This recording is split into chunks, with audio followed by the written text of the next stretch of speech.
this feeling. I want you know I can't lie. These doors are open. Welcome, darling, won't you stay? And you got me hoping.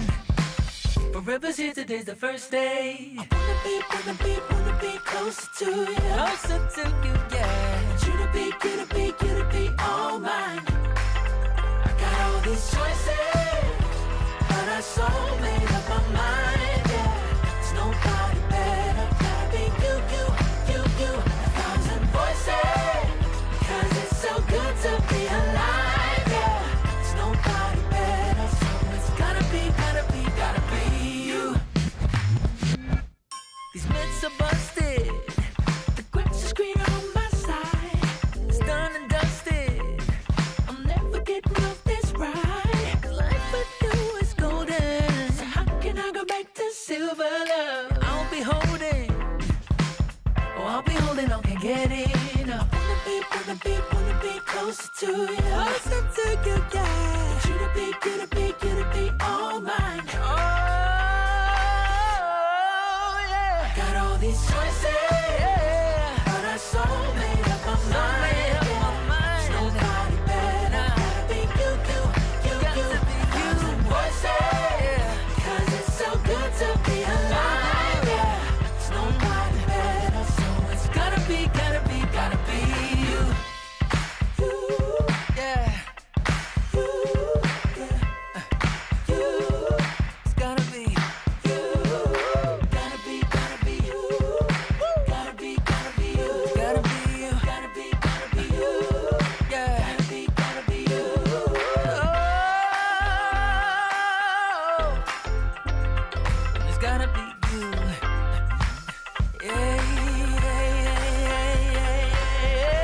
All these choices, but I so made up my mind. Nobody better, gotta be you. Thousand voices, 'cause it's so good to be alive, yeah. There's nobody better, so it's gotta be you. Hey. Nobody else, no. It's gotta be you.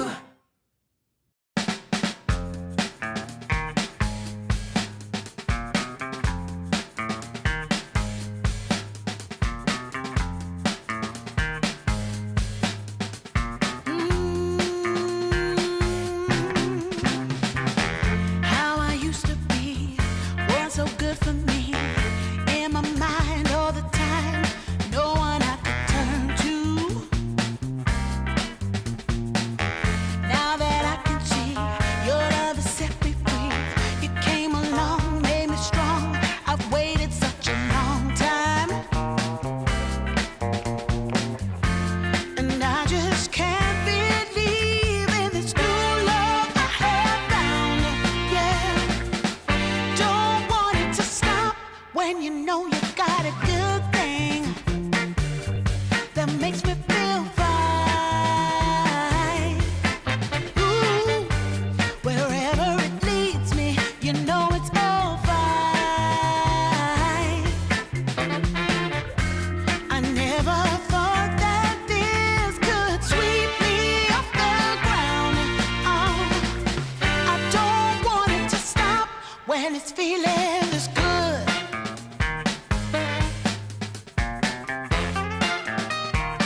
Do a dance in the dark.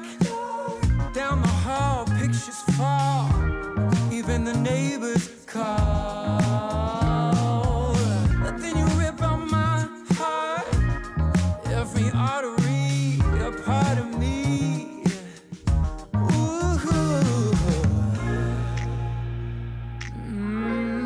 It's obvious to me that you love to watch me bleed.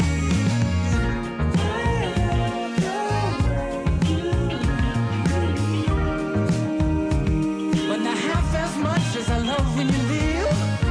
I hate to see you go. But I love to watch when you're walking away from me. Walking away from me. Yeah, yeah. I could be anything you want.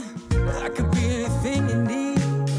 Baby, tell me it's something real, and I'll give you everything. Every now and then wicked smile. You know I can't help myself. They play around with me for a while. Keep tearing me up until there's nothing left. Ooh, it's obvious to me. Yeah, you love to watch me bleed.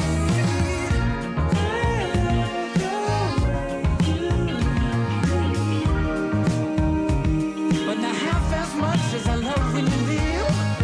I hate to see you go. But I love to watch when you're walking away from me. Yeah, yeah.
Sometimes I'll be foolish.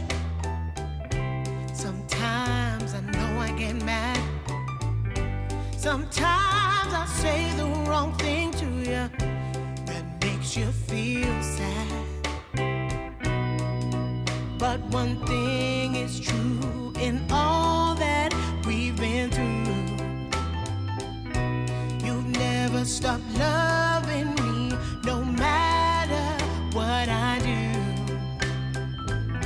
So let me say, yeah, that every day I try to find the words from my heart to say thank you. 'Cause you take me as I am.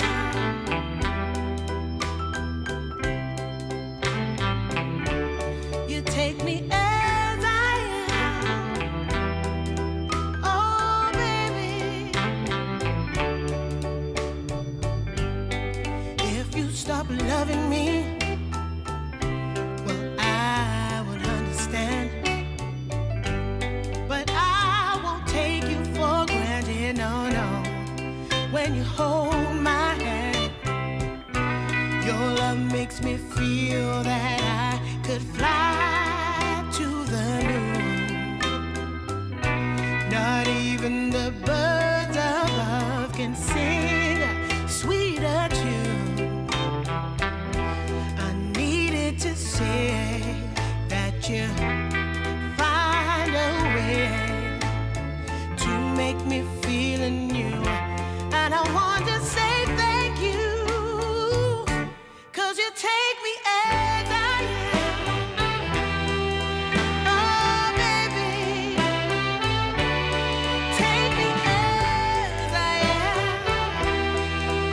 Oh, no, take me as I am. Oh, take me. Oh, take me. Yeah,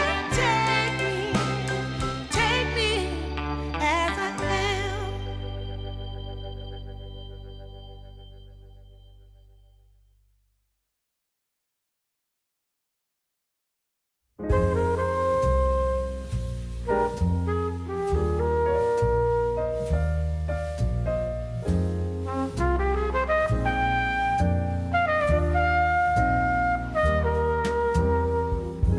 I haven't found the one.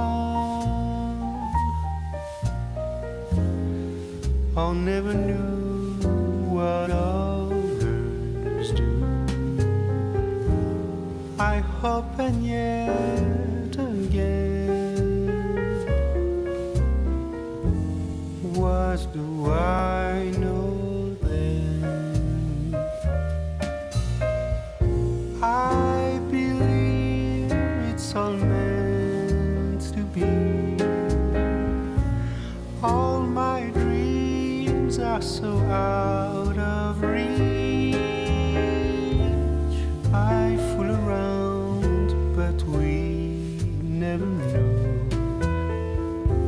I fell in love, but a long time ago.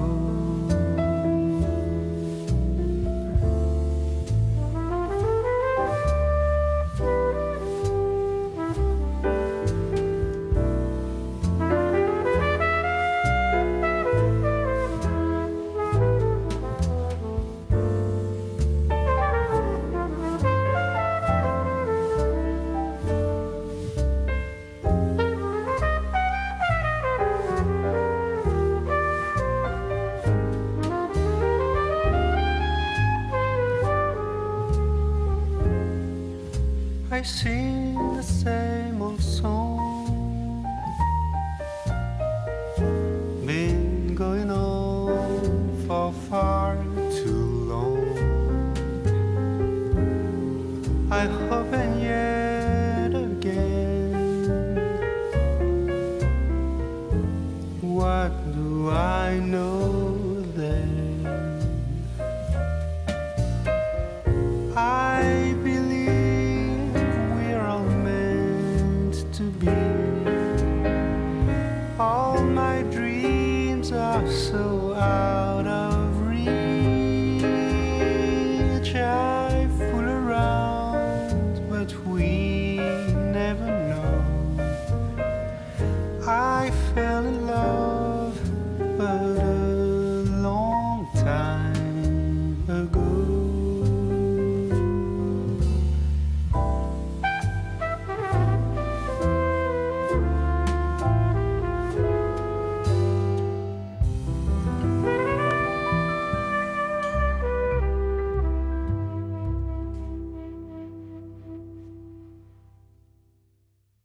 the first day. I wanna be closer to you. Closer to you, yeah. Want you to be all mine. I got all these choices, but I so made up my mind. Yeah, there's nobody better. Gotta be you. A thousand voices, 'cause it's so good to be alive. Yeah, there's nobody better, so it's gotta be you. These myths are busted. The grass is greener on my side. It's done and dusted. I'm never getting off this ride. 'Cause life with you is golden. So how can I go back to silver love? I'll be holding. Oh, I'll be holding on, can't get enough.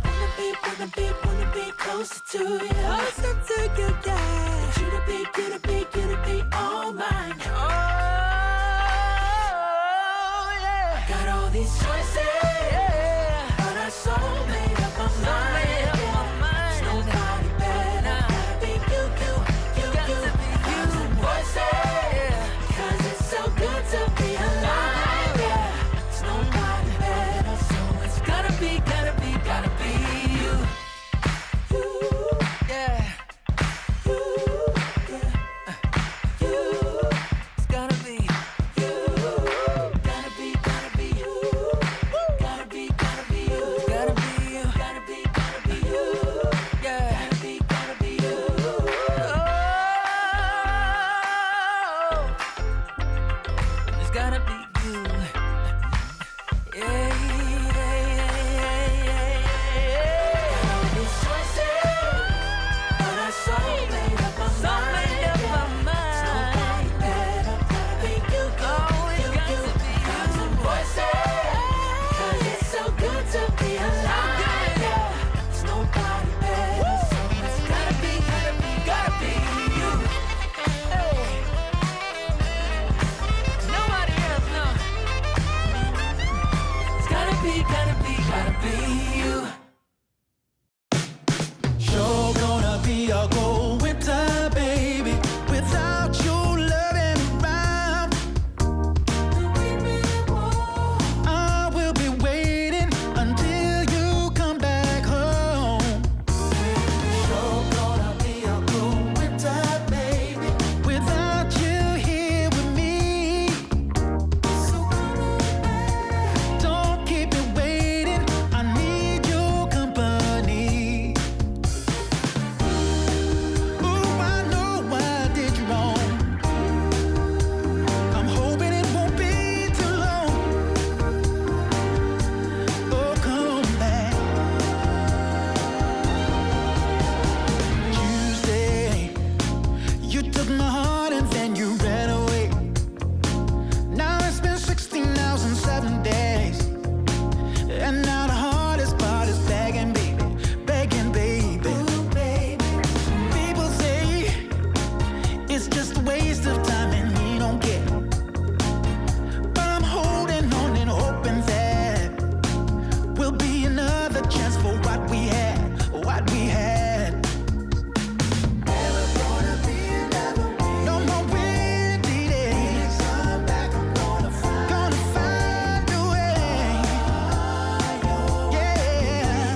as hard as I try, you know I can't seem to break free.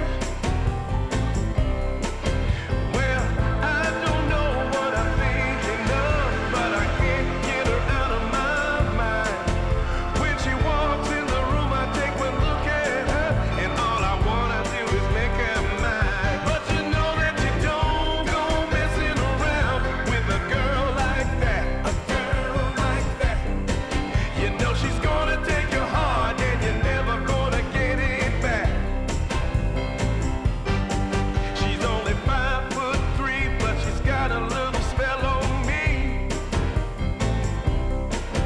All she does is snap her finger, and you know it brings me to my knees. Yeah, I don't care what the people say. She's got everything I need. She makes my heart grow weak with everything she does, right from her head down to her feet. But you know that you don't go messing around with a girl like that, a girl like that.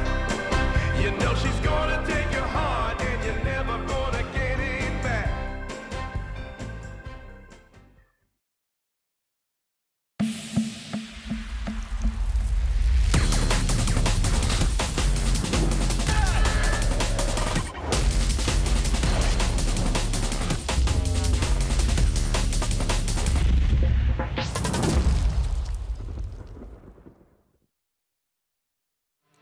DreamLeague Season 26 is brought to you in part by DHL, 1xBet, and Anthros.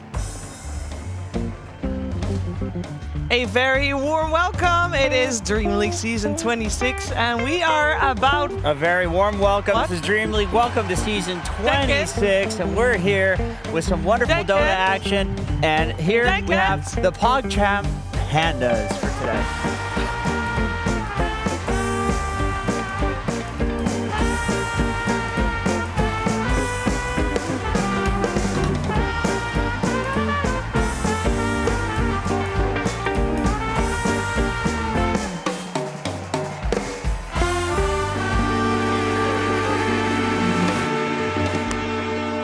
Always great to start the day with these three gentlemen. You agreed one introduction per season for the co-host. I signed that in my documentation, in the paperwork, in the contract. Great job. This guy was my lawyer. You got a contract? Yeah, you did it. You got a lawyer? It was all the things I couldn't do. Excuse me, I'm going to button this for you. Can you button that? Is that a medium? Do you want the small or the big one? Do you want it tight? That's what she said. Yeah. Do you want it tight or do you want it loose, Jenkins? We'll go loose. We'll go loose. There you go. Yeah, that's good. That's the loose one. Very good. Welcome back to this morning. How are you doing, Shannon? Oh, Really good. yeah. This is so interesting to look at. How was your sleep, Shannon? It was like an old crippled man. You had to ask me, "Oh, you woke up today, good boy." This is going It was great. fine. That's a succulent delight. I'm Yeah, awake. It was succulent, actually. Yeah. Did you remember to take your medicine this morning? I drink coffee. That's my medicine. Can I tell the audience one thing, Sheever? No. I mean, you tell them more than one over the day. He gets out of the car in the morning and he just goes, "Oh yeah, that's a delight." And I go, "What?" And he just goes, "That's just being alive." Yeah, that's I a will positive say, outlook. when you get out of a car, because you're in a car with a lot of other people, so it might not be the most comfortable place. So think of that sound as like a good stretch after. It's not you've even. been- He does your it all the muscles time. being- He just Remember stands that? up. He goes, "Oh yeah, that's great." And I'm Okay. like, "Standing?" It's actually true. I do. He When just- you get older, young man, you'll understand. You're not 60, dude. He's just stretching. That's like He's a good not that stretch. old. He's not All old. you need to say, a reaction, just think about it when a dog does a stretch. Like, ooh, that's a big stretch. You a dog. Cheever That's right. understands. Great bit. Yeah? You guys good? Glad we got that out of the way. Just enjoy life, you know. You know me, I'm a positive guy, very happy, Yeah. never negative. No. That's true. Enjoy every moment while it lasts, because it won't. Definitely very Positive outlook positive. right Very there. optimistic guy. Very good. Well, it doesn't last, or at least good things don't last for all the teams here either, because we need to see where all the points go for this DreamLeague Season 26. We're, of course, still on the final stop here for the road to Riyadh for EWC. We can take a look at how many points we're handing out. 26,500 points. We also gave some points extra out for getting high in the group stages themselves. And here are the points thus far. Mostly keep your eyes on the teams that are still in. And that means Nigma Galaxy. That means Flipster Talon, Aurora, Gaming Gladiators, your Cold Brothers. Shoutouts to NGX doing very well, Very well. exceeding expectations. Finally, not just showing up as the team that can beat all the shit teams and lose to all the good ones. Yeah. This iteration, whatever happened, whatever Kuro's cooking up here, it's working out for them. Yeah, don't show the results of yesterday yet. But other than that, yes, it is. Well, it was a close series. It was, was a it was a close very series. close series. Yeah, we can see because we obviously started group stage number 2, so we can see the group. There's only one group. There's 8 teams. Everybody will face each other in a best of 3. We had our first 4 best of 3s yesterday, and the groups don't look that exciting considering everybody's only played one series. And but it is a good first step for some of these teams. Yeah, for sure. I guess based on how the groups went, most of the series yesterday, I would say, went according to expectation. I think the biggest surprise was our first one, which we were covering, Shannon, which was BetBoom against Aurora. BetBoom kind of ran them over. Yep. And Aurora came out as top seed from their group. That's because they stage 1. thought the patch hadn't dropped yet. So they just chose Yeah. everything that was meta, and then they just got dumpstered. Now we can relive that first series because it was very much an old patch versus new patch story, and it was very clear that new patch team in BetBoom was having quite the upper hand. Yeah, this was like you said, a bit of a clash of styles in a way. It was cool to see in this game in particular, game number 1, BetBoom first picked offlane Omni Knight, and then they ended up running GPK on his mid Lina again. Like sometimes when heroes get one nudge one way or the other, they just feel good and make a comeback. And also, when there's a patch like this, these pro players are obviously, they played on the previous patch for a while. You're very used to specific timings. Your overall read on the game and your feeling of the flow will be a little bit off sometimes. And then again, Miero was my player of the day yesterday. Oh, yeah. His offlane Undying performance was my standout performance of the day that I saw. He played crazy good in game 2. But Insania's Midas, we should mention, was really close to turning the tides. I don't know what he was doing with that one. It was I a will really say, close one. Boxy's massive Serpent Ward was really close to That turning was the good. tides. This Yeah, was this thing was this was good. the game of the day. Game 2 between Liquid and your Cold was amazing. Yeah, it was great. Awesome. I'd say it's the game of the tournament so far Yeah, for me. definitely. Not the longest game we've had, but the game was just so neck and neck and constant fights and really high skill plays. And also plenty of mistakes, which is what often makes for exciting gameplay. Can I put a theory out there real quick? Sure. Just watching these, I'm thinking about it. And I think that new meta wins and is better right now because all the S-tier meta heroes got like giga nerf. Like TA got giga nerf, but it was so good before people are still picking it. And there probably were heroes that were good against it before. It was so wins good. This one though. It did win in this one. Yeah, TA still seems to be quite good, but that's a mid TA. That's the difference. Yeah. They played with the Klinka carry, which is more new meta. But like this is the second part of the point, which is I think there was stuff that was already good, and then these heroes also got additional buffs. And so the meta already maybe would have shifted around these heroes, and now the good heroes are nerfed, and the quote-unquote bad heroes that actually were good are buffed as well. So stuff like Omni, I bet Omni probably would have worked as an offlaner before. Now it's just... People are more willing to try new stuff. Yeah, Because exactly. Lesser known. Not to be positive here, but I have to say this is my favorite part of any tournament is when a patch comes out the next 2 weeks. Yeah. The games, you can never really predict what's going to happen. People are making, like this is going to sound negative, but they're going to make a lot of mistakes, but that makes things super entertaining. Yeah. And this is, That sounds positive to me. yeah, not to be positive, like I said, but why is that not a saying, you know? Not to be Yeah. positive. People say not to be negative, but sometimes, Yeah, that's because being positive is seen as a good thing, Shannon. So that it's like, yeah, but there has to be balance. It's good to be positive. Generally. Nah, Depends there's some on- positives that are If not. you don't want to be positive on the COVID test. That's right. Not to be negative, but But if you're positive, then it's like, I'm positive I don't have COVID. about the heroes, though, just to get back out of COVID very quickly, I was just thinking, you were talking about heroes that were like S tier before and they fell off. out of all the heroes last patch that were like the heroes, I think only TA and actually Prophet remains. Ancient Apparition. And is AA still being first phase banned though, Yes. in all the games? No. Okay. I do think innately what made AA broken still makes them broken on this patch. That's but what Ollie said as well. the thing with Prophet though is that He's totally different. Yeah, everyone's playing it as a support, so Yep. it's kind of a new hero. It's not based on the tree. Honestly, Anybody gotten money bags yet? no. Okay. Not. I played against a guy last night, a 5 Nature's Prophet, and he was actually griefing intentionally. But did he have the money bags fast? No, he had the tree healing facet, which is the one that people Yeah, are yeah, going the for because you push the lane, you get a ton. It's just constant sustain. It's like you become like an IO in lane. It's kind of insane. And he was like intentionally griefing because he didn't get carry, and he was actually still owning. It was good. It was really good. And then Vessel is buffed as well. That was the build people were going on 5 and 4 Prophet. So it's a different hero. And we saw the.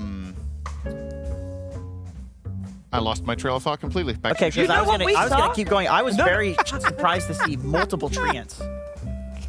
He's just laughing right. at Cinderin. That's right. I was trying to Oh move on. man, so hanging out with you for an extended period of time is something else. There's one thing that I want to talk about. Because I think we saw quite a few players picking up the Dormant Curio at the start and keeping it. I think we right. saw a couple of players keeping it until the tier 3. I think that was the One longest. tier Maybe 4. one tier 4, yeah. It was useless. You know what it's good for? Because I was playing Pudge last night, and by the way, the most impact I've ever had in a game that I lost.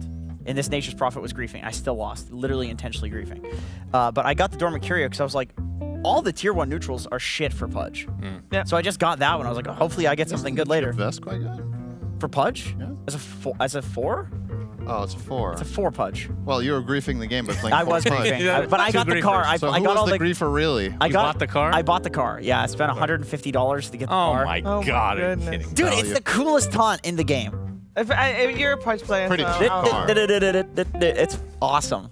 And I was spamming that constantly while losing. But does so- it have a sound too when you taunt with it? It does. It plays the clown It car does sound? that. Wait, yeah. it actually does that? It does that. Oh my god. Yes. That's pretty funny. It's amazing. And I if you think then play, 150 bucks is if a you steal. then play both Jenkins and Slax's voice line at the same time as well, you should do No, that. Slax's is way too expensive. It's the $25 one. Just buy the Jenkins like $5. Same line. I don't think you can buy them anymore. Slacks is but pretty happy that's- about Yeah, that. he's really, really ecstatic.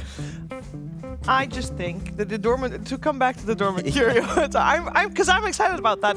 When I was playing yesterday, and I got it both. I played 2 games, got both games, and one was just disappointing because I picked it up at my tier 3 because I figured, and then I got a good one at tier 4, and I'm like, I should have kept it, but I thought the game was going to end. So I think you should. It doesn't matter if you have a tier 1 neutral that is good for you. You should focus on whichever time in the game you think you're going to make the most impact in terms of fights. Yeah, but the We've been problem talking a is- lot about minute 20 fights. If everybody does that, then that's Yeah. bad design because then tier 1 neutrals don't I'm not have a saying purpose, it's good design. No, I think it's cool, generally. But I'm saying if this continues as the trend, I think it should be the trend why? because So you think they should get rid of tier 1 neutrals? No, you gotta still get lucky to get the Dormant Curio because not everybody gets it. I- But that's true.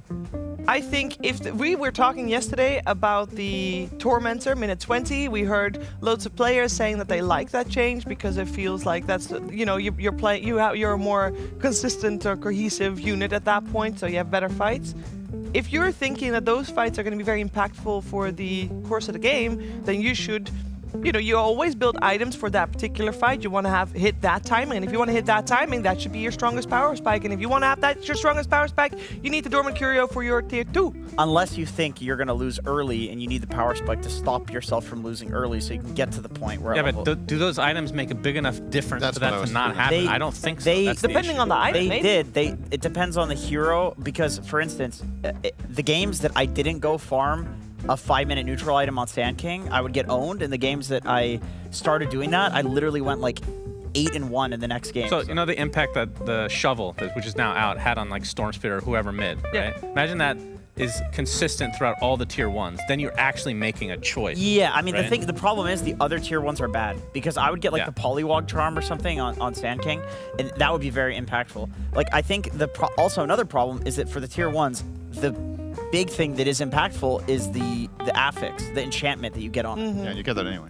Yeah, because if I'm Pudge, like when I was playing last night, I was Pudge, and I was like +1 mana regen, like this is great, and then I get the Dormant Curio, and then later on, I get a cast range item, and I was like, why the hell would I need some like Yeah, you're not actually random making effect. it, like, over time, it's just going to become muscle memory. You're not making a choice anymore. It's just like, that's just the standard thing to do. I agree. I think they need to make the other tier 1s better. I would rather they do that than get rid of, like, I like the Obscurio. The alternative with the Curio would be that it's like more of an investment, so you can't cash it in for a tier 2 even. It's like you make this choice that You're forced to do tier 3. This is my neutral item, Midas. Sure. Yeah. I cannot cash this in until tier 3 or later. Well, what I also think is that especially because the first neutral items, Madstones come out at minute 5, generally, at least I don't know how it is on high MMR pubs, but people are not always straight up in the jungle farming them, so it takes a little bit longer to get all the neutral items on board. So then the effective uptime of your tier 1 neutral is a lot shorter than any of the others.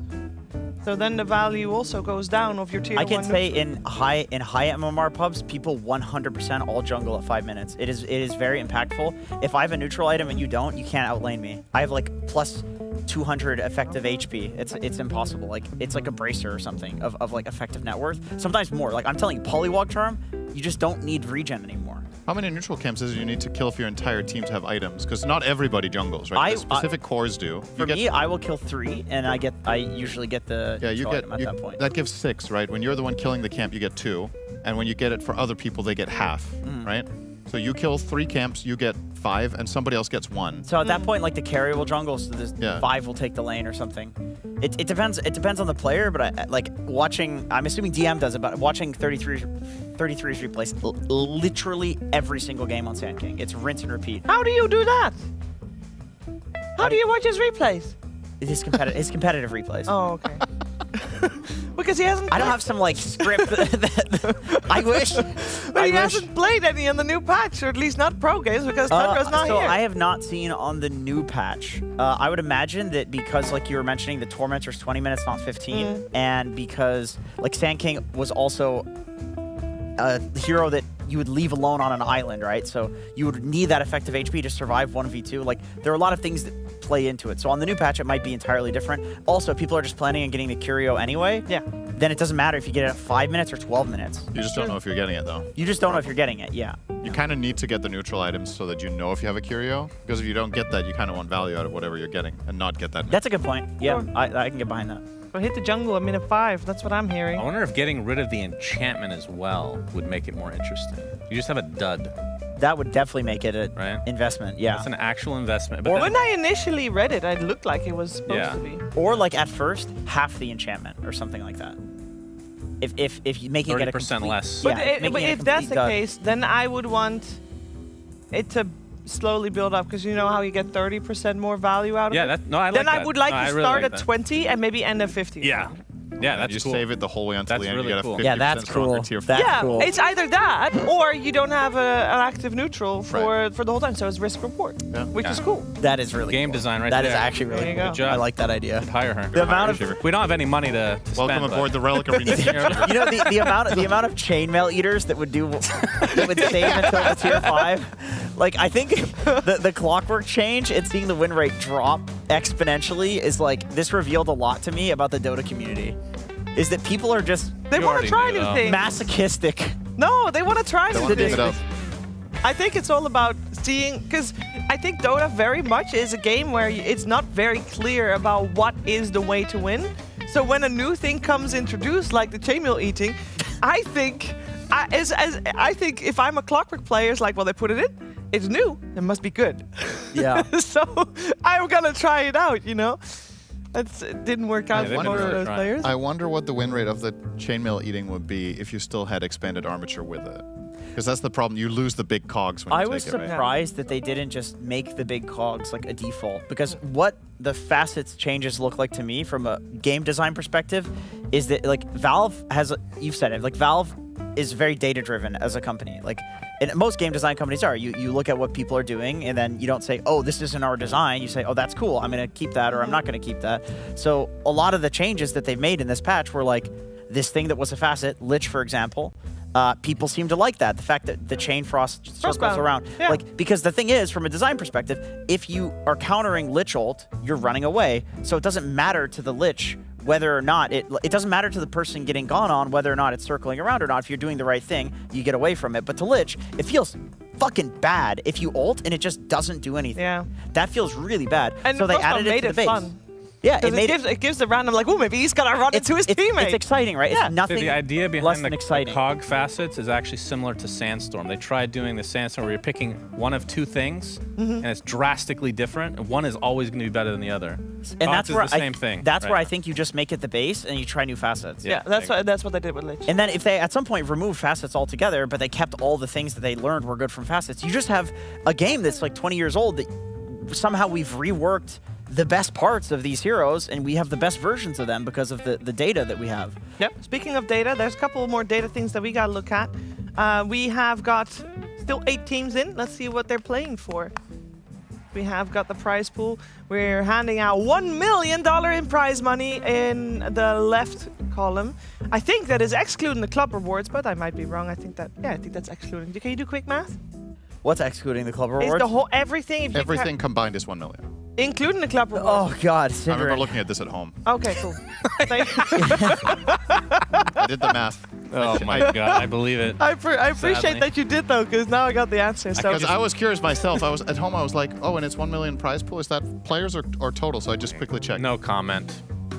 a lot of points there on the line as well. He Especially quickly computed it in his hive No mind. comment. Dude, it took like 10 seconds. What's the big deal? I Just appreciate add it. some numbers together. Wow, Shannon, that's so weird. otherwise, Oh. Why Shannon, would you do that? Shannon, you gotta have a good mix on the panel, because so we need someone that checks We it need at normal home. people like you so we can have weirdos like I love- him, right? I love when he gets defensive. He's like, it's not that weird. What do you mean it's weird? It's okay. Weird is fine. good. It's fine, Weird dude. is normal. It's these all days, right. you know? Cinder. As always with You stuff can be like that. his reactions are just so extreme. called- It's so banal. It's It's just called funny. neurodivergence. It's like, oh my God, I can't believe you did this. Like, It just fits your personality. Yeah. Right. So I Come love here, it. come here. Show me I the love label it. on that shirt, dude. That's right. That's a large. Why are you wearing a large today? Oh wow. Ooh, that's why the sleeves were long enough. We talked about sleeves. He was trying to hold pretend your- it was hold your medium arms up. too. I'm not your. No, I already checked. His sleeves are long enough, because my sleeves were long, and I was very happy. And I'm like, you must Can you also have stand this up and issue. put your arms? I just asked him to he's not happy. It's all Can right. we take a You're look at what's dancing coming our way today?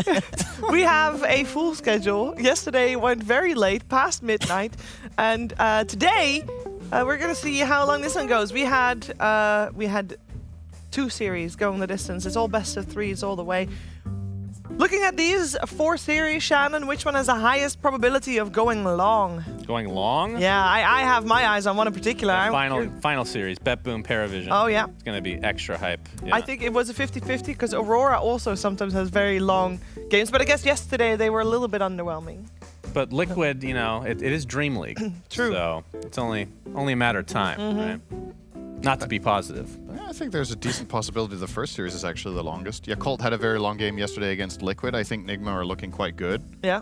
These 2 teams could definitely take it to 3 games, and if they do, I don't think any of the games is going to be like a total beatdown 30-minute win. Yeah, I think the longest game also was with your Colt the day, was like those. 2 days ago against. Oh, 2 Gaming. days ago. 3 days ago against Gaming in the group stages. The They played very long game. I was also looking at that series. I don't know why he's. What are you laughing at? Nothing. Just say. What is it? No, there's nothing. There's definitely Cinder- something. I just find Sinner really humorous. Is all. Nothing This else. is a positive morning. I'm happy to make him laugh and smile. You know, Hey, that's just all- my man. presence, just doing normal things makes me really happy. Normal. Well, I hope that all this positive energy is making it to people at home as well. Oh, We God, are going to that's have good. to say goodbye to you for now. You're Oh, going to save the rest of your positive energy for your cast that's coming up. We are going to focus our attention on the first game of the day. And as you just saw, it was your Talon Brothers versus Nigma Galaxy. Let's get started.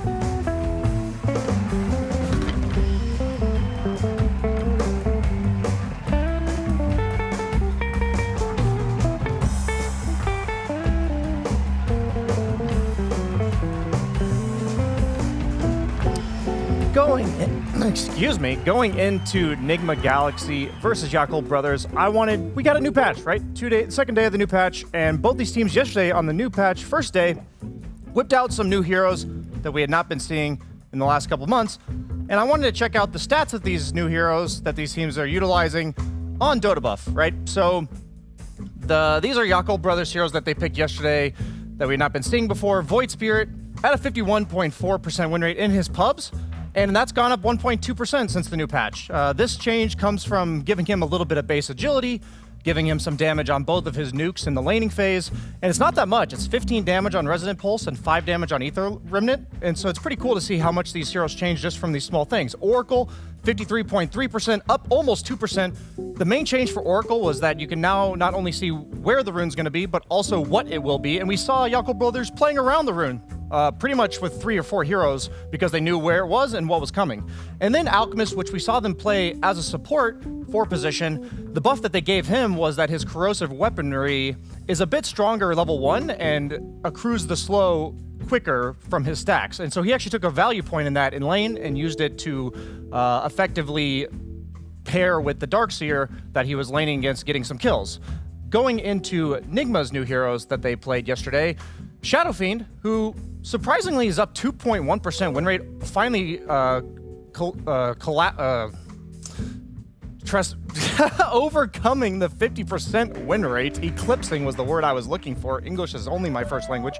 As what happened with Shadow Fiend is that they made his Feast of Souls an actually useful spell, which it now gives movement speed. And in the past, we saw people only taking stats over it, and Ghost actually maxed it out yesterday in their win. And then Vengeful Spirit, now somehow at a 54.5% win rate in pubs, also up 2%, gave this hero some base agility as well as some extra duration on her stun at all levels. They played it off lane with Noob, and then they picked Naga Siren twice yesterday, which surprisingly, you know, we thought it might have been buffed as a support because they did give Deluge more damage, but actually the win rate going down in pubs because of the fact that the status resistance was removed. So I am curious more so why they picked it. The Ag Scepter net does break now, so maybe it has situational matchups where it could be useful, but they didn't even go for the Ags yesterday on the support Naga. They went to standard Greaves, Ghost Scepters, Four Staffs, Glimmers, these support items that buff up your team and keep yourself alive. But going into today's series, I'm curious what both these teams whip out, and also the rest of the tournament, what the meta proceeds to develop as. Thank you very much. I think we're all very curious to see what's going to happen today. I think especially the spirits that I think that left quite a lasting impression. Also joining us here is Misery. I think the lasting impression, of course, I'm talking about the emo Void Spirit. But I just want to talk about Yakult as a whole. Yesterday we saw them do very well for themselves, obviously, in a series, and they very much seem to have embraced the patch. Is there anything in particular you want to see from them today, other than maybe the Void Spirit from Emo Misery?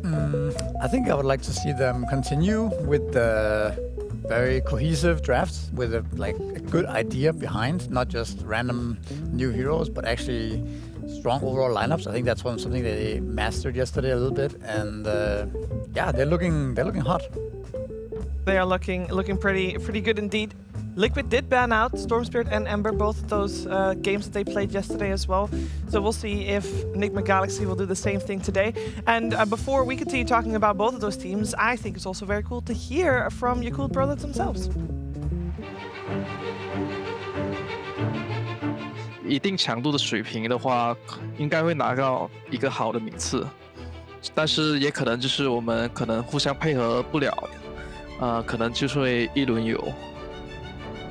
Emo. He's sitting underneath Vision. Malady still managed to get the initiation. Initially botched, hit him with the Euls. Do they have the follow-up there? They hit him with the Burrow Strike. They got him chained. No, Emo! Got him a flight on 10 HP. No! Oh my god! 我觉得我理想的名次是前8，就是因为我们去打这个比赛是为了赢，就是。 Yeah, it's like top 8 is my personally satisfied because 5 of us doesn't have a real team, and we really need a good result to show ourselves to get a good sponsor or even get a good team. Only have Pavokas. It costs them so much. Are they willing to risk it? Light chains on 2. Have to go to the throne. Rolling Thunder on in. And here comes the Ice Blast to finish off Quinn. One member left standing. It's Ace, the man who has troubled them the entire way. They will take down their nemesis. And Yakult Brothers will get the victory.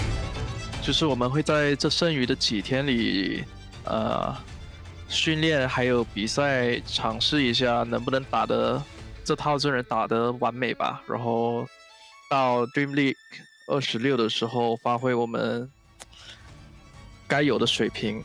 Will continue moving out, but Emo continues chasing him down as they move in with the Mold Strike now, but Satanic is still not dying. The chase continues though. Surely this time they've got him, and they have finally taken him down. 就是感谢一直以来就是支持我们的观众的喜欢，然后一直支持我们，才有现在的我们。谢谢。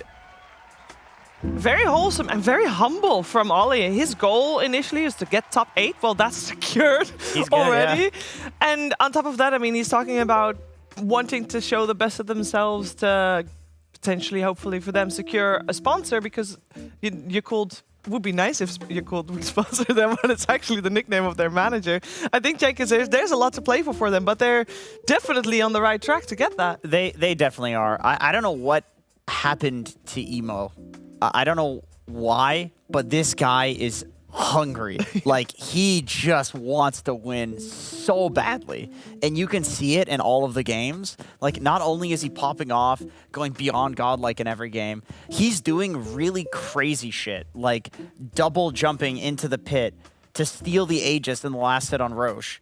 And he gets it. And he gets it. It's like, to mechanically make those plays and succeed is one thing, but another thing is to even have the balls to do it. So, because you can be that skilled and still just be like, no, we need to take the safe approach. He's not playing safe at all. My first impression of Emo this event was he was Queen of Pain, and the enemy had limited stuns. This was early game, and the Cavs were like, there's no way they kill Emo here.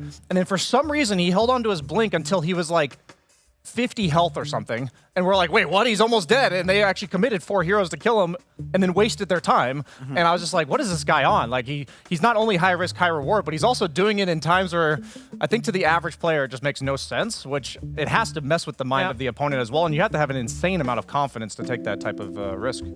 Yeah, we're gonna see how they're doing up against Enigma Galaxy. I was just racking my brain to think about who Emo's question mark was to, but I think it was at that point it was already Abed on the roster for EG, so it wasn't Sumail. But we are gonna get Sumail versus Emo in that mid lane. I think that'll be a spicy one to look at. Looking at Enigma Galaxy, obviously they ended up losing the series yesterday, Misery. But what do you? Because we saw good things from them as well in that series. What do you think is gonna happen here? I think it's hard to predict what's going to happen, but I think they kind of fell into the trap a little bit yesterday where they overcooked in that draft, in my opinion. They had good ideas overall, but I think they also need to maybe adjust the good ideas to some of the stuff that they know works, so that it's a balance for this series. But we'll see how they deal with Emo. I think against Sumail might just match the Ember, the Storm, with a Spirit himself, right? Yeah. And just play that game. I don't think he would mind doing that. There's a pretty high chance I think we get a Spirit versus Spirit matchup in the mid lane with these two players. Well, Yeah, any other team, and maybe you'd see like a Huskar or Earthshaker coming out where it's like, This is an honorable, respectable this is a matchup. respectable mid lane in this game. we'll see. I could totally see a drafter thinking, nah, we're just gonna. I think the most Jesus. disrespectful thing that we might see from Sumail is like a Leshrac answering one of the spirits. He does love the Leshrac Atos build into all the spirits. Could also be kind of big with like Monkey King, maybe Earthshaker, these type of heroes. Oh, I believe in these boys to be a little more honorable than that today. But Shaker's respectable. I think Monkey King's a bit scummy. Shaker's disrespectful. It's not respectable if you're Puck. That's where it's not respectable. Fair enough. So we got to see what the first mid laner is, and then we'll decide what's the most respectful. Yeah, what's permissible? Yeah. Is it important enough to go first? Sorry for interrupting you, That's Misery. okay. Is it important enough to go for the mids first? I mean, if you're gonna Nah. I don't think so. And that kind of leads into what I was going to say, is that another hero that was really strong yesterday was Nature's Prophet. And especially in the last series, it was even banned out in first phase in the last game. So I think, and that hero is untouched right now. So that's probably a hero we're going to see this game, I imagine. I agree. If the teams were following what happened yesterday, at least. Yeah, imagine so. The support healing facet is genuinely good. I knew at some point it would be buffed to the point where it's good. You can actually use it to heal your team now. You're just spamming Sprout and lane, and you're doing really good harass, and you're also healing. Muerta, by the way, I want to point out, this hero's win rate went up by like 3%. I don't know if you guys have seen the, it's like quick shot or whatever it is, the facet where you increase your chances to proc Gunslinger, and Gunslinger reduces the cooldown of her Q. I don't even think this is a core facet. It's just genuinely good as a support. You get an Aghanim Scepter and you just hit one guy with Gunslinger, and then you've got the 2 charges of your Q. And like this shit it's constantly going off. It's crazy good. And I don't even think you'd play this as a core. Are you the only skepticism I have is that they made the 2 Deadshot charges talent move from 20 to 25, which I think was pretty essential for support Muerta. And I'm just wondering, would you rather have 2 charges, or would you have the lower cool? I guess maybe up until level 20, this is significantly better. To be honest, when I was practicing with this, like I didn't even want the 2 charges because it was a mana issue, not issue. Like it feels like you use it, and then like a second after the fear is over, you have it again, and then a second after the fear is over, you have it again. So the 2 charges is that like, noticeable, huh? Okay. Yeah. It's because by the time you've used like 3 or 4 charges, everybody's feared away from you anyway. So it's like hitting it again is really hard. Probably feels good to play in the sense that you use your Q, and then you know when you're right-clicking, the cooldown will go down, right? Yeah. And then you can just play around that all the time. And just, they kind of positive feedback loop. One they leads do. to the next. Exactly. Yeah, you're more likely to proc your Gunslinger. You that legit allows get like you to get your dead shot. 3 or 4 of them off in like a long fight. And that's a support that's going to be allowed to right-click because of Pierce the Veil, like the nature of the spell. I'm curious about this Morphling ban, because Morphling, I think, was the second biggest loser of the patch. Yeah. Like he had like a 7% or something. Sand King and Morph. Yeah, and so I know that Nigma picked it yesterday, and they already have like the Doom cover pick, so it would be open for Ghost to pick it relatively early here in the draft. But Morphling, just a stats-based hero in regards to the stat gain, not the statistics. And they nerfed so much of it, so I'm surprised that they were the team that was still going for it yesterday, and that also Talon Brothers respected it enough to ban it. But Silencer, have we seen this hero since the Irrepressible facet has been? I think so. Nerfed or removed? Reverberating Silence is gone. That's what it was. And that we have not seen it picked since, I think. There's 2 new facets for him, right?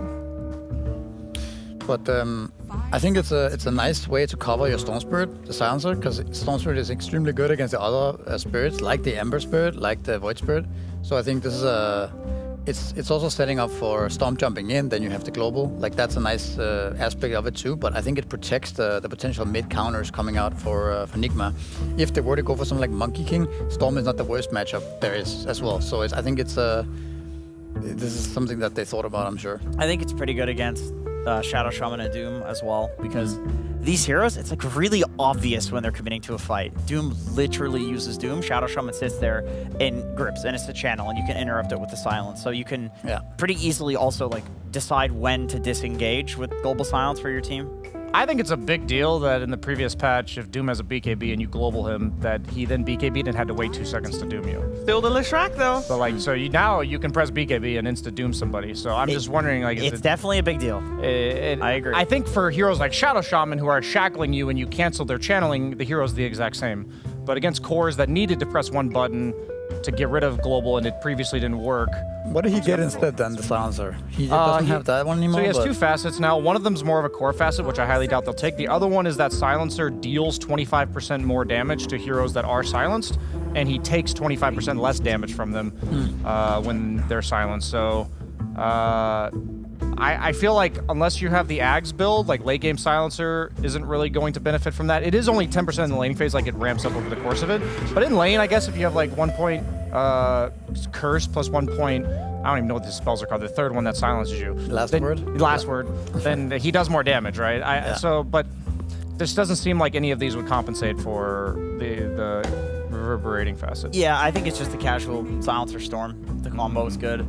But we have seen the Pugna on previous days against Storm Spear, and you're kind of a tank. Like that's this hero's function, is that you drop the ward in a fight, you have the fast hit that heals you and gives you mana based on the damage that the ward does. Storm is constantly using mana. So Pugna as a backline support is actually very hard to jump. With Storm in particular, you're It's constantly random. healing him. It's such a random interaction because you're not actually damaging the Storm because he's invulnerable, but it still triggers your heal. Yeah. They have a lot of tower damage as well between Shaman and Pugna. I mean, Leshrac used to do tower damage, but everybody takes the fast hit that you instead do a lot more damage with Edict, but it can't hit towers. Yeah, it's like you do the damage twice as fast. Yeah. Yeah, which is a big deal because Leshracs are often going like Atos Blink, and the time in which they're Atos stunned is your Diabolical Edict has like fully ticked from there. I think the Pugna was also a hero that GH was playing when it was popular last, maybe like half a year ago, for Nigma. So it's a hero that he definitely enjoys. I think it looks pretty strong for Nigma. They have a lot of damage right now. They have disable, tower damage, like you mentioned. Team fight with the Pugna, I think, and even a last pick as well. Ghost hero probably, unless they want to run the Doom carry. I like that they're not overcompensating for the silencer. Like you said this on a previous day, Misery, that sometimes teams can like over-adjust to try to deal with the silencer. Because traditionally you'd think Pugna not so good against silencer because it's like a save support, right? You want to suck somebody, you want to ghost them and save them if somebody Are we on jump. Tinder or are we on... No, this is in the game, actually, okay. not your Tuesday night. So Storm Spirit goes in, jumps somebody, Global Silence comes out. Like, this will counter Pugna, but they just say, well, regardless of what we pick, like, this is the case, right? So we're still going to pick what we thought was good in the game. And the ward, you can't Global Silence the ward, right? So he still gets that function while the silence is out. What kind of carry are we looking at here for Yakult Bros? They need somewhat of a hard carry, I would say, right? They need a hero that deals a lot of damage. Yeah. I was thinking something similar, but I'm wondering, because I'm looking, I think both carries have like an awkward choice here. I haven't been a huge fan of carry having last pick because there just seems so many limited options, but the new patch maybe opens something up. What about Shadow Fiend? I thought Shadow Fiend might be good for Dire. Oh, Magnus. Ooh, then that begs the question, is there any flex potential in having, because we saw that yesterday when you guys were testing out stuff with the patch, Muerta as a core? Or is that not a thing? Maybe, yeah. I actually think it could be good here because you're dealing with Pugna. Like, Muerta can just attack the saved target, and you have the backup of the silencer, but then you'd have Mag 4. It would make more sense for their lanes, like melee plus range, if you have Centaur, Muerta off lane, silencer, Mag carry. Yeah. But I wouldn't be opposed to them doing the Muerta I mean, we carry. saw them play the Mag 4 yesterday, so it's definitely a possibility, right? It's definitely, yeah. And could we even see like a Mag offlane Centaur 5, Silencer 4? We did see support Centaur Could we see yesterday. that as well? Yeah. 'cause, like, maybe you play Silence as a 4 and skill the glaives and you just become a core, like Boboka. I mean, who knows? That's also a possibility, I think. Well, let's see. They're gonna pick the hero. Yeah, Fly on the Muerta. I like it even more that they picked DK. Like, DK's entire idea is to have armor, and Muerta doesn't care because she just does magic right-click damage. So what roles did they actually lock in? They locked 3 Centaur, 4 Mag. Okay, so the 4 Mag is something we saw yesterday from them. Baboka seems to be on the 9-class train of just playing obnoxious melee heroes, and he was in a weak lane yesterday. We saw him Sand King Mag offlane against an ET, which completely unfavorable matchup, and somehow he had like Blink BKB Shadowblade on 4-position Mag. I think he also plays a lot less on Empower. Like, you think of Mag as Empower a lot, but he was just maxing Shockwave and Skewer yesterday, so I think he has a different idea of why this hero is actually good. Less so about Empower. It's a little bonus later on, but it's more about the repositioning and just the fear factor for the enemy. I actually like NGX's draft here. I always look at a last pick Dragon Knight and I'm like, this is fucking boring. I don't like that. And, you know, same thing. It's boring, but it's very good for their draft. With the DK, with Pugna, with Shadow Shaman, they have a ton of early game tower push and tempo. You can leave DK alone in the lane. I agree that Muerta does counter him later on in the game, but they've Sumo playing mid-lesh, so I feel like he's kind of the carry of this. There's a lot of tempo for Nick. Yeah, there's a lot of tempo. Well, let's see if they can keep that tempo up in game number 1 as we are ready to head over to our commentary duo after a short intermezzo by the PogChamp Pandas.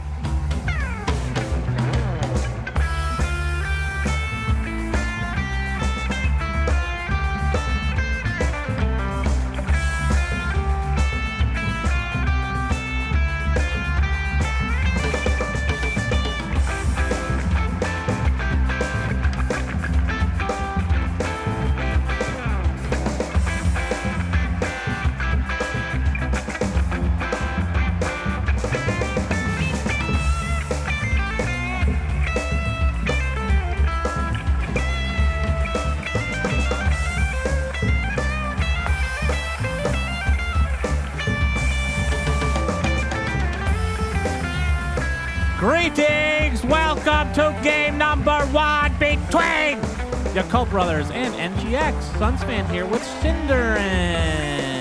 We have some cool picks. We have a lot to talk about.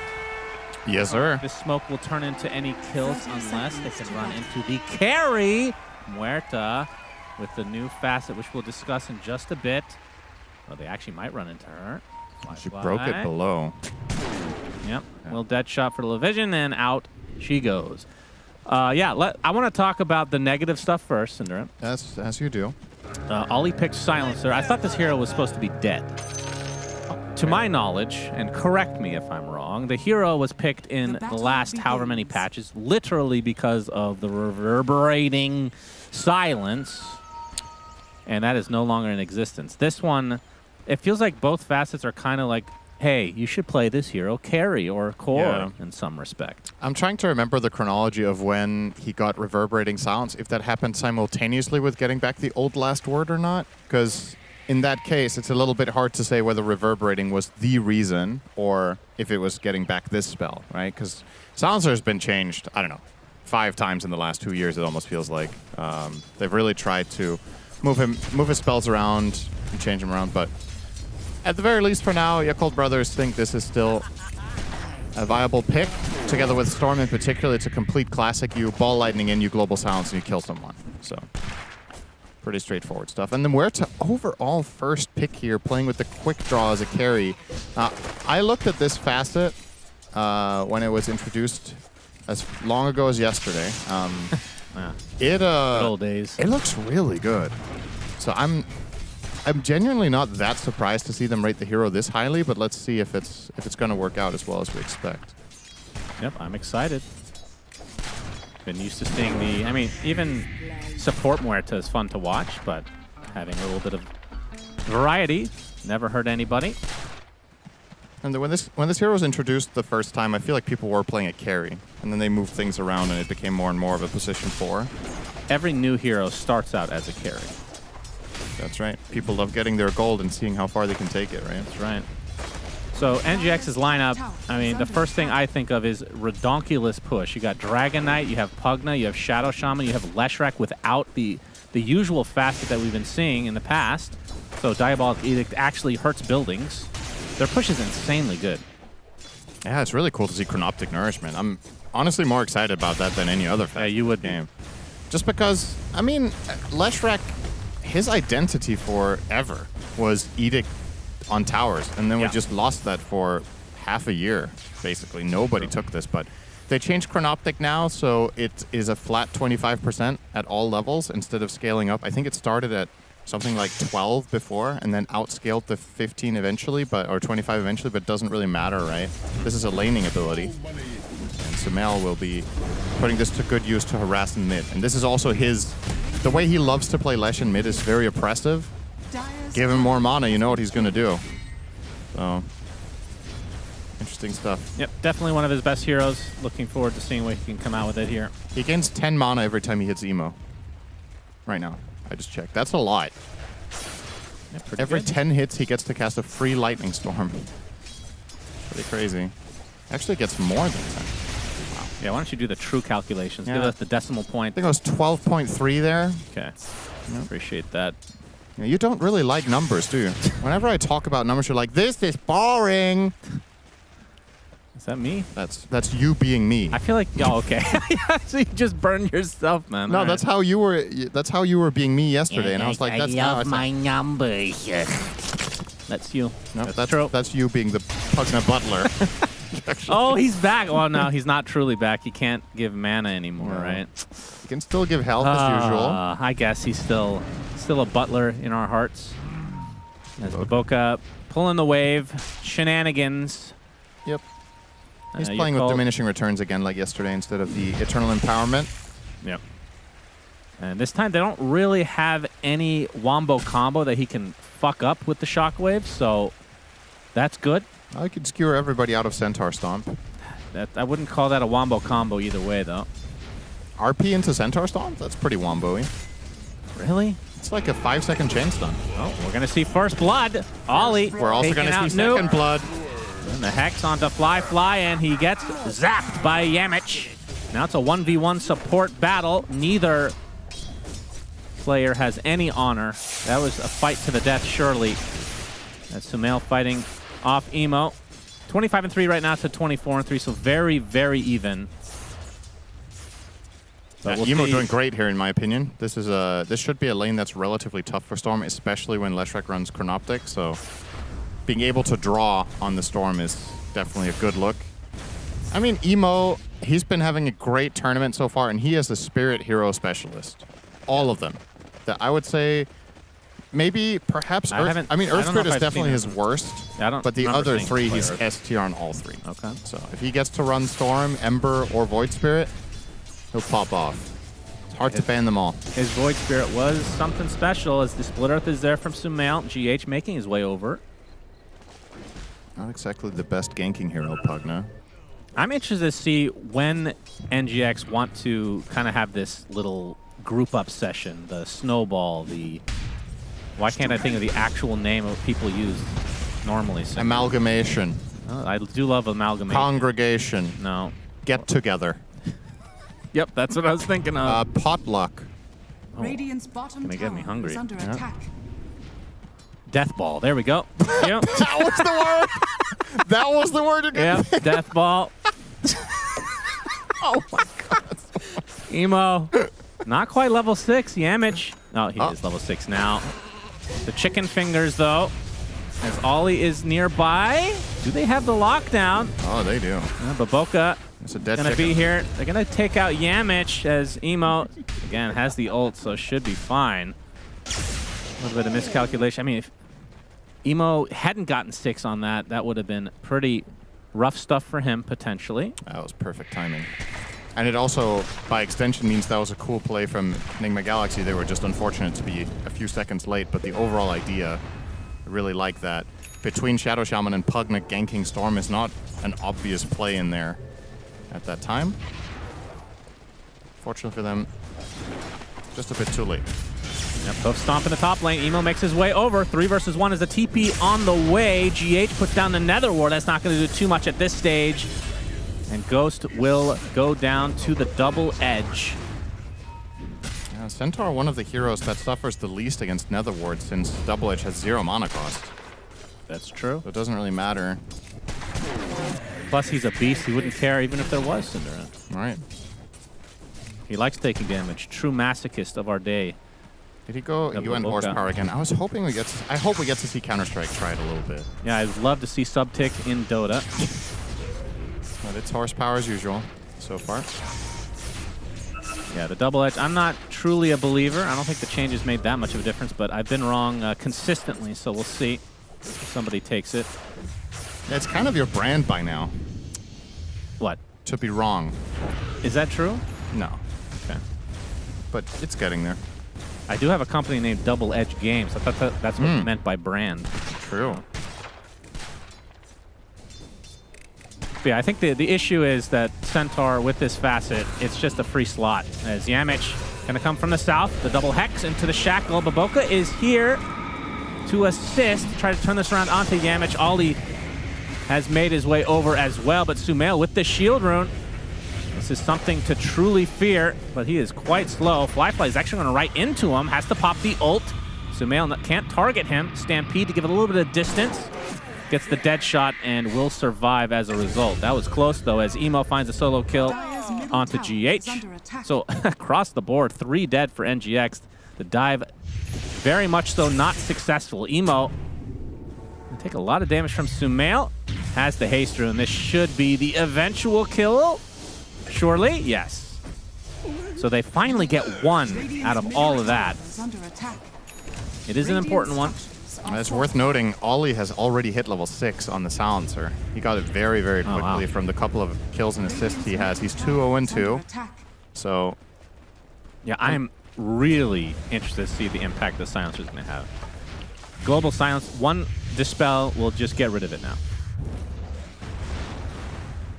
it is like the good old days. I mean, considering when they picked it, Enigma Galaxy has definitely not picked good heroes against Global. Right. They might not Pugna, respect Shadow Shaman, 2 heroes that have channeling abilities. You've got the Leshrac mid, who really depends on being able to cast spells consistently. Mm-hmm. It's, for what it's worth, when Ollie picked this third, this is a good outcome, I would say. And on top of all of this, these heroes don't necessarily buy Dispels, right? Like, who's buying Dispel? Lesh will buy a BKB, but you're not like... There's no, like, Manta hero here unless Carry DK does it, but...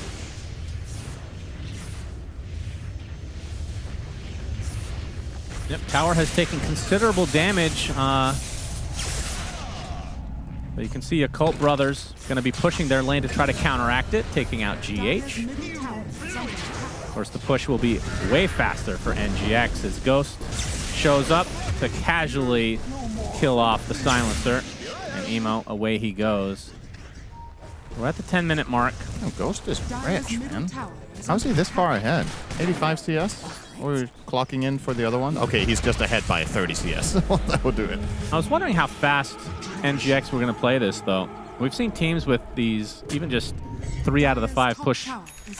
Like the first Siege, for example. They'll show up in the mid lane and take out the tower really fast. Not the case so far for NGX. GH does eventually get the tier 1. Yeah, it's true. Pugna plus Lesh. Talk about an early push potential. And Dragon Knight. This is kind and of... Rasta. And Wow. Shadow Shaman. Wow. I mean, this is effectively some TI4 stuff. TI4 finals. This game would be over already. The Dire would have taken every tower and they would be up 10k gold. Yep, they have not pushed the pedal to the metal. Legendary finals, of course. Everybody was super excited about that one. It's such a... We've talked about this before, that TI4 gets such a bad rap because the finals was bad. The rest of the tournament was really good. But the finals were just... Oh my god. They figured that out on like the last day of the tournament. Hey, pushing towers is good. Oh, Global Silence inside of the calling with the no. RP to follow. Sumail is dead, and GH is only a matter of time. Flyfly can just hit right through the ethereal nature as Yamich caught off guard as well. Only level 5 right now. And that's going to be 3 quick kills for NGX. Meanwhile, top lane, Beyond will just casually stampede away. Oh, the Doom. Noob. Oh, Noob has the Kobold Yep, Cup. that was the new ability popped. Very exciting. That's gonna get him to kill, It actually. absolutely will. That's cool. I didn't know they even had an effect, like a visual effect for that. This is a good one on Doom. He might be one of the best heroes to get it on, because he kind of wants the Kobold aura anyway. I was hoping it would be like a big cup above his head that gets tipped like with the Kobold. I was hoping there would be like a chugging sound. Oh, yeah, that would be good too. Activates, he goes like... Instead, it looked nothing like what it should. You know, can't hit them all. Games in beta. That's one where the VFX should look clowny, I think. Not perfect. Yeah. No, Armlet. Okay, so Armlet for Ghost on the Dragon Knight. So that, again, indicates that they're going to want to start fighting pretty quickly, I would think. And theoretically, this is a really strong timing for Enigma Galaxy's lineup in general. This, especially whenever RP and Global is down, you would expect NGX to just take a tower. Like, it's very hard for your Occult Brothers to fight without these key spells, but once Global Silence is up again, it will be easier. All right, Ghost gonna try to dive here. Oh yeah, they're collapsing on them already, using the ult for Flyfly inside of the calling, try to protect himself. Not too much damage, his instant hex onto the Storm Seer TPs, but Emo has got everything at his disposal. Sumail, Butler's not gonna be enough from GH. They've already lost one. Does cost them Flyfly though, so 1 for 2 right now as the rest of your Occult trying to run away. I say that as the zip in, they use the Global Silence, skewer into the RP, and this is gonna be the death of likely everyone on NGX. That's 4 down, GH attempting the TP, might be fine actually, and he is. Damn. But still, 4 for 1. Your Occult gonna be super happy. Yeah, that execution from NGX just not spot on, right? You pop the Kobold Cup and you start running in on the Doom, but they weren't able to connect their supports together with their cores. So they kind of get picked apart one by one, and then Global and RP come off cooldown. I really like the idea for Enigma to go down there and contest this area, but that was probably not the way to approach the situation entirely. They end up getting punished quite hard for it. Occult Brothers, solid position for sure. But that's... Okay, so same again. Global RP are down. Oh my God. What are Enigma Galaxy going to do this time? We have 5 Kobold Cups in the game right now. Wait, what? 4 of them. on NGX. Or sorry, 3. I Three mean, on- but there's 5 overall, yeah. That good? I don't know. Maybe it is that good. It might be. And GH, he's going to try using the Kobold Cup, but will die shortly after. There's one dormant Obscurio for Fly, and there, yep, the original cup holder. Dire's middle tower Ko the is Bold. under attack. He's got a really, like, 1,000-mile stare, that Kobold. Yeah, you would too when you're that drunk. Yep, it's fair. Yeah, look at that. Another great start, by the way, should mention for Baboka on this 4 Magnus. He's 3-0 and 8. Already has the Blink and level 5 that's fast. Shockwave, so his hero is incredibly powerful right now. Yeah, we've seen the support Magnuses struggle. He's the support Magnus that had impressed me the most, more so than what we saw from 9 Class. But it's also a different approach entirely. 9 Class was playing with the Eternal Empowerment, and also, to be fair, his was in the previous patch. But I think True. one of our Baboka games was also last patch, where he played the Shockwave Facet, if I'm not mistaken. But yeah, owning it up. And it's interesting too, because this facet is one of those that technically does nothing until you're level 9. So you can't even say it's the facet's reason. It's not because of that he's doing better, right? This truly unlocks when you hit. Yeah. That 5th point. GH RP. gonna take a solo RP, and Emo will connect to finish it off. Ollie, sorry. More int his way. They get a lot out of combining on kills with Storm and Silencer. You get Galvanized stacks and Brain Drain. Yeah, Both of them on 13 charges. 13, wow. Yeah. So just 15 mana regen currently on Emo, and keep in mind this is with the nerfed Kaya. So this will get better once he upgrades it. I don't know if he's going to rush Kaya Sanj here. No, he's going Witchblade. All right, will be a lot higher damage output. And No, he changed to meanwhile, Orchid. For Fly, let's see if he picks a new neutral or if it's the Obscurio continuing. Yamich, in the meantime, got under the tier 1. He's going to be sacrificed. More stacks. That's true. Brain Drain continuing. Oh, he didn't get a stack of Brain Drain. He was slightly outside the Oh, that's 925. unfortunate. Fly. Okay, we're not going to see an Obscurio this time around, Cinder, or not the true investment. The Brigand's Blade is upgraded. It's unleashed, as it were, for Fly. Yeah, that's a good one on Muerta. You have pretty high attack speed. You love going Mjolnir, so... Yep, I believe that is being delivered now, and Roche will be Yakult. It's interesting to see this matchup against Dragon Knight. I wonder if Ghost would have thought twice in this game if he would have gone for Frost instead of the green one. Because with green, your spells can't damage Muerta in her ult. Say it again? With Green Dragon, you deal no damage to Muerta in her ult. We saw that in the fight bottom already. She has physical damage immunity, right? Oh, you mean with the spells? Yeah. Yeah, so Dragon Knight, when Muerta is an ulti, Ghost cannot deal a single point of damage to her because he's Green Dragon. If he was blue, he could still do a Breathe Fire damage, he can do a Dragon Tail damage. Well, and we already saw the difference. interaction with Decrepify as well. Does literally nothing against Muerta. So, yeah. True, they picked both of these heroes into the Muerta. Yeah. So, I mean, were they expecting support where it wouldn't have been as big of an impact? The thing is, the moment I saw this first pick from Yakult, I was like, they are probably planning to play this carry or at least flex. If they pick it that early, they must think the hero has that much value. Yeah. So I would be surprised if Nigma are surprised that this is a carry in this game, but yeah, they definitely picked some pretty, honestly, kind of bad heroes against it as a carry.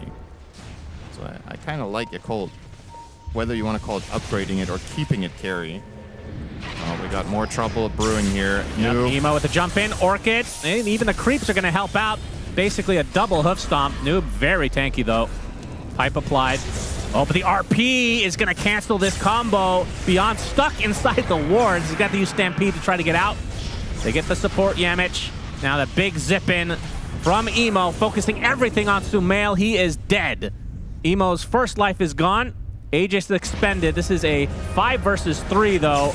Should be easy cleanup for Yakult. The rest of NGX able to dip out, but feels like every fight just going Yakult's way. Obviously that Aegis making pretty big difference. Not only that, it's just they have having the silence in their back pocket for these fights against these heroes. You see the way they start this, they get the RP into Skewer. Ollie is just holding global the whole time. He's not using it against the Drain. He knows that this is going to matter when Sumail becomes a part of the fight, and this is when we global. I don't even know if this global was necessary. It's kind of crazy that they can just hold it for that long, and then they fancy they will drop it. Now have a secondary silence emo with the Orchid. This is starting to look more and more one-sided by the minute here for your Cult Brothers. Are you surprised that, I mean... Oh, Ollie's going to get found. This is a nice kill for them. Okay. Dire's bottom tower Maybe this is can under open some attack. more up for Enigma Galaxy. if There's they push up there's on no them. dispels right now on NGX's side. This is against Global. This is now against an Orchid. Yeah. I don't know if Yules on Lesh is considered normal anymore. It used to be like a pretty standard thing, but... Could have been interesting this game for Sumail for sure. GH. Emo finds a freebie.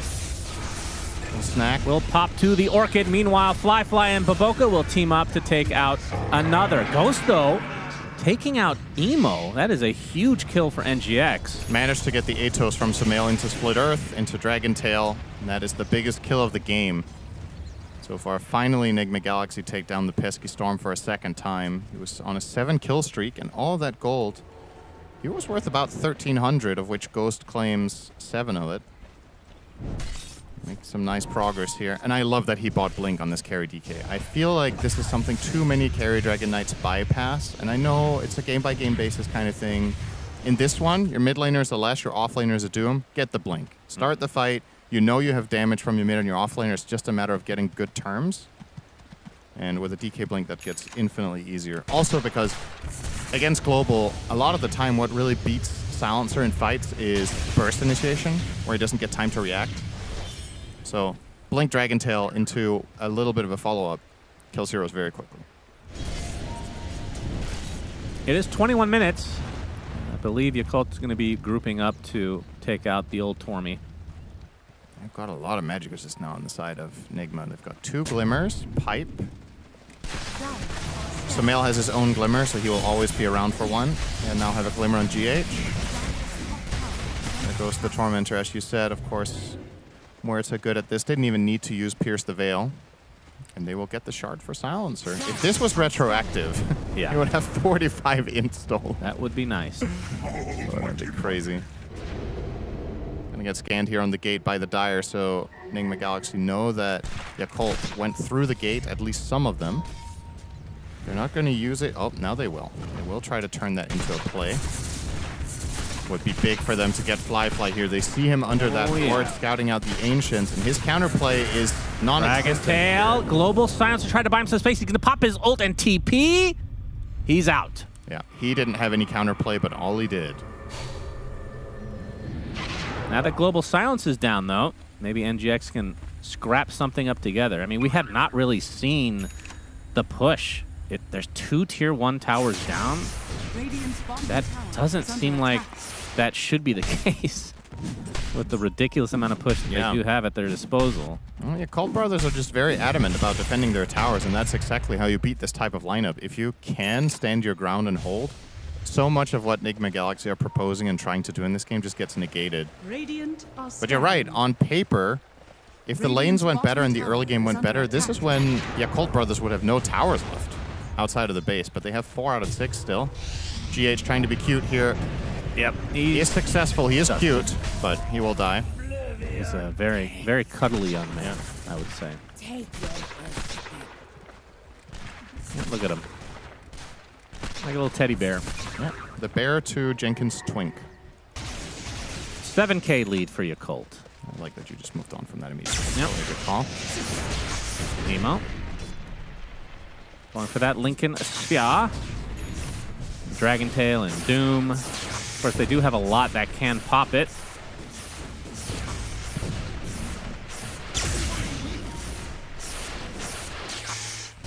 But I guess the thing for Emo here is this is twofold. You also block the Atos of Lesh, which is actually really nice. That has been a little bit of a problem for him. And when you're jumping in and people, you jump in, you cast Global Silence, what's going to stop you is actually the Atos, not the Doom. So it effectively means that during global, Emos has free reign. They'll bulk up, gonna tank the gank. Easy kill here. Trying to get more out of this, will Nigma. Yeah, They will they'll probably get be a successful. second support. Oh, he has a gem. He put it on the courier, instantly clutch. Yeah, that's nice. Will burn away, surely. To the other shot. All right, so NGX making some things happen. Really need to get some buildings, though. Yeah, I think mid tower is in jeopardy here. They have Glyph. They're going to pop that probably onto this Edict. As they should. They still have Serpent Wards. Yeah, I don't think those are necessary to throw in here. Just let DK and Pugna do the work. Save your Serpent Wards for a potential early Roshan respawn. 30 seconds to go on that one. And you know Yakult are hungry for that Rosh. If they get an Aegis onto Emo, he can play extremely reckless, and it's not even reckless anymore. Be limitless. Yep, you can play like GPK does on an average Tuesday. Suns fan tries not to reference GPK. You know, Kiyotaka is slowly approaching GPK status, I have to say. It's really impressive. I mean, I think he is more polarizing of a player now than GPK. Yeah, it's just, I have this... You have this memory of that 1 year of GPK doing limit. He limit tested for a whole year. Yeah. And he found the limit. So that's good. He did. Yamich needs to be quick on his fingers here. Well, gets the blink, but... It's not going to be enough. Will fall regardless. His teammates are nearby. Sumail, he's going to get zipped on. The global silence to follow. They have the skewer away. Sumail dead. Yeah. Thought they could turn this around. That was not the case at all. You can't. You just have to cut your guy there. And Sumail's going to be kicking himself for that one, because if he thinks twice about it, he knows this is impossible. The enemy team smokes.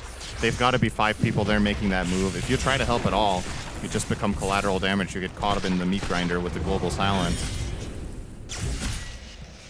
Now, the good news for Enigma Galaxy is Roshan has not spawned too early. Otherwise, the side of Yakult would be grabbing it immediately with the Muerta ulti. But it is a relatively short respawn. We're looking at 20 seconds from now. I did the math on that one looking at the disc, Shannon. Thank you. So, Yakult will be interested in controlling Gary. RP, complete whiff. What did you expect? It's a good question, Baboki. He probably expected you would hit your spell. And we'll be without that for a couple minutes now. Yeah, this is actually maybe going to give Enigma Galaxy Roche. Oh, Noob just checked the pit 3 seconds too early, so they don't know. Yamich might check it again. He will. All right, it's up, boys. And they don't have RP, and they don't have global. Get to work. This is a big one. That's actually super costly that Baboka misses that RP. Yeah. This gives... It's not necessarily that Nigma wouldn't have been able to pull this off, but they have zero concerns about committing for this, knowing that the big spell is down. I'll be an Aegis. Yep, they'll be scanned out. I can't say I love putting this one on I was Ghost. gonna say, I really want this on the Lesh. I get it if they want to siege high ground, because then the DK Aegis is really valuable, but the type of fights that we've had so far in the game, it feels like Sumail desperately needs it. You were thinking of numbers, numerical. No, Sumail needs, and it's blended together. Okay. Yeah, I actually had a good explanation. Didn't expect that, did you? That's actually sad that you did. Unfortunate. Although I will say Numail seeds does sound like it would make some beautiful trees. Yeah. Smoke from NGX. Not going to find anything, though. I'll find a Wisdom for Ghost. He'll get level 20. How much do they want to get out of this Aegis? Like, what is considered a success? I think you definitely clear the outer towers. It's bare minimum. Okay, so that's 2 tier 2s. Yeah, that is the bare minimum. They're on opposite sides of the map, so it does take quite a while to get them. I think high ground is really difficult. It's always going to be tough against Magnus Silencer, right? Anyone who starts pushing, you can just blink skewer them in and global and start the fight that way. And again, this is potentially why Nigma are putting the Aegis on Ghost, is that they are planning for this high ground push. Maybe they feel the pressure. Maybe they're like, we have to go for it, guys. We can't win this one late. And perhaps they're right about that. Maybe this is the time to strike and you want to commit for high ground. And if that's the case, I like the Aegis on the DK. I just also know in the back of my mind that we've seen games from Nigma this tournament. They're just a little bit hesitant to go for the killing blow. And maybe they've learned from it. Maybe they're like, we gotta do it, guys. We gotta take the risk. And if it fails, so be it. I mean, how would you say their lineup scales late game? Because initially, just looking at it, it's like, oh, this is super fast push. That hasn't been the case. So how, if we get into the late game scenario? I think the main thing that I'm worried about for them is dealing with a 6-slotted Muerta. I think that's the problem. Dragon Knight does nothing to them. And if you don't get the Doom off before Muerta uses her ult, if you Doom her after Pierce the Veil, I think she just stands her ground and eats your team alive. So you combo that with RP, a global, 2 big teamfight ults, and Stampede. It can be tough. Double damage. Okay, it looks like Enigma Galaxy actually really want this now. They're trying to get any pick mid so that they can go high ground. Emo with the damage rune. Yeah, has the Lincolns though against Dragon Tail. They have to break it some other way. They'll try with Atos from Glimmer into... Ooh, split Earth. Spotted though, and now they're going to counteract this. Emo. Lincolns has already popped. RP only onto 1, but the Skewer gets 2. Big hoof stomp to follow. Lots of damage onto Sumail. Able to get to the north though. Glimmer's going to keep him alive. I think this is a full reset from Yakult, as the Aegis already expended, and that was the Dragon Knight, so you know what that means. He's not useful anymore. Yeah. It's so crucial that Emo has the gem. It changes everything. Sumail was going for the Glimmer into Atos to break the Lincolns and then Dragon Tail, but Emo sees him in the Glimmer because he's carrying the gem, and he's able to react in time. So all they get off is the Dragon Tail breaking the Lincolns, and while Sumail is controlled, you don't get the Atos off, and then the global covers their tracks. So I really like that attempt from Enigma Galaxy, and I like the way you could clearly tell what they were communicating and trying to execute, but that gem disabled the play. And that's the Aegis down, as you mentioned, so probably going to slow things down again. In that fight, Fly was doomed, and he was immediately force-staffed out by a teammate. Now he has his own. He's working on the pike. Classic 31-minute Midas here for Noob on Doom. This is a little bit less good now. Yep, 85% instead of 90, right? Yeah. On the selling, that is. Yeah. I don't even remember what his other facets are. There's one that Doom lasts longer or something. Yeah, Doom gets better every 6.66 minutes, I think. Yeah, that's right. That's not the one. And then there's, I think he has 3 facets. Yeah, right? there was a third. Something He with has Devour. Oh, a Gluttony, the 2 charges in Devour. Yeah. Feels like we don't see anything other than Devil's Bargain. I think the minus 5% nerf is like, guys, the other 2 facets are good. We know we have the stats. Yeah, other stuff exists. Yeah. Like trying to lead the player base in a direction. The thing is, like I feel like pro players are able to abuse this one more though than an average player. That's why, right? For sure. So it's kind of understandable. You know why pro players can abuse this one, Shannon? It's because they appreciate numbers and they know how powerful numbers. Somebody else does the numbers for the players. Trust me. Beyond post stomp initiation. Oh my God. GH melts. Yeah, nice Daedalus on Fly. Daedalus plus Empower will do that. 2-shotting the Pugna. And the interesting thing about Muerta carry, we didn't see it very much in the last patch. This is, in theory, one of the absolute best ultra late game heroes. Ame tried to make it work a couple of times in, I think, 737, maybe even 738, without too much success. But when you get there, this hero is a monster in the late game. And you add Empower to the mix. What do you think about the Lincolns? I mean, it's the one thing that can screw her over is getting doomed early. Yeah, I think it's fine. No lifesteal, though. I mean, maybe you drop boots, I guess? Maybe you can you get Vampiric tier 4, perhaps, to cover that? Maybe Yeah, he's that's hoping for true. that. So, which tier 4 neutral? How much lifesteal does Vampiric tier 4 give? 16% and 12% spell lifesteal. Oh, yeah, that's... I'll probably do it. If she gets the option. Yeah. We're approaching that, 2 minutes away. But even then, the lifesteal doesn't matter if you're doomed. So it's kind of, you know... Yeah, that's fair. You have to solve Doom one way or the other, I guess, because that is the one problem you have, and lifesteal wouldn't be the solution to that exact problem, but it would help you outside of it. I think the ideal 6-slot Muerta in this game does not have Satanic, actually. I just don't think it's worth it. No? No. Not in this particular one. I think the ideal Muerta build does have it, but the downside against Doom probably just makes it not worth considering.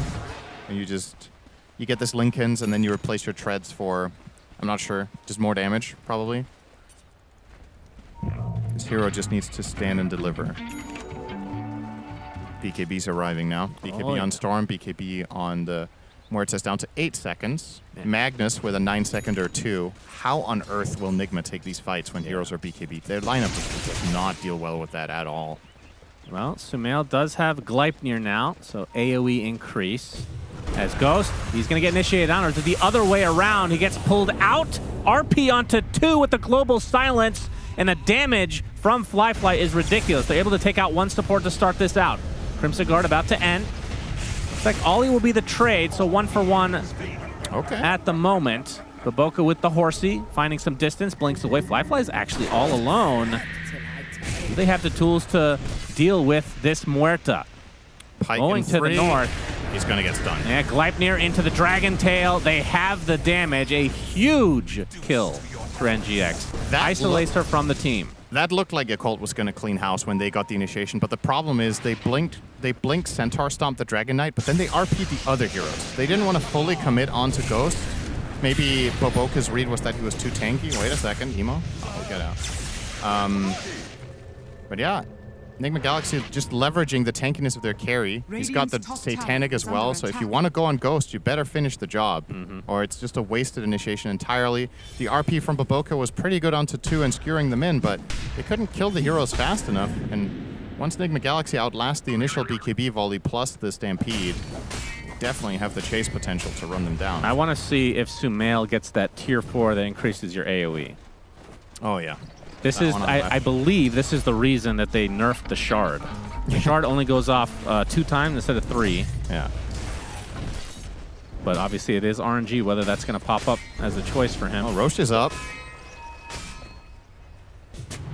Are you surprised that there's no Mage Slayer? I mean, I don't know who would buy it, but against the Lesh, it just feels like it's a requirement a lot of games. It is definitely a very good item against that hero. Is there a world where you could have bought that on Storm? I mean, maybe? It's not terrible, right? The stats are okay on it for Storm Spirit. Get the magic resistance, mono regen, attack speed. Yeah. Oh, we got the cart. So Aegis, Refresher Shard, GH has to force staff to grab it. Not very good on him, but he'll hold it for someone, probably the Doom. Cart Muerta is nasty. Yeah, you literally cannot target her. This is going to be sick. They want to drive Flyfly into position and just get it done. But this Aegis is very, very important here. And the cheese on Sumail, it's unlikely that your cult can take him 100-0. Oh, he did get the Dazoon Bloodright on Sumail. He got the perfect item with Timeless as well. I wonder if he's going to prioritize Shard at any point, or if it's just not worth it on Core. Oh, okay. Is this not looking too bad for Enigma Galaxy all of a sudden? I thought your cult would be in a winning position at this point almost after they were 12k up and have this strong team fighting lineup. Yeah, but that one move. This back-to-back Roche taking for NGX. Yep. Helping quite a bit. Oh, even a Parrot Cloak on the Centaur, the dream item. He is one tanky boy, has Workhorse at the disposal. And he actually gets the mystical Parrot Cloak as well, which gives cast range. And that does matter for Workhorse. There's a bunch of Dazoon Bloodrights now. Ooh. So bigger AoE for Sumail, as we talked about, but also for the RP, and also for, well, Emo's going Ags, I assume. Is that eventually works on that, right? It should also give more AoE to Static Remnants and to Ball Lightning, right? That's true. Ball Lightning I didn't think about. It's not necessarily that impactful on him, but I just think, I don't know, man. I think this neutral item is kind of busted, to be honest. It's definitely good. Meanwhile, Flyfly goes for the crit. You gotta be a little bit careful on Storm, I guess, with the health cost. But I think after your initial cast of Ball Lightning, when it keeps draining mana as you continue, it does not drain health. At least that's what it looked like when he just cast it. That would be really bad. Yeah, exactly. I was like, oh, wait a minute. If he just jumps in, does he start the fight on half health? But no, it doesn't seem to be the case. Should be invulnerable. It's only the initial cost that you pay health for. The question is, did he test this, though? Because this could have very well have been a bug, right? If he didn't know this, he would have griefed his own game. Yeah. I mean, worst case scenario, you drop your neutral item, right? Just yeah, I guess so. I can't do Then you got to hold off for those tier 5s, of course. Yeah, that would suck. Without a doubt. Can tell Enigma Galaxy are very eager to try to put some pressure here with their Aegis. They're playing up very far. But they've correctly identified that Yakult have gone up top, but Yakult have identified that they have identified, and they all TP back to base. So this move from Nigma Galaxy, unlikely to find, oh well, impossible to find anything because nobody's there. And what are they going to do with it after? Fly, he has his Lincolns now, so he is fully 6 slotted. I assume the boots will go at some up the point. shard, interesting. It's rare to see where to buy that. Is that retroactive? Yes. Okay. But you don't know how much you're going to get before you buy it, right? I mean, 30% spell lifesteal just as good in general. You could probably assume that if you're 8, 3, and 10, you've probably been in the vicinity of the heroes dying for like at least 2/3 of the kills, right? Because like either you get the killing blow or you're in the vicinity. So the 8 are guaranteed; those are his kills. So that's 16. Yeah, and then probably out of half his assists, maybe, if not more, he's been in vicinity. I don't know if it counts as vicinity here.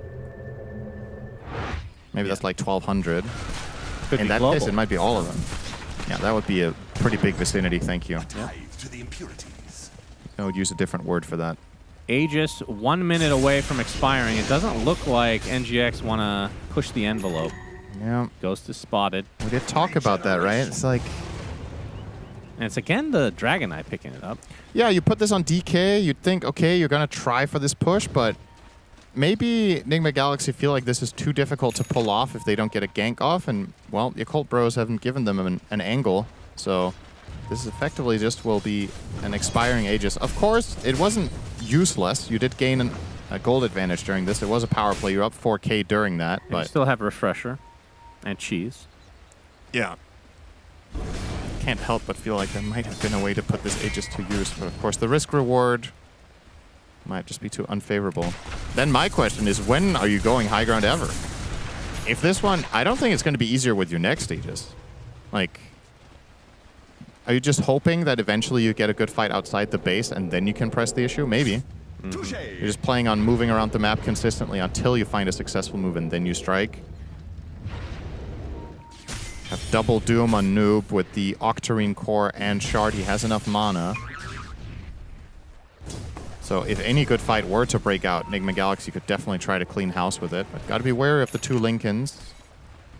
And the Workhorse, of course. How much cast range does this have by default? Do you know? You're the Centaur player. It's pretty short. It's like 400 maybe? It doesn't show when you mouse over it, which is kind of weird.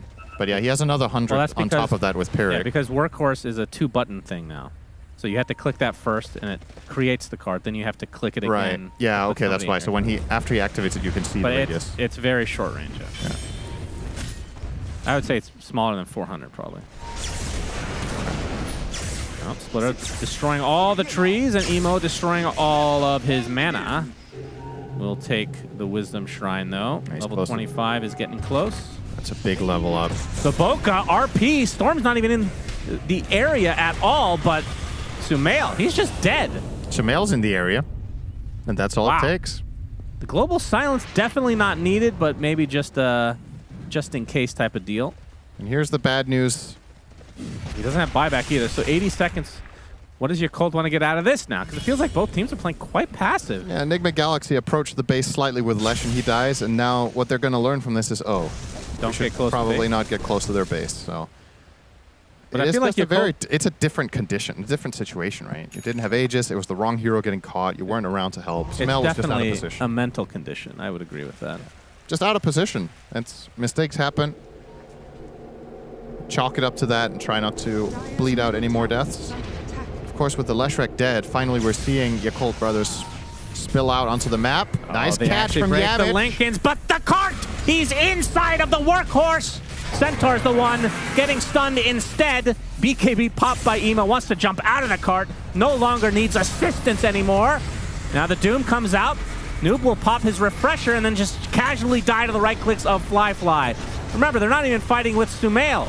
As Ghost onto the high ground, he goes, beautiful hoof stomp from beyond. And Fly with a triple. That is 4 dead, effectively, on the side of NGX. And Emo just baiting them, man. They really thought they had him when they broke that Hex immediately, or the Lincolns. Nobody's ready for the workhorse. That's right. Yamage with the instant setup. Like, there was no way to react to this one. My Instant favorite setup. part about this is when he's in the workhorse, he just, look at him. Look at his animations. They're broken completely. Now it's working after he BKBs. It's either that or he just wasn't actually attacking. He might have been hexed for a decent chunk of that, but yeah, I don't know. That was kind of weird. Maybe Emo didn't even realize he got picked up. Nobody knows what follow-up workhorse stop does. here as well. And that should be Elena Barracks. I think Nigma Galaxy really don't want to burn any buybacks here, but Muerta very quick at pushing with the Gunslinger. He hit both barracks at once. Yep, pretty effective. Well, sometimes he's hitting the building. Yep. If he repositioned his hero, that wouldn't happen. That's right, but he doesn't seem to care. No. This is 2 lanes, unless you buy back DK. Maybe they can even force look at the range. the second shot. This goes really fast. Maybe he has to buy back onto Ghost. Big GH. GH is caught off guard right next to his Ancient. You'd think he'd be safe, but that is not the case. He has buyback. They don't want to use it as Doom applied. It's actually reflected. RP from Baboka on top of Doom and Sumail. The buybacks are still not coming from the Dragon Knight. Ultra kill for Emo, and now the double buyback comes out from NGX. It's too late. Well, Ghost didn't have to use it, I guess. Tell you what. Hey, what? Uh-oh. That was weird. That was a bit... Okay, so I understand this is a very difficult judgment call to make to not buy back your Dragon Knight.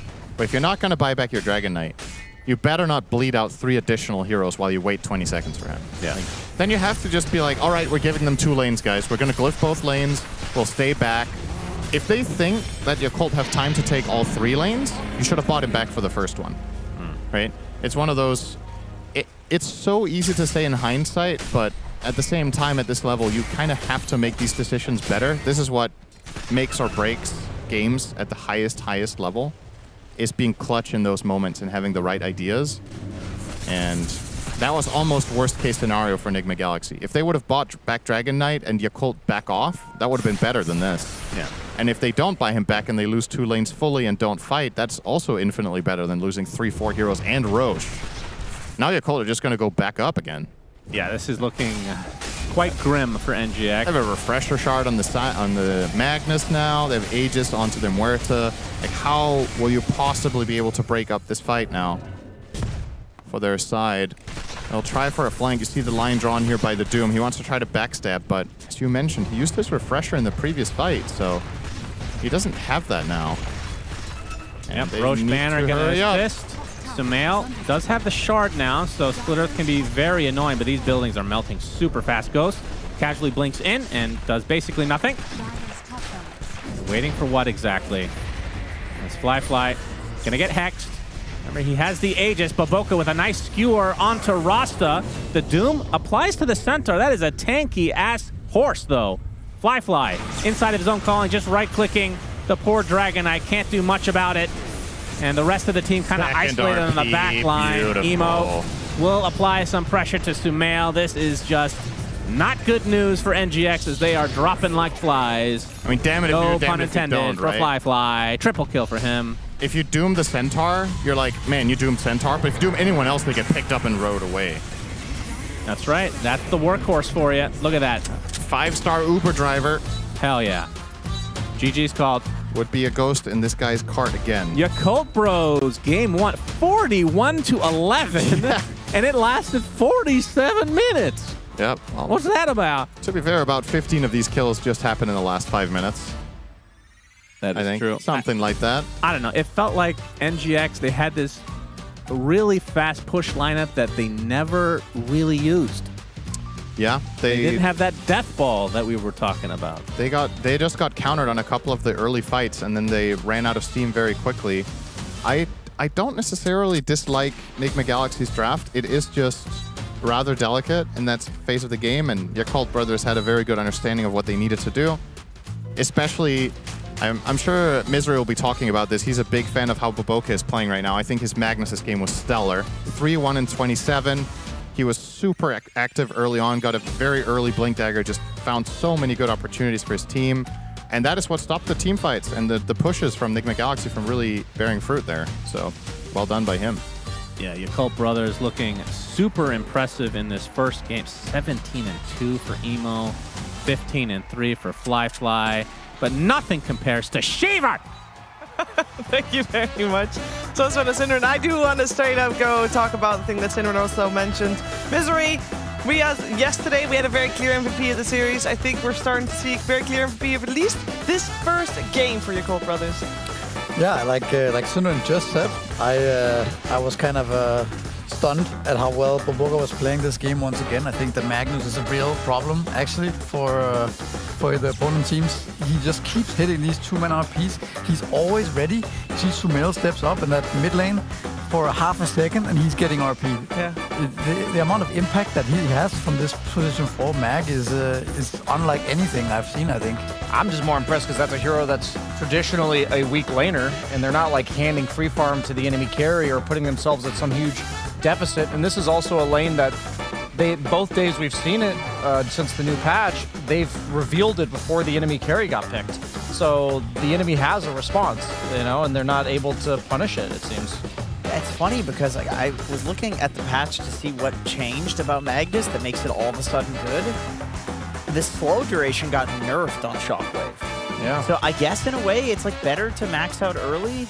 I don't know. The skewer Aghanim Shard got buffed, but nobody's getting the Aghanim Shard. It's not like Baboka was doing like big damage in that game. He was legitimately just like hitting really good skewer backs, and I feel like no matter what the patch is, since we've seen 4-position mag, like sometimes you just have these 4-position players that are really feeling the hero. And I guess that's the thing. Perhaps one big change is that you can actually get through the laning stage as a 4-position mag now, whereas before you're playing into some TA Morphling who's gonna fucking destroy It might actually be the you. carry nerf, so yeah, that's a good point. it might be the carry nerfs that make it better, and so like they can get away with something which was already good in the mid game. It's just that you would lose before the mid game before. Yeah, speaking of carries, I feel like we should talk about the Muerta carry as well. We mentioned it yesterday when we were talking just about the patch, just theory crafting, and today it came out. It did very well, Mystery. This Muerta definitely, if you think about other carries that got nerfed, obviously having this one back in action, it's definitely a good addition to the rotation. Yeah, it definitely looks strong. I also think it helped the case that they ended up picking Pugna. Yeah. And, Pugna has no real play against the Muerta as one of the only carries in the game. There was a bit of a problem around mid-game, I think, with the lack of damage from Yakult Bros. Like, Muerta is very weak against BKBs, so when you saw Nigma pop all their BKBs, they actually survived like RP into Centaur Stomp, into like all the disables just because of the lack of damage. But as the game progressed, I think they kind of just got picked apart by the Magnus. Yeah. Yeah, it felt like there was a dip in the power spike for Yakult based on the BKB timings, the pipe from the Doom. And then, so kind of early game, they had no way to deal with the Muerta damage. Mid game, Muerta had no way to deal with their resistances. BKBs go down to 6 seconds. The Muerta ulti now the duration of the Muerta ulti is longer, right, than the BKB. And suddenly she's pumping out the damage. Also, she's not a target you can go on in the late game because of that Centaur Ags. And she's one of the best users of running around in the cart because she's got such long range. So it just felt like every stage of the game except for that mid portion gave a glimpse of hope for Nigma, but it felt like Yakult Brothers thought about that, and the Magnus also gave them late game as well. We did see the global plus Muerta ult combo too, where they globaled and then she used ult and TP'd out, and it's like the way that was cool. The way that you kill somebody when they're TPing out, 10-20% HP, is that you hit them, right? Yeah. In the global, it's like, okay, you've globaled and you TP out, but we're just going to hit you to death because you're so low. But with the Muerta ult, you can't. It felt like early game that Yakult Brothers didn't have too many proactive plays that they could make, but they did have a lot of counterplay that they could have, and I think Nigma Galaxy disrespected that a little bit. I had a couple clips that I wanted to show from these early game dives from Nigma on the bottom lane. And this is the first one. Really cool play by Baboka to shockwave Yamich into the ghost of Fly to silence him to cancel the shackle, which actually gets them the kill. Now Fly gets his ulti. He is going to do a little bit of like a misstep here on Fly, pathing issue of Dota. That's a classic. But he ends up having his ulti because they got the kill on the Shadow Shaman and goes south for Nigma. This is a different clip 3 minutes later, even if you get deceived to think it's the exact same thing, as they have this global, the silencer damage is ticking massively. I think that might even be a result of that 15% extra damage he gets on silent targets on Sumail. Yep, the new facet. And I think if these two plays weren't to have happened, because if you look at the net worth at this stage of the game, 13 minutes, still slightly in favor of Nigma before this fight's over, then this game could have just looked completely different, because that portion where the BKBs and the pipes came out, maybe Nigma Galaxy is now winning those fights and turning those into crucial objectives, because you have a DK, you can take Roche, you can take towers, but it felt more like a draw because now Nigma Galaxy was able to survive. So I think those two plays are something they have to consider against the likes of Mag, Silencer going into game 2. Yeah. I also think it felt like Nigma had ages a couple of times where they could have potentially started hitting high ground with the Lesh stunning the ground. Like, I think maybe they were a bit too passive. Like, they also had Pugna to like blast the tower. Of course, they are playing as Max, so it's very scary, but I feel like they were playing a little bit too passive in that mid-late game situation. I guess that goes back to what Brian was saying, though, that like if they had not done those like 2 early dives and they had a little bit of a net worth advantage, maybe they take the pipe fight. They get an extra item because of that, and then all of a sudden, the high ground pushers feel a lot more comfortable because it's like, you don't need to have the Lesh like pre-stun the ground and hit the Storm Spirit or something miraculous, or get the Mag on a skewer back. It's like somebody can get skewered back, and you just say, well, we have enough of an advantage that we're going to dive you and win the fight anyway. The wards are killing the tower, the Leshrac Edict. He actually had the facet that lets him hit towers, so they have a lot of ways to effectively give up a hero at 20 minutes and still take and still high be ground. okay with it, yeah.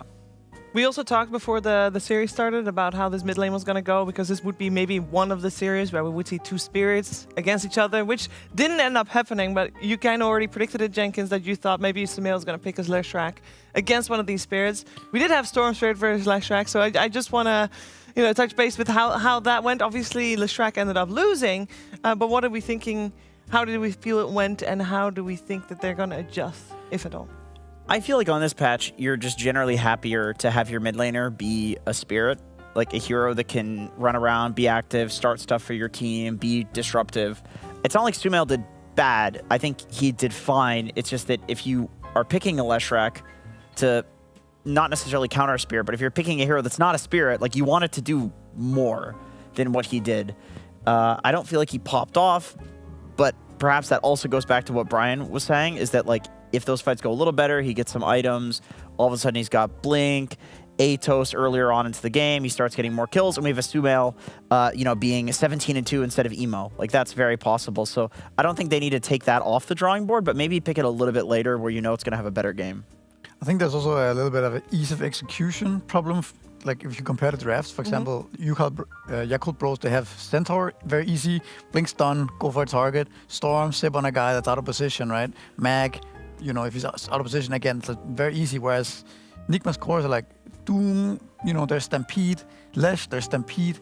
It's not that easy to start a fight. It's kind of only the DK, maybe the Shaman that can do it, but there's Global, there's Stampede. I just think maybe it's easier for Yakult to play this game overall, and that's kind of hidden when you're just watching the game, right? But yeah, I think that's something to consider, like, when you look at the drafts overall, like how easy is it to actually kill heroes? Yeah, on hindsight, maybe, Brian, it seems like, well, you already liked Yakult's draft from the get-go, right? Yeah, just because we've been seeing them own on this exact formula. Like, I was just like, Baboka, Magnus, this game's going to go a bit late. That's what all their games are doing. There's chaos, and they seem to thrive in that. I also think Nigma kind of reminds me of Gaiman right now. Like, they seem like a team that wants to have these drafts with low risk, or like low room for error, and in the game early. And we had an interview with Tofu like 2 or 3 days ago, and he was saying that it doesn't matter what patch it is, maybe it's a bit more difficult, but we want to force this upward tempo no matter what. And I think Nigma, we saw them do this at Raleigh too, where they just have these early drafts where you make these 2 crucial mistakes and it just looks day and night. Yeah. So I really wouldn't mind if we see a clash of these 2 playstyles again, game 2. Nigma doubles down and just remove those 1 or 2 plays, maybe make it 1 instead of 2, and I think it could be a very different story. Tofu did say they were running out of draft time, though, so it's like, I don't even think in that game they necessarily wanted to do it. It was just like, oh, well, we got it now. His hero was Skywrath, but they had like Pugna, Tide, plus like some other hero that pushes. Yeah, You know? run So at their you. whole idea was to end the game by 25 with a pipe, and that's exactly what Nigma's been doing in several of their drafts as well. Well, let's see if they're going to do the same thing in the second game of this best of 3 series as we're heading to a break, but then we're back with more Dota 2.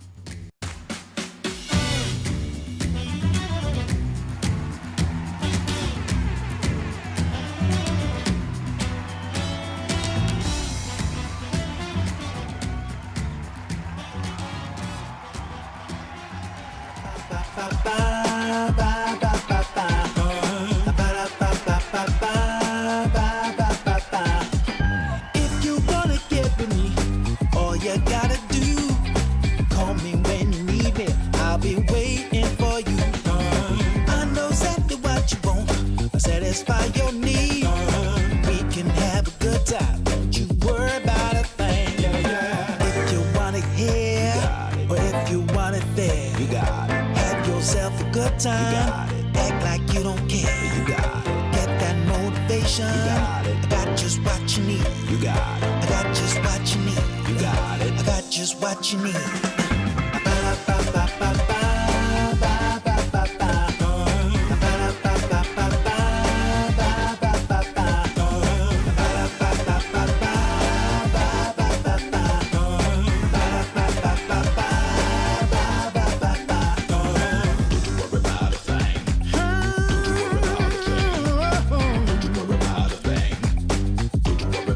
Don't you know you got it, baby?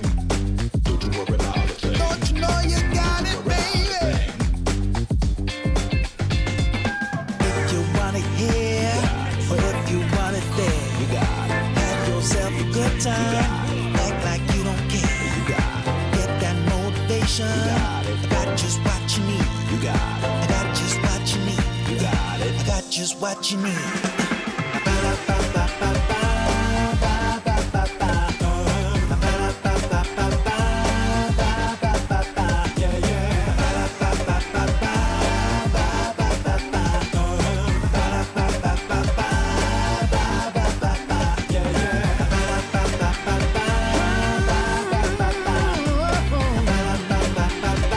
Don't you know you got it, baby? Don't you know you got it, baby? In the mix right now. Oh, yeah. With DJ 31. Killing the ones and twos. DJ set it off. He makes your body rock. DJ is in the mix. Haters step back. DJ spin. DJ Willie D's in the building.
Welcome back. You're watching DreamLeague Season 26. And hello there. We are ready for Yakult versus Nigma game number 2.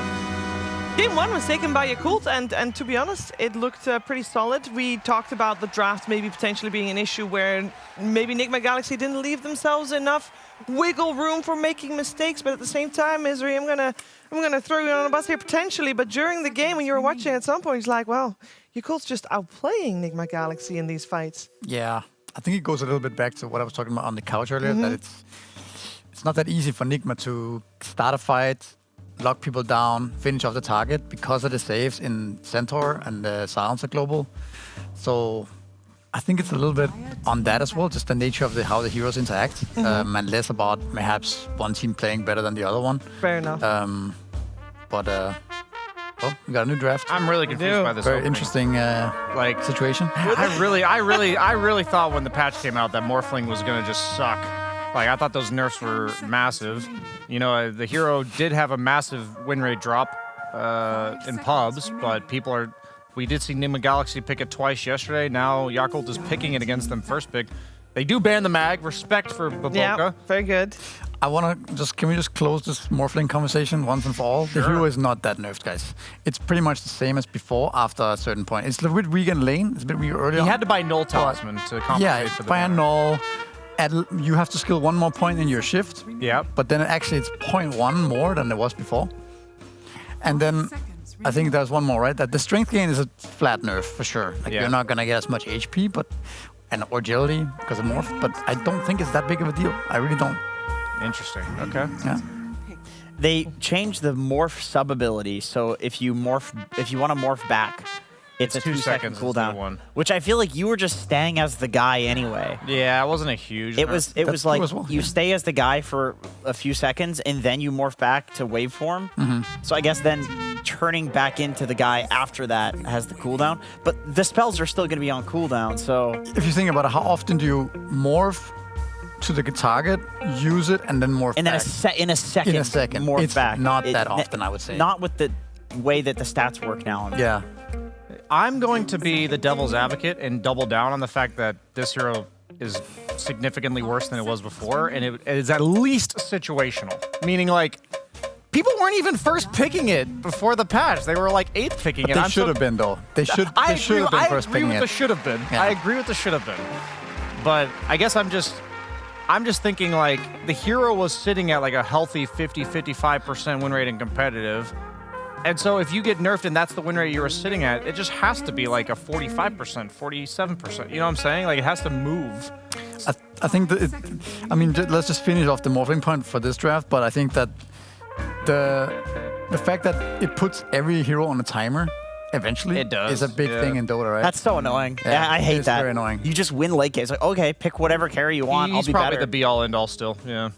Well, if that's the case, then Nigma Galaxy once again have to find a draft that has to hit an earlier timing. Well, ET is, I feel like that's a complete, I mean, ET's a strong laner and all, but ET removing all the armor from Morphling if you eventually get that Ags, or perhaps just trying to have Magic Burst. We did see one game where it was V-Tune Morph against Kiyotaka Tinker, and they had ET, and Morph was Roshing, and the ET Spirit plus a Dagon one-shotted him. So I think that's like, if they have something like a Tinker that's meant to be this long-range nuker that can help burst the Morphling, I would really like that as an addition to the ET. I don't think ET alone is enough. No, you definitely need more. I also think this ET versus Morph counter is, how often does that interaction end up happening in the game? It's not as often as you might think. Yeah. Like the removing all the armor means the ET needs to be on top of the Morphling, right? And oftentimes it's a 5 ET that does not get that many items. So it's hard for him to get on top of the Morph. Can I just say something? I was literally about to say that I don't want to see Nigma pick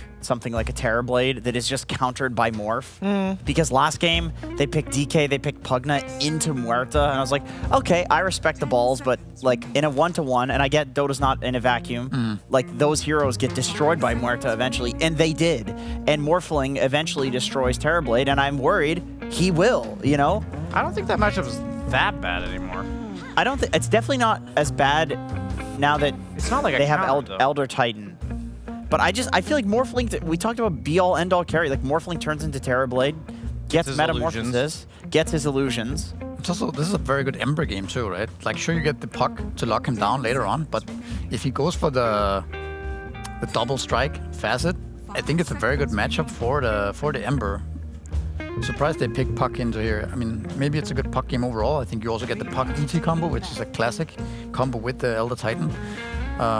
Setting up for the Earth Splitter, but also just amping the puck's damage. I would like to point out that based on Dota buff, Morphling is Terrorblade's 8th best matchup in the game. So apparently that matchup is not as one-sided as it used to be. Interesting. In the other way. I was curious about that. So Yeah, the only better carry matchups he has is TA and Anti-Mage based on Dota buff. I think it's the few matchups that are still like one-to-one really bad for one another. There's usually a lot of ways to play around it, either with items or facets or some talents that play into play later on with some timings, I think, or just other heroes that make up for it. I think that the whole idea that one hero counters another is almost like Pretty a dead, outdated, it's almost a dead concept in Dota nowadays. One hero that we saw yesterday a little bit was the Batrider. Oh, Yeah. Yeah, I mean, Venge too, but in this case, the Batrider has been picked up. It looked pretty weak when Liquid played it.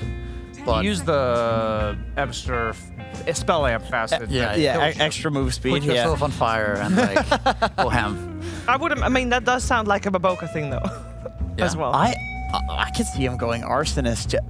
You could solo Roche with Batrider. No, you with can't. Arsonist. Yes, you can. With support bat. With support bat, I mean, you would need to be like high level, but yes. Okay. Do you need shard? Like, do you need the shard for like unlimited stacks, or can you do it with just base Batrider? I think you can do it with base Batrider, but I would say at that point you're probably gonna have a shard by the time you're like soloing Roche. I'm just saying, like, Bat is now a Roche taker. Interesting. Can we talk about which holes need to be filled up by the offlaners that are yet to come out, assuming that for both teams we are looking for that offlaner? Like, what are the teams good at and what are they lacking with the 4 on the board right now? Nigma needs what? They need some team fight maybe to back up the ET and the puck. Some kind of front line maybe. They don't have that at all. I think like a strength melee hero for noob would fit pretty well. Like a Centaur. There it is, like a Centaur. Also has a nice stun against the heroes of Yakult. And what about the other side? Because you have side? Batrider, right? What lane's good with this? They also need a hero for Beyond in the off lane. Similar thing, honestly. They also need something like that. They also need a frontliner, something to buy auras, perhaps. Thunderlord, Tidehunter. Lock everyone down. Yeah. It's like Tide Mars are decent counters to Centaur. You can't run away if you're stunned or in an arena. Do you need anything to deal with the puck a little bit as well, like pseudo? Or are you okay just like Boca catching him something with lasso? I could see them just going back for a Sand King too. This is the one team that like continued picking it after the nerfs. I don't mind Sand King here. Yeah, Sand King can work as well. The thing is, I think Morphling can be pretty good against puck too, right? Turning into puck, silencing him. Yeah. It can be annoying. It's a good follow-up to another Yeah. thing, right? What else is in the pool? Pangolier is in the pool. Offlane. Would that not leave them lacking team fight? Pango offers quite a bit of team fight, I would say, but I don't think it's the best here. I'd be a little worried about like Pango rolling and Centaur getting his ult off and just run away from the roll. I think you want a target that doesn't mind getting coiled, because right now that's coil's Tide. kind of like I wouldn't mind Tide. That's why I was thinking Tide as well. Makes also kind of sense with the Batrider lasso into Ravage. Ooh. Or you just go like Okay. That's a wait. Is That's this a Bat- terrible is this stat line. Bat offlane? offlane? Oh, maybe. Yeah. Oh no, it's Phoenix offlane. It's Phoenix offlane. Phoenix is traditionally very good against Terrorblade. Maybe the laning, like we talked about, the laning spells for Terrorblade got nerfed. His base regen got nerfed. So they might be really trying to bully him here, and that might be their strategy. Very Not sure how cheesy well it'll pick work. too, right? Into the ET. You can never really run in and hit with ET in this lane. Same with Tusk too, right? You basically kill the two supports laning phase with this pick. It's very hard to kill the Phoenix. Bullies Terrorblade. Very free egg game overall. I wonder what the build is. Is it going to be some kind of Radiance, or is it just like fast Shivas? Vessel, or right? Spirit Vessel? Maybe Yeah. you rush Hex. I feel like S-God on Puck is going to pop off this game. What's the disable for him? Like, you have to lasso him. You have to kill him in a lasso right now. Escort can pop off, but it's going to be later, I think. It's going to be like 30 plus, 40 minutes. Then maybe, yeah. But early game, Is Puck doesn't do EGOT anything gonna to pop Phoenix. off instead? What's that? EGOT, Emo. Is he gonna pop? Because this is one of the other 2 heroes that he was first face banning, or they were first face banning yesterday against him. A nasty Ember. This guy, he might be the best. I'm just uninspired by Enigma's draft. It doesn't look like Enigma draft to me. Like, it doesn't have the tempo. It doesn't have... I don't know. It's just... Agreed. I'm also not inspired by it. Yeah, I would go with Yakult Brothers just because of the momentum they've had coming into this series as well. Okay, well, let's see if Enigma Galaxy can force out a 3rd game to this series, or if Yakult Brothers will indeed take this one 2-0. We're heading over to Sunsfed and Sinrin via the PogChamp Pandas.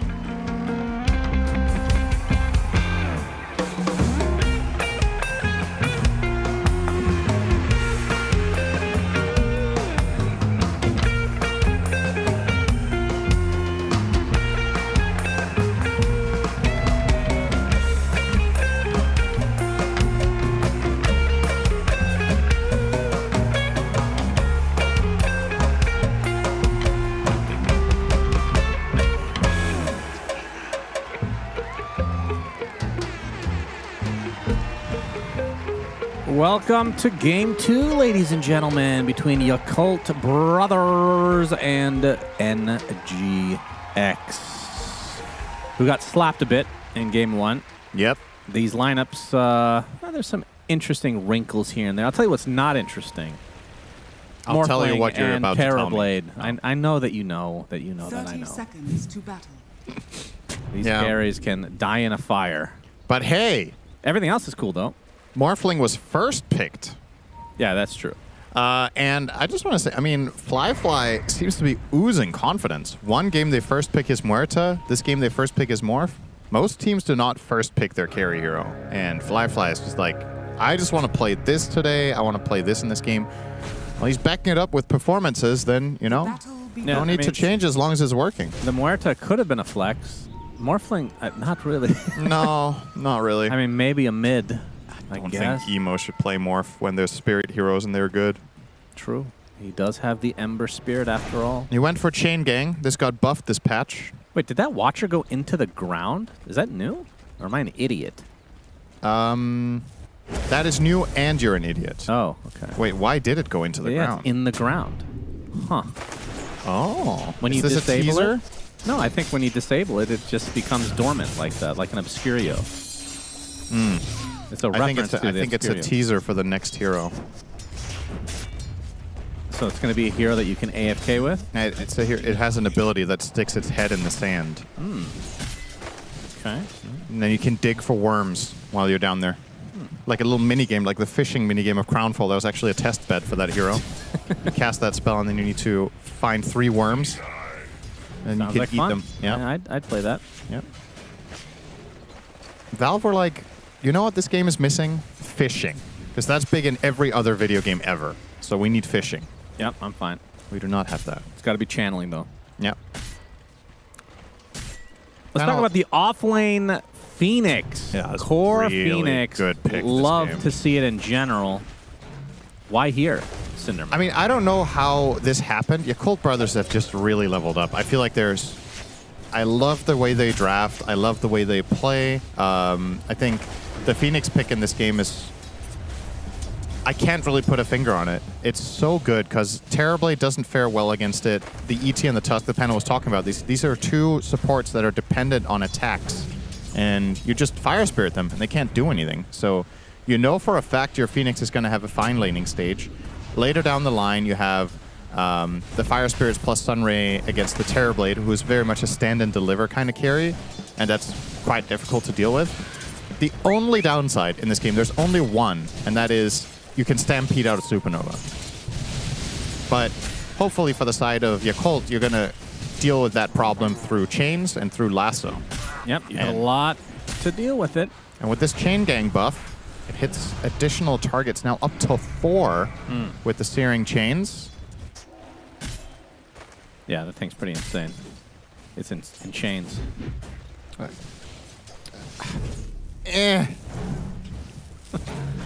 I appreciate the creativity, but you can do better. Okay. So what do you itemize on a Phoenix. Like back in the day when this is core, it'd be like Spirit Vessel type of thing. As you can see a dive onto GH, burning away in the trees. Blood Grenade is enough. Beyond gets first blood on the Phoenix. But yeah, like Spirit Vessel, sometimes you'd see Radiance. People love Shivas on this hero. Yeah. Ags can grief your team. Yeah. I think all of the suggestions. So the panel were mainly talking about the options of Shivas, Radiance, and Hex. And the Vessel was also briefly mentioned. I think Vessel is the worst option out of all of them, because I don't think it's particularly good against any hero except Centaur in this one. So I would rather see... I think a Shiva's Rush sounds really good when you consider what heroes he's playing with as well. Just getting into the fray with the slow, setting up his Ember for a fight where he can chase down heroes, making it easier for Ollie to hit his spells, amplifying a lot of magic damage that they have. Bat Rider, Ringmaster, even Ember does decent magic damage. I think that would be really cool. So for me, probably I would like to see Shiva's Hex, I think, as the two main items on the hero of this game. But I won't be mad at Radiance either. It's just that has the downside of being against Terrorblade, so you're giving him Radiance too when he uses Reflection on you. Maybe it's just better too. Yeah, Baboka getting run down by Ghost. See those? That's Sumail dies to Emo solo. This is a good Ember matchup, but Sumail was actually doing great on the CS. But yeah, eventually, if you're not careful, all of that CS lead is turned to dust. Yeah, that's... Ember is now ahead. Absolutely. And not only is he ahead on gold, but he's going to hit 6 faster, and that's when it can snowball. So then the puck can't even escape you. You can't orb away, he's just going to chase you down in the tower. I feel like every game we've cast so far, Emo has kind of gone off. Yeah, he's been really impressive. He's playing super well this tournament. Dire's bottom tower is under attack. And what do you think about Baboka on the Bat Rider? So position 4, he actually takes the Arsonist facet, which I would think is a more core thing, question mark? Yeah, that's what we, at least we're theorizing it would be good for, but maybe he just likes his 5 skill points in first spell. He did that on Magnus as well with the Shockwave. Yeah. I don't know. I thought Stoked was going to be really good. Oh, nice phase shift from Sumail there. Dodging out the Flame Break. Important for his survival. It's really distracting that Sticky Napalm is green, have to say. Yep. What was the bat's name? Snotty? Yep, I think so. Put a little bit of food colorant in there. It does look like a drink in the U.S. Yeah. Free to use any chemicals that you want. Baboka getting gone on right now. Tag team pretty annoying to deal with as the dive coming in. Actually gets stunned both of them. Emo coming into play as well. Sleight of Fist takes out one. It's a trade for Baboka though. It looks like that'll end the engagement. That's a good result for Enigma Galaxy. I thought that was going to end worse when Emo showed up and got the double chains, but they didn't really have the chase down potential. And Sumail was not involved, so he's getting some space mid to try to bridge the gap and get up to his Dream Coil. Their lineup revolves a lot around Puck this game. I really think it's crucial for him to play a good game in order for Terrorblade to shine here. Ooh. So, yeah, very close in the whip. Imagine if he had Adaptive Strike. Yeah, that's something to imagine, huh? Can't wait to see when he skills that. I genuinely can't remember if he even stuns anymore. Is it just a knockback? It stuns when you have... when it's the strength? No, you're right. That's I remember just they a changed knockback. something. Yeah, it's just a knockback. You're right. Okay, yeah. Man, yeah, they changed that a lot. I actually totally forgot because I've barely seen the spell used. Yeah. It's so weird. Now we're going to see one Obscurio picked up for Ghost. And Chipper picked up by Noob. Big Han fan. Oh, Whip actually does steal a pretty valuable neutral. Yeah. And he did that. He didn't even have vision, did he? Doesn't? Wait, how? Huh. Smart boy. Wait, did he place the sentry while he was farming it, and then he got the residual sentry vision? That might be what happened, actually, because otherwise I just don't understand how he would have timed that.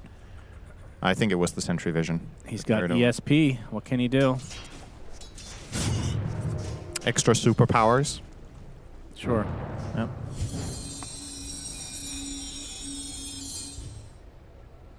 And we're going to keep looking at this Watcher. We're waiting for it to go on the ground or something. Servers need a little bit of a rest sometimes too. That's the coil. Coil into the snowball. Silence to follow. Blocked off. Has the remnants, but dies before he's able to finish the connection. So good gank from NGX. Yeah, that worked out better than I thought. When we were halfway through that, I thought that was going to fail. Now Boboka wanted to counter out the rune. Sumail on the hunt. He does Firefly to the high ground, but they have the catch. So 2 quick freebies for NGX. Yeah, okay. It's very nice for them. Is there a better hero to have chipped vest on than Centaur? No. I think that has to be the guy, right? Feels good. Can't wait to play some Dotes when I get home, Cinderman. Accelerate your farm. Supernova. And... Oh, this is bigger, though. That is a double kill for Emo. Make it a triple in a moment. Goodness gracious. That must have felt so satisfying. The dopamine just oozing from every pore. Emo triple kill. Dirty. That, I think it was about half a second from going off, I think, but then... Yep, that's what you sound like. Nothing to do with the play, but just let it all out. You don't want that. Yeah, let some of it out. Okay. I'm actually going to unbutton my pants right now. It's a little tight from eating lunch. Yeah, shouldn't have got medium. Boboka up. Gonna take a snowball to the back of the head. GH and Ghost pursuing as well. Flame break, not gonna be enough. Another easy one for NGX. It's cool to see how different the approaches are to Batrider, right? You see Boboka here going the 2-1-2 build. Yesterday we had Boxy go 0-2-4 with Stoked. He didn't even take Napalm until late into the game. Very different ideas, which is what we love about a new patch. Sometimes there's a new patch and the teams very quickly identify, all right, this thing is just busted, or this is the way to play this hero. But there's been a decent amount of creativity so far. Well, they want GH. Emo's the only one that's able to actually connect fully. He's going to take an Echo Stomp for his troubles. Fairy Fire activated from GH along with the Kobold Cup, but it's not enough. Amp damage rune is insane on Ember. Got to be one of the absolute best heroes in Dota to have this on. Takes full advantage of both the spell amp and damage amp. Finds that kill specifically because of it. Looking for more, baby. Emo very aggressively here, trying to just take space away. The Watcher went into the ground. You didn't see it. That's unfortunate, but take my word for it. It is dormant. It is down. Yeah, go to the left. Yeah. Go to the left. Almost there. Almost hot, there. Hot. Yeah, there it is. There it is. That one is in the ground. Yep. New feature added by Volvo Software Incorporated. Yep. Dire's top tower is under attack. Really cool. Yeah, Misery didn't get his wish. His wish list for the patch was remove Watchers, and Valve were like, we'll do a compromise. We'll make it look, we'll get closer to removal, but we'll only sink them into the ground. Makes zero difference. But yep. Not quite buried enough. Oh, Boboka Yeah, they want to again. try to counteract this ancient taking. Might cost them. Boboka's the first to fall. The egg is placed, and they're going to be able to take out Sumail and Yamich. Well, he avoids a couple spells, but it's only a matter of time. A 2-for-1 Fourier Cold, and of course they got the, almost the whole stack here. And they killed Sumail. We saw that play the panel was talking about at Morphling. You turn into the puck and you silence him and kill him. Nice and easy there for Fly. Yamich not too happy about that. Also not too sad. An average response. GH Radiant's bottom tower is under smacking attack. away with his haste rune at Emo. You're not going to win this fight if Emo actually fights back, but... In the meantime, Fly. All right, they're TPing in the top Waning here. Rift. Oh, the Morphling's actually pretty low. Not able to attribute shift, but teammates are there to force NGX back, and Tier 1 tower will be fortified. Strongman Tonic is so good for Morphling. So if you're playing on high agi, your EHP is super high, so when you give him that strength... Alright, okay, your EHP when you get strength is high when you have armor. Well, we have a lasso onto Noob. Yeah, Stampede. Emo on the way, and it's not going to be in time. Baboka trades ults with the Centaur. I think that's okay. In the meantime, his teammates are taking top tower. So mission accomplished there. Emo now 7-1 on the Ember. It's interesting to see this chain gang. He's kind of also using it to clear waves with. So it hits 4 targets. You can kill the whole wave with that and a slight. Doesn't it also, in addition to the extra, does something with Flame Guard, right? You mean when it also chains around your ult? When Searing Chains are cast, they are also cast around Fire Emblem. Right. That's pretty insane. I don't actually know how this works with prioritization. Let's say your hero are next to 4 units, and your Remnant is next to 4 units. Where do the chains go? I thought it was all of them. Do they both? Do they, like, you hit 4 targets with Searing Chains, right? Yeah. Does each Remnant also cast Searing Chains on 4 targets? No, I mean... Or do you cast 4 in total that are then split? I highly doubt it's the latter. Okay. Blade Mail activate. No Stampede for Noob. We saw him use it earlier, but he's just going to go for the casual TP. The ultimate counter. Meanwhile, Fly. Waveform's away. He's fine. So, 2 separate ganks across the entire map. The Mail in potential trouble here, though. They really want to commit for this. Oh, yeah. The egg was placed. The snap onto Emo. Sleight of Fist is dodged, and Sumail is out of there. Damn, Beyond really wants this. Living up to his name. Well beyond the back tier away. 2 tower. Sumail. Yamich now. Yeah, he's going to pay for his transgressions, although Emo is here with a shield rune, so you have to play this cautiously. And on the other side, Noob did get the Wisdom Shrine, so no steals. Actually, you know that sound that you said is 24? It's not. It's Law and Order. Yeah, how did you know? Because I also read your Twitch chat when we do a podcast together. Oh. There were multiple people saying it in chat. I don't remember that. No, that's because you can't read. So I don't know where you were told from. I just thought of it now. Oh, really? Yeah. Did you like actually come up with that yourself? Yeah, I just pictured the old guy's face, whatever that guy's name is. Poor Jack in an Bauer. Entirely unsurprising turn of events, I was wrong about the series, but it was TV. I did get the right medium. Yeah, that's impressive in and of itself. Trying to burn this shield rune, they basically do here. Fly's made his way over as well. This tier 1's mega dead. Yep. Easy pickings for him. So the side of Nigma Galaxy doesn't really seem like they're putting all that much pressure. They're getting their farm on the cores, with the exception of Puck, who is starting to fall behind here. Sumail having the worst core game out of all of the 6 of them. But it just seems to be a game where Nigma have a little bit of damage issues, but maybe until Centaur gets Blink, it can really start moves off for them. We got 4 Obscurios. I love that. Well, that should be the average, in a way, or maybe 5 should be the average. You have about 50% chance of being offered one. You think everybody will take it? Sneaky Runesteel, pretty much.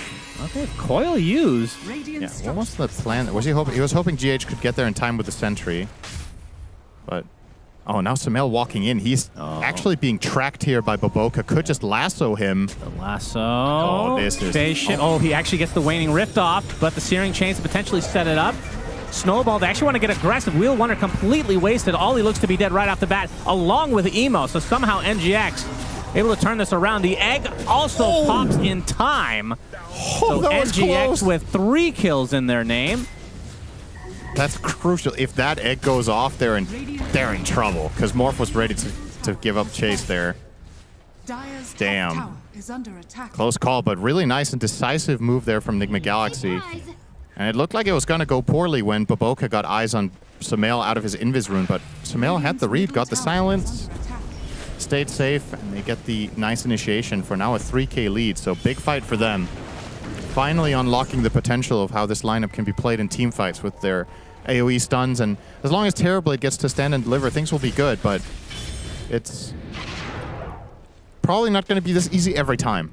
The dagger is close for Bat. Phoenix almost has Shivas, so big upgrades en route for Yakult. Yeah, the blink on the Bat would have turned the entire thing around. The fact that he had to go into melee range and just by happenstance was Waning Rift. Yeah.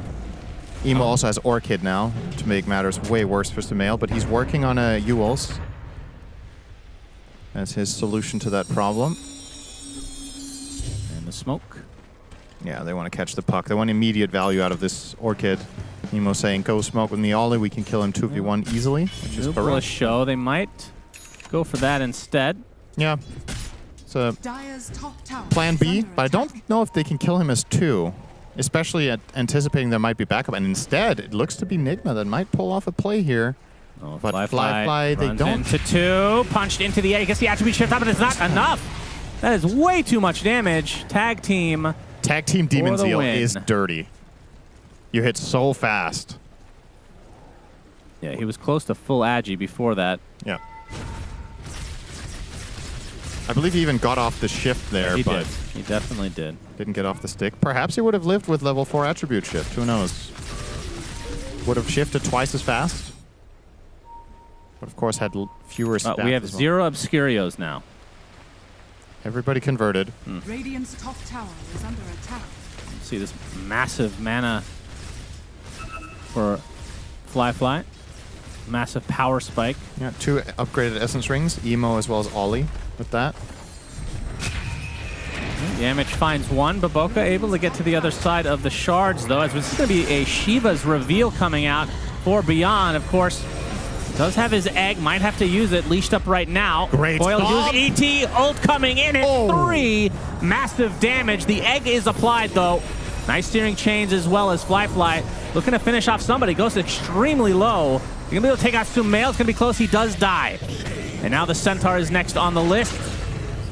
So a good turnaround from your Colt. Pretty back and forth fight. GH could not have hit that any better, but it wasn't enough. Yeah, GH looks to be donezo as well. So they end up getting 3 members of NGX, and they can try to go for the pit play.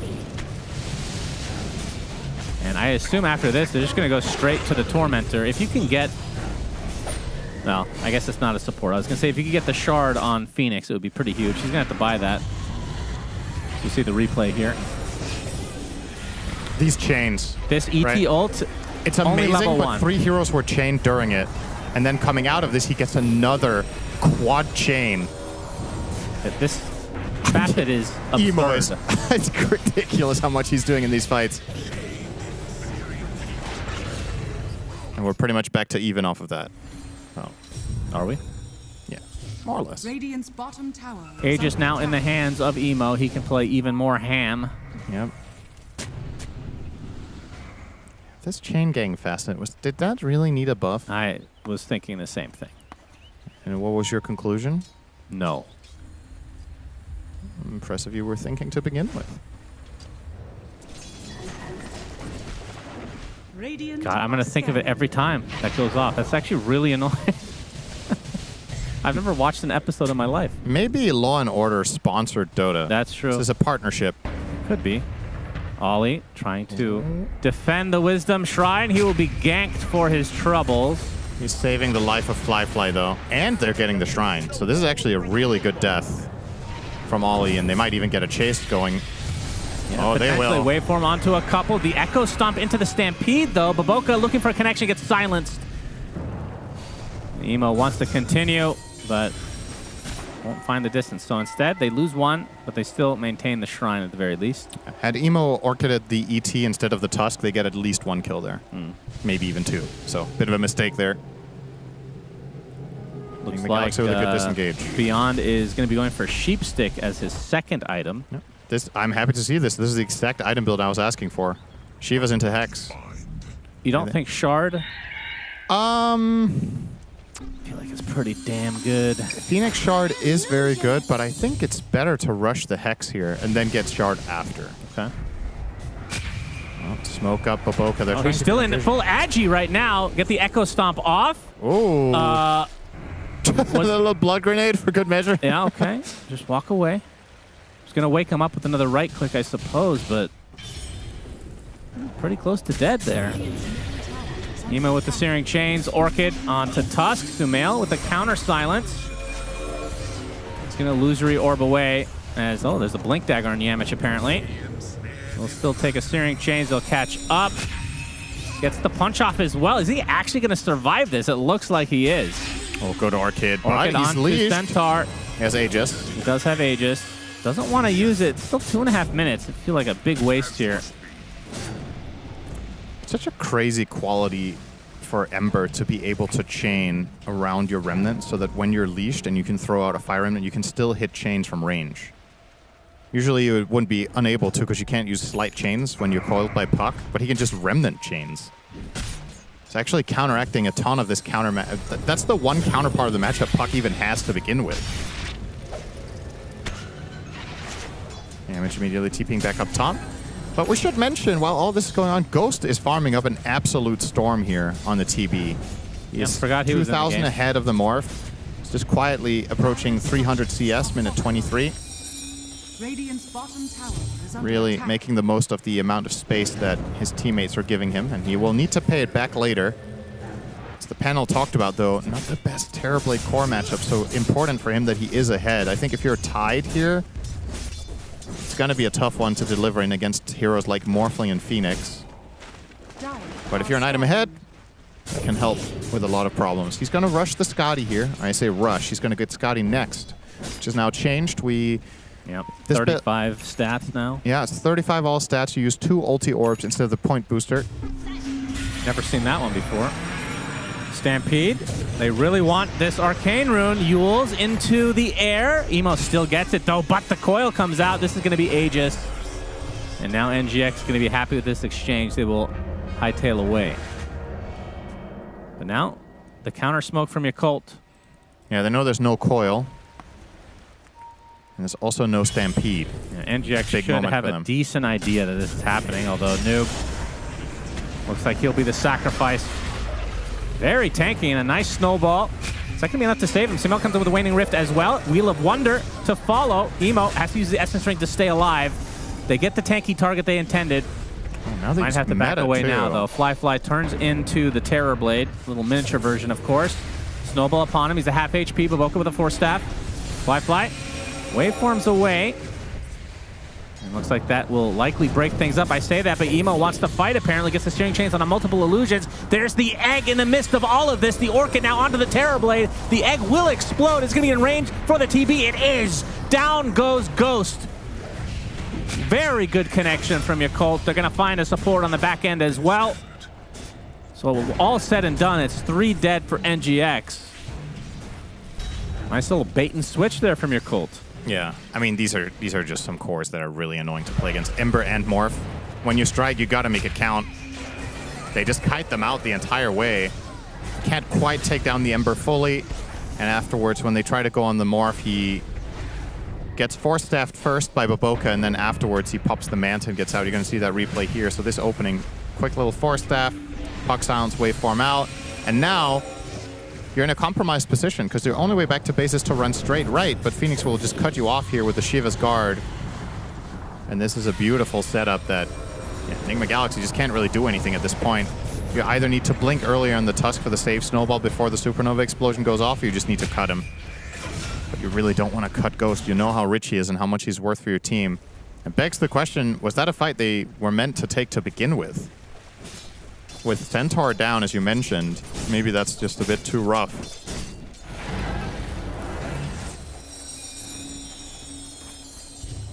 Now we look at the net worth, quite even. The NGX. That's the thing about this game. It felt even when Nigma were ahead by 5k, right? It's just like the way in which the heroes interact in this draft.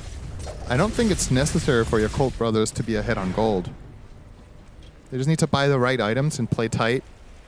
And you can see the discrepancy now between the two carries, not as large as it once was. Yeah, it's basically caught up now on Fly after that fight. Now the Phoenix Hex is inbound. See what he puts in his quick buy after, if it will be that shard. It would then line up quite well. He doesn't have level 4 Sunray yet, which is pretty standard for core Phoenixes to prioritize the other 2 spells, which by extension also makes the shard worse until you have that maxed out Sunray. Has Tormy been killed? I don't think so. I think it's bottom, right? No, it has been killed. Huh. Who killed it? Well, it had to be NGX because they're the only ones with shards right now. Yeah, Yamich got it earlier. Okay. This would be a game where the old Ringmaster shard would be pretty valuable against the TB, as we've said 1.5 million times already. It's been nerfed, though. Yeah, that's true. But it's still good. I mean, without a doubt. The Bat Rider one, not so great. Unless that was changed. I don't remember reading it. I mean, his shard, when you're running Arsonist, removes the stack limit, and you can deal damage to structures with Napalm. That's right. That's different. Yeah, it's still kind of meh, isn't it? And he's not going to buy it. Yeah. So, Fly gets the tower. Noob was trying for a deny, not going to happen. Emo from the backstab perspective has the shield rune. Pipe is popped. This is everybody. It's a bait. Oh, it was. It's Noob a is trap. actually staying alive. The stuns on the Emo. Gets the BKB off in time, but they have the Hex onto Sumail. They have the silence. They use it to keep him alive. ETO deletes one. Beyond is dead before getting anything off. 2-for-1 special for NGX. Boca's going to spot out Yamich. Yamich completely isolated from the rest of his team. He just casually dies in the corner here as Emo completes his double kill. Sumail being chased by another version of himself. Oh, nice dodge. Sumail gets slighted anyway, though. Cannot get out in time, and with that, Yakult wins the fight. GH is playing a hell of a game, but it's just not enough. And I don't know if that was a deliberate bait from Noob. It kind of looked like it, but the teammates were just a little bit too far away for that. So sure, you do get a fight out of it, but your Centaur was so low when the fight began that he didn't have too much left in the tank to really contribute. And did end up dying. The follow-up fight, though, they did a good job on Enigma Galaxy not letting the Supernova be cast at all by Beyond. But in spite of that, they still come out the losers of this fight. Yeah, it will be the shard for the Phoenix. I find it interesting in this game that Fly values 2 all attributes over 15% magic resistance. Or 12 morph duration. He did not take a 10 talent. I guess there's not that much magic damage. It's ET and Puck and some Centaur. But then 12-second morph duration is pretty good, no? It's 50% longer with this. Goes from 24 to 36. Yeah, well, Morphling players have a screw loose on average. I honestly can't argue with that. Need a little bit of a special mental asylum for all Morphling TA and, of course, Broodmother pickers. They can live together there. Unless you're picking TA support, I salute you. I think that's cool and fun and hipster. Yeah, but the Lions as well, I put in there for me. Lion players. We're unfortunately out of space. Please. BKB pretty close for Fly. It's got the Butterfly, Manta, Vlad's, and Dragonlance. Smoke up time. Yakult want to make another move here. And so does NGX. Yeah, everybody has everything. Time for a big clash. Enigma might walk into a trap here. Oh, this could be a huge Wheel of Wonder, but the stun comes out onto the Ringmaster, able to box himself. As Emo and company, they focus down Sumail. Completely isolated and dead, so it's a 1-for-1, but support for mid, not nearly close if you're an NGX fan. Egg is still available. See if they want to continue to try to chase here. They know that meta's been used. Noob in the trees will blink, and I think NGX will concede this fight. Oh, Fly turning into the Elder Titan. If he waveforms in and just becomes ET, he's going to smack the ever-living crap out of TB. With a natural order. That is true. I didn't think about that. So yeah, who's countering who, really? Yeah, meta's going to be ending soon, but Sumail will also be up, so a bit sketchy from Yakult. BKB. That's for a Boboka. nice pickup for him for this follow-up fight if it were to break out. Gives him a lot of freedom to just keep applying sticky napalm stacks. It's nice to see a traditional Bat Rider build. Blink, Force, BKB. It's got treads, so not completely. The real traditional won't be Tranquils, but close enough to good old Bat. Glimmering in beyond. There's an illusion rune. Yep, Echo Stomp. Only going to hit one. Shivas connects onto 2 heroes in the meantime. Emo trying to chase off the support here. Yamich in the corner gets the Walrus Punch. Sumail with... Oh, are they just going to kill him? To that? Emo What? just casually dies, and with that, Yakult just have to get the hell out. Fly. In the cover of the egg with the Sunray to follow, just right-clicking away. The Wheel of Wonder is beautiful onto 2. The egg will connect as well. Do they have the damage finish? Of course, he gets the Thunder and the GH in time. They do get the Centaurs that continue to fight without their Ember Spirit. Beyond and the Morph inside of the shards here, stuck. Trying to fight his way out is Fly. super low now as the attribute shifts as high as he can, turning it onto Sumail's already at half HP himself. The whip not going to hit. Yamich just casually goes down in the meantime. His Ghost doesn't have Sunder to work with, gets killed off. They actually stayed too long despite being at the number advantage. And Sumail with the phase shift, Echo Stomp hits onto the Morphling. Very important as Yamich punches him into the grave.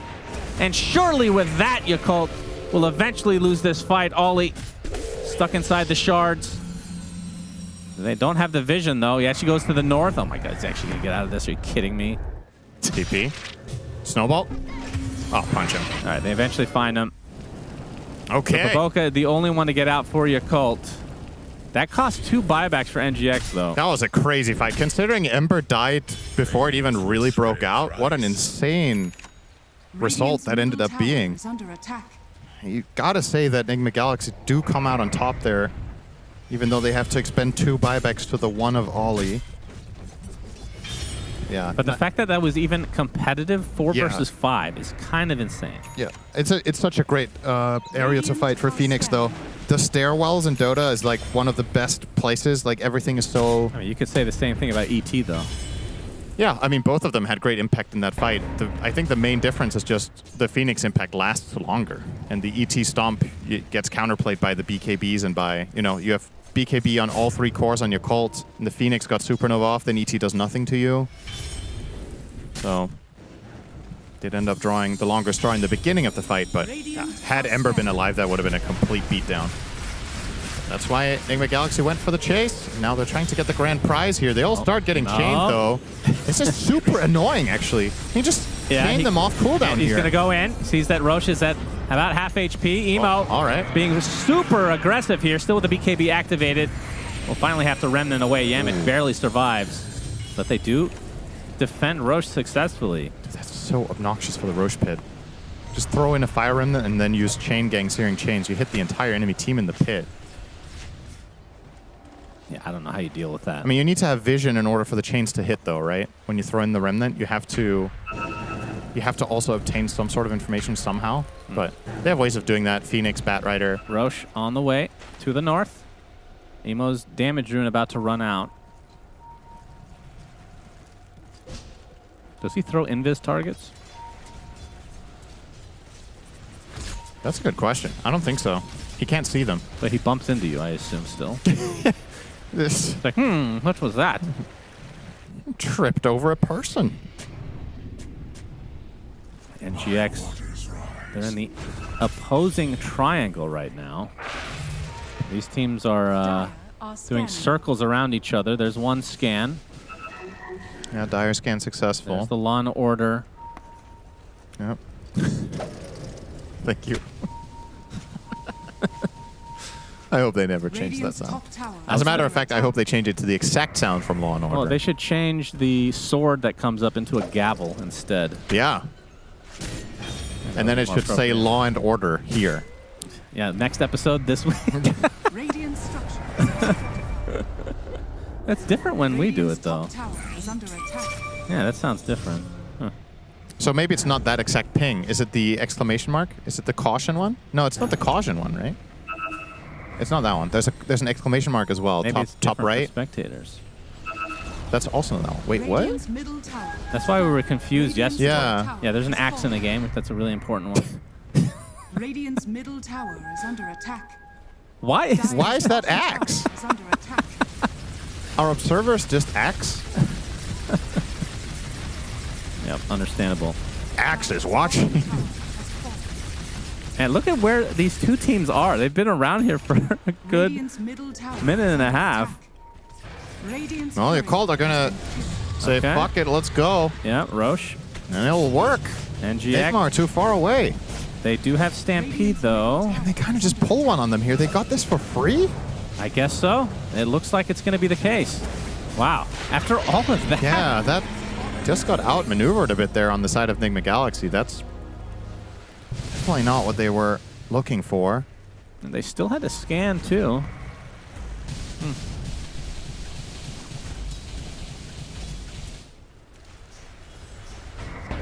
Okay, well, Aegis on Fly. So he's buying Shard next, by the way. So he's trying to address all these stuns now. Wants to make sure he can get off the shift. Yep, good choice.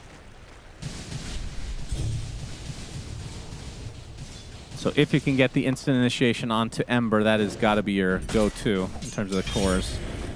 Since he's not the one with the Aegis, but the supports are really the issue. Feels like. I think the biggest challenge here for Enigma Galaxy is killing heroes fast enough. If you don't manage to burst them within your stun durations and they get BKBs off, they have so much counterplay. Ember can just jump away and he has all sorts of stuff now with the Aghanim Scepter. You're playing into the Phoenix Supernova, you're playing into a Morphling with Aegis. And you know that your Colt Bros are not going back unless you make them here. So this side lane push from Ghost, I kind of wish he would have stayed down there a little bit longer for the side of Enigma Galaxy. Because yeah, they're going to lose this bot tier 2, but actually the threat is not serious enough that Colt have to go back for anything now. Fly successfully gets the tower. We'll get the Ranger Axe as well. Sumail with the Waning Rift. And the Remnant. Just one Remnant.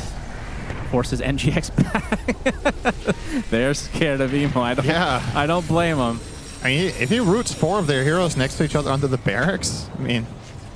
All right, Roche's banner taken out. So the push might be ending here. Emo can take care of the trash lane and still be there. With Fire Inlet, one of the big assets of this hero, of course, the global presence.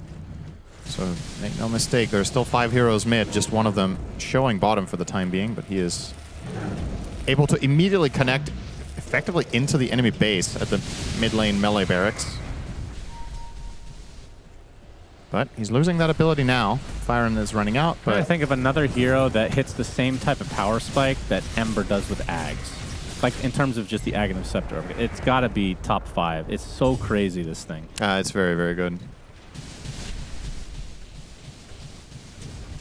I think Shaker Core has to be up there too, right? People weren't buying Ags on Shaker Core in this last patch, so I don't know about that. They weren't? No. I don't know if you're right about that one. All right, we'll just assume I am. Yep, they're going to start things out onto the Bat Rider, able to stop the initiation in its tracks. Clutch Lotus there from Noob. Very well done. And the Stampede used to try to counteract. They're going to still try to fight with this Aegis here as Fly. They'll take out Yamich easily, but is this going to be life number 1? No, the attribute shift is continuing to go off. Coil onto 2. Snaps it. He's still staying alive. He just shrugs off the double edge. And Fly. This Scotty's pretty annoying to deal with, but he does survive. And, I mean, still 2 minutes to go on the Aegis.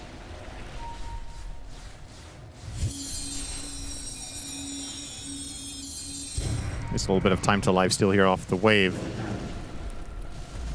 He'll get back up to almost full here. And yeah, in spite of that great counter initiation with the Lotus Orb against the Lasso, Enigma Galaxy don't really get any secondary kills. Yep, Hoof Stomp. Able to Manta now. Oh, he'd actually do burn life number 1. That is huge for NGX. Killed himself on the Blade Mail. Yeah, that was not ideal. Fly. Gonna waveform back. Feels like a lot of poke and prodding here. And Sumail forcing them back again. Echo Stomp gonna miss. Solid defense.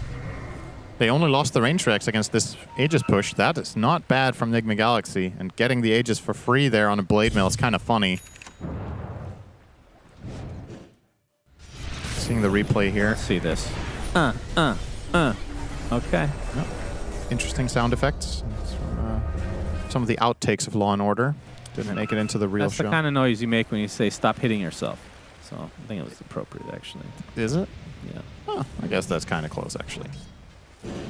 Well, everybody's been taking this OD staff as a neutral. This one on Emo right now. So 0.7 seconds of being hidden from the world, and then you take 5% max HP damage when you come out. Yeah. Of course, worth keeping in mind for all of the neutral items that have actives. That's the added benefit of having it more frequently because of his Octarine Core, but he's going to need it. Oh, half HP. That ET destroys him. Perfect execution. Absolutely. That is a ginormous kill. 90 seconds of no Ember here for NGX to take advantage of. I bet he regrets not buying an Aeon Disc right about now instead of this Octarine, but probably doesn't feel like this is likely to happen. But he found a moment of weakness here in Enigma Galaxy, and now they're going to strike. They want to force this buyback. They feel confident that this push could work with no Ember. And soon enough, they should realize he doesn't have it. This could be the first lane of barracks here. Of course, they've lost their mid-range, but no melee have been taken yet. Ghost will get started on it, and he will finish it in a moment. Well, they use another fortification. I wonder why teams do this. Why not wait till they go for another tower? Because surely this is not ending. Maybe you're holding on to hope that you could bridge the gap for backdoor protection or... Well, I stand corrected. They run away. Yeah, I'm surprised they don't finish ranged here, but okay, well, maybe... there's plenty of time left on Metamorphosis, actually. They'll be happy with their spoils. Very even game now, once again. It's been a good series.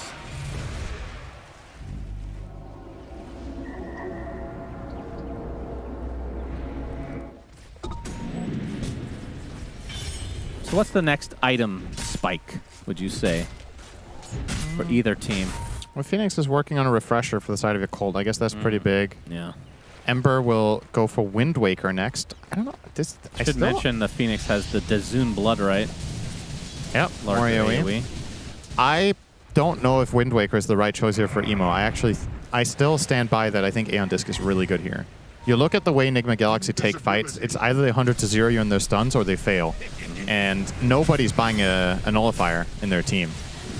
Terrorblade's he's going MKB against your Morphling. The Puck doesn't want to buy Nullifier, but might have to if you buy the disc. Then you're forcing him to buy a more expensive item. But instead, he is eyeing up that Wind Waker, which, of course, by all means, is great against Coil. I'm not going to argue it's a bad purchase, but I'm just not sure it's the best. But maybe he's just planning for the inevitable, you know, the 25 talent, the Dream Coil Pierce, wants to be able to get out of the Coil, and maybe thinks he will die even with a disc, which with Puck 25 might be a valid concern, to be honest. So, might have to What take do you it think back about this Yamich Ags? It's not there yet. He's halfway there, but this choice. I feel like it's actually not that good of an Ags game for Tusk. Usually you want it on a core that doesn't have mobility. You can just wait for their BKB like a Sven or something, just kick him out of the fight. And that's not really the cores that your cult's working with. I kind of agree. I think I would like a second Lotus Orb, or because you just want ways of dispelling Searing Chains and countering bad, right? I think second Lotus would have been nice. Otherwise, maybe an Aura. So I think I'm with you on that. I don't really necessarily think... At the same time, that is the one way you can get Morphling enough out of position that he can't reset it fully, right? But kicking him back isn't necessarily a free fight, especially now that he has Satanic. I think you kick him into the base, you just fight back. But should say with the Puck 25, maybe that dynamic changes enough. You kick them out of the coil. All right, focus onto the Centaur right now. They're going to get the lasso, but the instant Walrus punch comes out. As Flyfly's in a lot of trouble. He gets deleted by the ET ult again. Noob is the trade as Emo finally passes BKB. Wheel of Wonder is used as Ghost running around in circles with like a chicken with his head cut off. We'll finally get to the other side of the river as the egg explodes. 1 for 2, but that's a Morphling down for your cult. Yeah, don't think Enigma Galaxy can really do much with this, though. I think even Roshan should theoretically be off the table here because of how Ember and Phoenix interact with the pit. They still have, keep in mind, a second Supernova here. I think Enigma are pretty quickly just going to give up on this idea. Instead, Sumail looking for Baboka. We'll find him. Yep, he will not die, though. Can't kill him. This should be the end of that. Don't think anybody gets anything here. So how is Flyfly dying so fast? He just got exploded by the ET ult. I don't know if he got his Satanic off and was hitting anything to heal up, but... Yeah, but he was already kind of low when the ET ult. Tag Team Terrorblade. It's pretty sick. It hits hard. Yeah, they're just waiting for this. There has not really been any clean lasso pickoffs, it feels like. Yeah, he gets... Yamich has been all over the place with the Walrus Punch counterplay.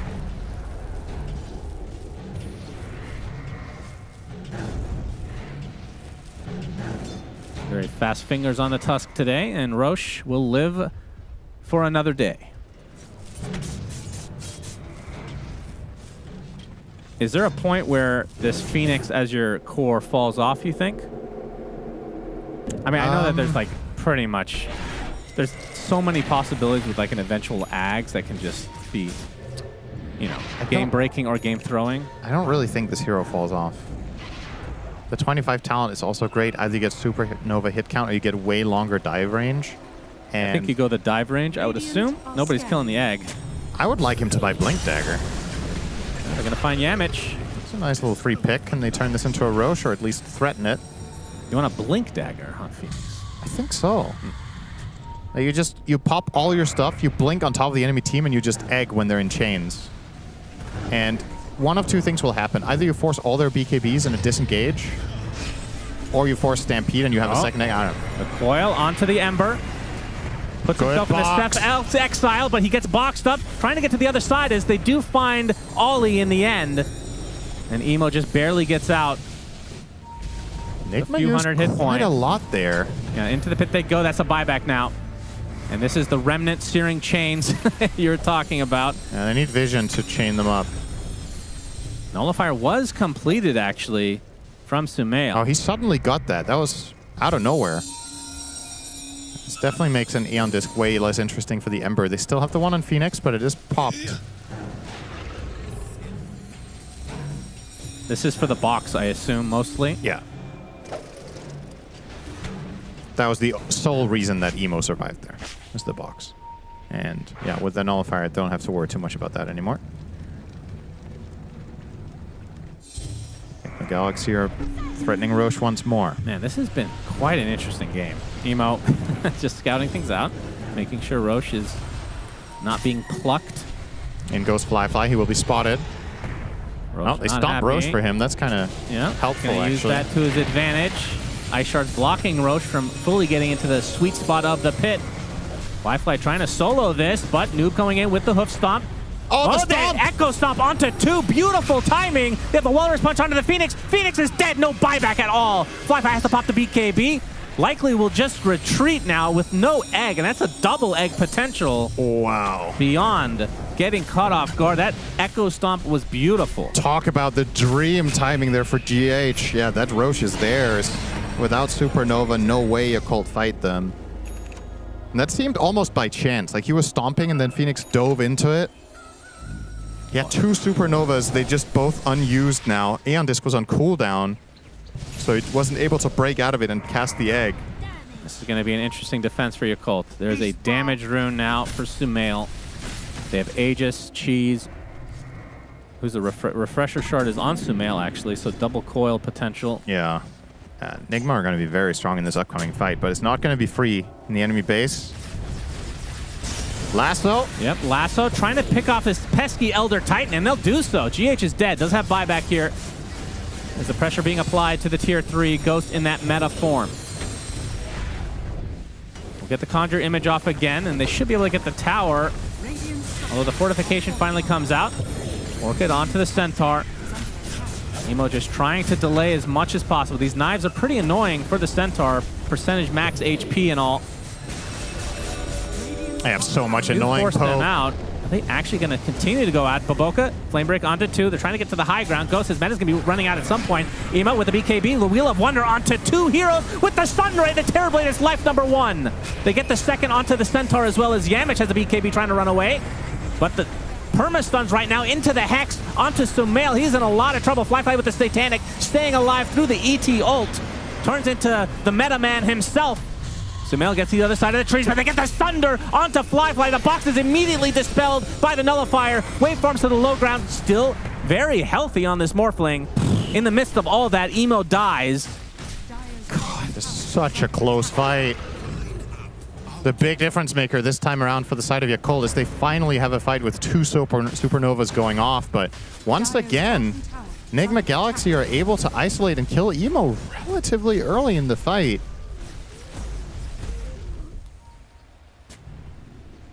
Crazy game on a knife's edge right now. Now GH, Noob, and Baboka, all 3 of them using their buybacks there, so some clear targets in the future fights. Who you want to take down. Killing off the ET, that pluck that Batrider got was a really great way to start that and what enabled the chase to begin with. Baboka would love to find the Elder Titan once more now.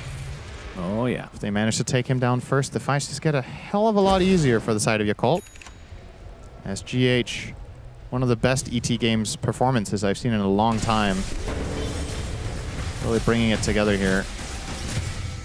We'll We rewarded a Poor noob. 52-minute shard. Poor noob. The only one without a shard now on the NGX side. I wonder which one they would rather have, because GH does have Ags, so the shard is actually quite good on him. That is true. He's able to now just, if he stomps on top of the Morph, he can just teleport next to him and smack him together with TB for a very quick kill. Misery was talking about this, where in the majority of ET games, you don't really get here.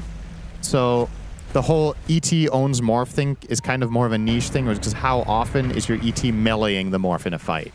You're mostly playing from long range, you're doing your spell combo, but when you have the Shard Axe, you have the choice. And I would love to see GH buy a Ghost Scepter now so that he can just teleport next to Morph and just Ghost Scepter up. Not hit him yourself.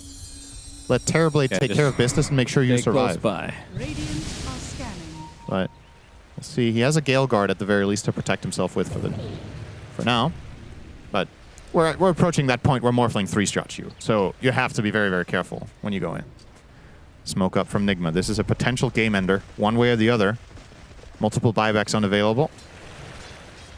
54 minutes in. 5k lead is nothing. This is not about the gold anymore. It's about who gets the jump and who actually gets to string together a meaningful fight. Yep, it's about the buybacks. 4 buybacks right now, 2 for each side. Egmar very hesitant. They smoke up and they barely move during this one. I feel like in that last fight, if Emo had his buyback, they would have cleaned up pretty nicely. Yeah, true that. And Morph is actually only 900 away from getting his buyback. So another potential core with a second life. But yeah, the next rush is not close. So that's where you try to create some space, maybe get a pick off. You don't want to be sitting in your base this whole time. Yeah. Gotta take some risks. The fact that Baboka is level 25, kind of crazy before Beyond gets there, in fact. Yep. Flame Break applies 4 sticky napalm stacks. Okay. Now, it does in turn mean that Baboka, once BKBs run down, he can slow heroes to a crawl from range. 7-second cooldown on the Flame Break. Everybody you hit gets 4 stacks of napalm. You also cast your napalm outside of that. And he bought an E-Blade. I'm not sure how much I love that. The idea is that they want to use it as a save. He bought that after the Nullifier of Puck. Oh, they're going to try to take the Phoenix. He got the egg off. They're not able to kill it, as you see Emo. Searing Chain's going to be loaded off. Force the egg, not bad. Yeah, 1 egg down. Egg and disc, he will refresh everything.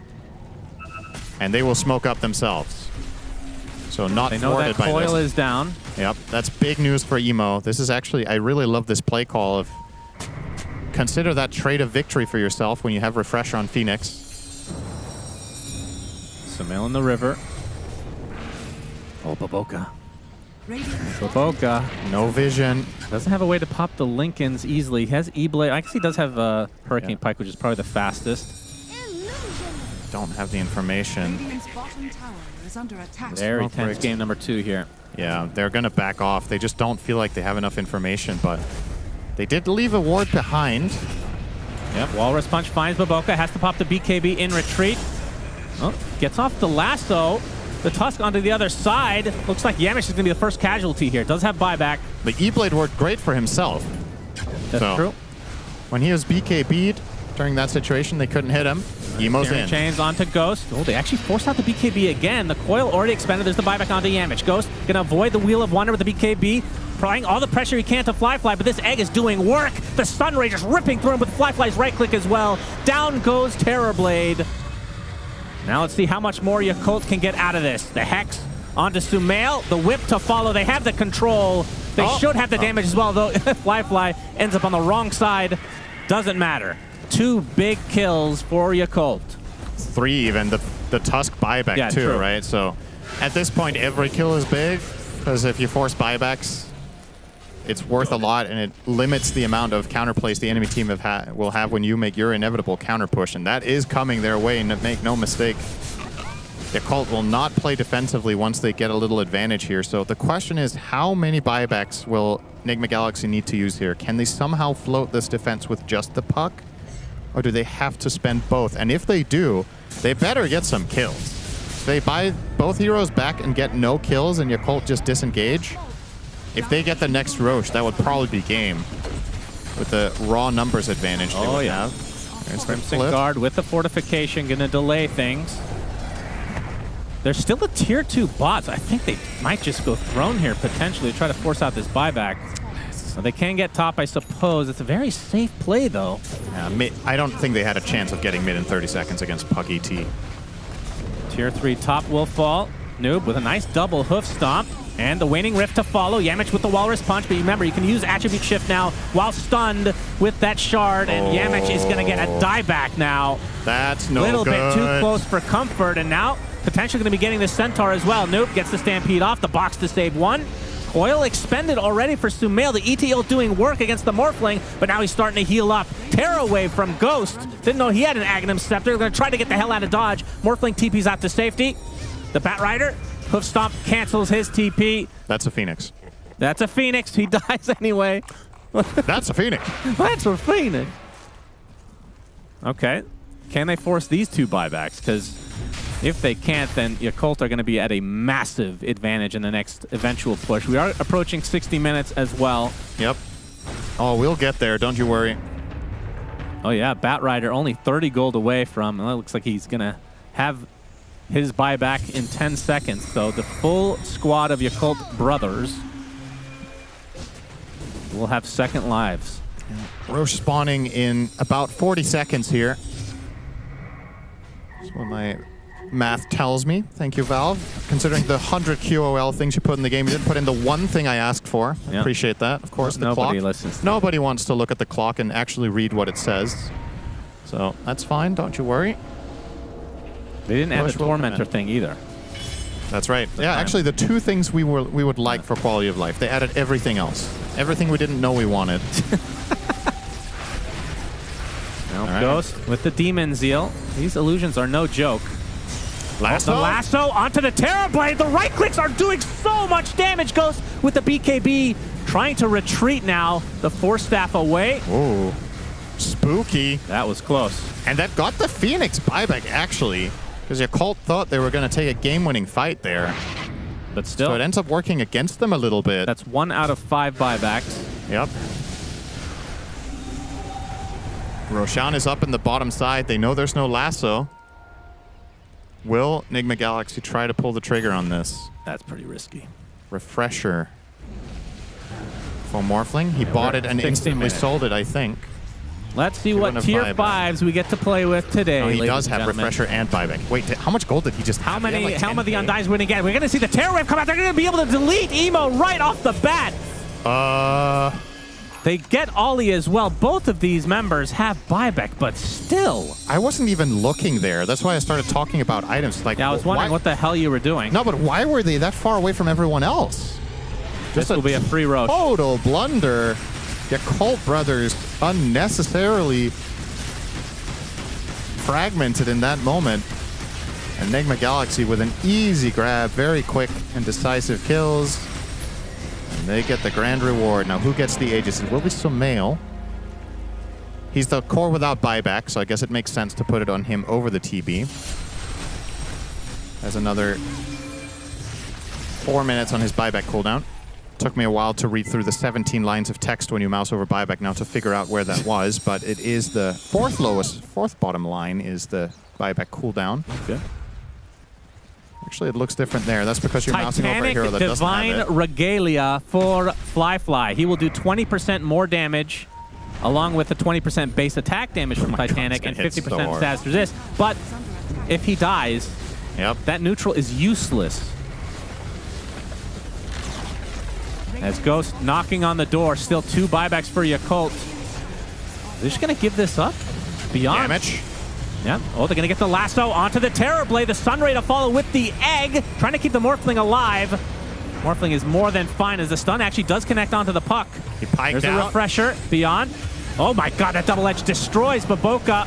Get up another egg. Do they actually have the right clicks to go through it? It looks like they might. With the fear to follow. That's 2 buybacks now, but the Phoenix has no way to get back into the game. Somehow NGX is doing this. Ghost, super low on HP, needs a Sunder target. Looking for a teammate. Yamich will be the one that he chooses. Fly and Emo trying to defend with all their heart.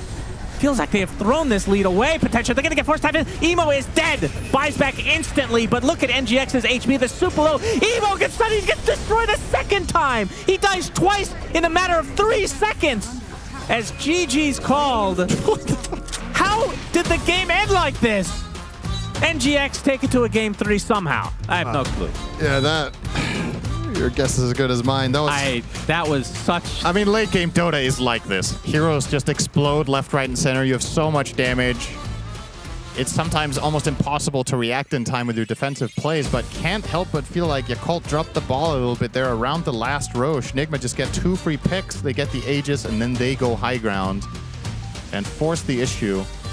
Yakult unable to string together the final type of fight they were looking for, and Emo suffers a loss on the Ember. Yep. 9 deaths in this game on Ember Spirit. Very uncharacteristic for him. And see, they're still all smiles, a little bit shaking their heads. Maybe the Talon Brothers don't seem too defeated here after that loss. Man. Probably going over what they could have done better. They had all the buybacks. That is... I don't know how they lost that game. Yeah, Enigma Galaxy just end up sieging the base with 0 tier 5 items. I just went in there and finished the job. Didn't need to farm any of those bad boys. Only Flyfly had one, and he lost it immediately. Disgraced regalia. Yeah. First time we've seen it. I think it's fair to say that last fight was a disgrace, so that probably was a fits the bill here. last few minutes for Yakult. Yeah, not the ending they were looking for. Yeah, it's very sad, though, because they really showed a lot of promise in this game. I thought for sure they were going to take it 2-0, I'm not going to lie. But... Yeah, Enigma Galaxy have leveled up massively as a team in this tournament so far. I'm very impressed. This is the type of game that I feel like the Enigma of a month ago would not win, just flat out. So that is good job to them. Banana Slam Jamma! Banana Man. Going over the highlights for Game 2, as that was quite a back and forth barn burner. You could say that right off the bat, we get a Phoenix Egg in the mid lane. There were so many moments where the Phoenix Egg barely didn't go off, but a lot of these early fights, Emo was absolutely wreaking havoc on the map. And this is Baboka getting initiated onto a lot of turn potential from Yakult Brothers lineup. It felt like the story of the early game. Every time Nigma jumped them, somebody would be able to come back in and dish out the damage as a counter initiation.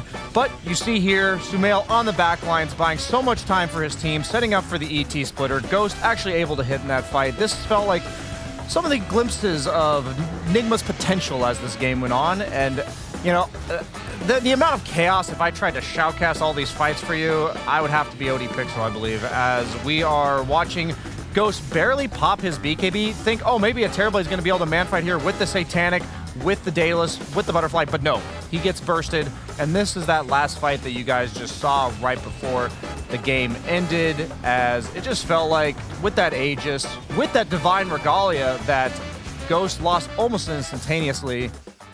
Suddenly a game that was so back and forth instantly went in favor of your boys from Team Enigma Galaxy.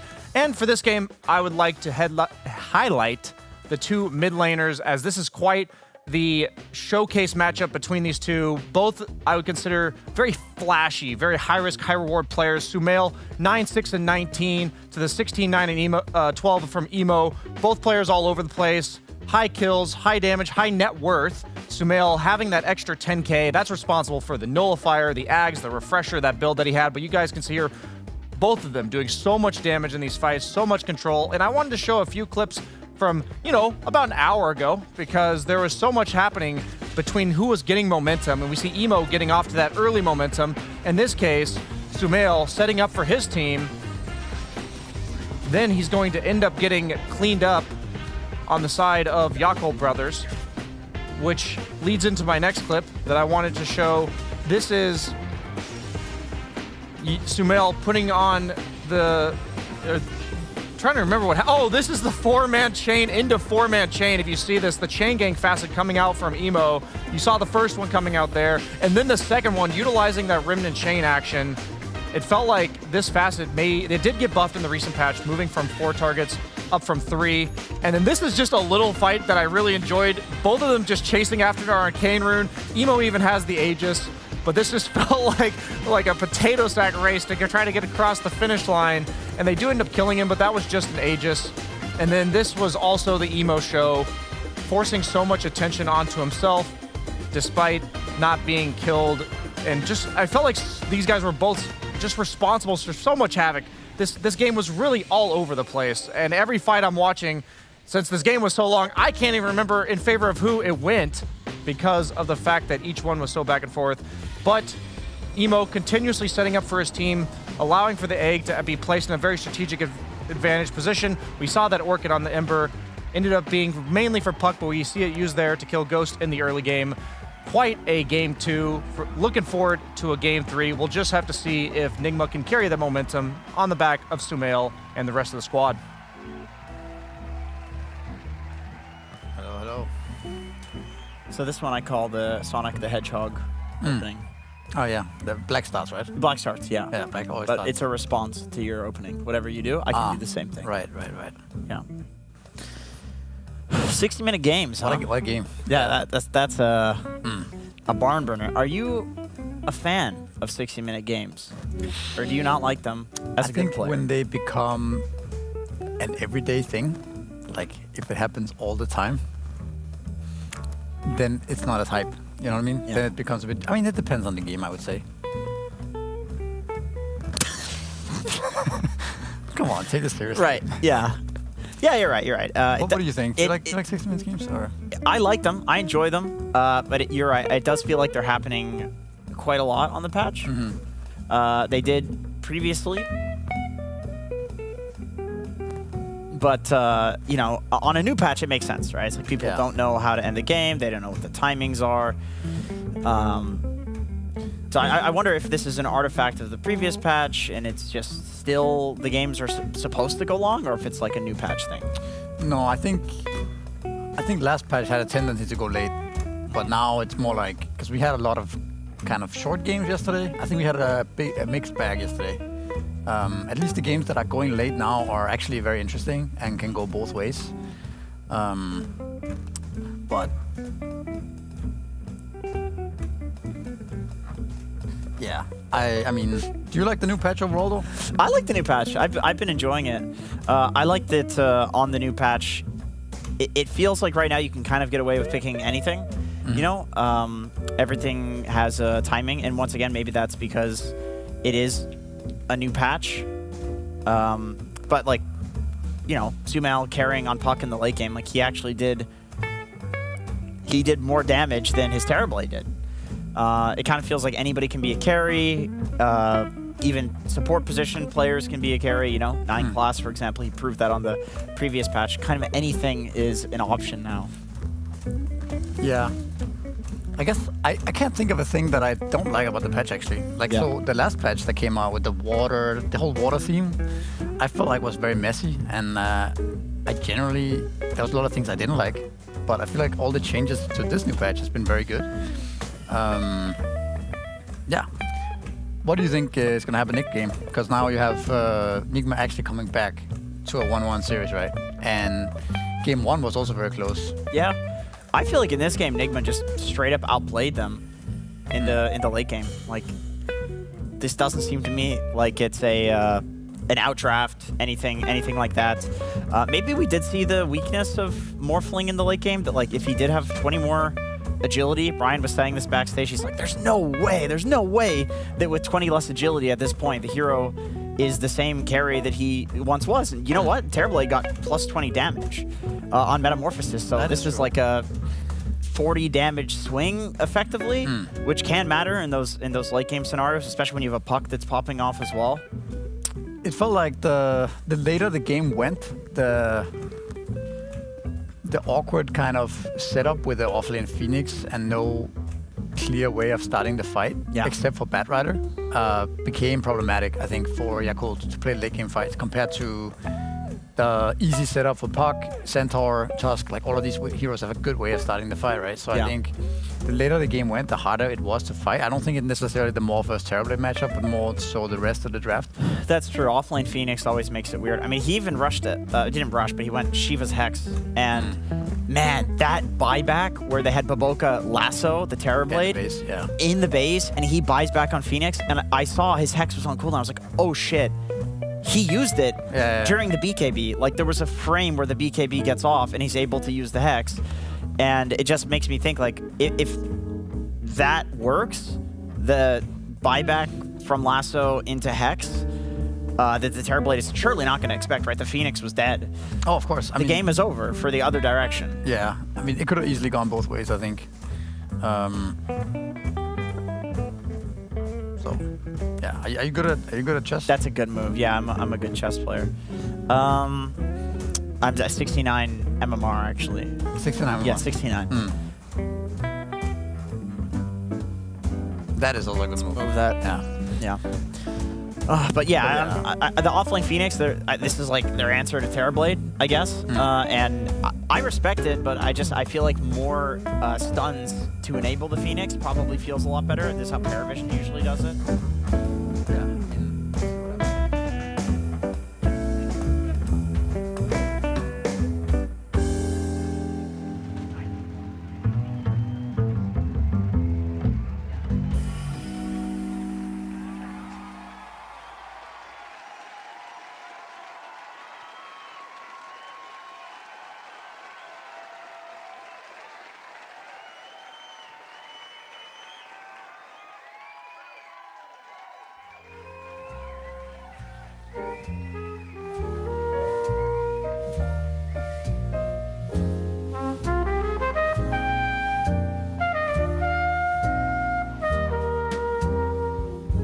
I haven't found the one.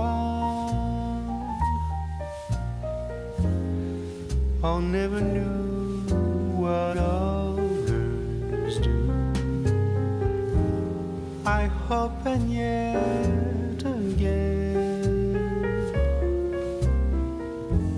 what do I know then? I believe it's all meant to be. All my dreams are so out of reach. I fool around, but we never know. I fell in love, but a long time ago.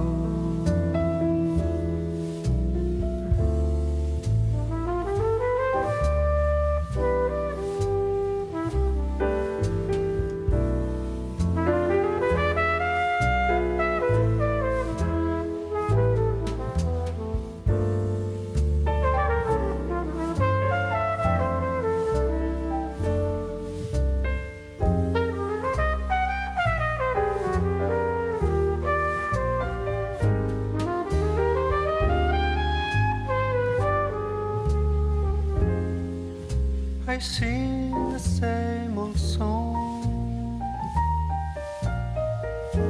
been going on for far too long. I hope and yet again,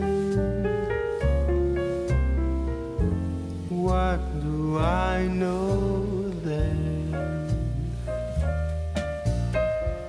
I believe we're all meant to be.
DreamLeague Season 26 is brought to you in part by DHL, 1xBet, and Anthros.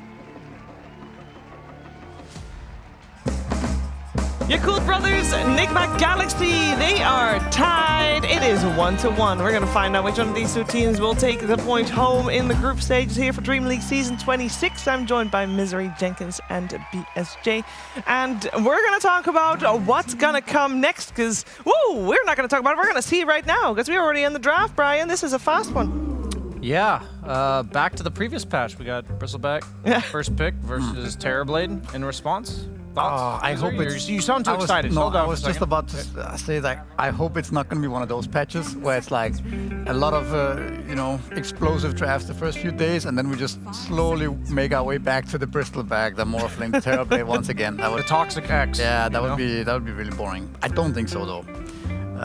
But yeah, the Bristleback, one of Enigma's most successful heroes in the group stage 1. And Yakult takes the TB this time. A little bit of swapperoo, Morphling being ignored after both teams having first rounded it either today or yesterday. So interestingly, I guess what I like about TB against Bristle is that you buy a lot of dispels. You can buy Manta, Satanic, Disperser, and I do believe that Bristleback's the goo facet, which is almost certainly going to be on noob with the goo facet, it is countered by a lot of dispels. Does Demon's Heal also have a basic dispel? No, it used to. Used to. But it no longer does. Also taking up the Elder Titan. I mean, Elder Titan had a huge impact last game. He did. It was very... They're just like, that was a really nice draft you had. They're stealing. Yeah. This is a yoink. And I honestly think that Elder Titan with Bristle would be extremely good against Terrorblade. You reduce the base armor to 0, and then you have the Bristle goo minus armor as well. Like effectively making Bristle good against A bit of a block Terrorblade. pick. You only have one ban. Yeah, and they just played it exceptionally well. So, take it off the table. I want to celebrate something, by the way, guys. This is our first Game 3 as a panel. For the morning shift, Yeah, because for we the had morning 2 shift. series. I went. Yeah, he said as a panel. As a panel. Yes. Yes. Together as a panel. So congratulations. Congratulations. Congratulations. Okay. Congratulations. Thank you. Thank you. Thank you, guys. Congratulations. I'm not gonna reach over if that's okay. I don't think... I tried the Shaker facet, the one that makes the echoes come off of the fissure. Yeah. Terrible. It's Okay. not good. And they nerfed the late game echo because of this. Yeah. Wait, Facet. does it do extra damage to the hero you hit, or is it just to echo the other people around it? Do you know what I mean? I don't know, but It felt useless. I used it on like a massive amount of Meepos and PLs and that sort of thing, and it just Didn't do much. it did nothing. Wow. Oh, you were like testing it in a I was really testing it, and it just felt like it did nothing. I mean, but he has Slugger built into the hero now, so that's definitely good. We did have Willow coming out yesterday as well. in one do of the something to games. Willow? Yeah. They gave her more regen when she's in her shadow form. Does this mean that it's potentially a GH Willow and a Yamich Shaker? I mean, it could be Sumail Shaker too, but we have But seen early the picking it is a bit weird. Exactly, for no real reason. Picking Shaker for mid seems weird, and we saw Enigma play it yesterday as well. How about Yeah, Io Willow? Willow carry, Io... No. I think people might not want to pick Io at the moment. Is it... Because, well, there's obviously been a couple of things, a couple of facets that aren't great in terms of being bugged, but at the moment, one of the only bugs that's still in is one of the IO bugs, sorry, I was confused by the puck on the screen, where if you pick it and you tether to someone, there's a chance you're visible to the enemy team. Yeah, I Whoa. don't think it's a good idea. Yeah. I don't know. I don't know. Okay, I did not know that. I don't know if it's been 100% fixed, but as far as I'm aware, it has not, so it's not really a great one. That's an EIEIO. I think that's an American thing. Yeah, Donald Duck had a farm. Yeah. Was it Donald It's Duck? definitely Yeah, it's not Donald Donald Duck, Duck, but close Old enough. McDonald, man. Oh shit. But it is indeed very American. I'll say that. Yeah. What do you guys think about the Bat Rider round 2 here? Do you think he's gonna go- Okay, so Mira backstage was commenting that this is a Baboka special, which is to pick a hero that has a new core facet or a new, like traditionally it used to be a core, his old Terrorblade back when that hero started getting played 4, and build it like a core the first couple games. You know, he went Manta Butterfly when Terrorblade was being played as a 4. Last game we saw a core build, but then he brings it back home. You know, he tries it out, he makes himself a core, but then he's like, okay, maybe I should build more utility support items.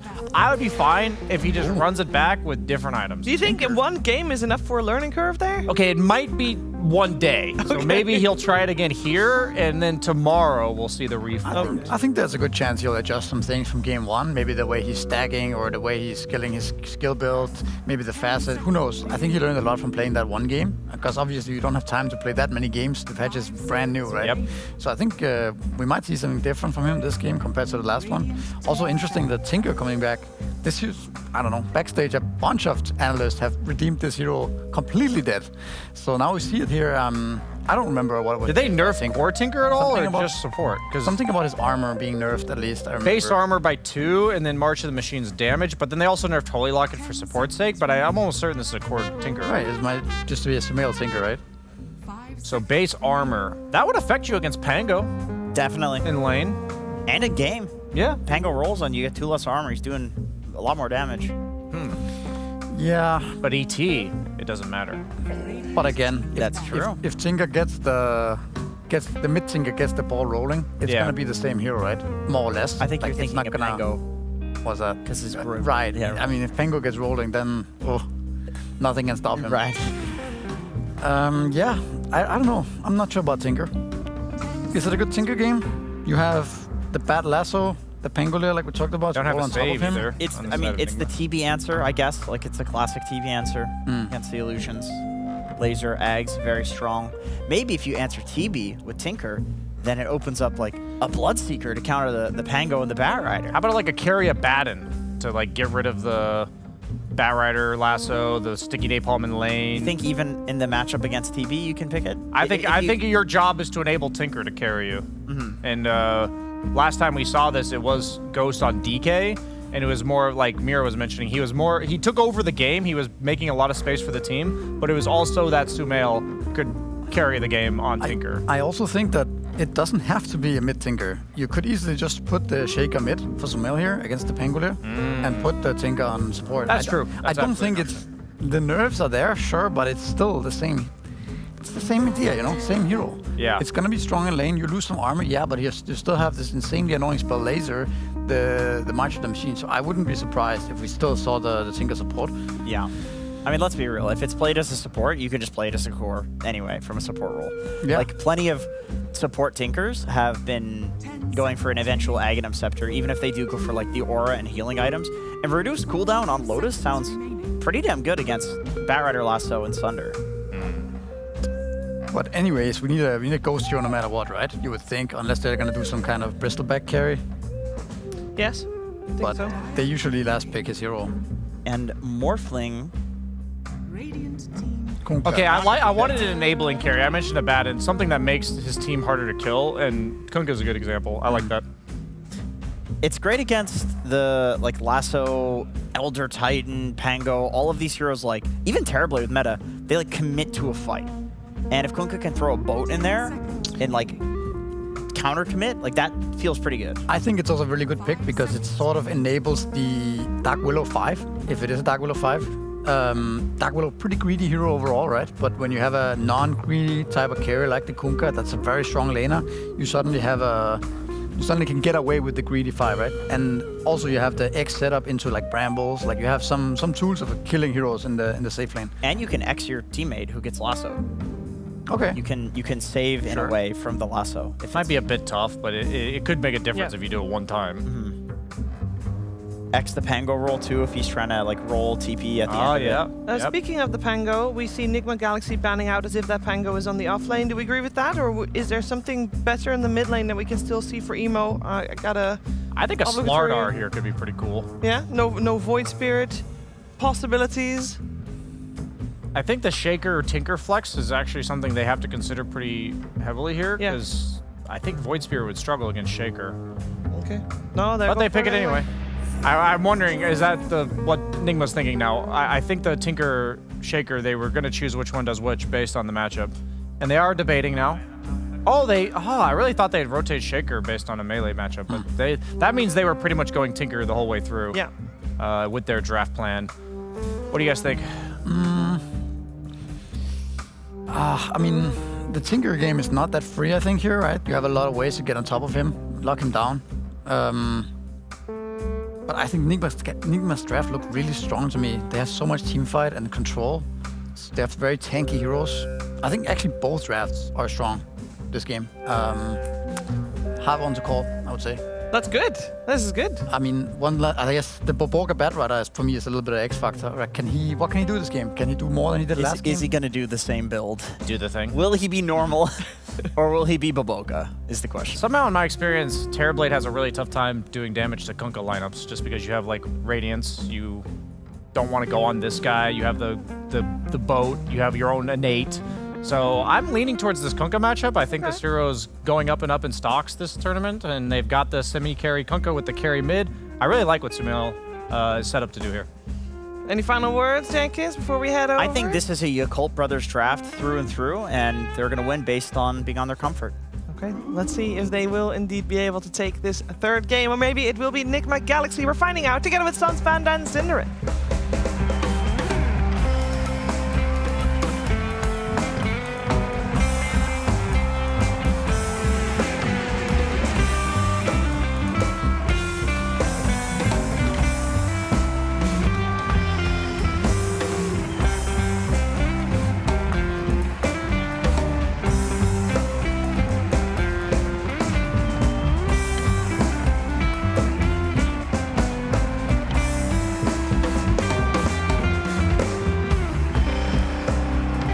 Game 3, which many think should not have been. In particular, you really thought that here. should have been a beatdown from Yakult. Well, not a beatdown. I feel like Yakult kind of threw it away at the end pretty hard. That felt like almost like a pub late game where you're just chain feeding. You have all these extra buybacks. You have such an advantage, and you just get picked off. Like that one in the jungle. Where, I mean, Emo got picked up a lot that game, but there was one in particular where he and the Ringmaster get picked off. They have to force their buybacks eventually. Very, very messy end of the game, but it was exciting. Should say before we get started on this, thanks again to the PogChamp Pandas for playing the legendary Danish song Æblemen kom indenfor, which they will definitely not know it as, but that is that song a great song. That song was in Greece. A movie? Yep. I'm guessing. You have to specify with me when you say that if you mean Greece the country or Greece the movie. Oh, that's true. Georgia, the country, is much obliged. Ghost? Yeah, he's in a bit of trouble. Aether Remnant brings him back into the arms of Yakult, but he shall survive. It's close. The rum started to wear off and he was blood grenaded, so got a little bit spicy, but he will live. Yeah. So looking at these two drafts, the panel was torn here, which I found interesting. That it seemed like Jenkins was pretty confident in Yakult, whereas both BSJ and Misery were leaning toward Nigma Galaxy. What I will say here is I don't necessarily think this is that good of a Tinker core game. I think that's my biggest concern here for Sumail is what makes this hero strong is when either the enemy team cannot get on top of you, or you have really strong protection for when they do. And I do think between Pango, Batrider, and Void Spirit, you have multiple heroes that can actually catch and kill Tinker. And when you give it core priority, you're putting a lot of pressure on Sumail, which, again, as they were debating, was mid-shaker perhaps the better idea? We'll see when this game plays out, but I kind of like the mid-shaker idea better myself as well. Only time will tell, Cinderin. Sumail can carry. I mean, I will say this, though. Yamich on the Tusk last game was pretty freaking amazing. Yeah. He very, played very exceptionally good at that. well, so expecting... Obviously, it's a different type of hero in Earthshaker in some ways. Doesn't have the same type of save potential. He's best at the melee force, though. That's his bread and butter. Yep. When I think of this guy, I think of Tusk and Shaker more so. I mean, they than were the other using heroes. the Tusk. It felt like you just wait for, instead of just using Snowball to save inherently, you get the Walrus punches. GH is burning away. We'll pop the Fairy Fire. It's okay. And the Shadow Realm extra right click to Baboka, but he would wait for a lasso target, then blink in and Walrus punch Batrider. Yeah. Virtually eliminating the the pick-off potential. For this one, Fissure is a lot easier to hit. Yeah. That might force out an earlier BKB potentially for Baboka if he goes for a similar itemization. Speaking of Baboka, this top matchup, the Dark Willow one, is actually kind of interesting for his lane partner in Beyond, since... Oh, let's see if they put some pressure onto Ghost here. Nice Brambles. Even though they don't hit, they cut off all the angles that their Colt had. So, Pango against Willow is interesting, because Swashbuckle does not deal damage in Shadow Realm, since it's attack-based. When you're in Shadow Realm, you do not take damage from attacks, but you do take effects. So, for example, Monkey King's stun will hit you, but deals 0 damage. And Swashbuckle, I believe if you have Diffusal, will burn mana, but not deal the swash damage, I think? So perhaps GH can play around that a little bit with the Shadow Realm up here to try to stay alive against Beyond. Okay. It's a little bit of a niche interaction that these two heroes have with each other that can come into play when they're specifically laning. But for the most part, I do believe this is the type of game where most cores will find good farm. I gotta say, Sumail is handing it to Emo in mid right now. 18-6 against 12-1. A nice start for the Tinker. Yep. Good news for NGX. The judge has spoken. Fly. Trying to run away. And he's actually going to die. First blood to Noob, but the Quill Spray was enough. And this, in the previous patch, I would say, was Noob's best hero. The Bristleback. Yeah, but usually it's very like comfortable on this. GH getting gone on. Oh, he actually gets blocked off here. Taking a couple more pop shots as a result. Will be burning away. Barely survives. Good thing for him he had 2 blood grenades, otherwise he would have died. He needed that health. Yeah, true. From the second one. But yeah, I feel like that's a really early kill for a Bristleback to get. It's typically it's like accompanied with like a Coddle. Something that enables it. It's an Earthshaker. It's not nearly the same. Yeah, and against Terrorblade in particular, right? Yeah, so high much armor. If he dies again here, Fly, no. Oh my goodness. Oh, this is... Pops the wand, and it's another death. That's real bad. Yikes. That Great is job for not a Noob. death he's meant to have here. Ollie had his spells ready, it looked like, but they were not on the same page. I think Ollie was not in range to help him out, and now he's going to have to walk back to lane, and that does mean you're going to be showing up to lane as a level 3 Terrorblade against a level 5 Bristleback. If Noob can somehow send himself some more resources here and stay in lane, he could bully him out. I would love to see him maybe send out... If he buys the Ring of... He could buy Ring of Health, Wand, and like 2 mangoes and just go to town here, but... He's actually going back to base. I can't say I love that. Like if you stay here and put that pressure on, maybe with the timing of the waves, this won't be half bad. Maybe it's all right. I guess... Considering the wave was behind the tower, maybe the pressure wasn't really able to be put anyway. He'll buy treads, as a matter of fact. Okay. So he is taking the aggressive approach. Rather than rushing Vanguard, he will go in the attack route. Is this... I mean, he's off to an amazing start, but is this the type of game where a Bristleback can snowball really hard? I don't think there's a game that he can't do that in. Okay. I think this hero by design can just... If the game is good enough for you, it doesn't almost matter what you're against, to be honest, if you're farmed enough. Ollie, gonna get flanked here.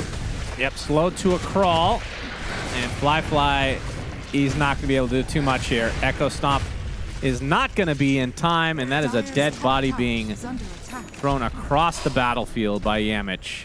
Oh, we should mention Yamich went for Resonating Ridge, the new facet that Shaker has. Oh, is that the Echo Slam fissure? Yeah, when you fissure a target, you emit an echo to a nearby unit. I'm assuming you have to skill Echo Slam before this starts working, but yeah, Slugger is now the innate, but then the numbers are worse. Yeah. Pretty interesting. Nathan Remnant will catch the old Dark Willow, dissimulate to follow. Echo Stomp not going to fully hit as the Astral Step is enough to burn GH away. He desperately needs something to go Yakult's way because so far it's been all NGX. Yeah, the main advantage in this game is, in particular, Fly's lane going this poorly with TB. So there's 2 ways of solving this problem. Either you gank for him, well, or... Gonna try for it again. The meta is popped and TP support on the way. It's Emo, who's also quite low. Echo Stomp's gonna completely miss. I actually don't think they can go for Noob. They're gonna try to turn this around with the fissure. Not the Astral Step gonna find Yamich into the arms of the Meta Terrorblade. They will find the kill. Emo, though, dies to Noob. This Bristleback is gonna be a problem, is already a problem. He has more to give. He still has the Lotus. I wouldn't mind seeing him diving both of them here, potentially. They have to be really careful. Pops the Lotus, dodges the Echo. He's sticking around. He really wants This is a little too much, maybe. On the outskirts of the tower, Yamich and GH make their way over. Ollie.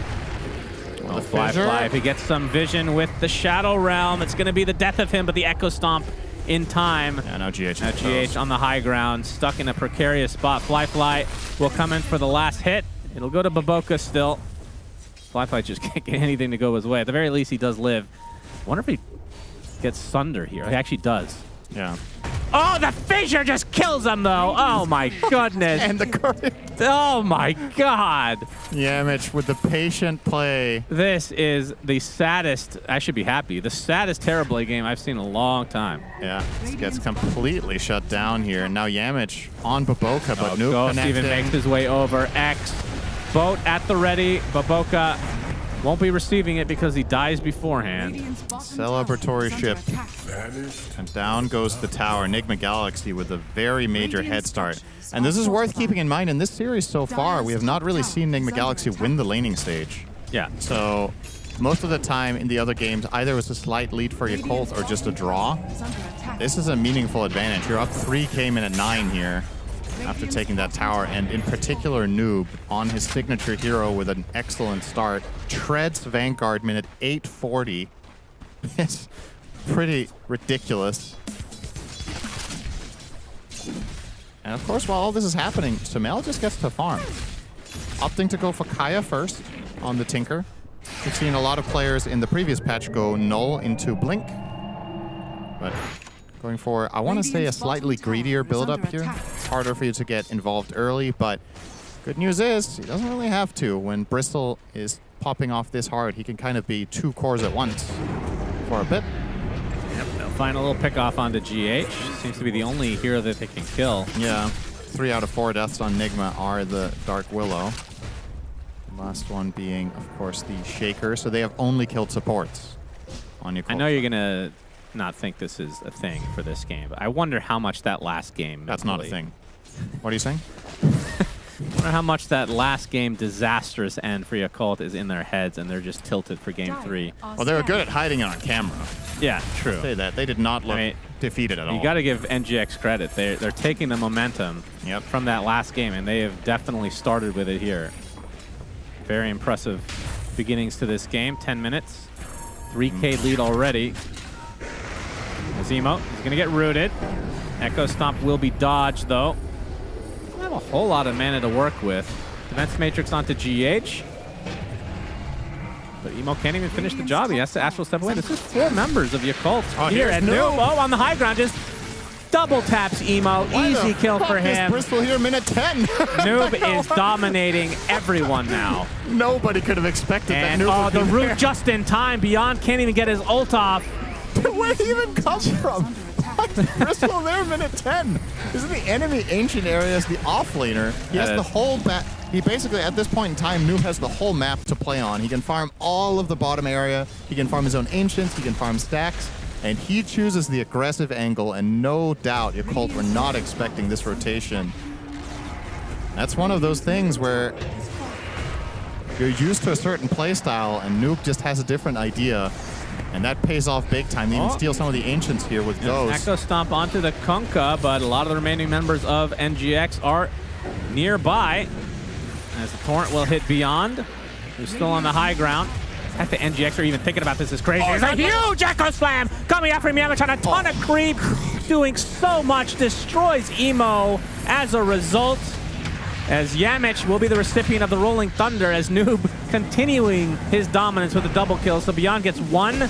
Might be it, though, as the Terrorblade, wrong place, wrong time, gets the Thunder on the Noob. Shield crash to follow. Finally, this Warthog will die. His reign has ended. That's actually such an enormous kill for Yakult to find there in a disaster situation. Noob got a little bit too confident against the Thunder, and he ends up costing him. Because there were so many things that went right there. So, as a really important detail, Yamich Fissure killed Ollie at the Tier 1 tower. That got him his level 6, and he instantly leveled up and echoed before he died on the Shaker. I mean, this is not a normal Bristleback heat map, I'll tell you that. This is not usually what it looks like, but pretty cool stuff. I hope Echo, I wonder how much gold he got out of the creeps from that. Yeah, there were a couple of creeps, because Noob had pulled the Ancients into the fight because he was farming them with Quill Spray. So they even got more impact out of that. Yeah, this is looking really good for Enigma Galaxy. And they're very comfortable when they're playing fast. Radiant's middle tower is Keep in mind, they're doing all of this with, you know, a Tinker that is still coming online, right? Sumail is not playing his traditional, okay, I'm taking over the game mid-heroes like Spirit Heroes or Leshrac or this type of hero, right? It's the fact that the rest of the team is really just stepping up and making tons of successful moves. So once Sumail comes into play with the items on Tinker, could get nasty. Indeed.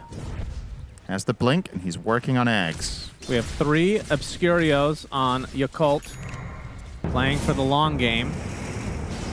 Meanwhile, 0 on NGX. They want to continue to pressure.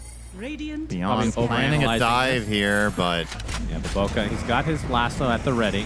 Beyond, he's going to get his ult off. X and Boat going to do very little other than giving that damage mitigation for the Kunkka, which maybe that's going to be enough. Ghost already low though. Lasso will ensure the kill. Now NGX, he might be bleeding here. Yamich. No, he does have his Echo Slam, not finding a good position for it though, is Emo on the other side of the trees. That would be a very good target. A big shield crash into a swashbuckle though, into the Echo Stomp, as well as Emo comes in to clean house. That's 3 dead for NGX. Sumail, likely the next on the list, and they are just giving up their lead. 4 dead as the creeps break Noob. They don't have any follow-up on the Occult side. This was the first fight of the game without Bristle. That is the difference, right? He's been the boss of this game so far, but when he's not present, Nigma aren't that strong without Bristleback. Tinker is still not online. They open on the perfect target in the Kunkka, who can offer a lot of utility in the fights, but has to drop everything defensively on himself. And they just run out of steam. Like, these damage numbers. I mean, look at this fight recap for that one. There's just pitiful numbers on the Nigma side, right? Nobody did anything. The highest damage was the Tinker with just a couple of lasers and a little bit of March, but Pango did twice the damage almost of Tinker. And Terrorblade not even involved. So that was a 4-man move for Yakult that they won. They had a 5K lead. Yep. That was basically the entire game. The entire massive trilogy Emo out of the window. Echo Slam on top of him. Yamich showing off that blink dagger, but Emo's fine. Yeah. Oh. Wow. Yeah, you're not going to like when I say this, Shan, but maybe Nigma are a bit tilted after that last game that they won. Let's see if they can recover this after a great comeback. Dire's top tower is under attack. You don't believe in mental warfare, apparently. I definitely do. You're immune to it as a robot. Mental part. The only thing that, yeah, you have a lot of deficiencies for sure in the mental department. Particular iron deficiency. Yeah, well, that you can consider that a virus that was uploaded into your system. Oh yeah, we learned yesterday why it's called a bug. Oh yeah, that's true. You're gonna tell the story. No, just gotta keep it a secret. So apparently this was from, was it in the 40s or whatever, that there was a moth that got into a computer and it was messing with the hardware or whatever. Since then they started calling it a bug when things didn't work as intended in program. It's kind of interesting. It is interesting. GH dying though. Not as interesting as the moth story. Not as interesting of a GH game as the last one. He had an insane ET performance. This Willow leaves a little bit to be desired, I must say. It's been catch. Yep, 0-5 so far. Getting caught out a lot. He'll be caught off guard as well. Gets the lasso up, but dies shortly after. Beyond. That's the Rolling Thunder onto Yamich. And the Astral Step will be enough to finish the job there.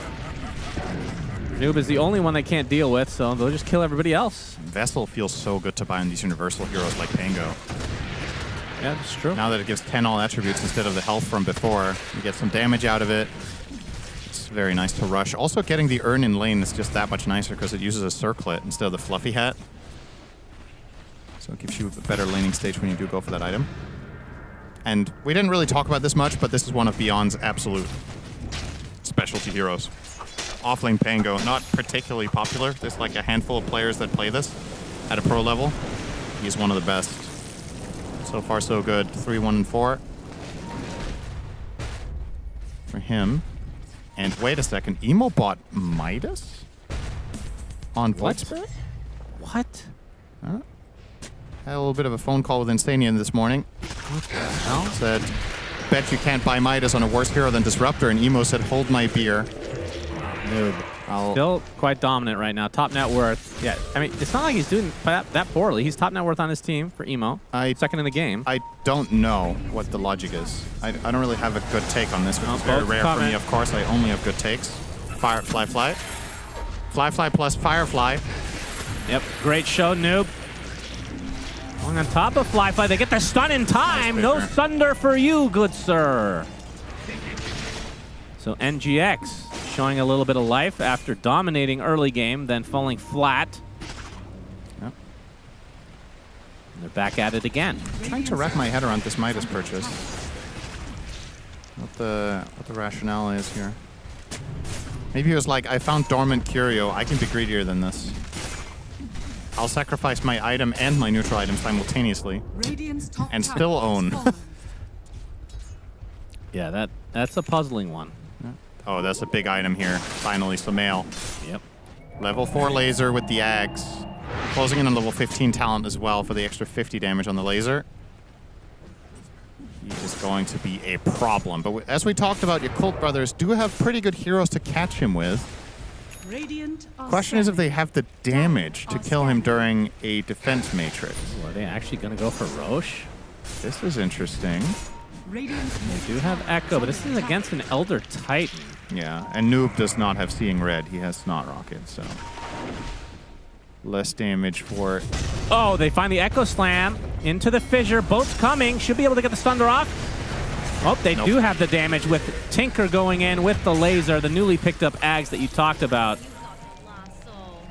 So 2 dead for Yakult, and that should open up Roche, surely. Their lineup is really bad at killing Roche. Surely they can do it. I actually don't think 20 seconds is enough. They can just send ET Spirits in there and delay them.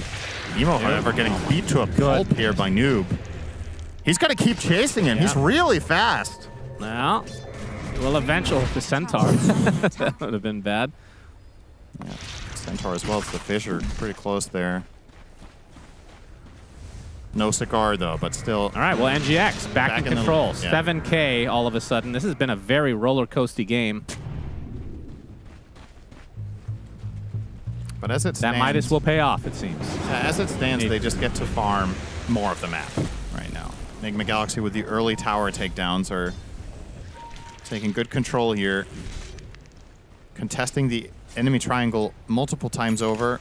The first one in particular was excellent for them. Fight with Noob and Ghost up there. Find Baboka here, GH with a pick together with Yamich. This is something that's interesting when you're playing Willow. If you have a kill partner in the other support, that's kind of cool. Most of the time, Willow plus the other support won't necessarily have kill power, but with Shaker you have so many stuns, and Willow can, a lot of the time, kill cores almost by herself with Bedlam. So between that and triple stun from a Shaker...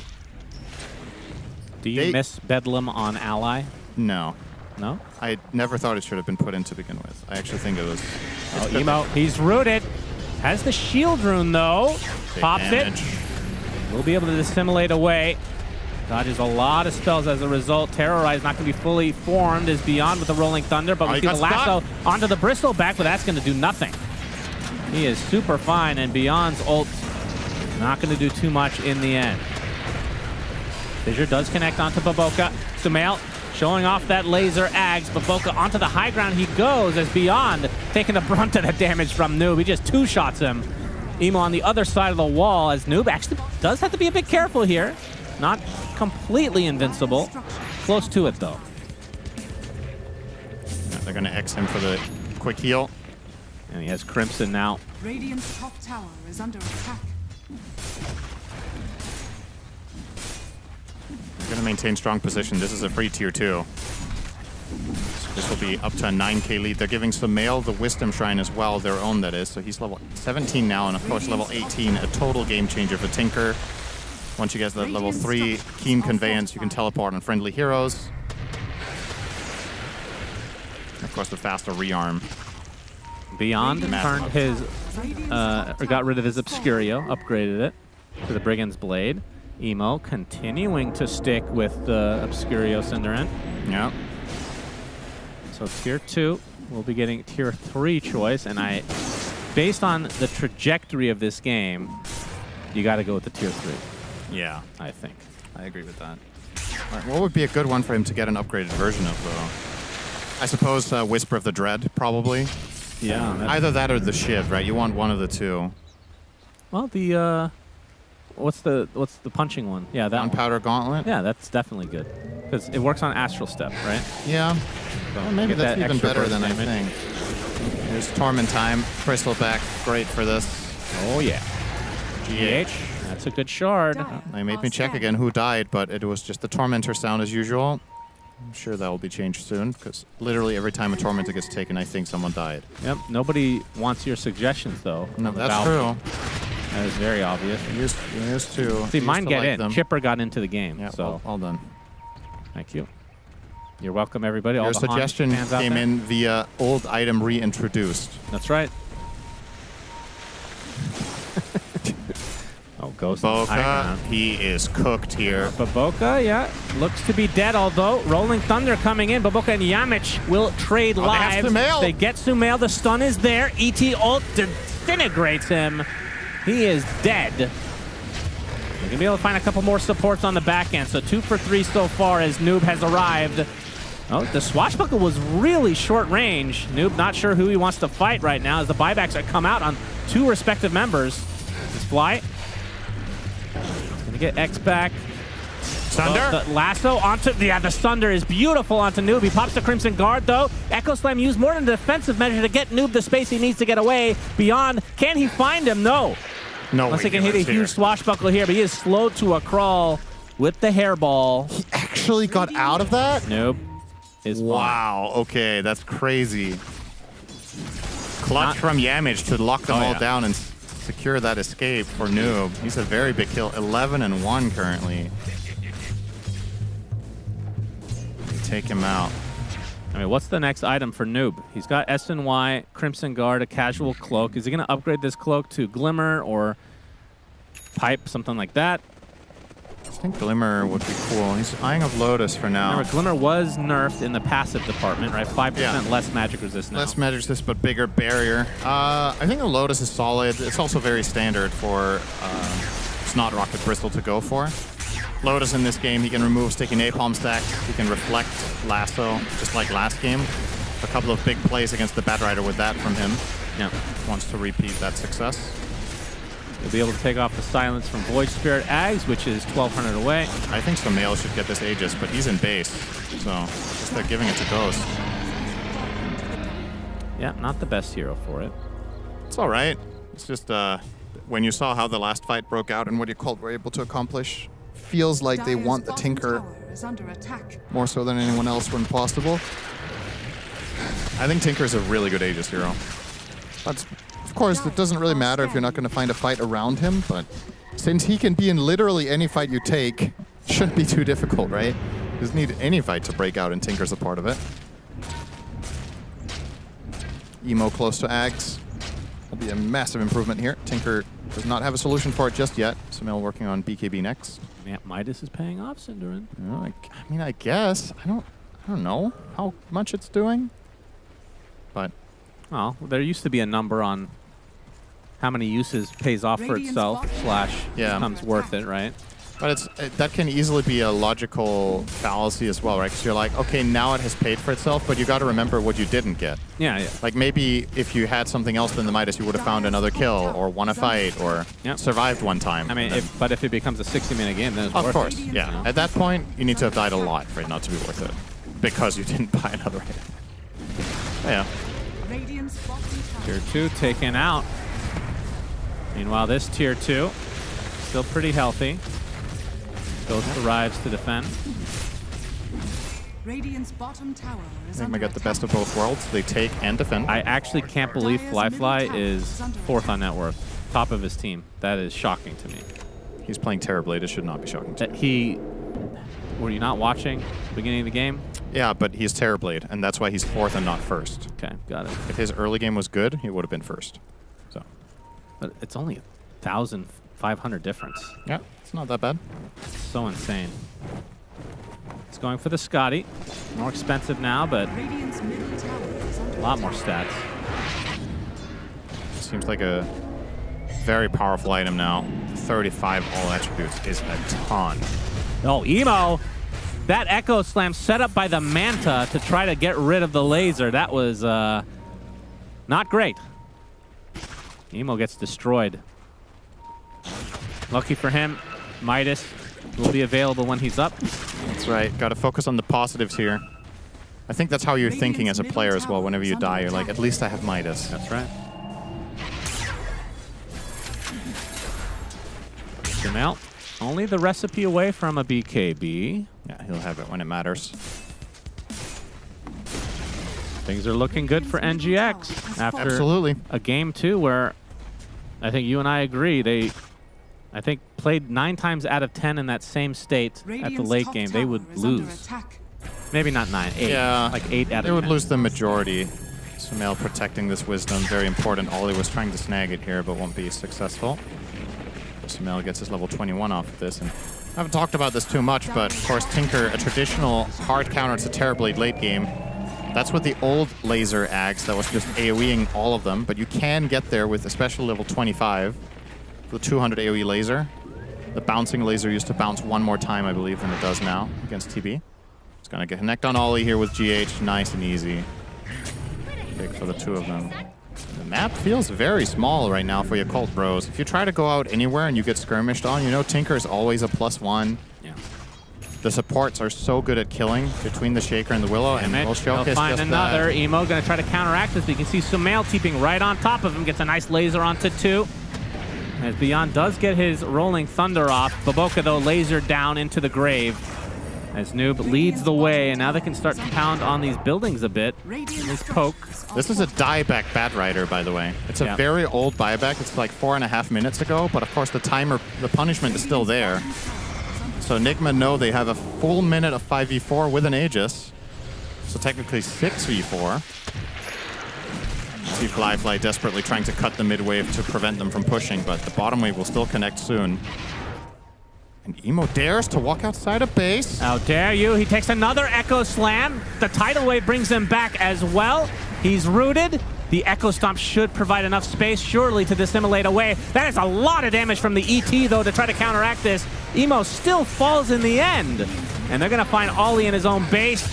Beyond is next on the list, and NGX just running over Yakult in this game 3.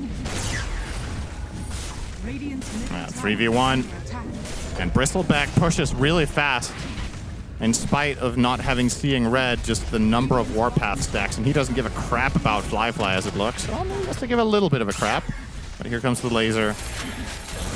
That'll put an end to any... Oh, they're gonna try for it. X, okay. He gets some help from his other Yakult bro. Building damage, not the best. They're gonna find the lasso, but the defense matrix will lower that duration quite a bit. He gets the Sunder, but not going to do too much here. They do defend technically just because of the lack of damage from NGX. Clutch Matrix. That could have potentially been a kill on the Kunkka, but yeah. Protecting each other nicely between the defense Matrix and the Rum, the tanky Bristle. These heroes seem difficult for your cult to deal with. They just don't have that much damage just yet. They need to get there.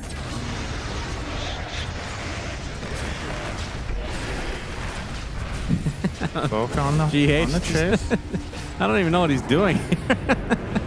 Well, he's baiting for now. Yamich is close by. Yeah, they finally end up coming to help him out. Rolling Thunder. They want to kill GH. They will get him eventually. They find a connection onto the Earthshaker as well, so Yamich will fall. But although the bigger Flyfly? kill onto Flyfly, he cannot find a Sunder target. The BKBs counter it. So he'll die, followed up by Ollie. So in the end, the baiting from GH ends up paying off. Yep, 2 for 2, but one is the Terrorblade, so again, being slowed down further. And I was just going to say, when is Flyfly going to have a BKB? Because that just feels necessary. He's getting kited, he's struggling really hard, and after this Scotty Manta, it is next in his quick buy. But another 2,000 to go will easily be at least one lost lane, maybe even 2 before he will have it. And if any bad fight breaks out now, could just lose the whole game. Enigma don't look like they want to back off until they get this TB buyback. Noob is confident to stick around with the BKB on himself. 9-second already. Yeah, Ghost just got an AC delivered, so minus armor to the towers. There's the last of the defense matrix, going to make it super short again. ET ult to follow. That's a lot of damage onto the Kunkka. Not enough defense matrix to save his life this time, but Noob on his rampage. Gets a couple right clicks off on the Baboka. Sends him back to the fountain. But all right, from Yakult's point of view, they still hold. They trade the bat for Kunkka, not bad. But in the grand scheme of things, they traded bat for Kunkka, well, and Elena Barracks. That's not so good. They took 3 Jitty pollen bags. These don't stack, do they? I have no idea. And one of them is upgraded with emo. I think it's just, they want some of that extra damage and health reduction on the Bristleback. It makes sense that they would want at least one of them. I don't know if 3 is the way to go, but... Well, it is long cooldown, so if you popular. layer them... Yeah, true. 45-second cooldown, 12-second duration. Could also be one of those things where the players can see there's a new item, so it's probably bugged. So Mail either got the shard there or died to Tormentor, 50-50. He did get the Warp Flare, so good news for him. It was the right outcome. And he now has E-Blade too. Mega strong here on the Tinker. Oh, yeah. NGX in insane position right now. Dire's middle tower is under attack. So from Yakult's perspective, you talked about the BKB needed for Flyfly. He's going to be going for that next. Nullifier's close for emo. That's going to help with the defense matrix, with the E-Blade, and I guess the Yules and the Ghost Scepter. Okay, and a 4-step. There's a lot. You got any more in that? Value. In that bag of secrets? That's a lot. Oh boy! Instant echo. Echo slam. Not a lot of damage because of the shield crash, but they find it in the end anyway. Such a quick punish from Yamich. He was on top of that instantly. Yeah, he's been insane this series. On the Shaker. And the Tusk. Yep. Wait, who did he play game 1? Is it also Tusk? I don't remember anymore. It's too long ago. Yeah. Can look it up for you if you like. Yeah, go ahead. I'll tab. I'll do that. I enjoy you. You do that for pretty much any reason anyway, so. That's just flat out not true at all. Yep. Check the scores on NBA.com while you're there. Yeah. This is some massive projection if I've ever heard it. Ghost again picks up the Aegis. So in game number 1, he played the... Still waiting. Shadow Shaman. Yeah, that's right. Shadow Shaman. Oh, small sample size, Shan, but looks like they're winning the 2 games where he's playing melee support. Yes, indeed. The one he played range support. Yes, indeed. That's all you need to know if you're the coach. That's enough to conclude everything on. Just put him on the melee ones. Ghost.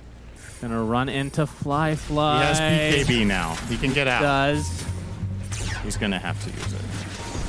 Get X back into the torrent. Yamich is here as well. How long do you want to... Oh my god, that was way too close for comfort. Surprised he waited on the fissure, if I'm being honest. He didn't even know the fissure was there, right? It was Yeah. just by chance that he got it off. Had he waited half a second longer, he would have been dead.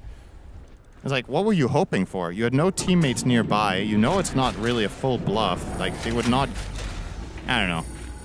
So that's just an insta-nightfall right there. But he did the delayed nightfall, and he still fell out, so that's good. True. Stayed alive. This is our moment, Jax. The true nightfall is to also go to the barber and say, fuck this shit up, man. You BKB TP out to the barber.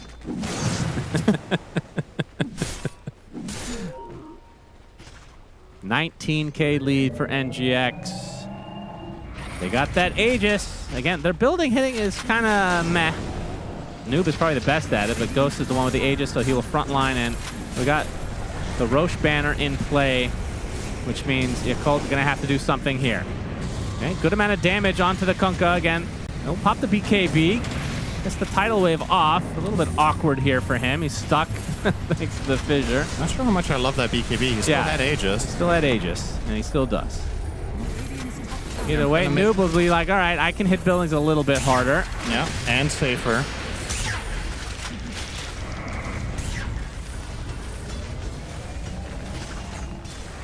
It's a slow siege, slow burn. Yep.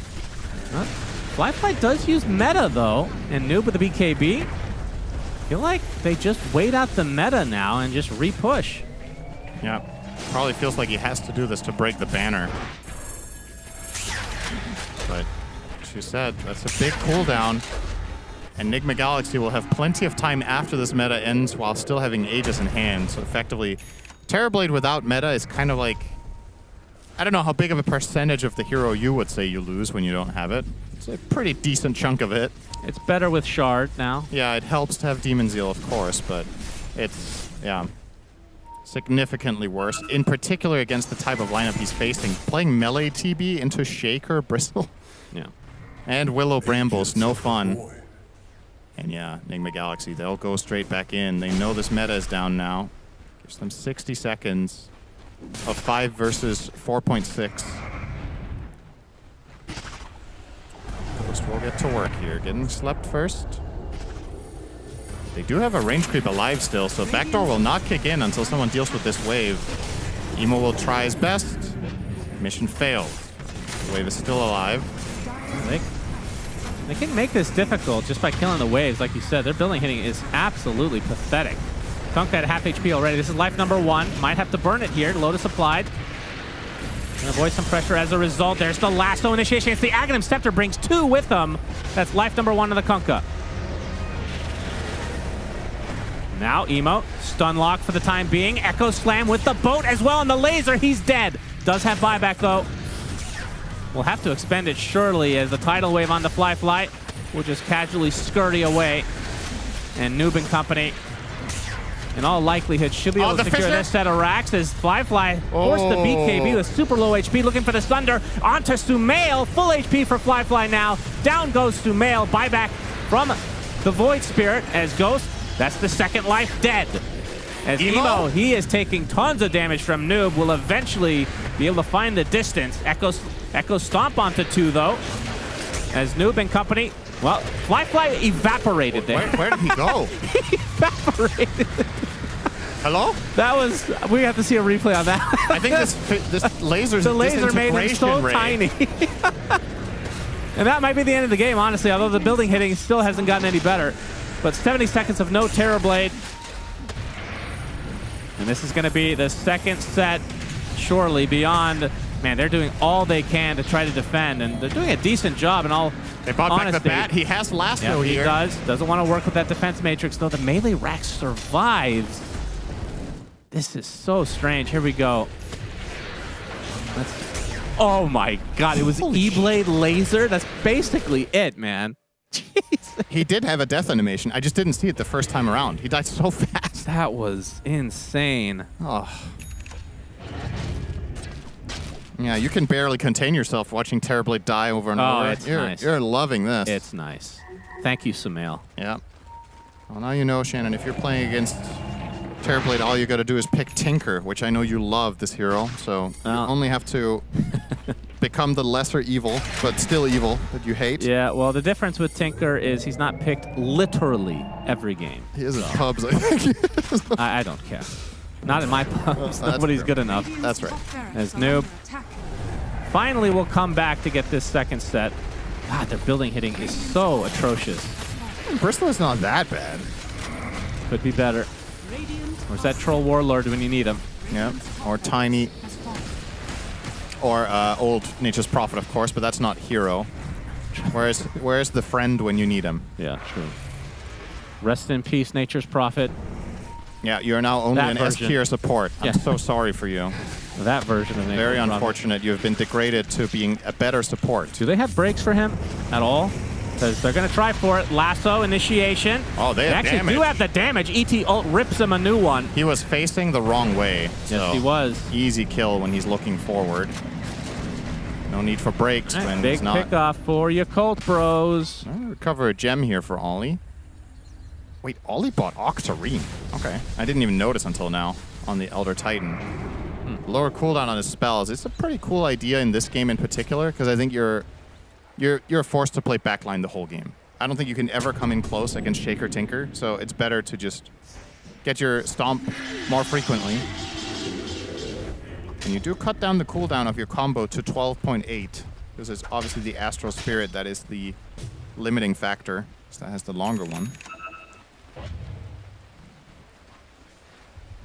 And we'll know about Roche in 30 seconds. This game is not over yet, surprisingly, but it would be with a single building hitter. Final NGX has outplayed Yakult in this game pretty highly. Off the back of that game too, momentum, of course. And yeah, that's a big part of it, the mental. Fortunately enough, when you made that statement, you have about 50% chance to be right. Sumail continuing to upgrade the Dagon. So, actually, what is he at now? I think it's Dagon 5. Oh, it is. Yeah, you're right. Kind of maxed out now. So he can just wait for the Terrorblade. It's time to buy a Moonshot for your Bristol to hit the buildings. Yeah, that would be nice. But E-Blade into Dagon, or Laser first, I guess. E-Blade, Laser, Dagon. Does that kill a Terrorblade? Not quite, I think, but 2 combos definitely will. That's so insane. He's gonna, I'm assuming, go Arcane Blink next, you would think. But sometimes we see Tinkers go Overwhelming as well. Whichever one you like better for the game.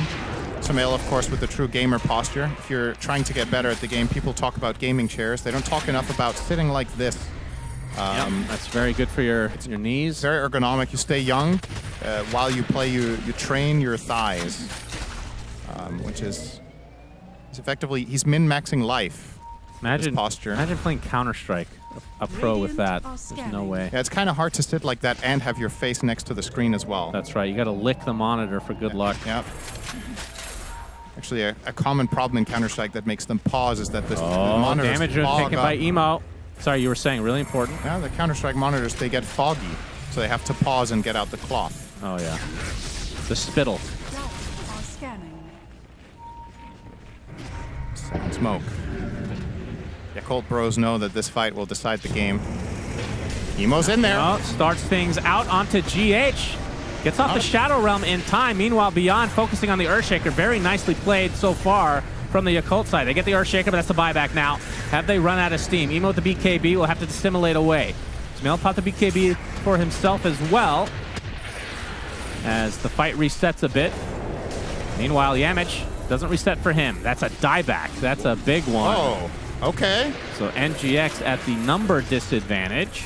Yeah, they probably just want to call it quits here. Just chill. No BKB on Sumail and a dieback on Shaker. Yamich with the basically zero impact fight, just dying twice in a row.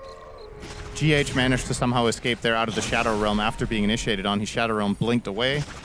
But now, I think Colt Bros feel a little bit hungry for more, knowing they have a 5v4 for a minute and a bit. It's either the fight itself or the Roche, which we have just seen cross the river. He is heading home to his other home. It's time to go on a summer vacation in the northwest. Yep, Roshana is waiting. Yep. Lotus onto Noob. Just poking and prodding. They have the Silver Edge available to them. The lasso to start things out. Noob is super healthy. They'll fly in the middle of all of this. Trying to focus on anyone that will allow him to right-click him, as Ghost with the Crimson Guard, mitigating a ton of this damage. GH is dead, though. That's 2 dead for NGX. And Beyond with the ult, stunning several targets. A nice swashbuckle. They're going to get the connection as well as Ghost trying to limp away. Looks like the aggro run will save him as the Terrorize onto 3 in retreat, but Sumail falls nonetheless. And he cannot get back in the game. No buyback at all as GH. It's going to potentially be a death for him as well. And Emo and company not stopping anytime soon. No way for GH to get back either. And as you said, hate to give you props, but you're right. Enigma Galaxy definitely snowballing off that momentum of game 2 here. There are so many back and forths in this series. It's very confusing to me. And the stun lock on the fly will focus on the buildings. And for Tinker, I'm not sure if they timed it exactly. He's 30 seconds away from Thunder, the timer. nice Yeah, the Thunder gets reflected. Okay. Can't do much against this Bristle still. This is such a long 5v3. Yeah, and they're actually going to back away before even getting that out. They have to take care of the waves. But bottom lane and top lane under siege by massive creep waves. So Void Spirit will take care of that. I'm guessing you settle here for the Roche. Yeah. Sumail looks like he's itching at the back of his neck. Maybe the posture starting to feel a little bit. Got. All right, can we get the reaction shot of the final 2 Enigma Galaxy players being disappointed as well, please? That was 3 out of 5. Yeah, I was really mesmerized there, actually. It's good to see that they're united in disappointment. Yep. Need to get a karaoke cam as well. Yeah. Beating the shit out of somebody in the back of the room. Yeah, taking a clip of Kuroki taking his belt off. As the Aegis now onto Fly. So, I don't know. They don't get a barracks in return, but taking away Roche and now getting the goodies on Roche, pretty big deal for Yakult.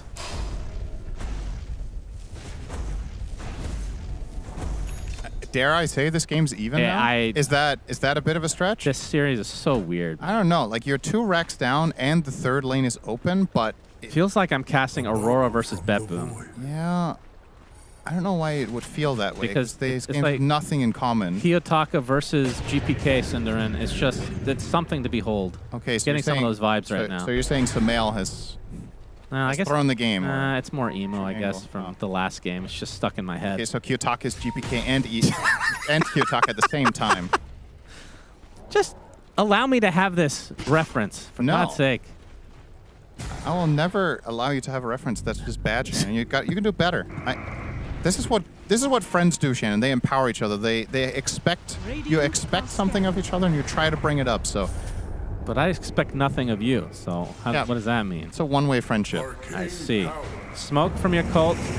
That's beyond very early. He's just hoping someone's here. It's just a gamble. He does no vision. Yeah, but Emo will find one. Going to force the BKB out. Nice fissure from Yamich. Going to make it pretty awkward for Yakult to continue here. Pop the Crimson as well as find an angle is the question. NGX gets back to their base. It's going to be another 60-minute barn burner. I can feel it. Yep. Deep within the bowels. As Baboka stealing the Wisdom Shrine. He'll take his own as well, trying to get some serious experience. Never mind. I guess that one isn't cool enough. Emo's already 25. He doesn't need it. Somebody should take that Wisdom for sure. You can save it for a rainy day. Are they close to any meaningful level ups? I guess not. They have all their 20 talents, and the 25s that are in reach, all 3 cores have them. On the side of Enigma Galaxy, similar story, with the exception of GH, still looking for a level 20 talent, and that one's actually pretty big. The Bramble Maze cooldown reduction is a crazy level 20 talent.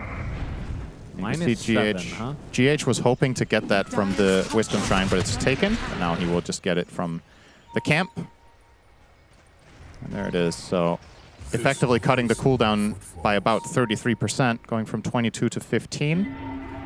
Very, very strong talent. Baboka again.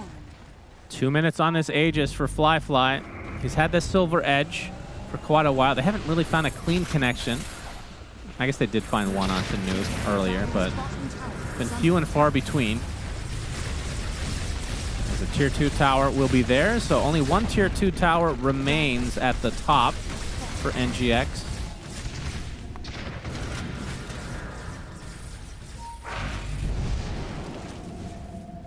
Dire's courier has been Do you not attempt to go high ground here with the Aegis at some point? I mean, based on the last game, the answer is no. It's difficult to push into the Enigma Galaxy lineup. There's so much garbage. You can get Fissure blocked. Tinker on defense is a crazy hero. Kunkka has big crit cleave. You need to get through Bristleback. I don't know. It's really hard to push base without finding a pick first. Yep, Ghost is going to find one. Boat does connect as Beyond comes in with the Shivas and his Rolling Thunder as Ollie's destroyed by Noob, still hitting like a Mack truck. Oh, They're gonna find a double lasso onto Sumail and goes, but the counter initiation is there with the Terrorizer, now the mass BKBs as Emo trying to apply some pressure to get the double Astral Step onto two heroes. Yemesh trying to get to the low ground, but Sumail is in a lot of trouble. He's taken out, does have his buyback available. Noob now on the run. GH just died to collateral damage. As Ghost comes with a huge crit onto Ollie. Emo super low. They get the tidal wave onto Beyond. Laser to death by the buybacking Sumail. Yamich brought back with the Aether Remnant. Baboka will kill him off. Meanwhile, Baboka will die to the mass damage from Sumail eventually. One more burst of that Dagon to go. Okay. Somebody won there. Apparently, Enigma Galaxy on raw economy. Look at Ghost's damage. Double buyback for Yako. Ridiculous.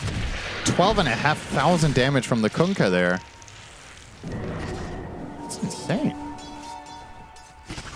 All right. So 2 buybacks expended on supports for your cult.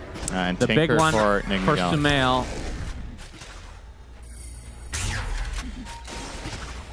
And Noob onto the high ground. The one hero that can actually hit buildings. They want to get these megas. Gonna force out one buyback. Do they care? Yeah, they're gonna nullify him immediately. Get rid of the shield rune. They're gonna apply quite a bit of damage. The break is still active with the stun to follow, but now the Crimson Guard mitigating a ton of damage. Noob is gonna be fine for now. Pops the BKB in retreat. Now Ghost comes with a huge crit, but the Sunder to follow. Fly, very respectable HP now as the NGX resetting. He's gonna continue to chase is Fly. Gonna get a reflection off. It will slow Ghost to a crawl. Noob nullified again, but no follow-up. Baboka kills a courier. Really important to mention that right now. This very important team fight. As Fly is going to pop the BKB. He's at half HP right now. Does have the Sunder available. He can find a target. He does onto Sumail, but Sumail able to get out just in time. Emo, we're going to force one buyback onto Kunkka as there's the Echo Slam coming and onto Fly. Brings him down. He has buyback, uses it. Meanwhile, Sumail, this is going to be a dieback for him. He's going to get the E-Blade off, though. With the BKB still activated, lasering continuing, gets the Warp Flare onto Emo, rooted continually. You cannot escape him. One more death for Emo. Buyback intact. Buyback's not intact any longer. No, they know the push is coming. The they only need it alive. buybacks available now are 3 members of NGX. So we've seen this before on the other side. 3 buybacks versus 0. Can NGX follow through? This is a complete 4v5. Pango is out for 90 seconds, and they know he doesn't have buyback because he just died back. So if Enigma Galaxy keep their cool and get a good initiation angle, this could be their game now. Echo Slam not ready, which is their primary initiation, to be honest, if you're looking for burst. Terra Wave at the ready. They want the Megas. Ooh, a Divine Rapier for Emo. That Midas paying off. Not going to be having their Pango available, though. Enigma Galaxy hesitating to go for the killing blow here on the barracks. They're going to keep doing it with X marks. Don't quite have Echo Slam yet. X marks. Okay, the lasso, though. They want this Bristol back. They got him. He is not going to die because of the choke. He does finally get dropped, but the buyback is still there. Oh, the Echo stop onto 4 heroes. What? No follow-up, though. Emo goes in with the silence. We'll have to Astral Step away. Oh, that's a big cleave. Fly. Oh, the fissure, the Terror Wave is not going to prevent Sumail from going any further, but he's actually isolated. Gets off the E-Blade. Fly with the Lothars will be able to get out, but they lose their barracks. This is Mega Creeps now in favor of NGX. This game is still not over. This is the type of game where Megas can be alive for quite a while before the deciding fight comes out. I think at this point, Enigma Galaxy would be wise to just play the map and wait for next Roche. And get themselves... wait for those tier 5s. Bigger advantage. Oh, yeah. At the same time, you're also juggling with the buybacks of the enemy team. You know that there's no buyback on multiple heroes, so... Yeah, but for you as well. Yeah. You only have 2 on your 2 supports. Very delicate late game here, but of course the Mega Creep advantage is very significant. Not really because they're going to struggle to kill the creeps, but just having to constantly go back and defend is the bigger deal here. And you don't have a hero like, say, Ember Spirit that can do it and still be in the fight, or some sort of global presence hero. that's able to do both simultaneously. It's a true commitment whenever you TP back. Kunkka now gets the egg. Oh, wow. Late game Ags. All right, the cannons. Yeah. I don't know if that was the best thing he could have bought. Yeah, is Moonshard not better, actually? Like, how good is that ghost ship by now? The second, I guess the fleets are just that valuable. I mean, they look cool. Yeah, I mean, maybe. The fleet of 2 ships instead, just getting the extra stun. Suppose that might be more valuable than anything else he could have slotted in. We saw when Satanic was playing carry Kunkka the other day, he went for a very different build. He went Rapier and Blink on defense. Ghost with more of a stay in front kind of build here. It's Roche time for Enigma Galaxy. With the waves constantly pushing in, it looks like side of Yakult will let him have it. Yep, all the goodies for NGX now. Aegis for Noob. And Refresher on Shaker, but he needs to be careful with his mana economy here. He only has 1,000 mana to work with. Ult, Refresh Ult costs 700 already, and he has 1,000 total. So he has to be careful not to overplay it with Fissure and Enchant Totem and to enter the fight with full mana to begin with, if he wants to get everything off twice. Another barn burner. Yep. Teams are really having trouble finishing games today, it seems. Yep.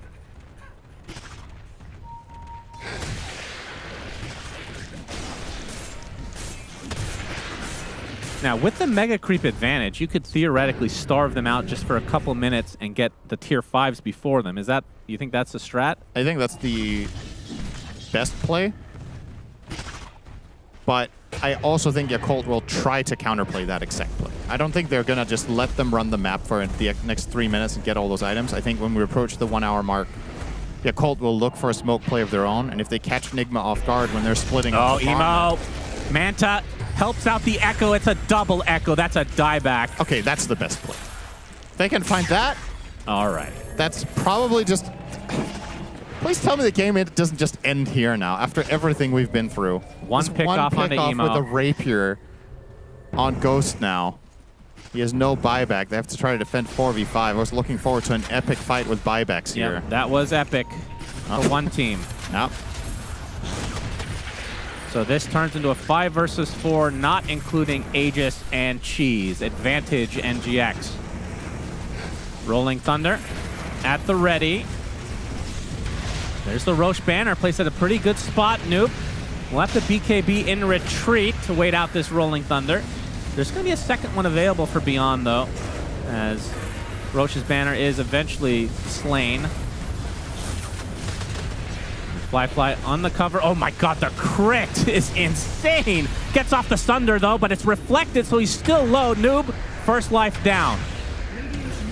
This is the second Rolling Thunder now, so Beyond not going to have that much at his disposal here in the near future.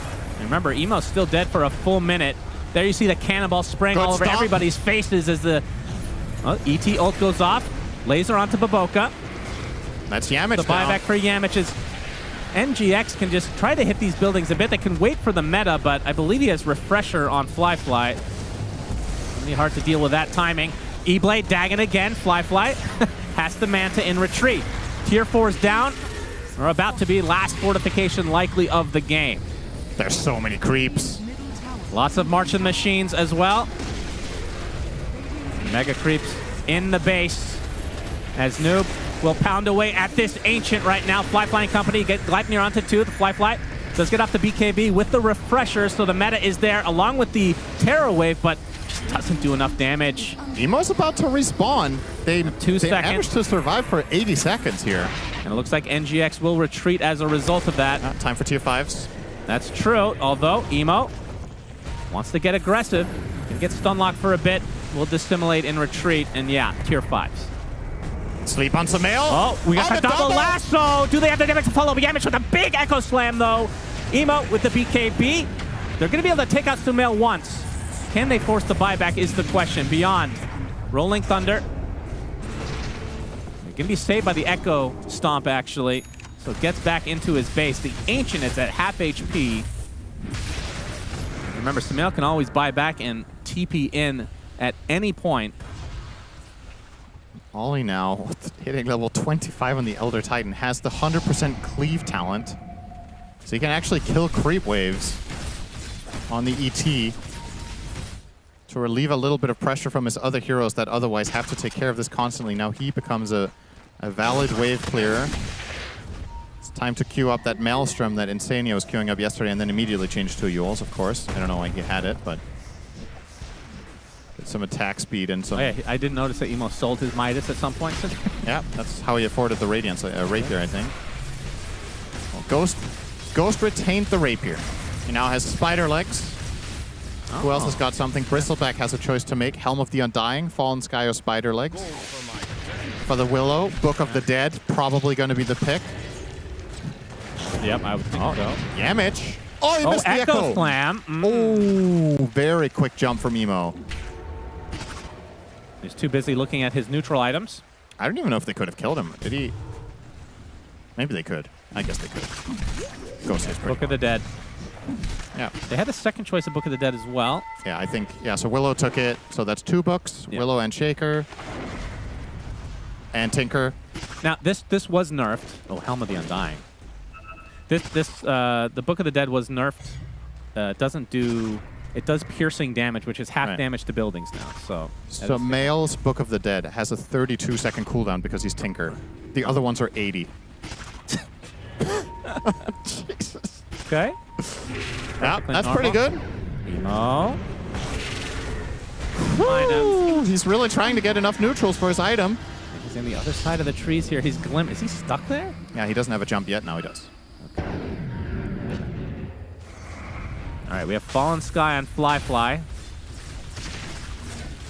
Interesting and it choice. is Helm of the Undying on Noob. Yep. So even if they kill him, it's going to be so hard. Yeah, he still hits very hard after that. And you don't want to expend stuns for a ghost. It's always this awkward. Yeah. As we're seeing Book of the Dead, constant pressure on the base of Yakult. They have no fortification either. I feel like this is a decent time to go in for NGX. Look at all these books. There's a damage rune in the bot river. I don't think they're going to see it, though. Radiant's Ancient is under Oh, new one spawns. Arcane rune, another. Oh my god, they're just feeding them Books of the Dead. This is a lot of gold, man. It is. It is constant pressure. The Ancient is back at full HP. It heals relatively quickly. There's Noob with the hairball onto Fly. Gonna continue to hit this building. Fly's really low, looking for the Thunder target, but the laser, oh my god, they actually get him. He has the buyback, we'll have to use it right away. Beyond with the Rolling Thunder now. Noob pops the BKB to mitigate everything. Gonna try to reset for the side of NGX. Goes with the Spider Legs, gets the X onto Beyond, but you can see the roll up again into Rolling Thunder thanks to the refresher. Emo jumps in really deep onto Sumail. Able to jump away, but no, the lasso brings him up to the high ground. Terror Wave to follow, he's dead. Buys back. Echo Slam now onto the Terror, but this will be a dieback if they can get the stun lock on him. He's gonna pop the BKB. Fly with the Thunder. Vela has to use it on the teammate. Tidal Wave now onto 2. They take out the Elder Titan. That's a buyback for him now. Meanwhile, there's another fight. Sumail. Remember, he just popped back, pops the BKB. Trying to retreat. Gets the dagger onto Emo. Emo has to astral step to safety, but Yamich is there with the enchant totem. Emo will survive thanks to another dissimulate. Fly, BKB, Terror Wave as well. Thunder's No way he's Noob. defending this. No way. Actually has the damage to get this. No, that is a dieback onto the Terror Blade. Ancient at half HP. Buyback now into the Kunkka, but this is only 3 members of NGX versus 4 of Yakult. He buys back and recovers his Rapier. Oh, baby. I need a drink. This is not over yet. Let's do this. It's going to be a juicy one. A juicy ending. Had that been a better Sunder target, they might have wiped them out. He wasn't able to sunder up much health on the side of Fly. Still, they got the Tinker die back. And Ghost was forced to buy back to recover his Rapier there. is under attack. Ancient down to half. We said that about 3 minutes ago, and it fully healed, so... Excellent choice from the side of Yakult to get Book of the Dead so they can fight Book of the Dead with it. They have a couple of them themselves. Yeah, it's Gonna get X back. Another Rolling Thunder from Beyond. Feels like he has his up all the time. It's a shield crash as well. Emo not gonna go any further though. Radiant's Ancient. 60 seconds for Terribly. Buys Satanic in the grave.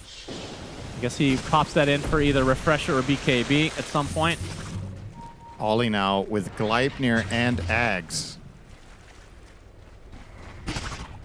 So much control, big AoE, and he can connect in if necessary on top of these heroes to remove all the base armor. The most Enigma Galaxy have in terms of base armor is actually Tinker with 20. Radiant's Ancient is under Book of the Dead. Anyone want some gold, boys? Yep. Helm of the Undying. Just take it. Yeah, this is the best tier 5 item. I'm very confident in this. Very, very confident, Cinderent. Based on the last game, this will be a great pickup for Emo, because he will be dying very early in the fight. Yep. As long as other people die on the enemy team at some point, it'll extend the duration. Just needs to get kills back the other way. We're going to have Ghost versus Ghost here soon. Yep. No pun intended with the guy named Ghost in the game. Oh, I thought that was what you meant. Nope. Oh. Because Noob is the one with the Helm of the Undying. Roche number 5-ish. Approximate number at this point. Ballpark. Are they actually going to try to defend this? Rolling Thunder is used. Oh, the Fissure. Really good placement. Puts in an awkward spot. GH taking the brunt of the damage on the back line, though. He's dead. Yes, bye. Does have bye. Does he want to use it here, though? Roche is extremely low. Emo forced out completely. And it looks like Roche will end up going to NGX in the end. Oh, Echo Stomp. Not going to hit anything. Oh, Ollie! Flyfly's on way out of there. Ollie gets taken out by Noob in the meantime. That's no buyback for him. Noob just ran him down up in the triangle area, just frontline completely alone, found him, got the nullifier off, and bashed him to death. Of course, ET doesn't really have a counterplay to that except teleporting to his Echo Stomp. But that was on cooldown. Ancient is still at half HP. They can try to go for it here as Emo shadowing. Gonna force the Refresher BKB from Ghost. He's X right now. And that's a Ghost, actually. I believe, but the Echo Slam comes in. He's still alive for 5 seconds. Needs to get a kill in the next 5 seconds to actually extend this duration, but he's all alone. He has the buyback either way. That's a trade-off. Noob used his. This is a 5-on-4. I'm not sure why GH is waiting with this buy. If you guys want to go for the end here on Enigma Galaxy, bring the whole squad. They're holding on to the Willow buyback this entire time. Greed. And now it feels like a sunk cost fallacy where it's like, well, I only have 20 seconds left, guys. Just wait. But the problem is, if you wait for GH now, Ollie is almost alive too. Yeah. 40 seconds feels like nothing in this game somehow. The teams are able to defend for very, very long. Yeah, and Terrorblade. He's used Meta already, has Refresher, so kind of need to make him force that out.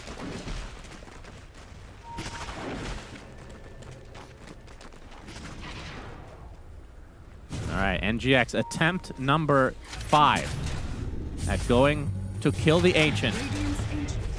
They have popped the Necronomicons, aka Book of the Dead.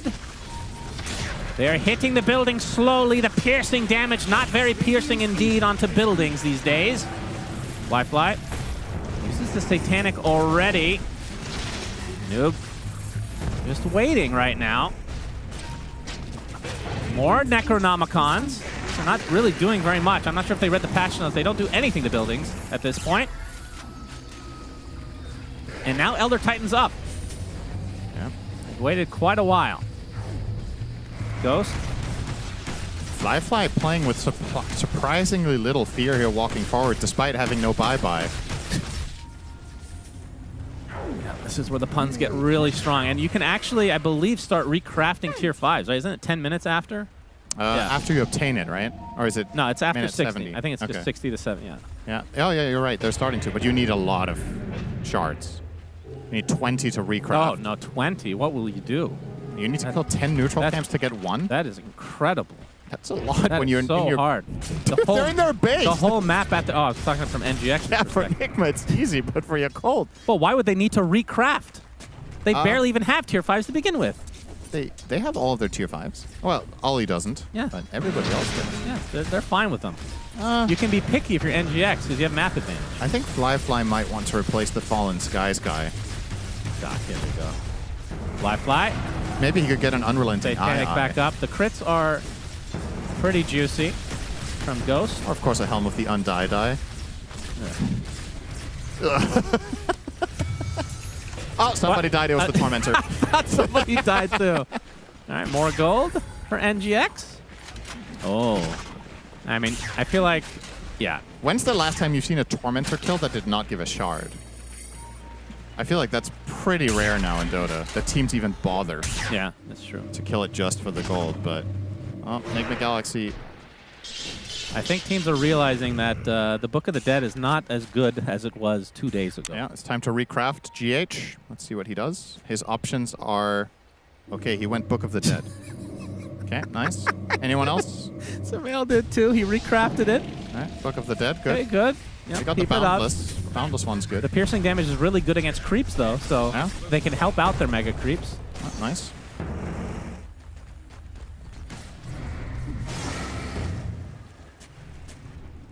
Ollie, still dreaming of tier 5 item. He's got 4 shards. Wait, 4 has he stones. actually not made one, or he just decided not to make it? He can't afford it. Radiant's He only has ancient 4 is mad stones. Now he has 5. Okay, he's getting there slowly. Step by step. Lasso. Oh, lasso. Defense Matrix, though, into the BKB. Samael should be fine. Even Terror Wave used along with Rolling Thunder. That's a lot of spells for Yakult. Yeah, they have plenty of refreshers where that came from, though. They will force out the BKB, but keep in mind the Tinker BKB cooldown. Only Aegis 38 expiring, seconds. by the way. Yeah, it doesn't look like he's recrafting this. Had that up for a bit. Ghost. Aegis gone. Ghost can get a Helm of the Undying with probably Boundless?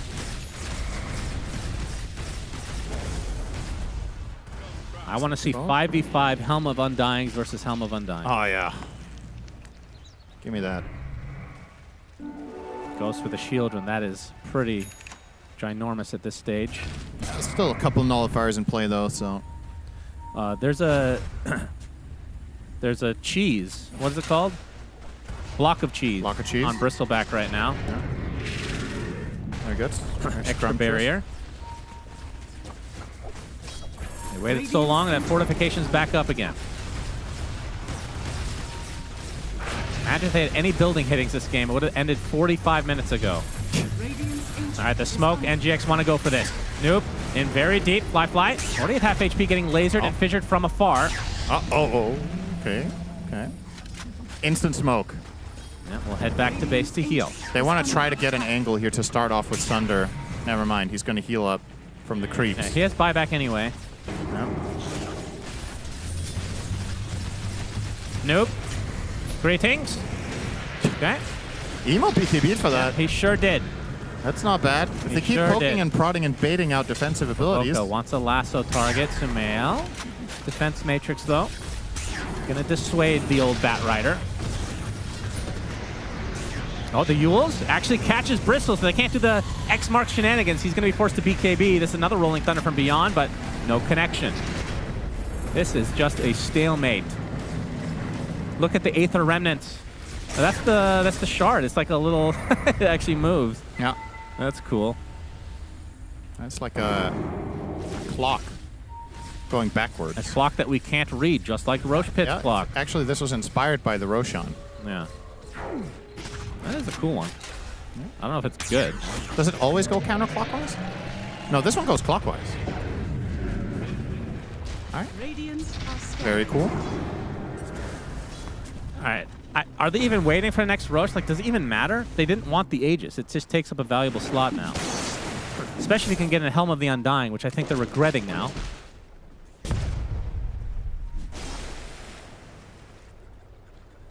Ghost has still not changed his... I guess he just doesn't want to change it. There's no upgrade. Doesn't want to change his. Bristle doesn't want to change his. Shaker with a choice to be made Another here. Daedalus, okay. Is this where Yamage takes the wise one for 1,000 XPM? No. He takes 40 strength. Ghost checking out the Roche Pit. It's not up. Have we ever seen a player take wise? No. I don't think so. No. Not a single time.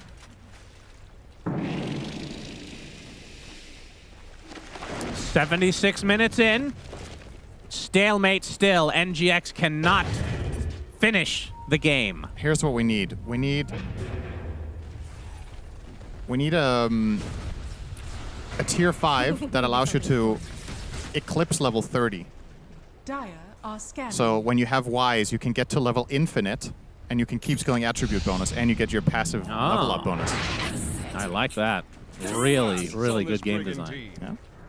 Infinite scaling is the best kind of scaling. That's why we're seeing so much success with the chainmail eating clockworks in pubs lately. And of course, Legion Commander has been in the meta forever. Lie. That's right.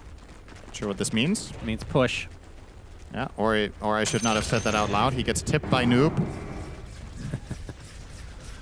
We got these useless Necronomicons ready to defend. We just saw on the screen that we're now 18 minutes away from a tournament record for longest game. Yeah, we'll get there at this rate. Of course, the other one was with none other than Yakult Brothers, who seem to have contributed 3 out of 4 of the longest games of the tournament, if not all.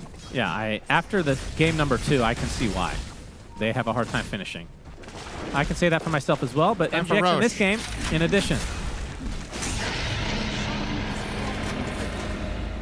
Yeah, Jenkins is struggling. Whenever there's a sexual innuendo, you can expect Jenkins to fold over in laughter. Fold over. Yeah, he's giving up. He's flipping me off. Thanks for that. Can we get a little bit of camera on Jenkins, please? Be nice. No need. No need. Flipping me off again. All right, that's a 2 streak. Can he get the killing spree? All right, he's actually holding it. All right, Noob. What's Something their you struggle strategy with. this time? This has this reminds me of a game last year we cast. Do you remember the 4 banners? Oh, lasso? Lasso. Oh, that's they a have a target that lot can of kill. damage this time. All right. Actually lethal Damage lasso. has died. Has the buyback, of course, because everybody at this Oh rate my has a God, buyback. that That cleave cleave. is insane. It's not enough to delete anybody at the 78-minute mark, though. Yeah. You can see what their strategy is, though. They're got the double Daedalus with Divine. Yeah. And this was where Satanic replaced, I think, the second Daedalus for a second Rapier. Because he thought the math was better. Yeah. This, you get more frequent crits here, but they're not lethal. But maybe with 2 Rapiers, they could be. Thank you for the Law and Order from Sumail. The judge has spoken again. Ghost. Ooh. Gets him to half HP. Fly. Keep in mind the Necronomicons have true state. This is the... that's true. So. You wouldn't know that by reading the tooltips, though. No, there's a lot of things in Dota you wouldn't know if you read. Just have to try it. Eventually you will feel it yourself and hopefully come to the right conclusion. So we have 6 Book of the Deads. Books of the Dead. Book of the Deads. Do you... Am I the only one that read the patch notes? These are not that good anymore. They're solid. Yep. The piercing just ruins it, though, doesn't it? No, they're not that great. I don't understand why we're seeing so many of them. No. Oh, Sumail. He could take Divine Regalia. Oh. Being offered up the big one, and this is a sick one on Tinker. Is this 20%. recraft number 2 or 3? I think it's number 3. Yes! Oh. Timeless Divine Regalia. And you know what's also timeless? This game. This game. In the meaning of the word that it doesn't have, which is endless. Okay. Damage. Emo. We've seen this before. This is a movie we've seen many a time. He has buyback, of course. Do I even need to say that anymore? All right. What do you think he was trying to do? Be not bored. All right, so NGX, I assume, will try to force the issue here a bit. Noob.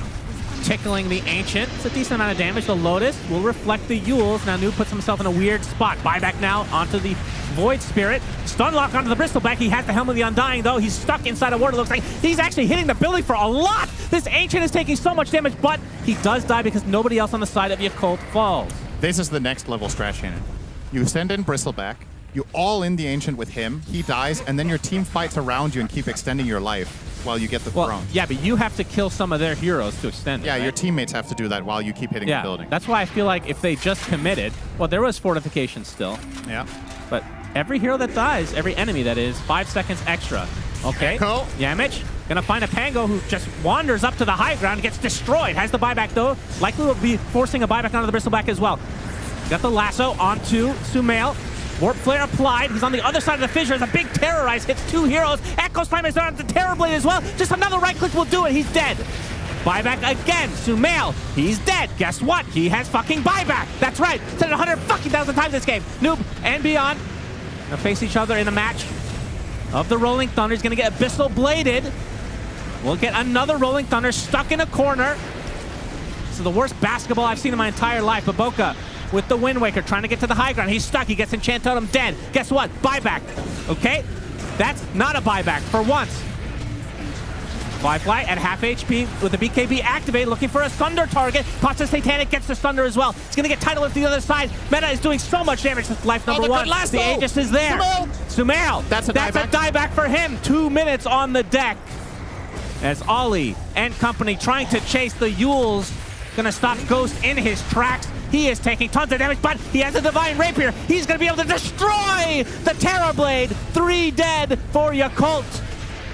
As Baboka, one of the last remaining members, gets cricked in the face by Ghost, and Ollie, the last remaining member for Yakult, trying to defend this Ancient. The GGs are called. This marathon of the game comes to an end. Praise Gaben. NGX wins it in 3. Yeah, never doubted. Not for a second. See, they stand up, full oozing confidence. Yamich looks like that was easy. Yeah, they're real excited. And Ghost, with mixed feelings, probably half relief and half pride in how many fat cleaves he released to the end of that game. Highest damage output in that final team fight, where, by the way, the teams did respectively 34,000 and 47,500 damage. And the Occult Brothers, I mean, this is one of those what can you do moments afterwards. I'm looking at the win expectancy graph of this game, Shannon. At 40 minutes, the win expectancy was 97% for Enigma Galaxy. Yep. And they pulled it back up to 73. Man, 2 games in a row where one team just cannot finish. This is one of the most absurd win rate graphs I've ever seen in a pro Dota game, actually.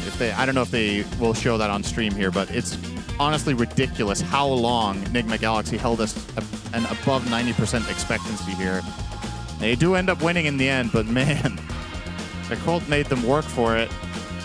Sumail ends the game above 100,000 hero damage as the only hero. I believe we're back. That's right. Whatever he said, Shiver. I think it's miraculous how long Yakult was able to hold on in this game. It seems like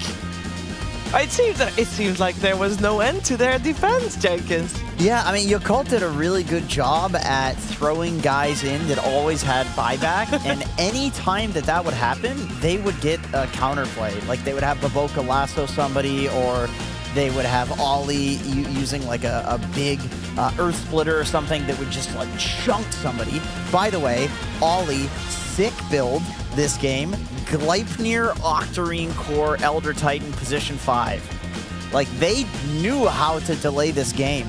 But Nigma, they also knew how to play the late game. They had Rapier, they had Divine, whatever the fuck it's called, on Tinker as his 3rd tier 5 neutral item, finally giving them enough damage to kill the heroes they needed to kill. Good lord, I think we all win after this one.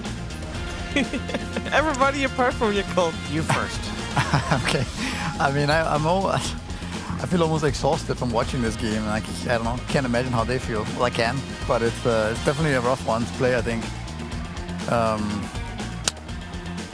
Yeah, go ahead, break it down. Go ahead, BJ. Well, for me, this was like a Sisyphus game for Yakult Brothers, because it felt like, because you have Tinker global presence, like with the lanes, you have Bristleback walking down lanes as like an unkillable target, you have Kunkka who like rapidly clears waves, and I didn't feel like that happened for Yakult, so I felt like the map was always on their side. And they had these playmakers, they had the Bat Rider, and it felt like every time they kept killing people because they had the ability to do so, but then they're on their own side of the map. So there was only like one time, I think, that they breached Nigma high ground the entire game, and so it's like this weird, you know, push the boulder up the hill over and over again, because one team has the superior kill potential and the other team has the better lane push. So we just end up in this I got a philosophy question for you guys. Oh, go ahead. Camus, in the Myth of Sisyphus, he said one thing. You know what he said? What did he say, Jenkins? Sisyphus was happy. So you think Yakult Brothers was happy there?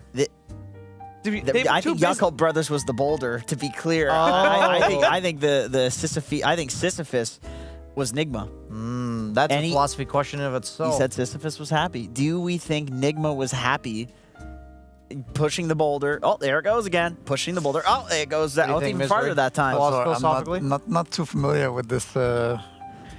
Is it Roman or Greek mythology? It's the guy pushing the boulder up the hill, but then every time you're almost there, the boulder will fall down again, and you have to start over. It's kind of like this endless uphill battle. Yeah. It's like I think it's Greek. He had like sex with the wrong person, and it was like a god's. And then he got punished for having to push the boulder up. Yeah, it was like. So the idea is, if you're doing what Nigma's doing, constantly uphill battling all game, is that an enjoyable experience? I mean, is it like transferring to the whole idea of like this?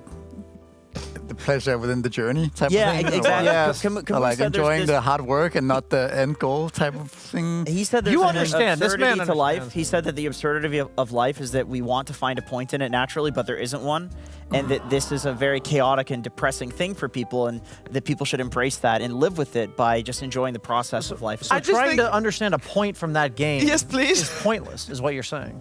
Because there's no point. Yeah, but we're going to do it anyway, because what else is there? Okay, so what's the point, Shiver? No, this game lasted so long that you guys are just starting to have a philosophy. I think we're all lost in a forest, but you know what? I love camping. Let's camp. We're contemplating life after that game, basically. I think that's what the players are doing. That's what we're now analyzing. I do think there's a flaw in your theory here that Yakult did end up losing in the end. The game didn't continue forever, right? So they were eventually. The boulder was pushed. So now are they depressed on Nigma that it ended? It's like, I wanted to do that because forever. they made it to the finish line, and they thought they were going to have to do the boulder again, so their expectations were subverted because the game ended. Is that what you're trying to say, Jacob? But you can also see Dota as the endless boulder, and they'll continue pushing on tomorrow. That's true, Shiver. It's so hard. It's the bigger picture, Shiver. That's why you're here. It is actually so hard to subvert expectations in the late game, though, because I feel like that's what you have to do in order to win.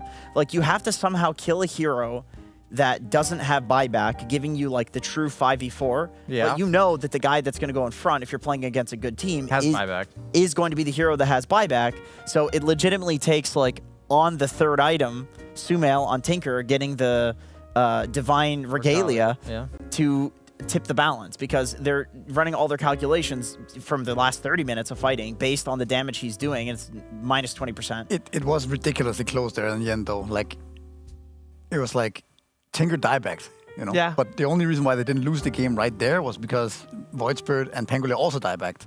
And that's kind of the story of the last 40 minutes, is that every time somebody diebacked, they got a hero on Nigma as well. So they couldn't quite end the game. They squeezed their way through surviving, you know, all the way through. And I don't know. I think he could have easily gone the other way in the end there. Looked like it. Yeah, I thought they actually won. Well, you know who else? I probably actually didn't think that they won. I don't know if anybody knew. I'm sure he did. My boy, Big S, how you doing, brother? After that, that's not the background that you normally have. Where are you right now? The shutters are open, so. Oh, the shutters more are open. sunlight. Okay, fair enough. So, we were discussing kind of philosophy after that game. Okay. Brian, BSJ said you guys were like Sisyphus, pushing the boulder up the hill and having the boulder roll back down again over and over again. But Sisyphus was happy. Were you guys happy to be constantly trying to go high ground and you just couldn't quite do it? I don't know if happy is the word. I think we were just trying to figure out some ways to do it with X and hit and maybe beta fight and necros go in. Nothing was working for a long time, to be honest. Yeah. Who was it making those calls in the late game? Was it just a mix of like whoever the fuck could come up with something that would work? Yeah, whatever somebody's cooking, I'm playing Tinker. I'm just pressing buttons off cooldown, so I'm not talking much, to be honest. I just see TB sometimes. I laser him once or twice, and I say maybe you can kill TB. Yeah. But that was about it. Were you surprised by how much damage he was taking from you? Because there was one fight where he literally died from like 70% HP to some Dagon laser. Yeah, he got double lasered one fight into Dagon. Yeah, I was a bit surprised. But then I changed my item last team fight, and I lost all my range, but it didn't register in my mind that I've lost my range from enchantment. Oh, yeah. Right. Yeah, so I'm like deep in. It was a bit sketchy, not gonna lie. And that was your third tier 5 neutral item? You got the Divine Regalia? Yeah, it kept showing up, like, and it's this shiny box, so I feel like I have to take something. Yeah. So I tried, like, extra damage. I went full damage, lost my cast range. It was not a good choice. But it worked in the end, man. I'm going to ask you some questions not about that game. I prepped these like 45 minutes ago. I had to pee 45 minutes ago as well. I'm just sitting here waiting for the game to end, so thank you very much for that. You have the biggest hero pool of the entire tournament as a player individually. Are you bored? What's the reason for that? I don't know. Maybe I'm just trying to compensate. Who knows? Okay. Yeah, that makes sense, dude. I can totally feel you on that one. What's with the Storm Spirit picks that people are doing? As the god of Storm Spirit, why are people picking it more after the patch when Kaya got nerfed? I'm not sure. I think it just got against meta subs right now. And if you take, for example, Silencer Storm, it protects him a lot. And then you have Caudal Storm. And just the subs in general are not good against Storm. So it's easy pick. All you have to do is kind of just ban one hero. Okay, yeah, that makes sense. That makes sense. BSJ actually told me a story about you. He said that, what tournament was that, Brian? Can you yell it for me? What was it? In Riyadh, you gave him fashion advice. You told him his blazer did not match his shirt, and he said that he learned something. He was actually very happy about that. And Shiver told me that you were maybe starting your own sort of fashion thing. So I'm curious how that's going. Who's starting? Who's starting? That's what she. That's what. That's it. Said that This at is- an after party, like in China, maybe like I will say like 8-9 years ago. Okay, that was 8-9 years ago. Times changed, Shiver. It's a bit different. I know. You had big dreams back then, my dude. What happened? I did. I was living the American dream, you know. Yeah. Yeah. Fair enough. Can you tell me? Can you look at me and give me fashion advice? What do you think about this as a fashion I'm guy? just looking at myself. How do I look at you? Through Discord or something? Through Discord, yeah. I don't see you. Okay, if you had to guess what I'm wearing, do you like my fashion in general? As a I fashion? think I would say suspicious, to be honest, in general. Sometimes you pull something off, but it's like a low chance, 5%. So I'm like a Daedalus. Like sometimes I crit. Worse. Worse than a Daedalus. Yeah. Okay, good to talk to you, Sumal. Really unfortunate you guys ended up winning that one. I'm just kidding, dude. Congratulations. Yo, one more thing, actually. Okay. Can people fix IO, please? IO is bugged still. Okay. Yeah, we gotta fix IO. Yeah. Somebody hit EJ up and tell him to fix IO. Right. Yo, EJ, what's up, dude? Yeah, just like we can see Sumail in the fog here as the shutters are closing, you can see IO in the Yeah, fog. now you can see it better. This is the problem with it's all IO. coming together. Yeah. Okay, thank you so much, Sumail. We appreciate it, and we'll see you again. Thank you for having me. Peace. Yep. Great guy. Other than what he said about, You're worse than a Daedalus.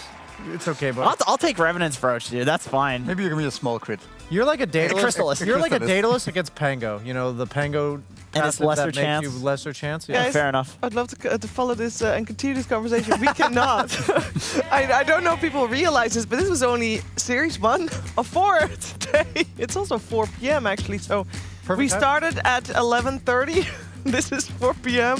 Let's see what our next series is going to bring. We're going to be back with Flipster, Talon, and Gaming Gladiators after the break.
that you love to watch me bleed.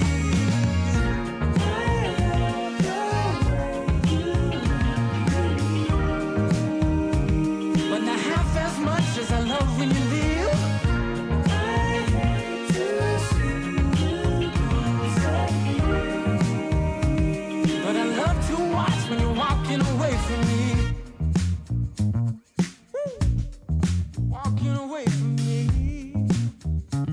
Yeah, yeah. 'Cause I could be anything you want. I could be anything you need.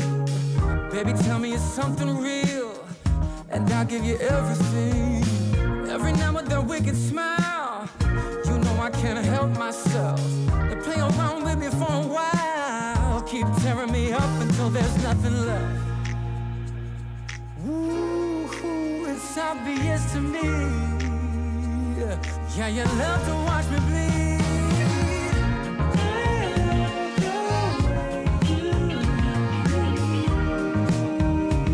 But not half as much as I love when you leave. I hate to see you go. But I love to watch when you're walking away from me. Yeah, yeah.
In my chest, it's so hard to sleep, baby. I can't get no rest. All sorrow and sadness. Tell me what I'm gonna do. 'Cause baby, without you, I'm all wrapped up in blue.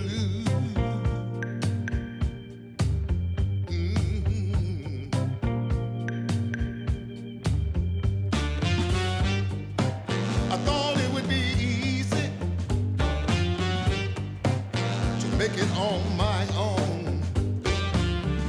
But baby, now I know what it means to be alone.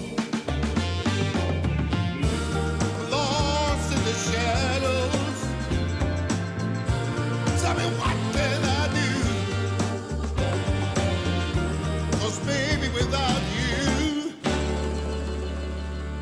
I'm all wrapped up in blue. Wrapped up in blue, wrapped up in blue, wrapped up in blue.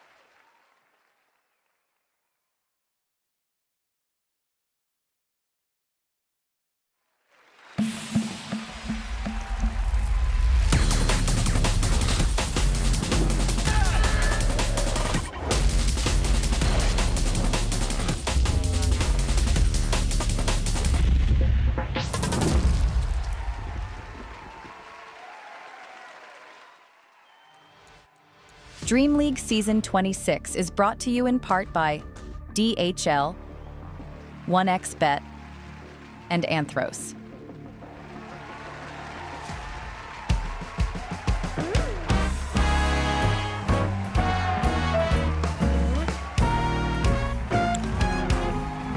Welcome back, everybody, as we are now starting Series 2 of 4 for the day, Gaming Gladiators versus Flipster Talon.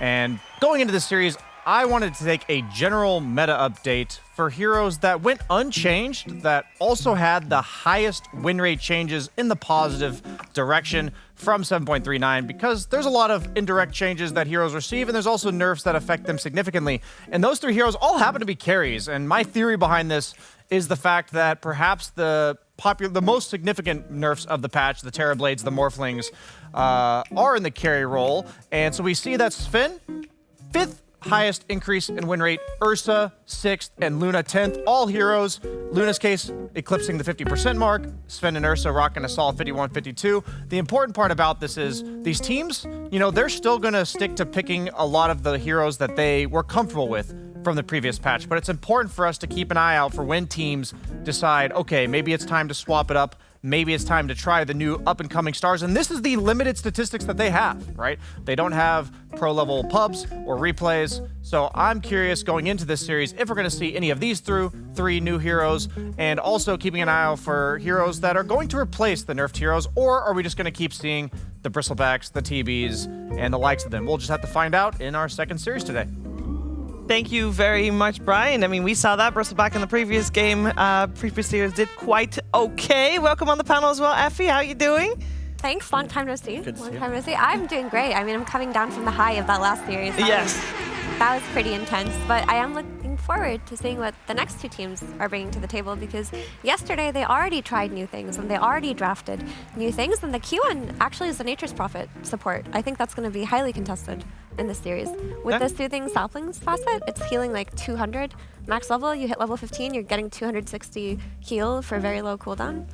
And it's also good. Like in an AoE that hits both heroes in lane, right? And it's not if you put it on trees, it goes along all of the trees. Oh. So I played against this last night in a pub, and I was adequately annoyed. And like I said earlier, the guy was literally trying to grief because he didn't get carry, and he was like outlaning us because it's just really good trading. And it's like, oh man, if only Nature's Prophet had good trading in lane. Oh wait, so he's just way better as a support now. Well, let's focus our attention on the two teams playing. We just had a 3-game series, but both of these teams are already very familiar with playing 3-game series, because both Flipster Talon and Gaming Gladiators went the distance in their series yesterday. Of course, for Flipster Talon, it did not end well. For Gaming Gladiators, it did though. So we got two teams here wanting to end maybe on a 2-0, as they haven't been able to do just yet. And I'm very curious to hear from you, Effie, because you were on panel for both of those series, and I was hoping that you could give us a quick rundown of how the two teams played. And I know that's tricky because they were trying out loads of different things, but if you were to summarize it for people that haven't seen them play yet.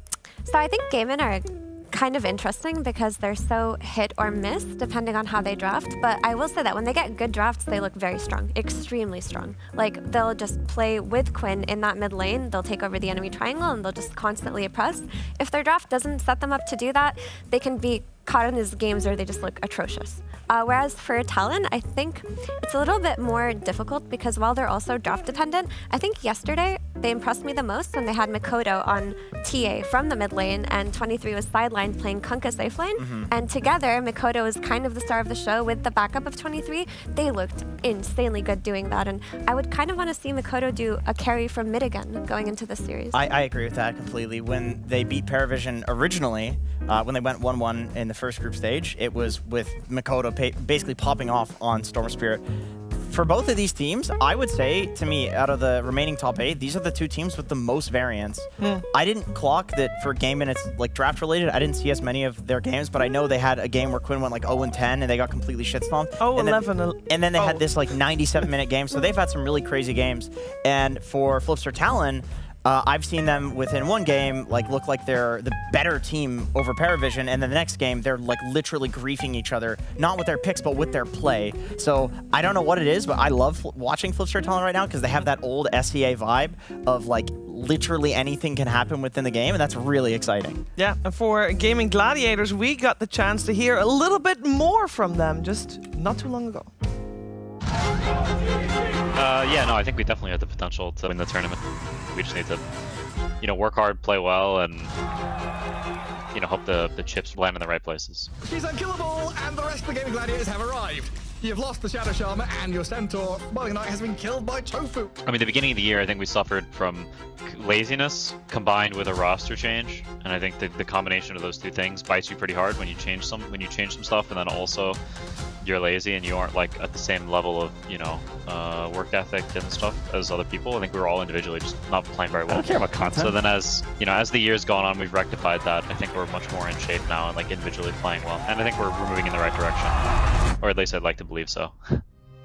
Move into the Roche pit with the Ice Blast, Echo Slam, Pike and Vitalia dead. PP can't respond. They got the Roche on too. From the south side, they've caught them both. The burrow to high ground will get him some safety, but Michael is done for. We're a terrible hack and scrim team, so our scrims are always a mess. Moving in the right direction, I think we're narrowing things down. I think people are individually in a pretty good place. Like, I feel pretty good about my gameplay, whereas for the majority of this year, I think I've been a pretty awful player. I think right now I'm starting to become pretty good again. I think at the end of the day, Dota is a team game, but it's more of an individual game than it is a team game. Like, you need 5 very skilled, cohesive parts that then, once you have that, they can move in, in synchronicity. But first, you need everybody to be owning individually, and if you don't have that, then it's just hopeless. He got the opening on the Muerta and the Rolling Thunder hit at the same time, but Tofu doesn't die this time. It's deja vu.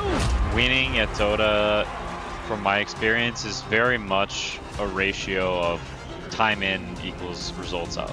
Assuming you have like the base skill level to make it work, like there's some teams that the players just aren't good enough, so they won't win, no matter how hard they work. But I don't think that's the case for our team. So realistically, I think it's just do we work hard enough to win, And I think we've been putting time in, and I think we'll continue to put the time in until TI. Why are they going on the bristleback? Well, we're never going to find out, as Falcons are going to lose this game. So yeah, then there's always some luck and competition, right? Is the patch favorable for you? Do you wake up on the right side of the bed? Or your click's good that day? There's these things or whatever that are also sort of out of your control, but I think we're doing all we can.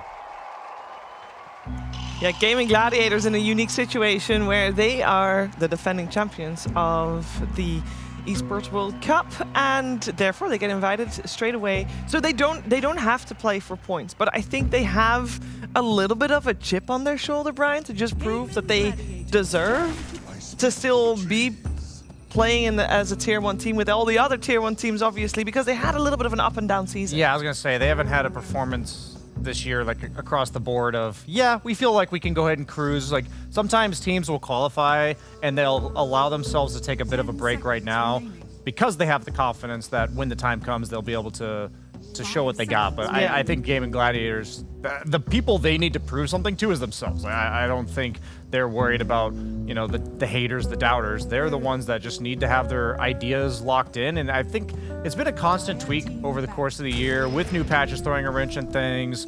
You're going to always have to kind of restart the process every time. But I really like the fact that we see the Nature's Prophet right at the start, as Mira was talking about. We talked about the heal power of it. Then we see Doom being responded with, perhaps just the anti-heal factor. Both these teams were picking Nature's Prophet, so they're probably theory crafting that they're going to be against it, and they had a prepared opening. So that's cool that hero's dictating this series when we didn't see it at all. To be honest, I'm not so sure how much Doom counters Nature's Prophet right now, because to me, I feel like the heal is really for laning, because I know, like, when we've talked to the Boxies of the world, they say stuff like, oh, I wish I could go the other facet on like X or Y hero, but the laning, like, you're a support, you need to pick the facet that wins lane. So to me, that seems like more of a laning facet. I didn't really notice it outside of the laning stage, but what I did notice is Spirit Vessel, much stronger item now. The Aghanim Shard Spirit Vessel, and need I remind you guys about that build people are doing on 5 Natures? It does so much damage with 2 very inexpensive items from a 5 position. It's very good. Yeah, I think that you don't have to worry too much about it in terms of like as the game progresses, but it's definitely an early game thing like Jenkins mentioned, but it also clutches a lot of like the brawls that like power runes, that wisdom shrines. The extra 200 HP healing does go a long way in that sense. And Flipster Talon actually played this yesterday as 5 on Cuckoo, whereas other teams have been opting, well, other teams, this team, Gaming Gladiators, who ran it yesterday, they ran it on 4. So a bit of a What difference. flexibility there is there? Meaning, they played on Cuckoo yesterday. Do they think it's just dependent on what other hero is good in their draft, or is it player dependent? I think the Spirit Vessel change was one I was really excited for, just in regards to how it affects which heroes are meta, because a hero like Nature's, he can buy pretty much any item, but it also has to be an item that feels good. And it went from giving you 375 raw HP to 10 all stats, which for a universal support, that's a lot of damage. It's great. It's just nice stats. The build-up before was a fluffy hat as opposed to a circlet. You'd much rather start the lane with like a circlet in your inventory than a fluffy hat. Free damage. Yeah, all these little things I think really impact what heroes we see in these games and how these players. We're gonna see more and more refined theory crafting over the course of the next 2 or 3 days. It feels quite unrefined right now, which is super exciting. But it does not take long for these teams to refine things. If I've learned anything from every DreamLeague, there's a patch. It's like by the finals, we kind of know what the meta is. At least it feels that way. It's also just not that big of a patch. A lot of the old heroes are still strong, and while new heroes are being introduced, it's not being introduced in a way where anything is game-changing so far. If anything, it just feels like the game is chiller. There's more variety in hero picks because the Tormentor got pushed that's what I like. by 5 minutes. That's the really cool part. The variety feels super nice. You can kind of play the stuff you're good at. Yeah. At least right now it feels that way. And if you're a position 5 player like Cuckoo, you're a Grandmaster, Nature's Prophet. You don't get to play him for a long time because you're just not a core anymore. All of a sudden, you're like, whoa, my hero, give it to me every single game. It looks good. And for Gaimin, I think this is a great patch for them, by the way. Like yesterday, they looked really re-energized by the new picks that they brought to the table. Watson played Carry Doom yesterday, too. Very solid on it. That definitely lets you first face it a lot more comfortably, I think. Absolutely. He owned on it, too. He made great decisions that entire game. Yeah, we also had Tofa with the support gyro. And speaking of Tofu, he's one of the best Muertas on the planet. Yeah. Like, this guy will play it when it's not a good patch for it. And I don't know if they fixed the gunslinger thing, the bug. They had to have, because they did. They had to. Allowed, okay, well, in any case, you refresh the queue by hitting gunslinger, and you get a higher gunslinger chance by hitting people with the Q. And effectively, all this means is in a fight, you're constantly using the Q. Like, it really feels like it has a really low cooldown if Muerta can sit there and hit somebody. And it's, I mean, the Q with the Ags, like, I'm waiting for somebody to get like 5 of these off in a single fight with Muerta support, some Octarine core. It already looked good on the last patch. I love seeing this Lina come out for Talon, because yesterday, again, Mikoto, when he had a strong lane into a hero that scales incredibly well, they looked so good. Like, they made Paravision look like they had no plays to make on the map. Then you give him a hero like Lina where you see the Doom, you see the Muerta, you're good against both of these heroes. You have something like a Tusk to back you up, provide initiation for you, give you that bonus bit of damage. It's a good recipe for them so far. Is there any chance this is also a flex pick to 23 Savage? Because I know he was a Lina enjoyer. Definitely. And I think Tusk Lina is an incredibly scary safe lane that a hero like Doom would just feed to. It's an offlaner, if left there, that can't have a recovery plan. It doesn't jungle, it doesn't rotate. So I think the fact that you can pick a Lina here and choose to leave it mid or carry is an added benefit to the hero. And I think that's why they picked the Tusk with it, is because I don't think you can just say range support, Lina carry. Like, it has to be something that has options. But then the cool part about that is not only does it lane well with Lina, but it also ganks well for Lina. So if Lina's mid, then it goes both ways in synergy. So I'm really liking what Flipster is, I don't want to say innovating, but a lot of new heroes we haven't seen too much of. Nice.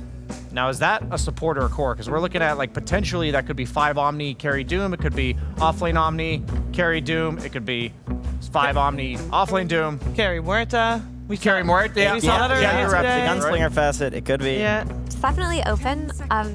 After watching Ace play Axe yesterday, and he was like so happy, well, for his standards in that interview, I wouldn't be surprised if he wants to run this Omni Just give him offline. some fun Something shit new, he can enjoy. Miro. It worked for Miro. Yeah. It worked for him. Well, we'll see, though. It's pretty open, and that's great for Gaimin because they have overall last picks, so they can get the gotcha moment in the end. Whereas for Flipster, I feel like now that you see the Storm Spirit, you'd be pretty comfortable putting Lina mid. Like, it's a great matchup for her. You could choose to counter, like, any hero that counters melee heroes on lane, like the Omni or the Doom, because of the flex. Pick that here. That's an anti-melee hero. Here is where normally teams will flex the carry Doom. So it is carry, because you just operate kind of differently. And I think you're not too unhappy about this. Like, I don't... who was it we were talking to that said that counter of Doom into Medusa isn't really as bad as people make it out? Misery. Was it Misery? I'm pretty sure. I thought it was an interview. But in any case, I mean, you just Doom somebody else. And also, if you're a carry Doom, you're building other items, you have other timings. You don't really need to 1v1 the Medusa.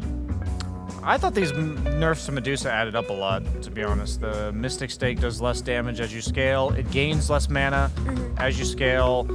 Gorgon's Grasp costs more mana, especially, like, even as carry, it's like a 1 point value point that went from 40 to 65. Stone Gaze costs an extra 50 mana. And Kaya got nerfed. So offlane Medusa all around. We'll see. They do ban the Anti-Mage, obviously. It's still the same hero. It would lane pretty well with Tusk. I'm wondering, who's their do shit guy on the side of Flipster Tower? Who gets in there? Lena wants to follow pressure that's being created on the map. She'll never set up the gank herself unless she goes for like an early Atos or something. But that's not what we saw from these mid laners. We saw the whole Maelstrom, Travels, BKB, Pike. I think if they're committed to the idea of running Lena carry, Ember looks great. It's a very hard target to Doom. You have the minus spell damage for Storm and Muerta. It's like one of the worst matchups in the game for Storm, statistically speaking. I know people really like that one. That would leave them with like no hard lockdown though.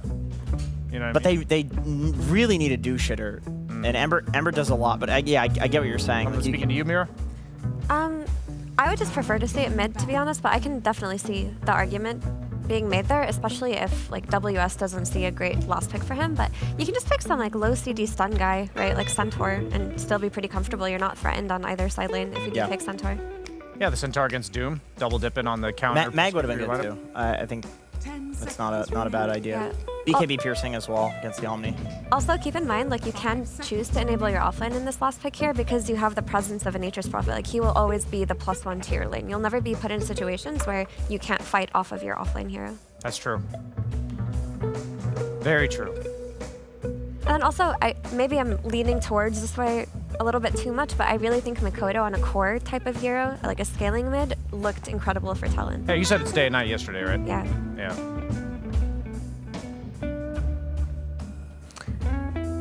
But, I mean, so if you propose, like, the safe lane Lena flex to the offlane Dusa flex, I think I like that a lot less also, just because offlane Dusa is significantly weaker. They also just haven't played it. They've shown that 23 just likes to play Medusa. I feel like he's probably calling for it. My only concern there, though, is Lena Dusa, pretty greedy.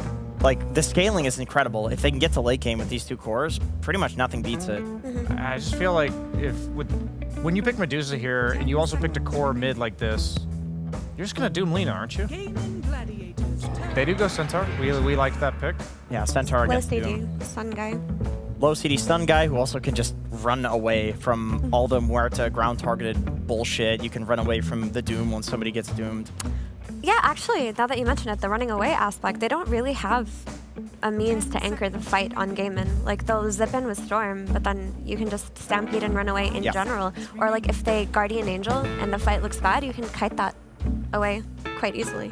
So they kind of want an ace hero that does well against a Medusa lane that will anchor the fight. I mean, I would say Mars, but that doesn't feel like a huge ace hero. Yeah, not an ace hero. He had his time in the sun playing Mars last year. I mean, Tide is a boring one, but that's assuming, okay, they do go for Tide. So that's a 5 Omni? Why do you say that's boring, Jenkins? It's a very standard. I'm looking for some like gotcha pick. But if we're looking for an ace hero, like Ace is, he has a formula type player, and he's extremely good at it. But you'll very rarely see some like last pick gotcha. Not in this patch. I think it's also just the Tide Shard is very good versus Centaur in general. Like, it gives you, outside of Ravaged, a way to stop them from running away, and that's important. But I think that now that this Omni Knight has been demoted to 5, I'm less impressed by the hero, because there's so much burst that's going to be coming out of Lena, especially when she has initiators on her team, that you can kind of pick and choose your battles, look for the Omni Knight first, take him out, and then the fight feels easier for Talon in that regard. I'm curious if they run Cuckoo in the off lane with WS. And it would make more sense hero-wise. Right, because they're playing against a double melee lane, and then you have Tusk Medusa in the safe lane, which I think should do fairly well against the Tidehunter plus Muerta. Like you could threaten a kill on a Muerta there. Yeah, my concern is that if Makoto gets focused in fights just by Storm Doom, like maybe even if he gets doomed and lives, I don't know where the damage comes from for like a really long time for Flipster Talon, so that's why I'm leaning towards Gaiman. But if Makoto puts on a performance that Mira was alluding to from yesterday, then I could definitely see that being the win condition for them. Yeah, we're gonna find out who cooked a better meal here. Who's gonna eat? We're gonna find out. Flipster Talon Gaming Gladiators via the PogJam Pandas.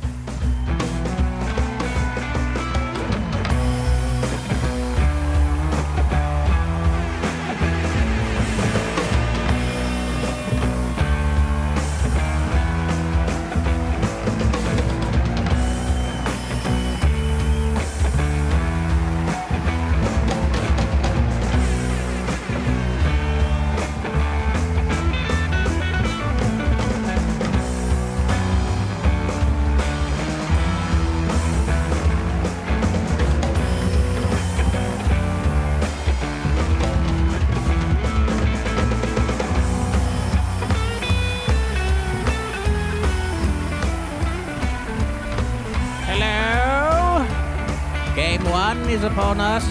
Suns fan here with Cinderin. Oh, what the hell is that? He's thrown that book all around. Gaming Gladiators versus Talon in this best of 3 game war. Cinderin. Yep. What's up, bro? Seeing some unsurprising heroes and some more surprising heroes. On the list of unsurprising, we've got the Position 5 Nature's Prophet, which seems to be making an absolute splash right now. Also unsurprising, Ace playing Tide for the 752nd time in his career. I'm just pulling that number out of my ass, but it's probably not that far from. Quainon Storm for the 296th. But in the surprising corner, a 5 Omni Knight for the first time for us. And, yeah, that's probably the only really big surprise, to be honest. But we've seen, today you and I, we cast a Muerta carry, which looked great with a new facet. This is going to be what you guys are used to from last patch. It will be a 4 Muerta with Dance of the Dead. So this is very standard. Hey, if we can get a variety of both, that's all you can really ask for, you know? And I will say, speaking of classic, this is a combo that is pretty old. The Omni Storm combination. From back with old Omni Knight when he had the old Repel, which lasted longer and had a shorter cooldown. Nowadays, Repel is a monstrous cooldown. Still a very strong spell, of course, but I was actually gonna, funnily enough, I was gonna bring that up as well. You know why? No. Because we bring it up every single time. Oh. It's been a while, though. I just remember years have passed, Cinderin. Yep. Now, one difference is you get more value by casting it once they have debuffs on them. Yep. Doesn't really matter as much maybe for a Storm that just cares about the debuff immunity more than anything else, but... And also this game where there's not that many debuffs to begin with that will be placed on your heroes. So, back when Heavenly Grace was a thing, which, to be honest, I kind of wouldn't mind seeing that back instead of Repel. I thought Heavenly Grace was more interesting. Yep. Malady, speaking of, will be dead. Yes, tag team. We see it time and time again. The First Blood machine. They share the bounty. In the meantime, though, Cuckoo seems to be suffering the same fate, but the lane is glowing, and so is he. He will be healing up with Explain the this sprout. facet, Cinder. Yeah. We only saw the old one, which has been deleted. So Soothing Saplings have been changed now in this patch, and the way it works is whenever you cast Sprout, all trees in a 1200 radius get a little healing aura. Heals for 14 per second on level 1, up to 50 at level 4. This seems incredibly strong, in particular in the laning stage, where you can out-trade almost anyone because you sprout them, they take damage, and you heal. So it's almost an AoE brain sap in a way. It's not very good for Medusa, though. That's true. She doesn't lose health unless she's dead. Well, it's a philosophical question. True. Yeah, it's interesting though. I mean, do you think the money bag is going to see another round of the hook stop into tag team, and now double edge? That's what happens when you get more levels, is you get more spells as well. Yep. I mean, they can go for another round here pretty soon.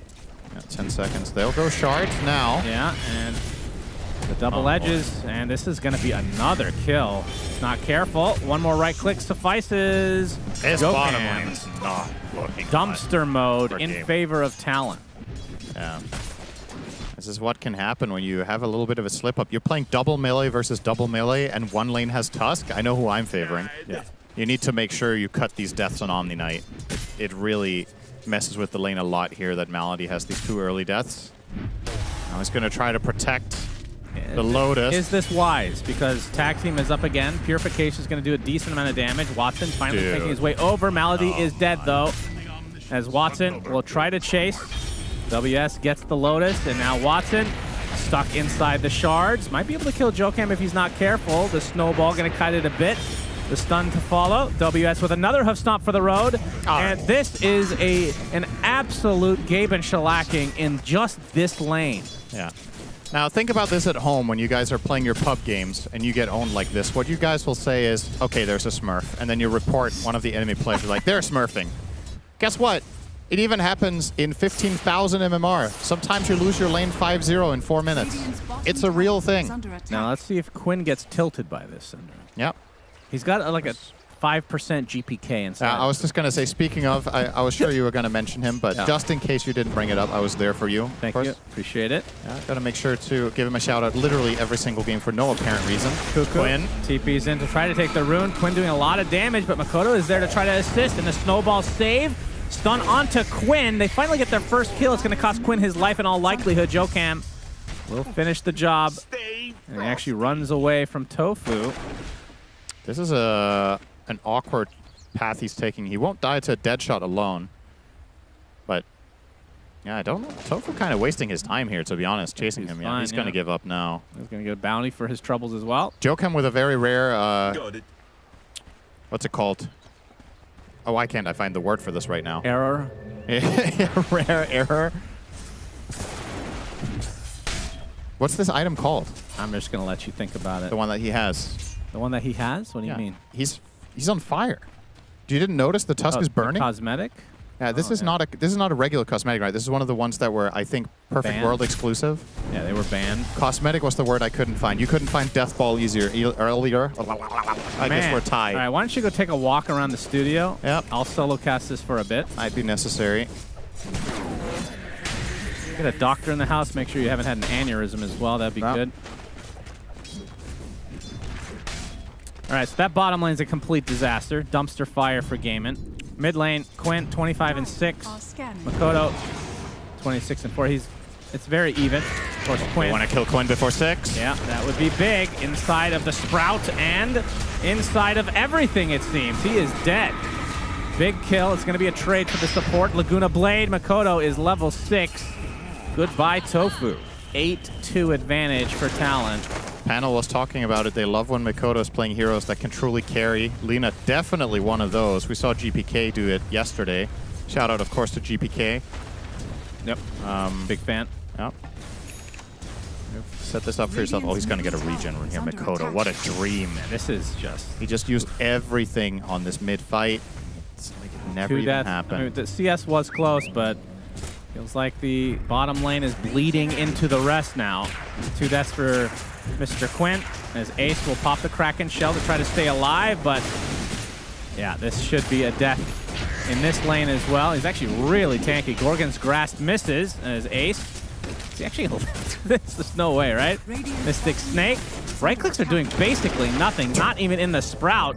Jokam really wants to finish this off, but now you got the Repel and the Purification to deal with. Oh my god, no way, man. More are joining the party, joining this failed gank onto Ace. Will pop the Kraken Shell again inside of the Sprout. 23 Savage and Cuckoo do no damage at all. They will at the very least kill the Omni and bully out the Tide, so they're going to get the 2 Wisdoms, but I have to say about that kill chase, you got to throw a better Mystic Snake than that, right? Both of them, he just targeted the Tide instead of the creep wave in front of him. He needed the bounce bonus.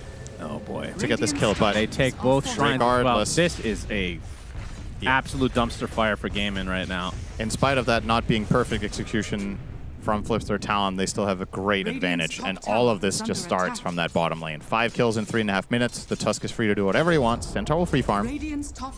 And, well, what Joachim wanted to do in this game was kill everyone else. So, yep, Cuckoo getting dove onto the tier 1. Snowball, not used to save.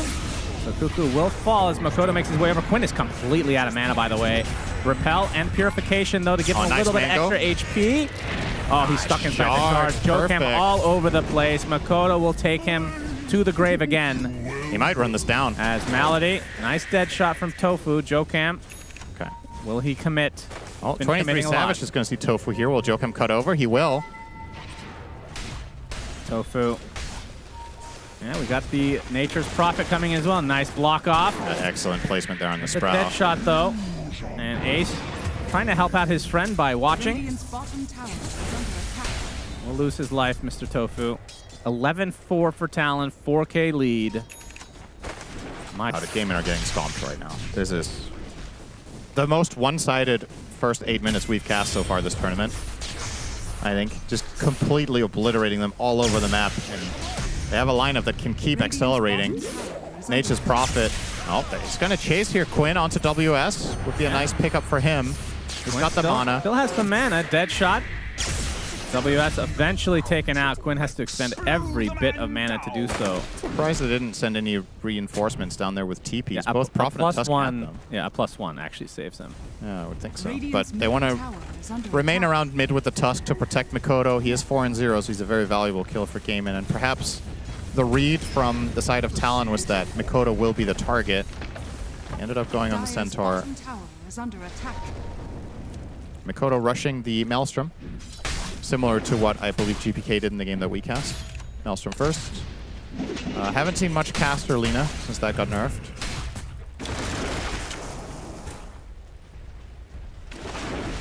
It got nerfed pretty hard, to be fair. So Ace, the only member of Gaimin not to die.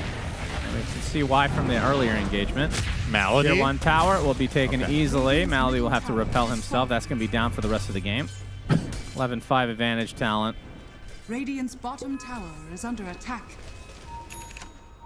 yeah, and this is bot tier 1 tower as well. No one coming to contest WS. He's got the chainmail. I say that Quinn will TP bottom. This is a very unnatural move for Storm to make. It opens up mid. And Joachim, this is a bit of a bait. Oh, the dead shot, not enough. Doom applied by Watson. It's going to be a trade, though, as Cuckoo comes in. So still a support for support. Yeah, Cuckoo did a ton of damage with the Wrath of Nature there. Now the Doom is down. And of course, while all this is happening, free farming Medusa has the Dormant Curio. I thought with the position 1 Doom, maybe you go a different facet, maybe.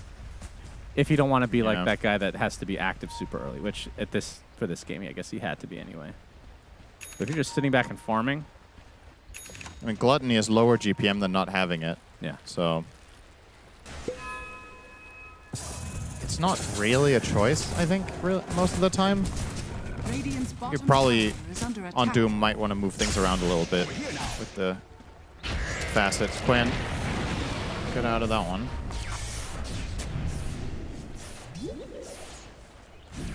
Malady nearby, not level 6 yet. Radiant's bottom tower. I mean, this 3K lead, I mean, we've seen this before at 11K. It's fairly significant, but one thing we're not seeing is the XP. Definitely in favor of Talon at the moment. Yeah, way in their favor. The support's still far ahead. Of course, Nature's Prophet, the type of support that can scale. Interesting. Chipped vest on Nature's Prophet. Yeah, I can't say. Wait, which options must he have had to pick that one? No Obscurio, apparently. No, definitely not, but he must have also not had the Cobalt Cup. I think the Ripper's Lash is also okay on it. I don't know, man. This one's weird. Chipper vest, or chip vest on Cuckoo. Chipper vest. One day. Yep. Power rune for Makoto gets the haste. Yep, Talon are just getting everything. Every little tiny thing can go their way now with this massive advantage in the early game. The question is, can they continue to snowball this, or can Gaiman stem the bleeding? Malady level 6 now, so Guardian Angel up and running.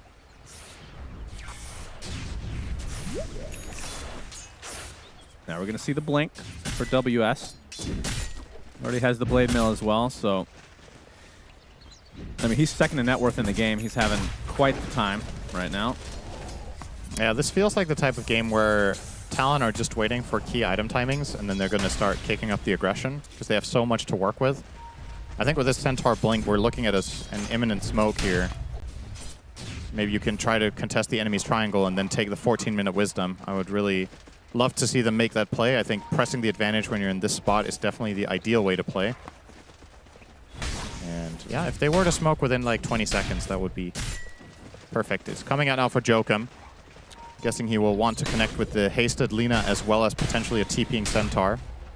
And that is exactly the play we're going to see. Love this. Prophet is ready to join from the bot lane with ults, as well as teleport in 15 seconds. So everything lining up. Now Gaiman should maybe anticipate this too. This ancient stack. It's gone. They're going to get it in time. But they're exposed now. They are hoof stop with the Snowball Laguna Blade. Quinn gets deleted. A Blade Mail on Ace. Pops the Kraken Shell. Dies shortly after though. That could have been a lot worse if I'm being honest. Oh, WS misses the hoof stomp. We'll have to retreat now. I mean, it could have been worse, but it sure as hell could have also been better. They lose At the very least, they got their stacks. They lose 2 cores and a tier 2 tower and their Wisdom Shrine. That's not great. Okay, maybe they retained their tier 2, but it's still not great. It's not good. Now the levels chart is really going to start looking lopsided.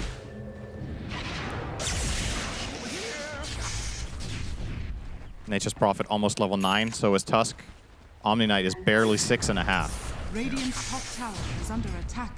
And for the side of Gaiman, this is the biggest concern you would have with their strategy here, is if the early laning stage doesn't go well, what playmaking do you have except Storm? He has to make every move. You don't have an Atos on the Muerta. And it will be Quinn making a move here. See if they're successful. Their smoke breaks and they hesitate immediately. Yep, it is Medusa, so... Well, who did they expect to find here? They smoked into the triangle that Medusa's going to be farming. Medusa was there and like, oh shit, it's Medusa. And then they left. Now, okay, Quinn stole 1 creep. Oh. He stole 2 creeps. All right. All right, not bad. Nice. That's hype. Wait, what were they thinking to find there then? Maybe a support Maybe stack. they were hoping it would be Lina farming the triangle there, perhaps? And then Dusa was somewhere else? Must be, right? Yeah, possibly. Not sure what I feel about this Blade Mail on Ace. Yeah, pretty unusual on a Tidehunter, I would say. Is Watson going to be the recipient of this Stampede Laguna? Goodbye. You can only play keep away for so long at this level. You're going to get caught multiple times around the map, and Gaiman's moves aren't working, but flips their Talons much more successful.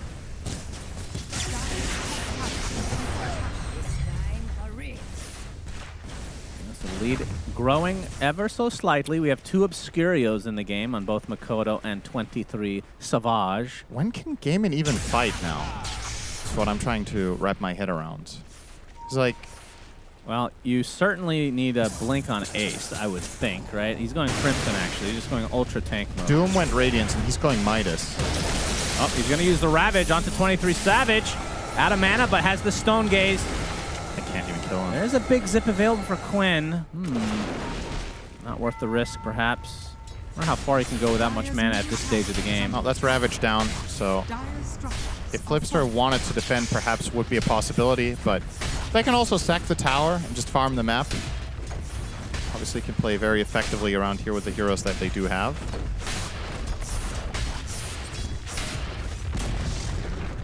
What do you think about Ace's build in general? Do you think they... I mean, I guess if you don't want to go Blink, you're just forcing Talon to fight into you, which they're going to try anyway because they have such a massive advantage. Radiant are scanning. It's a good Crimson game against Medusa, I guess, but... I don't know. Again, my concern is simply, yeah, you're playing to stay alive, but who's killing anything? Because if Ty doesn't deal damage, Omni Knight 5 has 0. It's like the lowest damage support in the entire game at this point. He will barely hit anyone. Maybe he will have a purification that hits one hero. That's it. Tide does minimal damage with Crimson Guard. The Muerta is going Atos. Eventually Muerta hits hard, but it's going to be a while. And then your Doom is going Radiant's Midas. So I don't know. I think Gaimin have already made the call of, all right, mission failed, boys. We didn't do well in lanes. Now we have to farm for 20 minutes. Yeah. And I don't really blame them for it, because I honestly think their read is correct. It's just really hard to play like that, and that is not how I have faith in gaming winning games. They're not at the top of my list of teams that come back in a game like this. They're a team that plays the Dire lineup. You know? They play the support Prophet, they run around the map, they take the towers and crush you. They play Pugna Skywrath, like they did at the end of last patch, and just run the map over. But when it's time for plan B, sometimes they've just drafted in ways that really need things to go in a specific manner, and when they don't, well, Tofu dies. Yep, that is one way to put it. Quinn with the Electric Vortex onto Makoto. Brushing off the damage, though.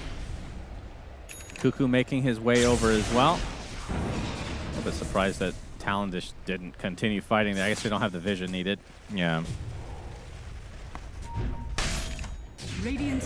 Believe all the Obscurios are gone now, sadly, Cinderin. Humbler's Toy was turned into that for 23 Savage. And the other one was the Brigand's Blade. It feels so irrelevant to save it for a Tumbler Stone. Might as well. But that's the thing about this. Like, sometimes people will save it and hope for a specific tier 2, and if they don't get that one, then they're like, okay, I have to take a neutral item. He was probably hoping for an upgraded mana drop. But they don't have to take it. LSA, Malady, able to get the repel off with the Guardian Angel as well. Makoto has a BKB, trying to fight his way out of it. That's a lot of damage immunity. Finds one, now the Stampede. Quinn running circles around him with Makoto. Still has a decent amount of mana back, but Cuckoo will force Quinn back now. They have LSA. Gets punched in the air. LSA misses, but the Laguna does not. Oh. And another engagement where Talon gets everything. Critical error there from Gaimin. They tried to fight. Yeah, don't do that. Not this game. Not the play, guys. Just, Talon have shut them down from the beginning. God, he has the best mannerisms, I think, in Dota. Yep. So funny.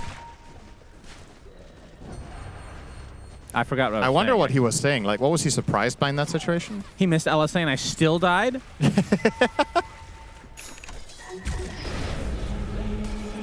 Got distracted by the green trees. They were all glowing. It is kind of distracting, I'll be honest. It's pretty, though. Yeah, I don't really mind it that much. WS has pipe now. Can I ask you something? No. Okay. Pipe's pretty good here against Storm. Sure is. What do you want to ask? I changed my mind. Oh, okay. I know that there's a lot of good items you can get. How can we, surely, at some point, Heart on Centaur makes sense? Why are we never seeing it? It can be like a 5th item, 4th item sometimes. I feel like I see it very seldomly. It's Malady, dead. Bonk. And for me, just in time for Tom. It's Torment time.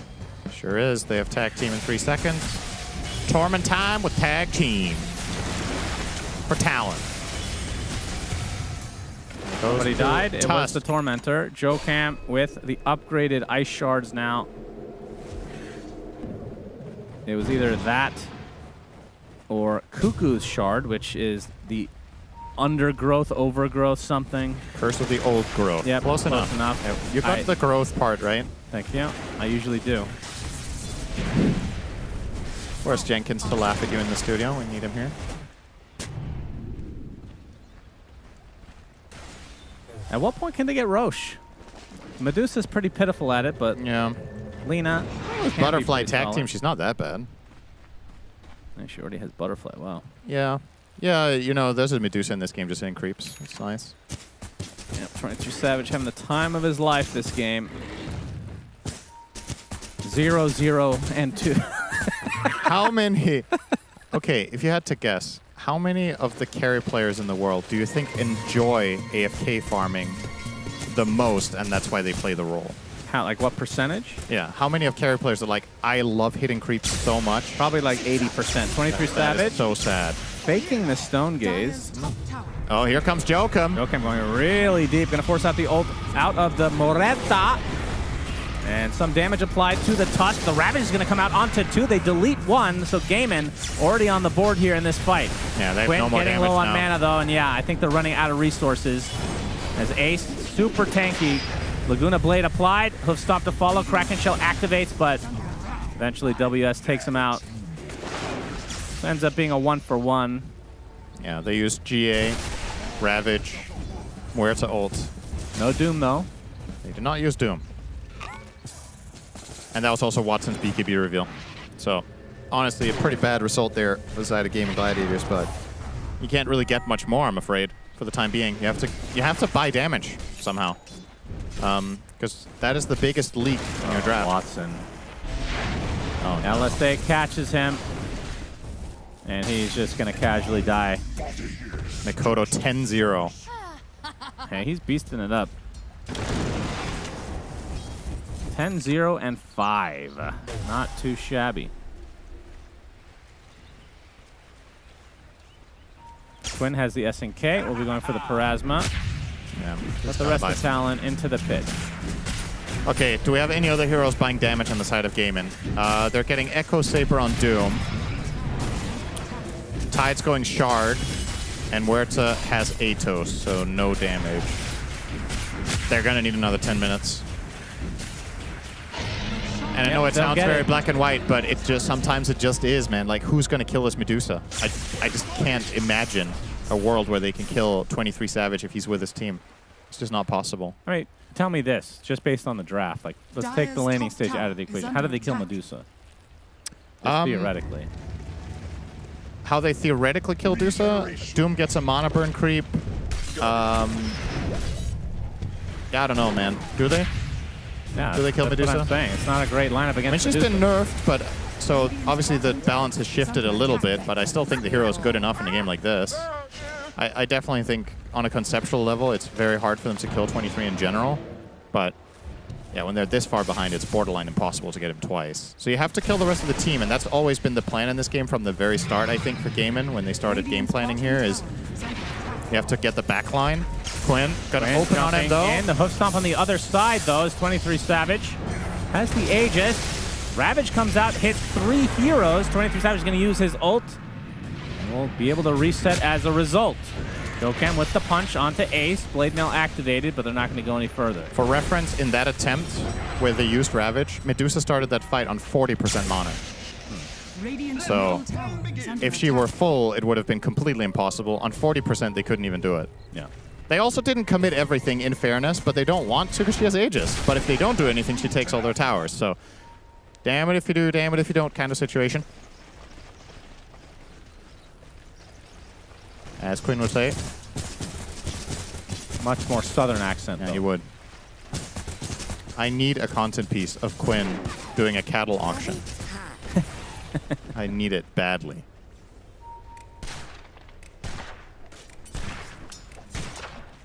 Yeah, pretty disappointing start here in this game 1 for Gaiman. I feel like the series that we cast with them earlier, I mean, that one game where they pushed in like 15 minutes, it felt like they had a plan, they committed to it, and in that game it happened to work out real well. Yep. This one, I don't know what the plan was against the Medusa.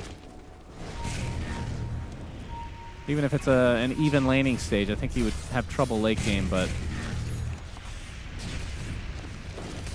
maybe they got something up their sleeve. A Lotus on WS. Not the most common pickup for the Centaur. Also not that rare. Not in super this game, rare, but you're against Electric Vortex, against Doom. Well, we got the zip in from Quinn. Finds the connection. Nice calling from Tofu, but they see that more members of Talon are here. Do they have the stun lock and the damage? Repel applied to Quinn. Doesn't have too much mana to work with as the Ice Shards are blocking off Malady right now. And they'll be, at the very least, get him. Quinn now almost out of resources. Into the trees he goes. Hoof stomp hit. Nice find from WS. Big kill for Talon, and now they can continue down this lane. Yeah, this is definitely high ground territory. We still have Aegis for a minute 40. Medusa has a Daedalus. As we've already established, she's tough to deal with. Keep in mind, Lina deals the same amount of damage, if not more. Yep. These two artillery cannons will get to work. Ace will wipe out the wave. Huge anchor smash. Yeah, it's very big. Of course, he is a walrus eater. He has dead in the water now. Yeah. It's 23 Savage. Retains Aegis for another minute and 12 seconds. Looks like they're not going to take any chances here. He's waiting for the next wave. Tower is under attack. Or maybe they'll take mid tier 2. They go for the mid as the Centaur is leashed right now by the dead in the water. Not a whole lot of follow-up here. The ult comes out from Tofu. Ace getting some help from Quinn. The LSA is not going to hit much, though. Feels like no damage is being done other than to 23 Savage, but does have the Aegis after all. Already he wants expended to his burn ult. it here. He will burn it. Doesn't have Stone Gaze to work with. Gonna dodge the Remnant and continue on doing his thing. Okay, he's actually gonna walk right into. He doesn't give a shit. Are scanning. Why bother? Oh, a nice illusion rune. That should help him out too. A little extra farming. Oh, to add to his stealing coffers. more wisdom shrines.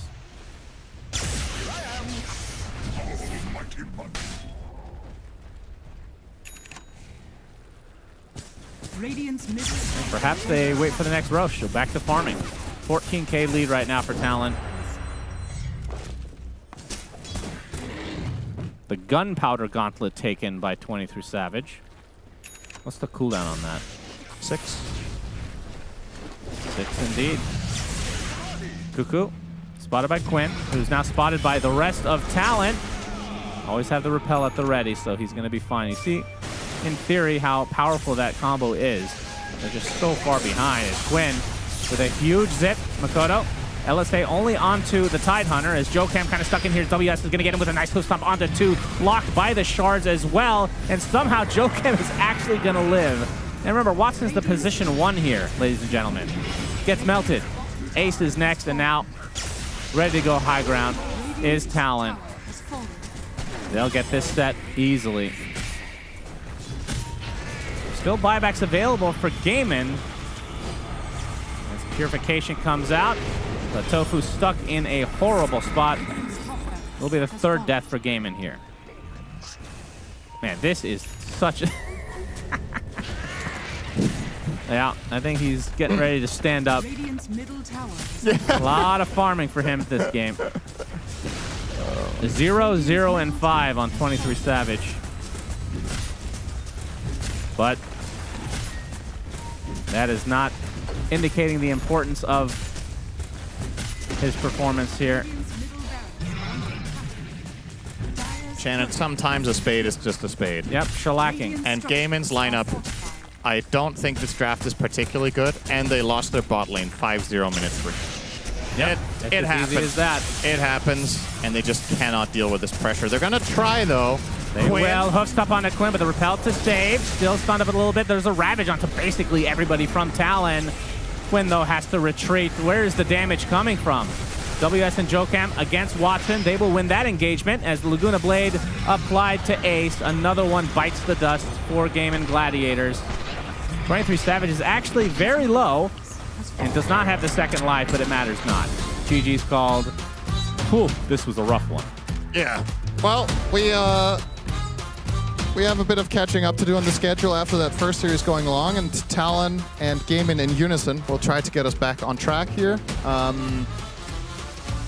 This game did not feel like it was 31 minutes. It kind of felt like it was 20. But that's because it was over at minute 5. But, you know, time flies when you're having fun. For Gaiman, time stood still. I think for Talon, this game took 4 hours. They had a lot of fun. Yeah, like a little pocket universe for them. Yeah, I don't know. I don't really have very much to add. I think this game is extremely straightforward, and sometimes things just go wrong. You're drafting in a fashion where specific things need to happen that don't. The lanes fall apart, and the enemy team just accelerates and outplays you at every turn. And that was just a complete beatdown of a game. Flipster Talon with a crushing 1-0 lead, but of course, it's a BO3. It is. Gaiman, knowing Gaiman, they will pick way less greedy game 2. They'll pick something faster, they'll accelerate the game, and put up a better show than this. I would This hope was so. pretty pitiful. That was a stinker and a half, I'll tell you what. Yeah. Makoto, though, not stinking it up this time. 12-0 and 10. Absolutely dominated. 23 Savage actually did end up with a kill. Yeah, 108. Impressive. He might have been Agent 007 at some point throughout that. Yeah, and we might have missed it. Possible. Not that common we get to see that scoreline anymore. On a win, especially. Yeah, especially on a win. And But, on a carry. Yeah. Wait, how much damage did he do to enemy heroes? He did. 20K. I mean, it's pretty close. Okay, I was expecting a lot less than that. Pretty comparable among the top 3 cores. And then you look at the Gaming Gladiators side where one hero barely crept over the 10K mark. It tells the story. That's right, Shiver. Thank you very much, gentlemen. This was, to be honest, Flipster Talon in the lead almost from the get-go, almost from first blood onwards, and I was surprised that game could still have a shot at this game. Because, Brian, at the start, it kind of looked like it was over. But I need this one before Sunspan leaves. Sunspan, Okay. what level of shellacking was that? You didn't say. He said a Gaben's chin level shellacking. With beard or without beard? Without a beard. So Okay. Gaben's double chin level That's shellacking. a little better than with the beard, isn't it? It is, because the beard is... It's making it lower. It makes it lower. Yeah, the beard makes it lower, depending so on how a little large. higher is... Yeah. Anyway, Brian, sorry, go ahead. Go for it. What were we talking about? The early that early game was pretty rough on the side of GG. I mean, Mira, you're saying the draft had damage issues from the start, and it was only exacerbated by what happened in the bottom lane, especially. And that was just kind of a depressing game, especially coming down from Series 1, where we were in a philosophical debate because of how, intense that game was. Deep. So the come down, maybe you're like, okay, I'm coming down. I need to give myself some extra coffee or energy. And this was that game. That game was supposed to be our coffee. And then It was not. Then it was that. Excite us, high octane. I got fed decaf, or I drank decaf. Yeah. What did you make of this game, Effie?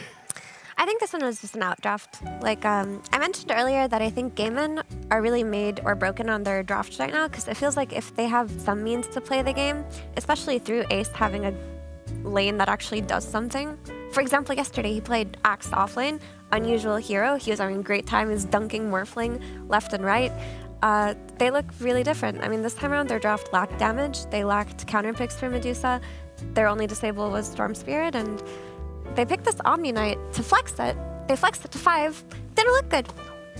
No, it did not. I don't know if I believe in the hero. But what I believe in What do you after believe watching in? that, Yeah.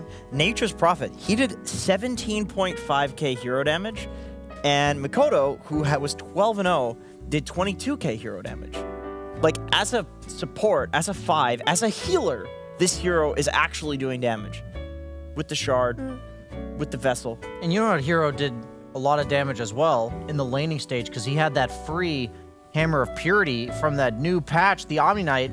As I wanted to highlight some early game, showing you guys, providing an explanation for what just happened in that game, as this was actually Malady's second death in the lane, where he was trying to get his level 2 on the range creep after realizing his fate, but it felt like there were several times in this lane that he was continuously putting himself in a jeopardized position just to utilize that Hammer of Purity, and he also kind of baited Watson in here, who felt at this point that he needed to help him.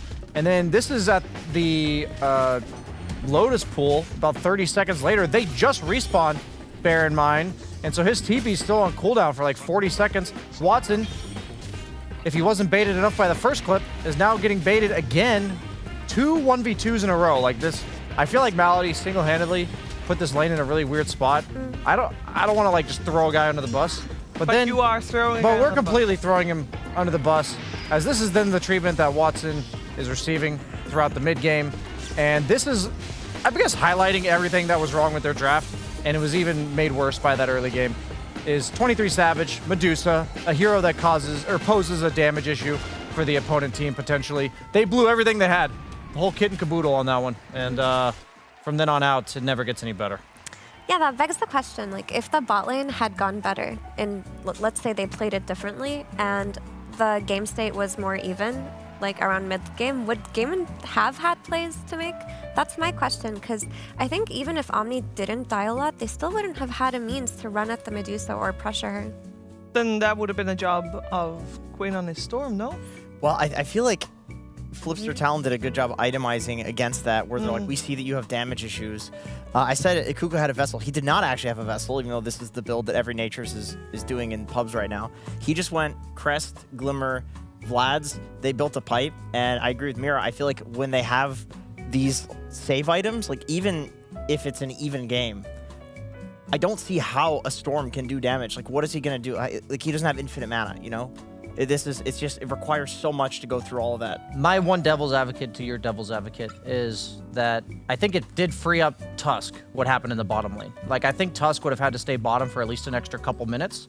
And instead, he's like top, killing somebody. He's like mid, pressuring at like minute 4. Like, he's just left bottom lane.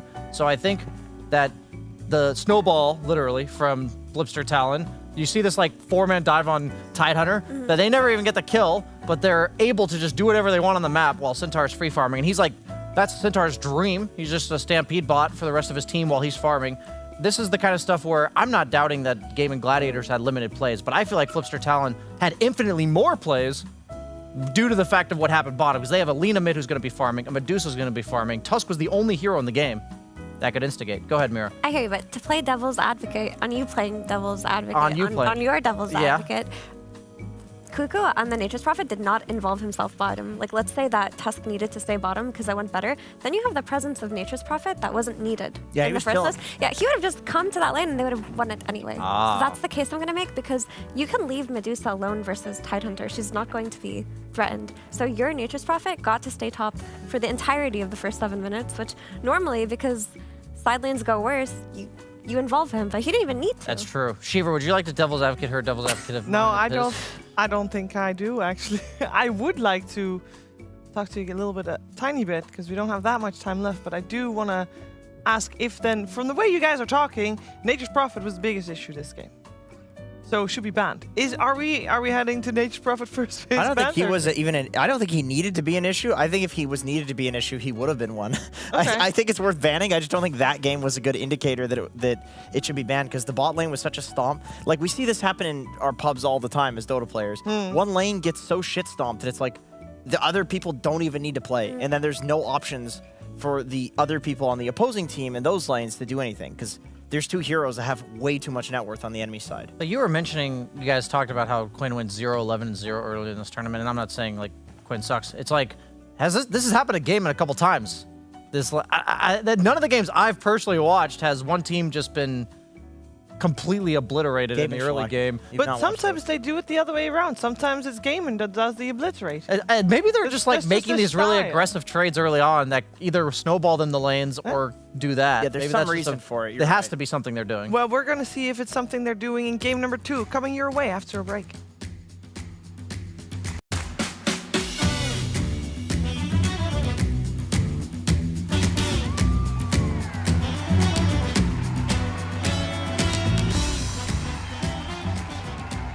The Arcane Library of Lore Ipsum. Finally, you've arrived. You've been playing Dota 2 for thousands of hours, yet you seek something more. A deeper connection to your beloved heroes. You don't want an analysis of their power, secrets of their magics, explanations of their cosmic mysteries. No, you want lore presented to you in a new light.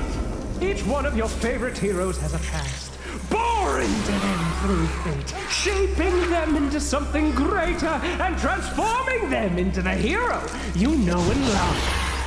And Venomancer. Heroes which are cursed to a terrible fate, for in the world of Dota 2, any hero that grows enough in power, skill, and experience is fated to fight to the death, brainwashed by eldritch forces to fight against friends, foes, or annoying siblings. But of course you know all this, you play the Battle of the Ancients every day. But what if we could show you how we got here? Show you the history of how it all began. The grand tale of the ancients, radiant and dire. 2 halves of the same primordial mind, trapped in an endless conflict that spans very creation, trapped in a celestial prison until they're able to burst forth, land on the broken world below a sentient stone, and bend the will of heroes to fight for them. In this world, each hero, through their skills, their strength, or their magics, shot out a path of burning destiny, shaping them into the heroes in ways you didn't see coming. So join us as we explore the stories of the heroes you know and love in a new way you have never seen before. See their stories, their secrets, and know the world of Dota 2. Welcome to Tales from the Lore Keeper, which is me. I'm the Lore Keeper, the DHL guy.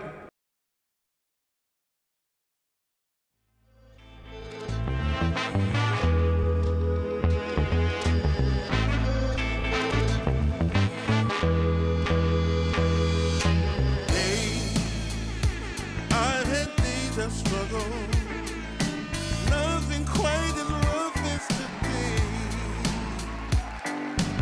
Hell, I've been held up, nothing seemingly goes my way. Oh, I, not a man for crying, for a storm of tears I crave. All this sorrow from me. How much more do I have to pray? Foolish of me, you might say.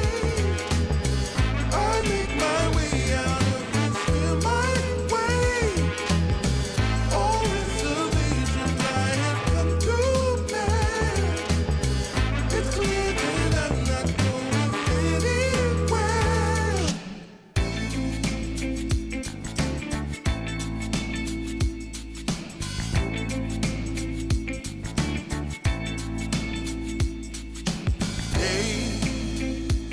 I've had days of struggle, nothing quite as rough as today. Hell, I've been held up, nothing seemingly goes my way. Oh, I'm not a man for crying, for a storm of tears I crave. Take all this sorrow from me. How much more do I have to pray? Foolish of me, you might say. I make my way out of this here my way.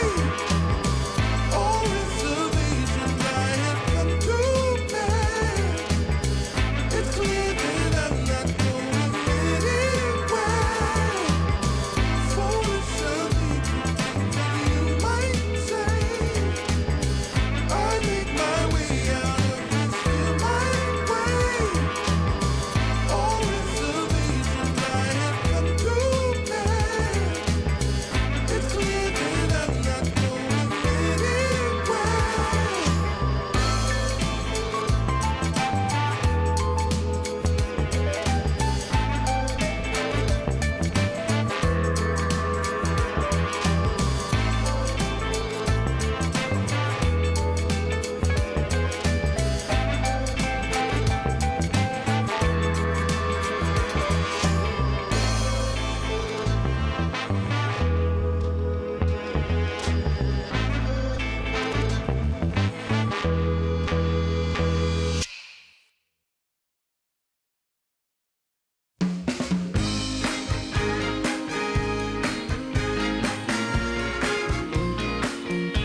celebration. Bass is pumping and everybody smiling. Happy people gather around. We will party all night long. This will be magic, magic. A magic night to remember. A joyful celebration for a whole new generation. This will be magic, magic. A magic night to have together. No more limitation. United as one nation. This will be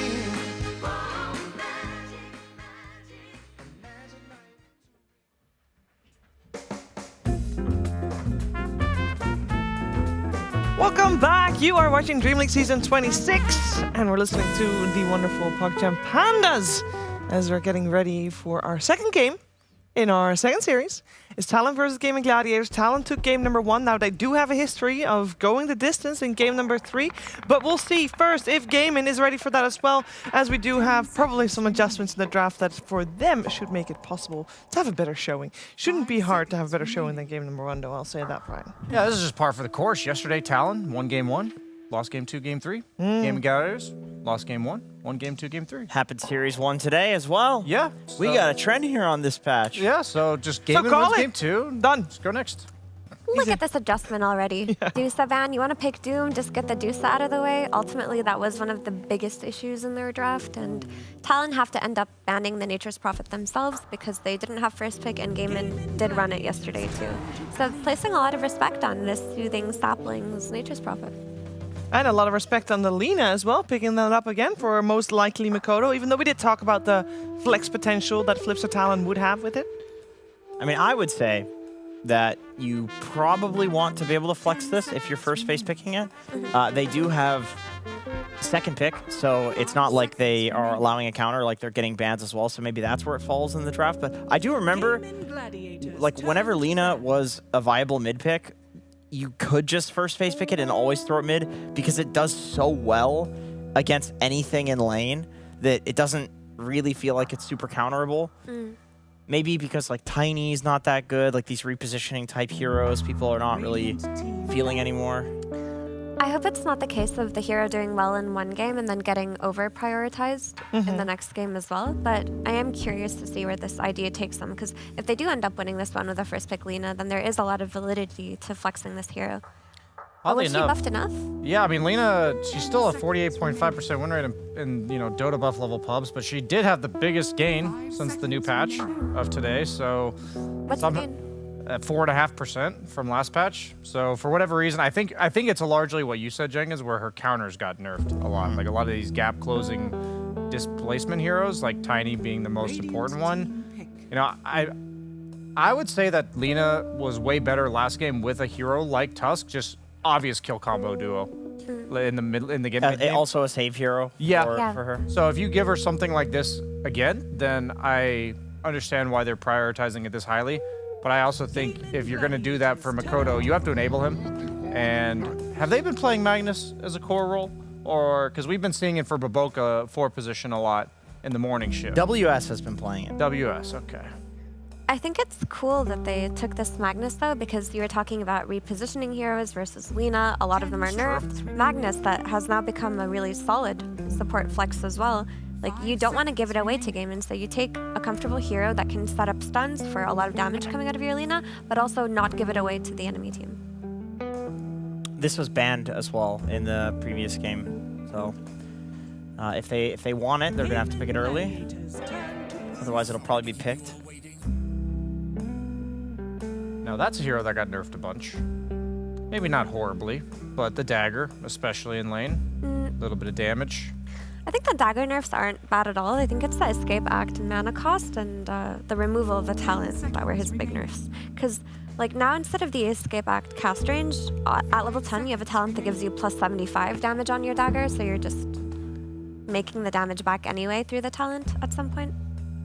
Yeah, the escape act also, like, it was a 1-point wonder. A lot of people go 4-1-4, and you used to get like bonus movement speed from it in the early levels that you no longer get as much. So These type of changes, for a hero that Misery describes as a jack of all trades, you know, he doesn't really do anything special. Like, he's not the best at anything, but he does a lot of different things. You know, he does saves, he does a little bit of damage, strong lane harass. I feel like they just nerfed the lane harass portion and the save portion enough where, you know, I guess I need to be convinced by it in game 2 here. Ooh, new hero joining the fray. First pick of the tournament. Look at that. That's a displacement spell. Yeah, it's it's probably the most annoying hero to play against as Magnus. Not only is stealing any of Magnus' abilities amazing, like even an Empower to use on your carry is good. Your skewer back is scarier than a Magnus' skewer back, then obviously Why is that? RP. Because you have insane cast range on Rubik. You blink, you skewer, it's nuts, and you have your own setup for it as well. But the big thing, in my opinion, is like you have an instant disable for his jump into skewer back. You just like pre-lift him, and you have all these counters afterwards. Also, if you ever manage to take Light Strike Array, it's the most annoying spell to play against because your cast range is ridiculous, right, like you mentioned. But if you're insta-casting Light Strike Arrays just from a distance, you make fights way too difficult. Yeah, it's way less projected than when Lina is using it. Like, you just don't notice when Rubik is doing it. There is no projection because his cast point is 0. For people that haven't seen Rubik in a little while, so they might be confused. But Talon did place a lot of respect on this Rubik pick by picking Silencer to cover for the Magnus. So now you're going to have the Global to follow up on Magnus's initiation, which will stop the Rubik telekinesis and stop the spell steal. I hope it's not an overreaction though, because I don't know how I feel about Silencer yet. Then the Kunkka comes out, which was played by 23 yesterday, so this is another like mid to carry flex that will leave their draft open until the very end. I like it. I think that you mentioned it, that yesterday they had this exact duo, and it looked really good. I think 23 supporting Makoto has actually looked a lot better, and I'm very convinced in general on this like satanic, and I don't mean the item, the player Kunkka build, where you go for Radiance, you go for like early game items, and then eventually you disassemble the Radiance into Rapier, Blink Dagger, you play around the crit, the cleave. It's like eventually you genuinely scale like something like a Terror Blade, you know? So this is one thing they lacked in game 1, which was damage from Gaming Gladiators. Lina, one of her least favorite things to deal with is a hero that can first off get on top of her, but also kill her through BKB. So I'm thinking that he's probably gonna have to go for like a Hurricane Pike in this game on the Lina as opposed to perhaps a BKB. But then you're also dealing with Rubik and the likes of like Ringmaster, reasonable control for you. But I think the problem I've had with Ursa, his win rate did go up. That was one of the heroes I highlighted in the carry roll that gained like 2% win rate without being changed. He got like a very tiny talent buff that nobody ever took. But other than that, he received no changes. And I think the pace of the game benefits Ursa, meaning the 15-minute Tormentor being moved to 20, because Ursa would usually have his Battle Fury around 13, 14, and then like a Blink Dagger around 17, 18. He didn't really want to be fighting right around 15 minutes. But now that it's 20 minutes, you should have no problem contesting it. You're a great hero for taking it as well, and Roshan. So as they always buff Roshan and make it more difficult to kill, which they did in this patch, heroes like Ursa stocks go up. Also good against Kunkka, but I'm wondering if he's going to be able to hit enough in these fights and sustain through the Radiance, the Blade Mails, the Global. There's like a lot of random damage he's going to be taking, and that's always been Ursa's problem if he can keep hitting. I think so. I think I'll be able to hit. Okay. Like, I think Silencer versus Ursa is completely miserable. Like, you can just jump this No guy stuns. every single fight. He can't defend himself against you.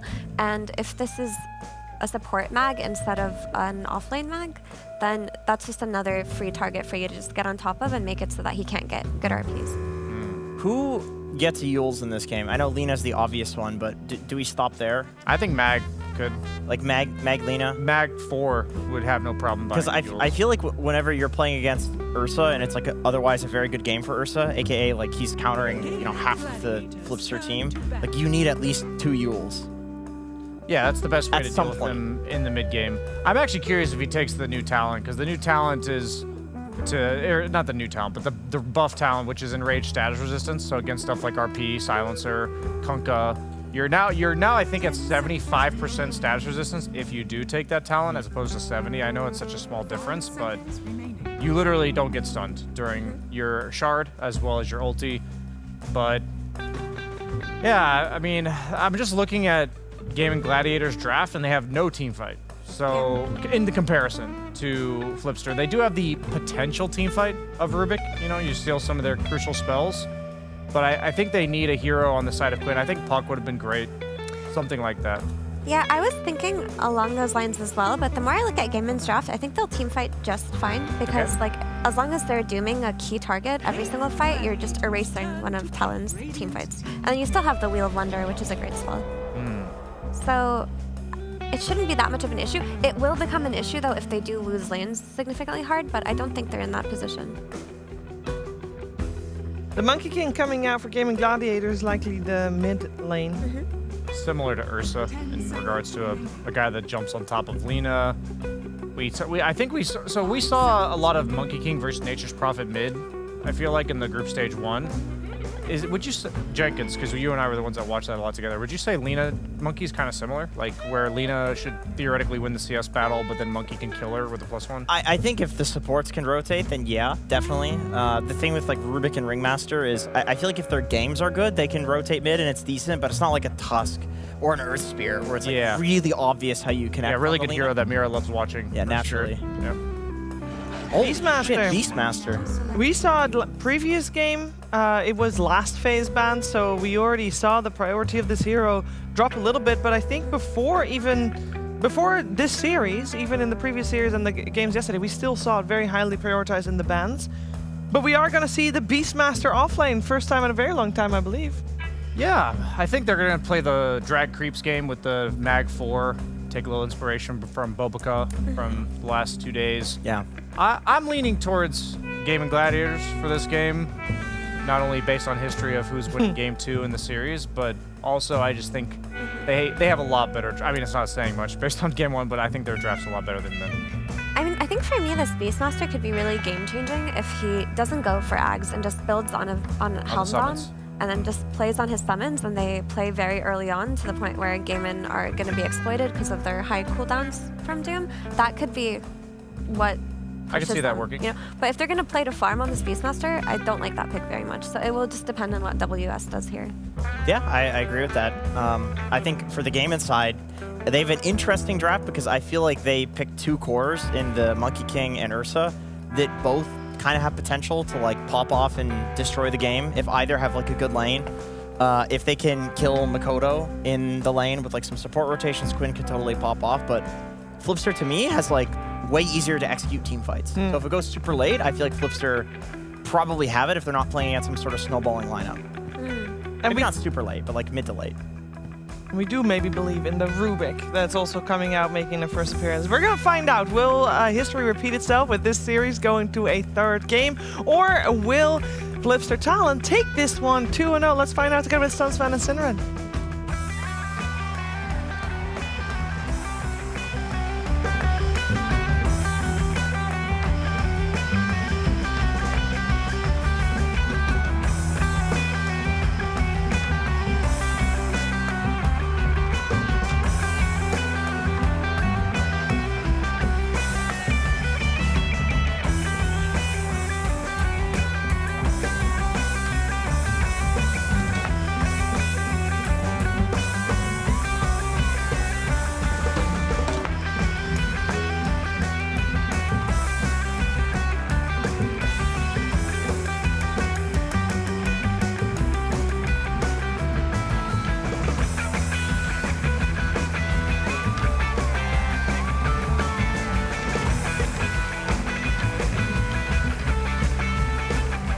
That was hype.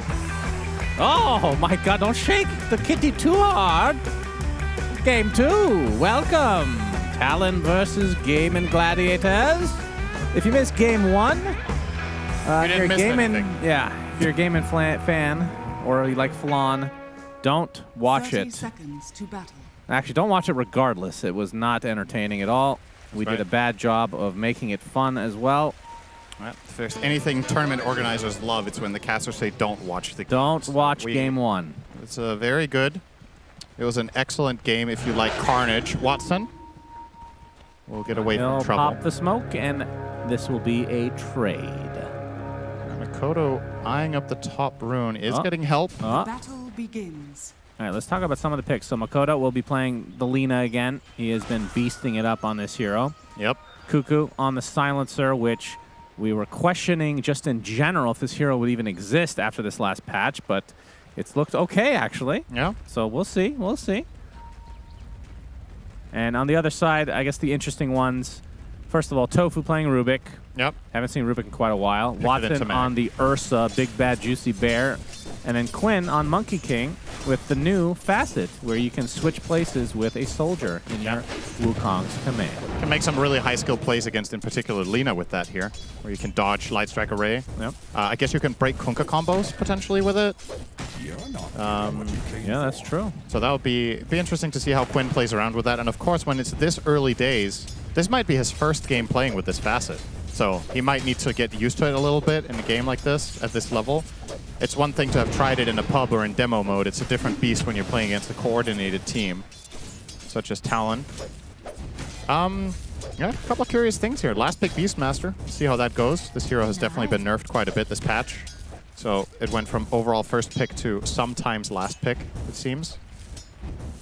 And this time around, Gaimin choose to put Ace on the Doom instead of Watson, identifying that they think this is a better Ursa game than Doom game from the carry position. I don't know how much I love Ursa here, to be honest. And I also think some of Gaimin's more lackluster games have had Ursa in them, so I'm not too convinced until I see them run away with it. There's a lot of kiting. Ursa doesn't like that. Yeah. Skewer, RP, Beastmaster summons can be annoying, plus Roar, X-Mark plays, heroes surviving because of ship. Can be a little bit tricky, but in a vacuum, Ursa, one of the better heroes at just killing Lina. She hates when heroes get on top of her and just burst her, and that's what Ursa generally is a very adept hero at doing. Yep, and I'll say this very confidently. So far, the Watson lane is going much better than last time Cinderin. Yeah, doesn't take much. Just don't feed 4 times in 2 minutes and you're off to a better start. That's right. Than last game. Oh, they killed a boar there. It's a little, might seem like a little thing, but killing a boar here and there and maybe a hawk, it's a lot of experience and can snowball you to a faster level 3. Already see a little bit of an experience advantage. Malady is level 2 to the level 1 of Joachim, and Watson's almost level 3. So they are ahead by a decent amount. Malady will try to pull the wave here, but Joachim interrupting it. It's going to pay for it with some health, though. Yep. But important to not let them connect this onto the hard camp. That's where they can really get a lane advantage. If this pull completes, Ursa and Ringmaster can zone you off the camp together. Between their slows as well as a blood grenade. Watson getting 6 stacks of wild axes. Needs to be a little bit careful here. Yes, he does. WS about to crack level 3 for stronger. Hawk and Boar seems to be the choice. And he is going for what Effie was hoping to see, which is the Helm of the Dominator. This item has been buffed this patch and the Ags got nerfed. So what used to be, I want to say 2 patches ago, it was like a 50-50 split between Dom and Ags. Then last patch it was like 95-5 in the favor of Ags. See what it's going to be now. So far the Dom will be the choice. Is that not predicated basically on the Facet as well? The Facet chosen? Yeah, he chose Wild Hunt, so he's going to go this route. But last patch, almost everybody took Beast Mode, and that's Ags. Do a different approach here. Malady. Malady. No Skewer. Oh, that's unfortunate. That's Tomato actually time, and a whip to follow. Eat your vegetables. Neutral creeps want to game 3. They just love being farmed so much. They do. Well, they don't have memory of the last time, so. Yeah. Sure that they're stuck in some infinite loop of the day after tomorrow. Another boar goes down. But how is mid lane supposed to go? Because right now, we see Quinn on 20-9 versus Makoto's 19-5. So slight advantage for Quinn, especially in the deny department. Yeah. I feel like this is a lane that Lina generally pulls ahead at least a bit in, but it's kind of close early on. And then her harassment gets stronger and stronger, but it's also a very high skill lane, right? If you dodge every Light Strike array with Mischief consistently, like usually Lina wins lanes against heroes that can even farm as much as her by forcing them to buy regen. But Monkey King can dodge a lot of the Dragon Slaves, and if he's successful at that, can inch out an advantage. He had to buy some tangos there, though. I want to say first time in this lane. Mikoto trying to pump fake the Dragon Slave now to bait Quinn, but he's doing a very good job at holding until the actual cast comes through. But so far, so good for a more competitive game. By having 0 kills, that's right. We're off to a better start in a way. Everybody just farm. Yeah. It's fine. This bottom lane should be getting difficult for Doom. He's going double Bracer to have some regen and some sustain against Kunkka, but eventually, when Kunkka hits level 5, these Tidebringers, they start racking up. And Ace will probably skill Devour, he will, and he needs to find a creep, ideally, that helps alleviate this pressure, either by mana burning the Kunkka or having more regen for himself. For now, it will be the Chain Lightning. Can't say that covers either of those 2 bases. 60 mana. Yeah, he doesn't have the mana to sustain this if his lane partner doesn't have He Arcane was just Boot. hungry. He'll get it on the next one. Yep. Well, you can choose not to take the spell at all, which would make no sense, of course. Yep. Thank you. Time for Power Rune. See what it is and where it is. Mikoto covering top, and he will get lucky and unlucky at the same time. That's right. The worst rune. The worst. Lots of getting chased by some boars, but he'll be just fine as Quinn finds a silencer, gets the Jingu stacks, and will walk away to be able to punish Mikoto, potentially. Yeah, he used Boundless to start to connect onto Cuckoo, so couldn't go for the chase down kill. As you said, Watson being poked by the bear up top by the Beastmaster. Poked by the boar, I guess you should say. He's now reaching level 5, so these boars are starting to hit pretty hard. And what you might think is a traditional good matchup for the Ursa has changed over the years and is kind of difficult now. Let's talk about the Rubik. Yeah. What spells does Tofu want to steal? I think they only picked this because of Magnus. That was the reason. That was a mag pick. They want to steal Skewer. They want to steal RP. They want to counterplay when he blinks in. This is a traditional counter to Magnus. You see him approaching. You pre-click Telekinesis. If he blinks in, you lift him. If he doesn't, you're still in a good position by being in the back line. Of course, there's additional spells to steal now. They picked Beastmaster into it. Primal Roar is amazing. No doubt about that. And if you can somehow steal Global Silence, that's also incredible, but Cuckoo should cover that every time. Yeah, good luck with that one. Savage Quinn makes first his death way of the over. game. 23 Savage falls. Ace first blood. Gaimin up 1-0. Yeah, it's one of the big strengths of Monkey King, just very good at this rotation game. Has cost him some experience, though, as Mikoto has just been staying mid while Quinn made the attempt in the jungle onto Silencer. And now the successful connection onto bottom.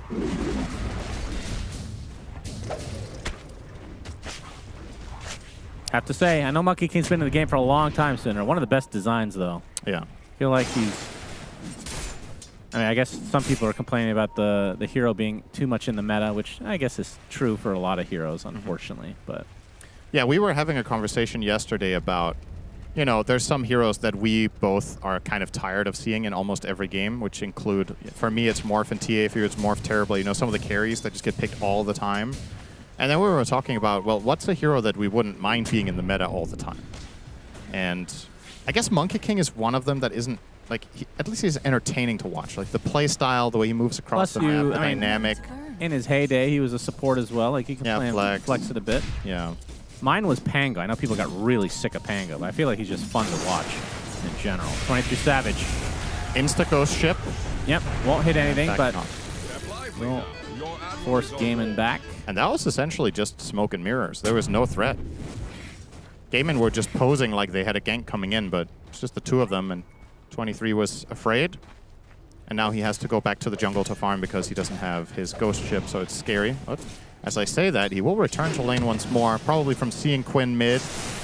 Makes this feel just fine for him. But now Tofu going through the gate. Excuse me, Malady going through the gate here. We'll find Cuckoo. High ground advantage. Yep, Watson Cuckoo comes is in. The bear super has dead. arrived. Chompy, chompy, chompy. Yum, yum, yum, yum. Myself think. So Watson getting his Bueno. first kill of Deep the game. dive, but Dire's no, middle tower is under no bueno. attack. All this is happening, of course. WS will be farming up a lot on this offlane Beastmaster. He's getting space, Dire's top and tower Mikoto is under attack. has not been involved in anything either. So the side of Talon with a much slower start than last game. The nature of their Radiant's lineup bottom tower will do is that. under attack. You want Beastmaster to scale. You want your Magnus position 4 to afford a dagger, and it's kind of hard to make plays to begin with.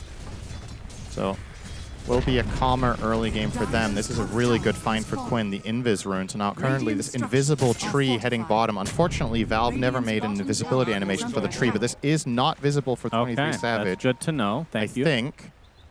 Unless there's a bug. Yeah. Well, he was on top of a sentry, so it was visible. The tree itself is invisible, but if you have a sentry, you should see it moving. Radiant's bottom tower is under attack. Kind of funny. Imagine you're farming a camp and suddenly a tree just spawns next to you. Well, and it's Monkey King. You'd be attacking. Are fortified. You'd attack out of it, right? So you wouldn't actually see the tree. Unless you talk No, about if you have a sentry, yeah. You have a sentry and then the... Hilarious. Yeah. Malady level 6. Play the Jaws theme. Joe Cam. No RP quite yet. Yeah, Malady's actually almost 7 here. Posturing a bit. Yeah, this is the same facet for the Magnuses that we've been seeing with the 5 levels on Shockwave. Yep. Which is the old Shard, the level 5. It's kind of crazy. Yeah, you just get that for free when you're level 9, and that's really nice. That was what we've seen some amazing standout games from Baboka on that. Now Joachim will see if he can do him proud. Probably the lowest amount of kills you and I have cast in the game at 11:30 here. It's not. This tournament. It's the calm before the storm, though. Yeah, of course. This is gonna ramp up eventually, but a slow Balance start. strike, whip to follow. Joe Cam. He is actually okay. Skewer. He will pop the Lotus and is fine. Watson gets clipped by the Arcane Curse as that is stolen. Just gonna walk in and smack the Dom creep. Watson still working on the Battle Fury. Makoto has the Boots of Travel. It's going to be Maelstrom next. Not a big shift in itemization. And the Radiance for 23 Savage. He has the Talisman and is 1,000 into the Relic. The Talisman starter is a lot worse than it used to be because this item got nerfed by 5% evasion. So it's 25% worse for no reduced cost. And of course, the completed Radiance is also worse since it retains that worse evasion number. And what does Quinn want to go for? So looks like it'll be Diffusal Blade. What are your thoughts on that? I feel like we mostly see that when there's a Medusa on the other side. Yeah. I think it's like we talked about, this is a game where you really want to get on top of Lina and stick. And obviously the Diffusal Blade does that for a time until she gets BKB. Dire's middle tower is under attack. Disperser for global at some point. You're going to go for BKB anyway, but yeah, having a secondary version for the long run. I'm kind of with you. It's not an obvious game for this, but I think most of the time Monkey King wants one of 3 items. He either wants Mage Slayer, Diffusal, or Maelstrom first. One of those 3. And in this game, I think Mage Slayer you could make a case for against Lina, but she's going to mainly play right-click as well, so she's going to be mixed. The Beastmaster's going Dom, so there's no Drum of Slom. Now Wheel of Wonder finds 23 Savage along with the Doom. The boat comes in, but he is mega dead. He will tick away. Ace wants the full XP. Well, he tries to that regardless. Yeah, that could have been close. True, if he didn't chase him, he could have died to neutral, so kind of like that. WS will kill Tofu in turn without Roar. They only use Laguna for this. Caught him off guard, and WS with a very early Overlord here. Ancient Black Dragon in hand. 14 minutes, a Power Rune will be bottom. Malady will see the regen, and now it's time for Wisdom, which Joachim will happily take up top.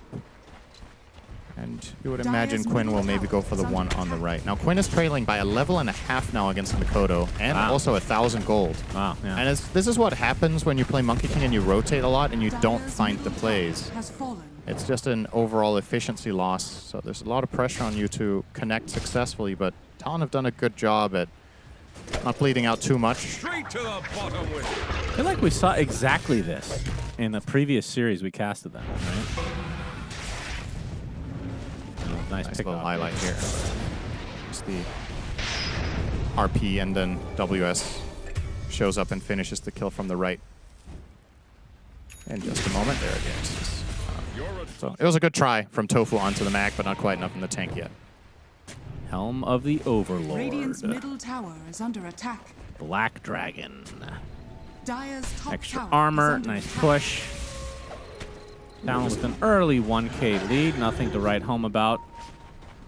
I mean, what kind of pace do these teams want to play with?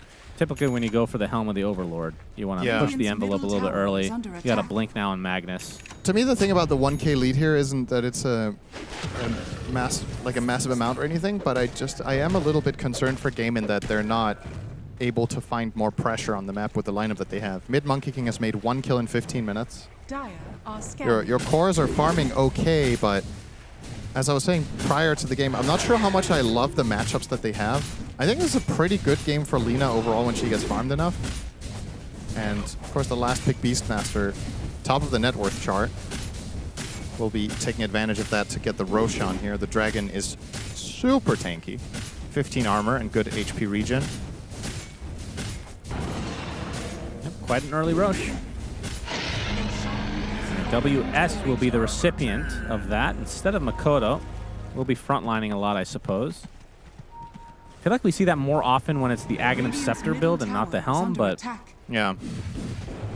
You think it should have been on the Lina instead? Probably would have rather seen it on the Lina here, but it's okay. I think either way you're putting it on someone who isn't Kunkka, as these heroes are more likely to be the target and make aggressive moves. Oh, mass rainbow TP here. Oh yeah, Wheel of Wonder actually gonna hit as Quinn comes in to finish the job on a Kuku. He doesn't get up his global silence, but the roar, the That's RP a fat one. on the 4 heroes! They get put on the cliff as well. Malady finds his way out. There's no deaths on Gaiman. As I say that, Malady drops eventually, and now, finally, Talon come in to finish what they started. The Arteezy special. As 23 Savage gets put on the cliff now. All right. It's a party. Looks like the Beastmaster is going to survive through the Doom.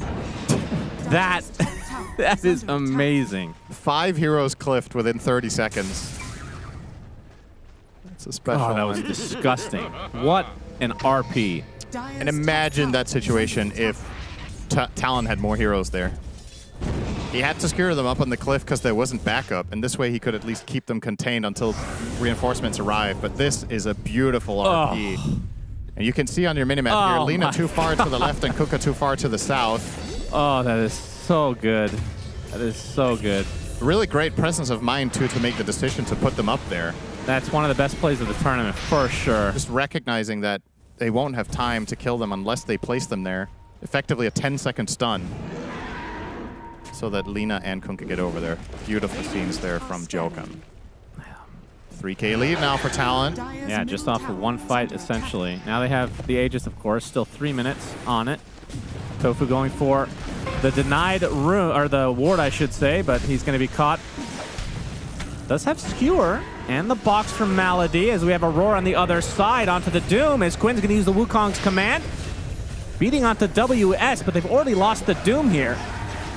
As 23 Savage gets off the boat, will walk away as a Skewer coming from Jokum. He's just going to get eaten up by Watson, though. The rest of Gaiman are able to retreat, so it's a 1-for-1. We're seeing some of the potential there against the Lina. Mikoto took so much damage from the Wukong's command.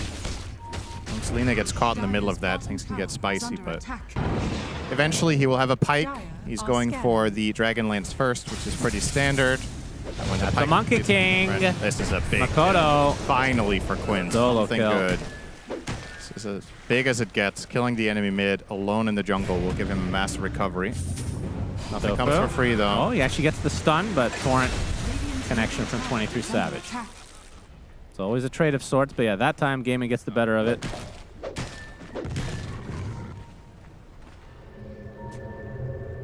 I don't know, this support Magnus is, we're seeing him more often now, and it's looked good more often than not, I feel like. Every game we've cast has looked good so far, I think, in this patch. And the Empower doesn't even have to be a thing. No. Malady actually gets off the whip mid-skewer, boxes himself, makes it more difficult, will fall eventually. Just everything he had in his fanny pack there.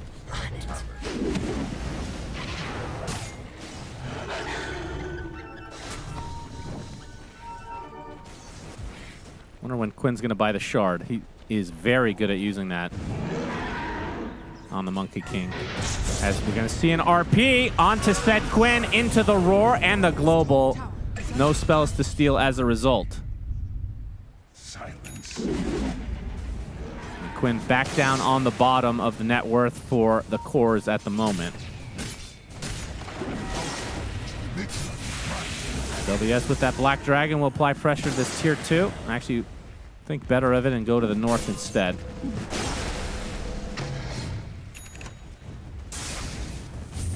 Dire structures are fortified. Fortification pretty early, I feel like. Yeah, that should be a free tower now. The next wave is coming in. Almost impossible for Gaming to even think about contesting this without their Monkey King. Oh, you say that. They're going to TP, though. I think the tower's already effectively lost. He's going to move away the Black Dragon, so maybe not. Would have kept hitting it, he would have almost been through it by now, but all right. Actually successful defense there from Ace. Gets the tower down to about 20%. Time for Torment, maybe. Radiant are scanning. If they scan, though, maybe a little bit hesitant as Gaiman have everything at their disposal right now. Crimson Guard picked up by Ace. Same build along with his last Blade Mail. Just on a different hero. Yeah, it's true. Well, he went Midas this time because he's Doom, but yeah. Blade Mail Crimson.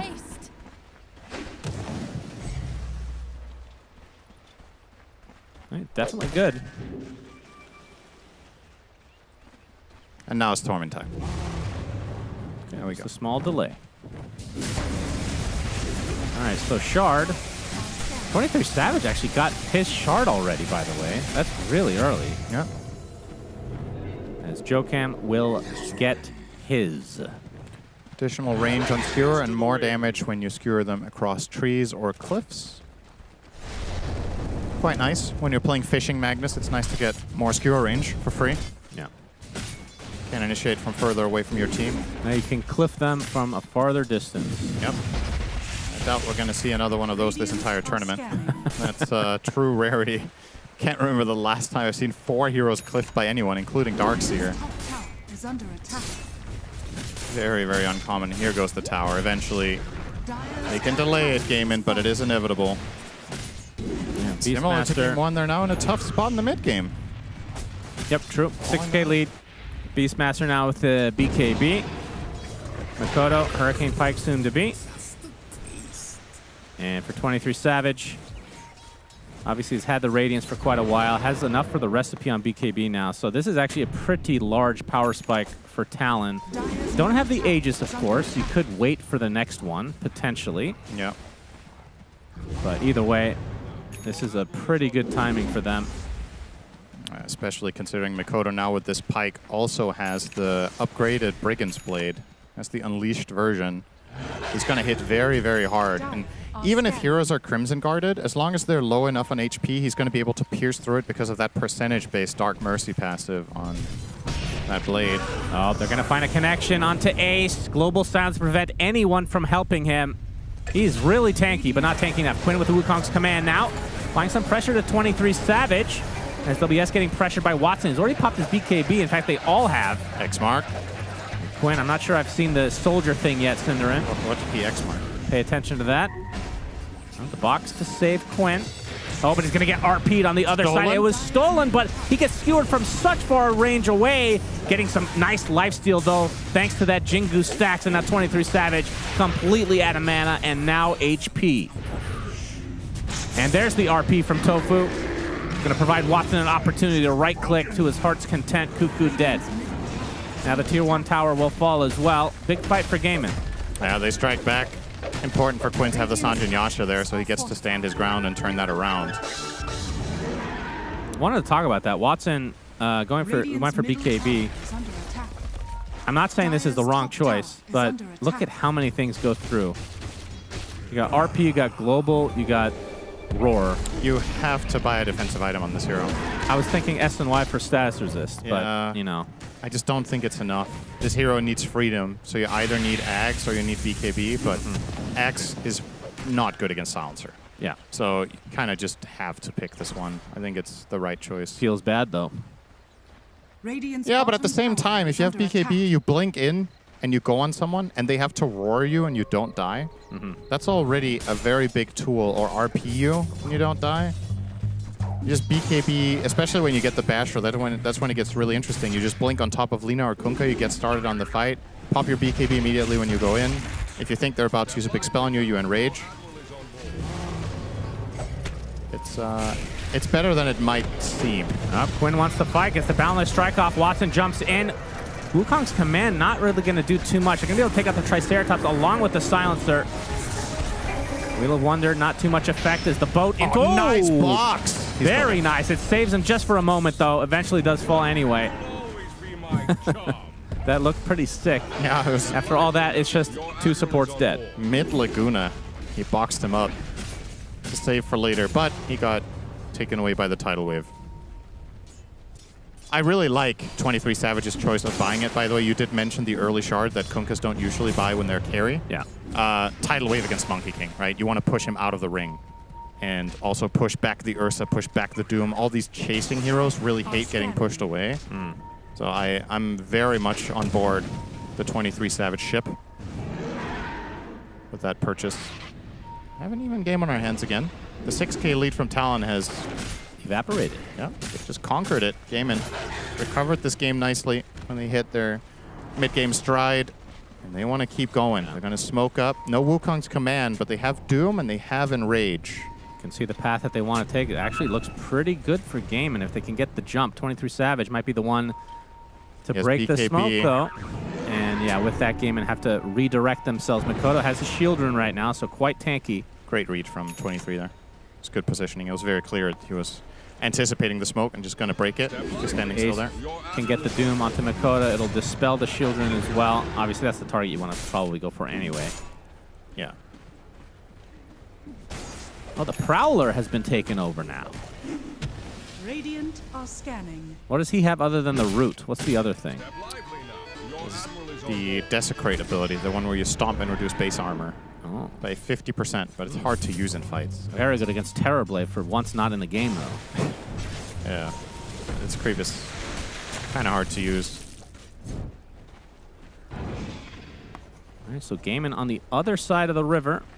Talon are aware. Smoked up right now. Jokam looking for an opening. 23 Savage, the only one to show himself right now. There's an RP. Skewer was stolen. It's on top of the Ursa. Watson dead to the Laguna Blade, and the fight's just over. Ace follows suit, so 2 cores dead and into the Roche Pit. Talon go. And remember, this is against an Ursa, a hero that it feels like is required to get Roshan. Yeah. Meanwhile, the double skewer and now the tidal wave. Everybody's bouncing tidal wave all over the place. Tofu will eventually burn away. He got the Wisdom Shrine at the very least. It wasn't a complete waste of time, but Mikoto gets this second Aegis. I'm a big fan of that. It makes a ton of sense to prior the Lina. At this point, he's close to level 20. Gaimin have not made it a secret that they want to focus Lina first every fight when able. This gives her a lot more freedom in the upcoming fight. You can see from Mikoto, very aggressive build here, not thinking about a BKB. He wants to go Daedalus next. So full-on hard hitter, artillery long range, but if you were to get jumped, not much to fend for yourself except the pike. I mean, really the main save, well, I guess you have the RP skewer play, but global silence. Yeah. It's kind of what they're relying on, it feels like. Dire's middle tower is under attack. I think there's some merit to Beastmaster buying bongo boots here, but WS will just keep the casual drum and go Scythe. In theory, the boots of bearing are very good against Monkey King. Just get out of the ring ASAP as they kill the dragon, but it's going to cost them. Quinn. Oh, the skewer, LSA, Laguna, everything. No. Quinn is dead. Another big pickoff for Talon. Ace. It's going to get boxed.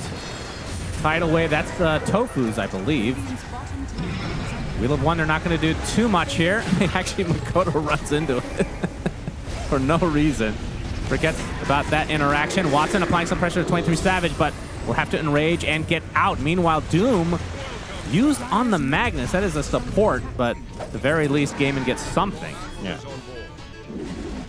Makoto barely gets out after walking into that Wheel of Wonder. Still has the Aegis, of course. But with so much time on this, you don't want to expend it yet. It looked like Makoto was trying to keep max distance to the wheel without activating it, because he was trying to put pressure on the Doom there during the Ghost Ship. But that Wheel of Wonder from Malady acted as a great deterrent in between the two heroes. But as it stands now, Talon back to their 6K ways. I wasn't paying attention to any of the Obscurios, Cinderin. Well, there is one. Well, it's been consumed. Cuckoo upgraded his Signet, so a tier 3. Yep. And pretty strong on Silencer, this item. That is it. It's the only one. Yeah, the tier 2 one has been replaced. Makoto had the upgraded Brigand's Blade, but will replace that for a basic Gunpowder Gauntlet. I can't say with full confidence that's better when it's the unupgraded version. But surely these pro players have done the math. Pro e-gamers, as some would say. I don't know. A lot of pro players have not done the math, I can promise you. Yeah. Probably none of them, actually. They rely on their coaches mostly. And instinct. Yeah. This plays a much bigger role in Dota than you might think. Players are 23 Savage, X-Pack. Oh, fast BKB. Gets the tidal wave off, and reinforcements have arrived. There's a boxed creature inside. It is Malady. He's actually really annoying to kill. Gets the whip off, but Watson, obviously the bigger kill. If they can actually grab him, Shockwave pretty important into the... Ooh! RP canceled. Thanks to Tofu getting off that telekinesis, and that actually saves the bear. And saves himself, too. So all they lose is Malady on the Ringmaster. Not too bad. That could have been so horrible for Gaiman.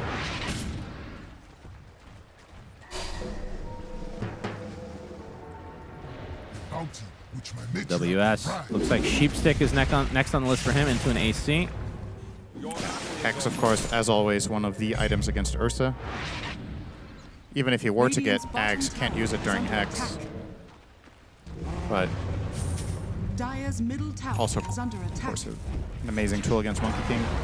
And at this level of play, if you try to blink Roar parries, a lot of the time they'll react in time and get BKB off. You have the Hex, there's no counterplay. Just instant cast, and then as the Hex is about to fade, you can roar them after. Oh no, not the Ogre. Stun.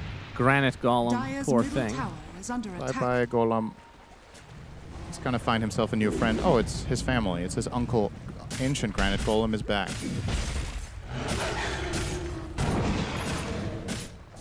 Actually, can't tell them apart at all. Yep. That's racist against golems. Well, you tell me what the difference is. There's one polygon missing. Okay. It was taken from Morphling. Makoto will be actually rewarded with the shard. If the Golems took one polygon from Morphling per game, Morphling would have disappeared 3 days in. So 100% of the damage dealt by Laguna Blade is converted to an all-damage barrier for Lina that lasts 10 seconds. That's cool. It's really good. Is that something that they typically will buy? I mean, obviously at some point, but... sometimes, yeah. At some point, indeed. Because you start the fights by casting this because of Thermal Runway, right? Yeah. So you immediately send out your Laguna for DPS purposes, and then you have that barrier. Oh, the Yule's actually successfully used, forces the BKB, but now the global silence, and now the counter action coming from Makoto with the sideline. They're going to get the Roar and the Laguna Blade, trying to delete two heroes here on the sideline. Jokem does pop the RP, but here comes Quinn with the Wukong's command. BKB activated. Watson is taking so much damage from Makoto, has the damage rune. Watson will die of his own accord. WS getting gone on by Ace, attempting to TP out. The Infernal Blade was already used. He actually does get out just barely. Meanwhile, Makoto deleting another support user, Hurricane Pike onto Quinn, right into the arms of the Silencer. And that's a triple kill for Ace of all heroes. So it ends up being a 3 for 2 with the buyback, actually. Oh, that's a dieback on Tofu. Tofu died twice. It's a pretty close exchange. If it weren't for the buyback gold, this would have probably been more or less dead even. But a slight little win there, 1,000 gold going Talon's way. And of course... Looks like it went Gaiman's way. Did I say Talon's way? Yeah. Oh, that's unfortunate. Good effort. Yeah. Wait, which kill streak did they end to get that much gold? There must have been a streak, right? Oh, they killed 23 Savages. Savage. 23 Savage had a killing streak, and the kill on him was worth 1,500, which was way more than Watson. So, yeah, just a couple of... It also makes sense when you're behind that much gold that you get a little bit more the other way. So, pretty standard. Gem now purchased for Cuckoo. See who will give it to. Probably the Beastmaster, I would imagine, but maybe they fancy their chances of putting on Jokum. He is dying in some of the engagements, though, as he finds his skewer. He kind of gets punished, and yeah, it does look like it's beelining for WS here. But he'll have to swap out his boots to carry this gem. Malady, oh, close call. Didn't get spotted, though.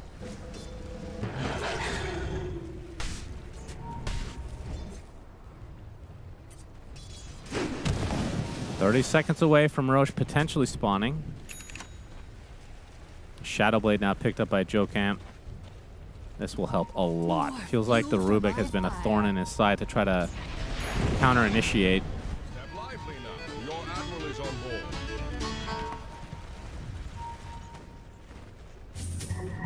Speaking of Rubik, in the trees, as a smoke comes from Talon.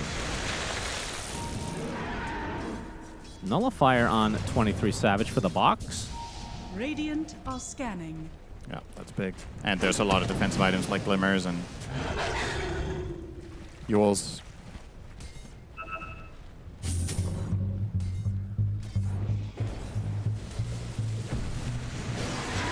Bit of a stalemate here as they wait for Roche to announce himself. Wait, we won? No. Let's look at the clock here. Oh, it's pretty quick one, actually. Yeah, like 30 seconds away. And Gaiman should be the first ones to see it. But at the same time, their top lane is very close to the base, and looks like Mikoto wants to force them back here with the siege wave. This will definitely require some sort of rotation. Siege. Quinn's there. They even placed the banner. This is cute. They're not even committing here. Yeah, that is cool. They just place the banner and let the creeps go to work, and Quinn doesn't want to show. 23 Savage, he's going to pop the smoke here first. The jump is there, but 23 Savage already with the BKB. Gets the tidal wave. Doesn't really work that well with the X in that scenario. The double siege is still there, I believe. They get the tower. Now the instant hex, but Watson able to get out of it. Trying to kill this ogre, it seems. Zelina just barely nightfalls away. Now the Yules onto Jokum. Another tidal wave. These are just all over the place. Skewer taken by Tofu. Quinn with the Wukong's command. Only one hero inside, but it's an important one. 23 Savage gets onto the outskirts, though. And now the jump from Quinn to continue this pressure, but the tidal wave again. Watson with the enrage. Mikoto's finally made his way back into the things. A torrent onto 2. The counter skewer from the Rubik, though. So far, it's only a support for support, but Mikoto now a little bit outnumbered. Quinn with the Jingu stacks. Ace actually blocks the path of Mikoto, and a Boundless Strike finishes him off. TP successful from 23 Savage. Cuckoo will be run down eventually. So Gaiman come out on top, or do they? They lost the barracks. That was just from 2 Siege. Oh, it's a banner. So it was a fat wave. That is... The creeps couldn't die. Wow. That is such a cool play. We haven't... I don't remember casting a game where they did this. That is really cool. Just cool. leave the banner there and go fight somewhere else, but... Pretty cool stuff. Now, the really big play here, or the really big thing about that fight is... It's not over. Axes into the pit. They jump in. Roche is not even low at all. Watson going to town on WS. He actually ends up on the other side of the pit, but they do take out WS, and now 23 Savage trying to finish off Quinn. It's going to be close. He uses Mischief, but not able to stay alive in the end. Gets off the BKB from 23 Savage. Tidal wave again. Watson getting kited into the pit. He's like, oh, I'll just kill Roshan, no problem. But the RP to follow. Instant Yules from Tofu. Jokum in a lot of trouble. And the RP stolen. Roche is taken for Watson. And now they have RP. They used it once, but he's going to have it again. This spell steal is going to last quite a while now. So at least one more usage of the RP is available for Tofu, and that's big. Because that was the biggest difference between the previous fight and all of the other ones in the game. was that RP was unused. Joachim never found the opportunity. He got countered out. He got boxed out first. Then he came back and once again couldn't find the angle. Radiant structures are fortified. Now, with this Aegis, this game is looking wide open for Gaiman. They're laying down. Doesn't matter very much. Minute 40. Can deal with that Radiant's just middle fine. tower is under attack. Almighty money. Ace is so fat, by the way. Yep. Shiva's overwhelming blinks, S and Y, Crimson can sell his Midas for the Octarine. My goodness. Beast mode. Do you continue with the Midas for a while? Get one more use out of it? Well, if he could sell it now and buy Octarine, I would say no. But I don't think he can do that just yet. So yeah, one more use. And I think get rid of it. Twin damage rune. That's a scary one. Well, he is a regen rune with damage rune. That's true. That's very confusing to new players. Yeah. Valve, please fix. I think Mischief in general is confusing to new players. Very true. Why is this tree moving? Why is this rune moving? Why is Roshan walking across the river at 1730? Why is Roshan walking across the river in general? Oh. The global silence has to be used to try to save 23 Savage. He's going to pop the golden item as well. That's not good news for Talon. Wheel of Wonder.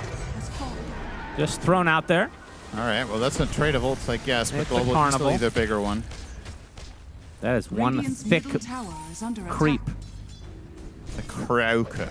Ancient Croaker. Gets the congregations of the deep and dies. Poor thing. We will miss you, Croaker. He's a bloody croaker. He's a chicken chaser. So Gaiman with the Aegis for another 2.5. Firm grip on the map here. You can see the hero placements now. Can you go back to that? The good news. Did I say water bubble large? Yes. Because the medium version of this has water bubble medium, and the small one has there's a water bubble level small. indicator on the top right. It says level 3. We need large. That's awesome. Imagine they did that for heroes. Yeah. Titan quite large. Delectably large. Morbidly obese large. And then American is the final level. Oh. I could eat an American. No, you cannot. Absolutely not. Oh, they find a tasty treat. It's a silencer. Dead for a minute. No buyback. Well, I guess if you've got the tier 5 neutral that I was suggesting where you can go beyond level 30, then level 31 Tide could be American even. Oh, yeah. Yes. There you go. Yep. Just needs to level up enough. Well, Silencer's dead, but only for 40.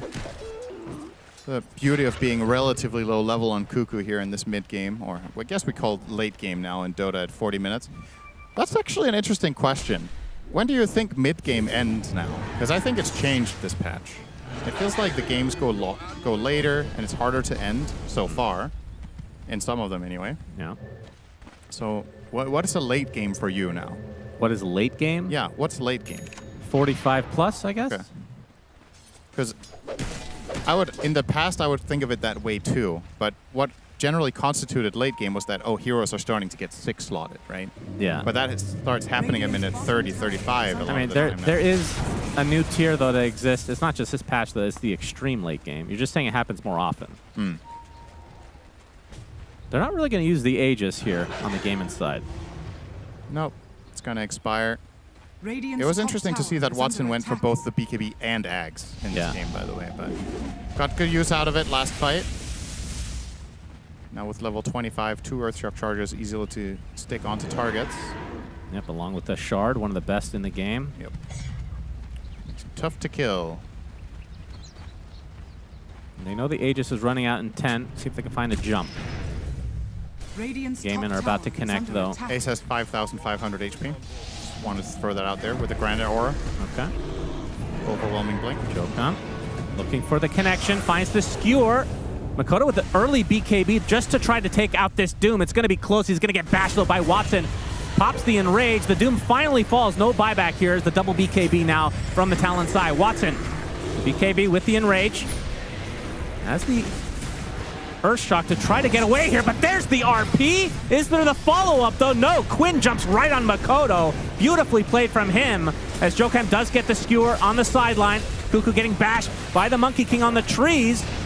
There's only 2 members Quinn's of Game and Alive here. Stuck in here. Can they find Quinn in an awkward spot? We'll get to the other side. He still has... Okay, he's just dead. What a sick skewer. Wow. He placed Quinn right above the cliff so he couldn't reconnect to the fight, but he keeps the other target below. That could not have been played any better there by Jokem, with the exception of maybe being able to skewer on his RP, but I think perhaps... They lost 0 somehow. Yep, that was That's just a so completely clean 9,000 gold win there for Talon, and it's going to turn into way more. Gaming only have 1 buyback. Yeah, this is going to hurt. Talon This time around, they got building damage. They don't know it for a fact, but they're obviously going to test them. Yeah. What have you got?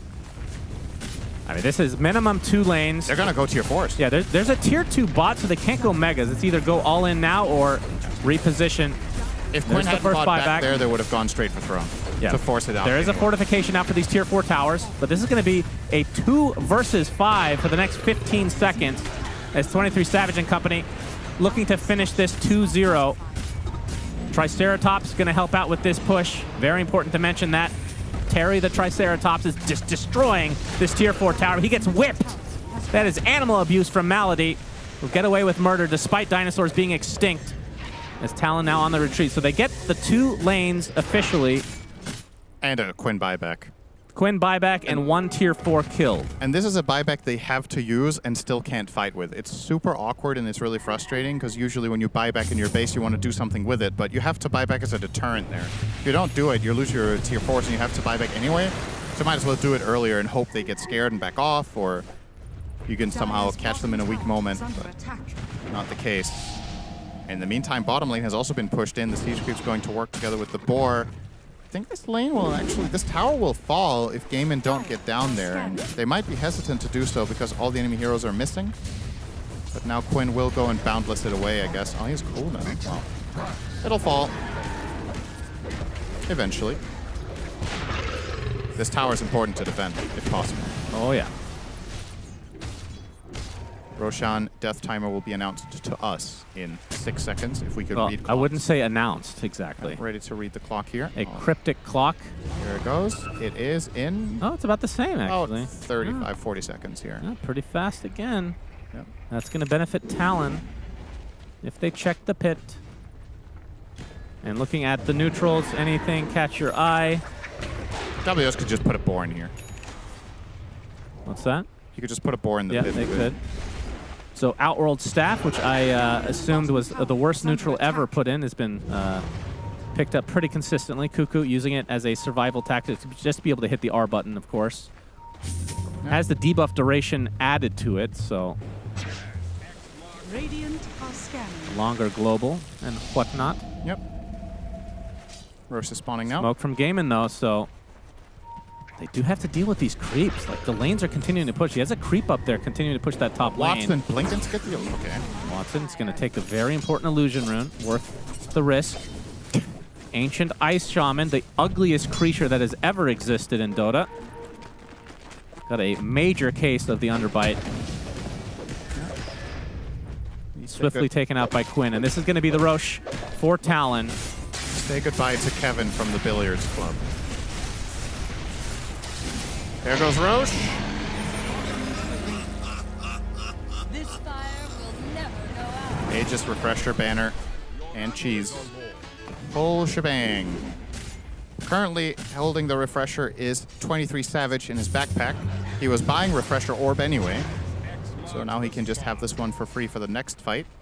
But could maybe be worth considering giving it to Magnus? Perhaps. Jokem's been delivering. He'll find something. Now that he has his Lincolns too, it's not an instant counterplay for Tofu. He has to, well, it kind of is if he's fast enough, but just having to do that extra click can be the difference between getting RP off or not.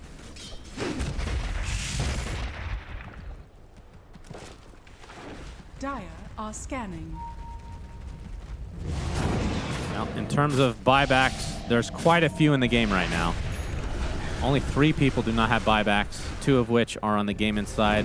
Really, the main one is Quinn. 4-minute cooldown. Everybody else is gold related.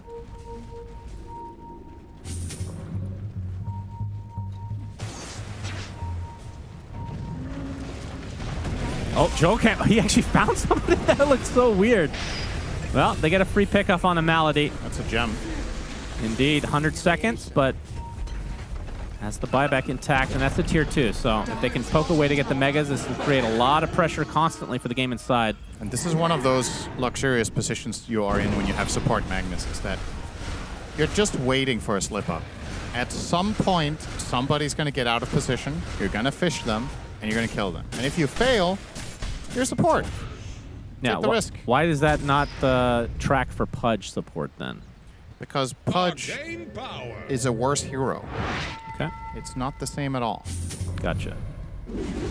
And also Pudge can't pull you behind your team, just to them. Okay. Maybe we can institute that into the next patch for Valve if they're And also listening. you can react to the hook flying, and you can react to Magnus appearing behind you. And Pudge is really fat as well. Yeah, So, true. Triceratops leading the charge again. Buyback from Malady. Talon resets. So that's Shadow Blade onto Jokam, looking for the opening onto Ace. Preemptively uses the Shivas as Watson going in really deep. He is all alone right now. Quinn's going to join the party though. RP, make it a roar instead onto Quinn. This is going to be a dieback if he's not careful. Nullifier applied to him. He's going to get forced out to the high ground, but he ticks out. He's dead for 2 minutes. No way to get back at all. As the tidal wave bringing the box back, the DHL special. As there's the RP onto 2. The skewer to follow. Is there the follow-up though? As Makoto continuing to go ham on this bear. The sheep applied to Watson. He's going to get to safety though. That's a buyback though. Onto the Conky. He's going to TP right back into the fray. And the box not going to save the Ursa this time. Just delays the inevitable. Do have buybacks though. As the Roar now onto a support. Will not be dying though. There's a lot of buybacks coming out from Gaiman. As Makoto and company have to be a bit careful. That's the Aegis down, and WS getting the brunt of the damage with the Basher coming in from Watson. The Fury swipes applied, he's dead. They have 2 more buybacks if they really want to try to go all in here. Makoto, he's the one doing all the damage. Tofu taking the brunt of that there. Nice tidal wave to give Makoto a little bit of space. He's still taking too much damage as the Ancient apparently falls to the grave. All right. I had no idea that was happening, but Do you apparently think Talon did? I don't know if Talon knew. Apparently Talon win the game. Yeah. Wow. Oh, if the fight lasts a minute and a half, eventually the creeps will get the job done. Oh, all right.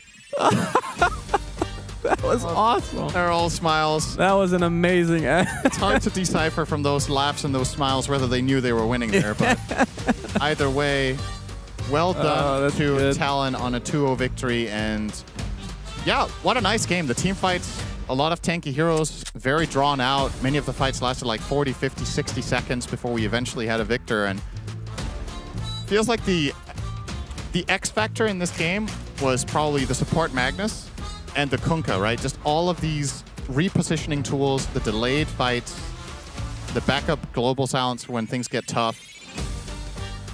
And overall, I guess just the fact that Talon got off to a good early mid-game once more.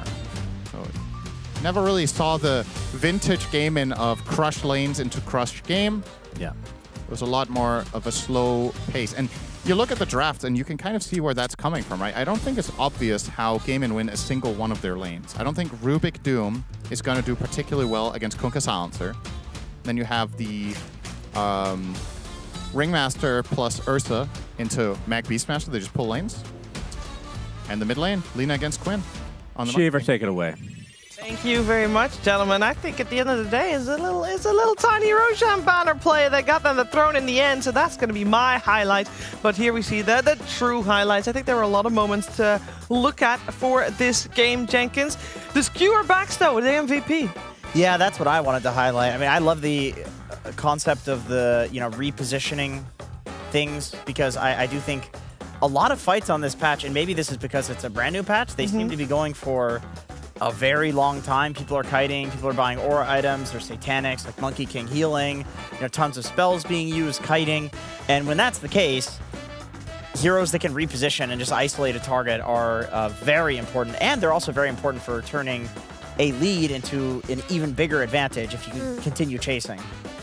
Yeah, for sure. And he played a great game. Like, he had multiple hero RPs throughout the game. He had that one awesome fight where he cliffed everybody. Oh my on god, Dota. that was beautiful. That was really cool.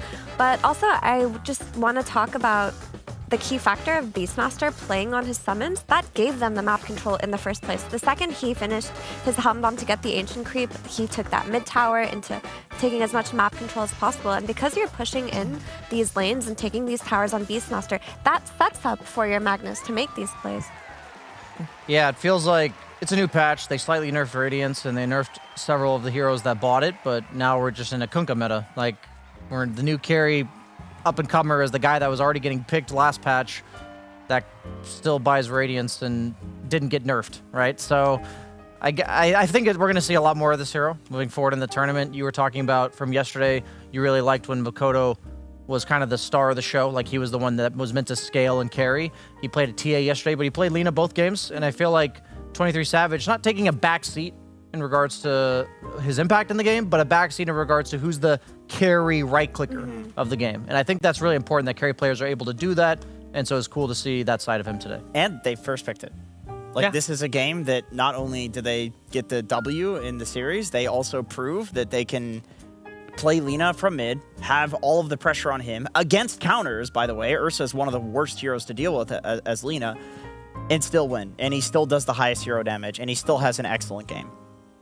Yeah, it was a very strong game. It was also a game where I will say Gaimin did have a good fight still. They almost brought it back when they had that Roshan fight where they took the Aegis, and we almost thought like, oh, this is going to go to a typical Flipster Talon Game 3, because we have seen this team going ties a lot in the first group stage, and yesterday, of course, they did go the distance as well. But it shows good strength for Talon, I think, here, Brian, as well. Yeah, it's a lot of fortitude. You know, at the end of the day, people will always be quick to criticize and flame like, oh, that throw. But nobody, and if they were to lose that and then lose the series, it was that moment. But nobody really remembers the team that recomposed themselves. Yeah. Speaking of that moment, do we have that moment? The moment in the game that I wanted to highlight, and I'm sure everybody at home wants to see a million times, was please. the cliffing from Flipster Talon here, as we're about to see it. Just wait. As the 4-man RP, he even skewers with the patience to get them now on the cliff. And we pause. There are 4 heroes on the cliff. There are so many people up there that Tofu is going to be Malady is going to be forced down from the cliff, virtue of having not enough collision size when coming out of the box. Okay, that alone is the only person that is able to escape because of the fact that now he has to TP out on Rubik. The other 2 cores are stranded. The Torrent preventing the Monkey King from jumping to the tree. Doom already used his TP to get to this fight. These are some of the clowniest things ever. And, you know, 23 Savage, he was saying, they looked lonely up there as they were dying. And Tofu managed to make you say, hey, you know, this is a taste of your own medicine. Even though it wasn't you that did it to us in the first place, you know, I think 23 Savage, he bought an early shard in this game. I think that's why. He wanted to be able to do that himself. Rewatching that, I saw that he had 9 out of 10 neutral item tokens, and then when he was on the cliff, and then he purchased the Tumbler's toy. Wait, while he was on the cliff? While he was on the cliff, he had 9 out of 10, and his team killed the neutral camp, and he got the token, and then he made a Tumbler's toy to get off. Like the 3-second cooldown or something. No, he got it to get off the cliff. That is so dumb. That's awesome. That is awesome. I mean, that was a very, very cool moment in the game, and I'm sure that hopefully anyway, I think that's the bell. That is the bell. Thank you. I hope that well, I know for a fact that Cuckoo, you had a fantastic game here, fantastic series. Congratulations on it. I want to talk to you about that moment. I don't know if you just heard what we were talking about, but I think you'll remember your Magnus skewering 4 players of Gaimin onto a cliff. Yeah. Talk to me about what that was like on the comms at that point. That must have been crazy.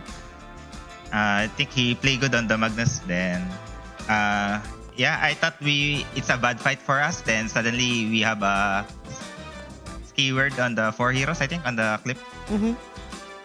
And then everything turns around, and it was, yeah, here it is again. I don't know if you can watch it with us, Cuckoo, but it's one of those moments that you would want to rewatch several times because it was a very, very epic moment. I have to ask you about the first game you played. You played Nature's Prophet, and we know you as a Nature's Prophet player. not as position 5 though. I'm wondering what your takes on that. You know, you are, of course, now position 5. You get to play your Nature's Prophet again. Are you very happy about that? Actually, I'm happy because of the change, because the position 5 cannot always TP, and then the Nature's Prophet right now have like free TP, so I'm very happy with that. And I want to ask more about the patch because it has been only a day and a half. I would love to hear your initial thoughts on it. I think it's all nerf the carry right now, so we can still see like the Morphling TB, but I don't think they are the best at the moment right now. So we are trying to adapt like, you know, new heroes like Kunkka and then more on. And how did you adapt from yesterday to today? Yesterday was a very close series you guys played. Today it looked like it was gonna be close there for a while as well. What was your major thing that you adapted in these 2 days that we've had of this patch so far? I think just the Paravision's super strong right now, so I don't know how we can beat them on the future. But against the GG, I think we have idea how, because they keep playing with like the Queen, and then we adjust a little bit. So even the hero of Mikoto. Well, the adaptations you made definitely worked out. It was a great series to watch, and I think we'll see that the team fight with the Magnus curing 4 people up a cliff very many times still for the rest of the season. And I want to thank you for taking the time to talk to me, and have a good good evening. We'll see you again another time. Thank you, Shiver. Thank you, Cuckoo. It was a great moment, and I think it was a very good showing from Talon. I'm sure we're going to talk to them a lot more, because this is a team that I think that when they find consistency, we've seen this team do well, you know, here and there, and they seem to have found this consistency every day. So I think Talon having a good start. Yeah, I'm not sure if they've found the consistency, but today they definitely showed it. Who knows what we're going to get tomorrow? That's the thing with this team. You never know what you're going to get. But I think they found a formula today and the first game of their series yesterday that really works for them, which is Mikoto on the core from mid and some kind of like utility on either side lane. It really is working out beautifully, and I would like them to continue along that same path. Same. I mean, if we're talking also about continuing on the same path, we have, or at least finding a formula that works. We found a formula that worked last season, and we found a fantastic formula actually in Cannibal Island.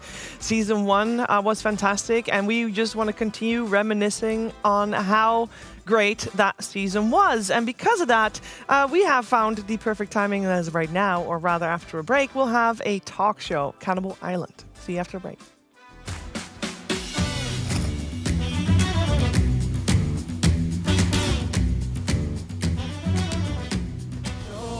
Be a cold winter, baby, without you loving around.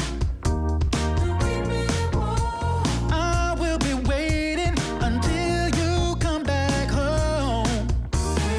You're gonna be a cold winter, baby, without you here with me.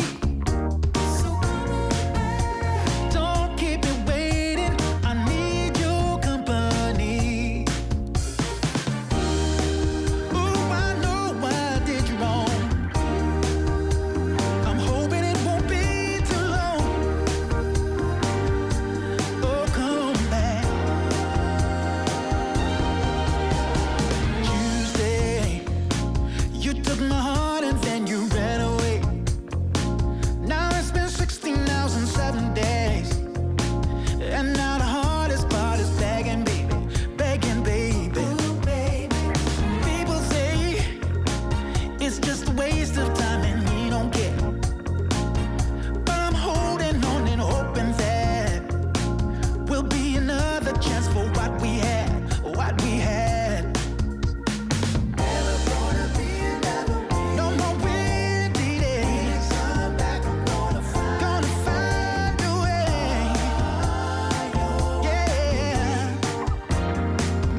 the artistic tightrope that Cannibal Island so confidently strutted across.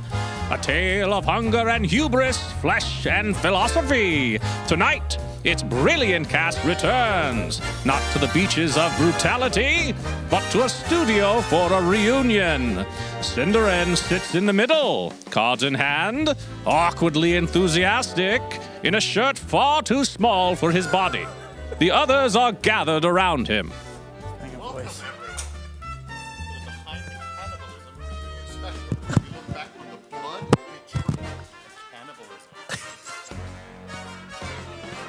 He continues in a sultry British accent. Let's introduce our cast. First up, the man who insisted the show was a metaphor. Twitch can cannibalize its own creators. No, fuck off. It was a transcendent vision. Possibly the most important piece of media ever made. Jenkins crosses his legs and steeples his fingers like he's waiting for a standing ovation that never comes. Wait, do the line again. Start again. And Shiver.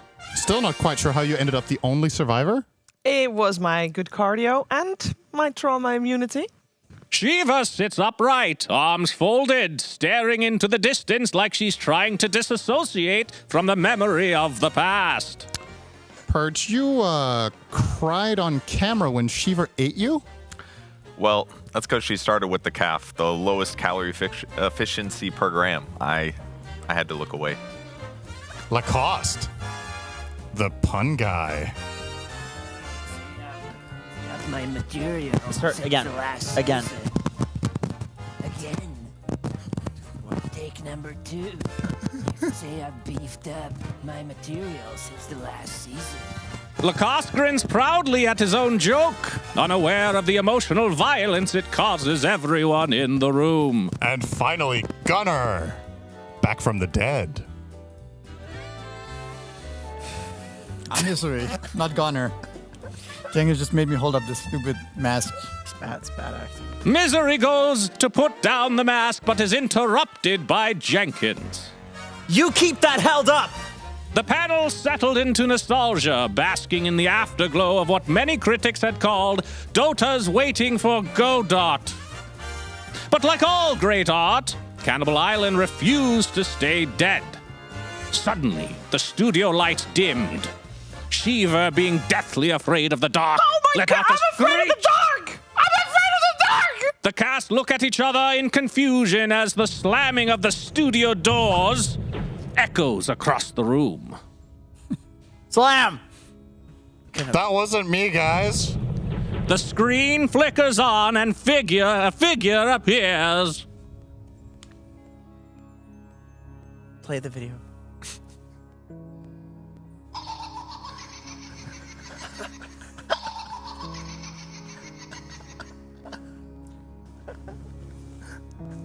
Brian, your mic's active. You laugh. You thought Cannibal Island was just a show, but the hunger was real. One by one, your performances will be tested. Only the worthy will escape. The rest will be edited out.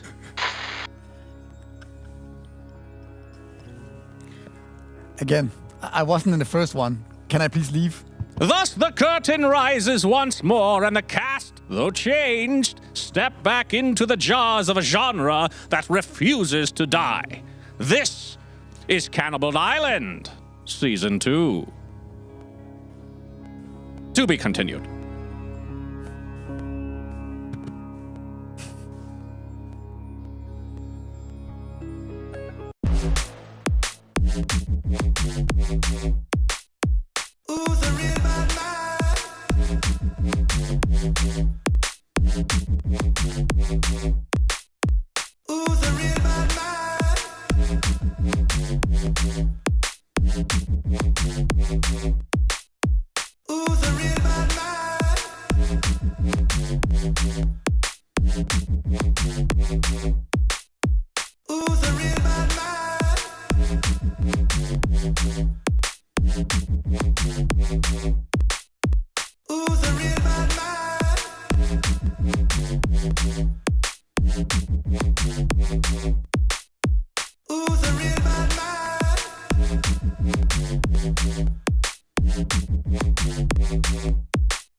Let's go, get the party started. You know how to get it going. I'm so fired up, I'm ready to go. The music's moving my soul, I'm busy going. 1, 2, 3, 4.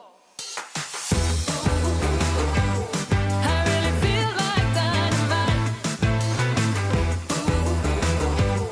I really feel like taking flight. Oh, I feel good, I feel so fine. I'm making moves and getting mine. And I need you to get in line. 'Cause if we're gonna make it, we'll make it right.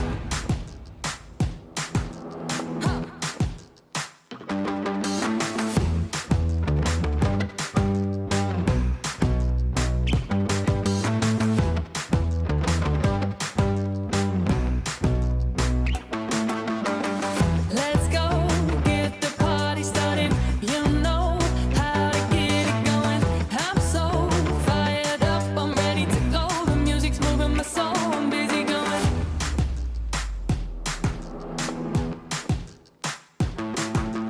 1, 2, 3, 4. I really feel like dynamite. I really feel like taking flight. Oh, I feel good, I feel so fine. I'm making moves and getting mine. And I need you to get in line. 'Cause if we're gonna make it, we'll make it right.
Right from the moment we met, I knew that I couldn't let my fear get the best of me. And every moment since then has proven time and again that we're exactly where we're supposed to be. Yeah. Oh, won't you take a chance on me? Ooh, oh, won't you take a chance on me?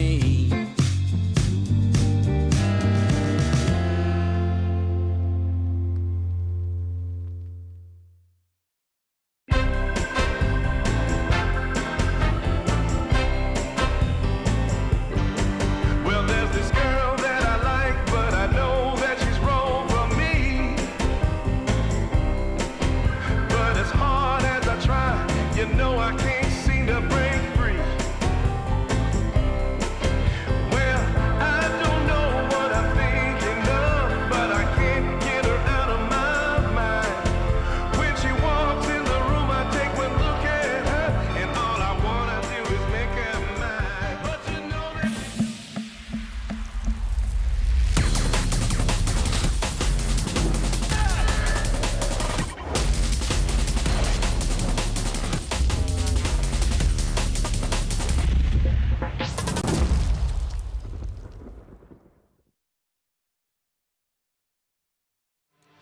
DreamLeague Season 26 is brought to you in part by DHL, 1xBet, and Anthros.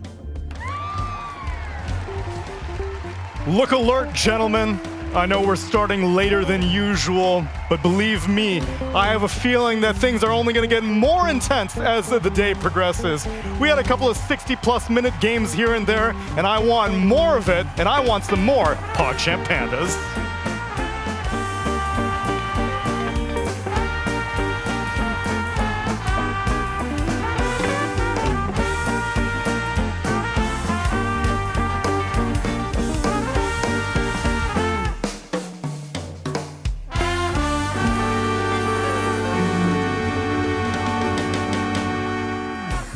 Just about a 7 o'clock start time, or if I'm doing European things, a 19... What do you say? Is it 1900? 19 o'clock? What do you mean, what do we do? You guys do that too, don't you? Only in the military. Oh, yeah, it's military time. Oh, I see. Yeah. Well, no, we just, the 24-hour clock makes much more sense. What do you call it, though? Is it If I said, for example, what was my call time yesterday, Neil? It would have been... 7. So if someone said to me, you're in at 19? 7, I'd be like, 7? Oh my God, no, how am I going to get enough sleep? No, 7 p.m. Correct. Right? So I'll see you at 1900 hours, soldier. That makes much more sense. Yeah, but I look at my clock, I don't see a 19 on this thing. How am I supposed to tell time? Analog, huh? Yeah. So you don't have the double dial that shows it in 24 hours as well? Is that actually a thing? Yes. You guys Sounds are so like an uncultured. expensive watch. It's not. Two It's sets of numbers. 12 extra numbers. That's an extra complication involved. What can I say? You're too classy for me, Ted, but I am glad that we have you for the night shift, and Purge, welcome back as well. Thank you. Excited to be here. Can't wait to watch my favorite new TV show, Season 2. Been waiting a long time for this. Which is the season 2? Is it Group Stage 2? Is that Cannibal season 2? Island. Oh, I see. Gotcha. Were you not here when... We were watching, but we were method getting ready acting? and stuff. It was very good. I thought you were excellent, Kev. I didn't do a good job, but thank Yeah, you. I thought he was excellent. I'm going to binge it once the season ends. Yeah, no, exactly. that's I'm more of a normal, yeah. binger. Exactly. We're bingers, yeah. And we've been binging a lot of Dota here right now. In fact, this game that you're seeing may be a bit of a rerun, because we have Aurora versus Liquid going head-to-head, but Lacoste, we've seen this before.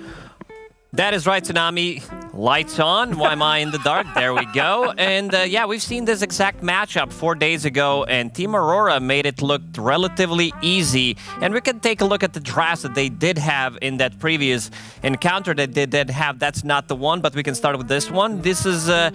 Team Liquid, these are most effective picks against Team Liquid, which means that if you're picking these heroes, chances to win the game against Team Liquid are going to be pretty high. We're seeing Magnus, we're seeing Tinker, we're seeing Ringmaster.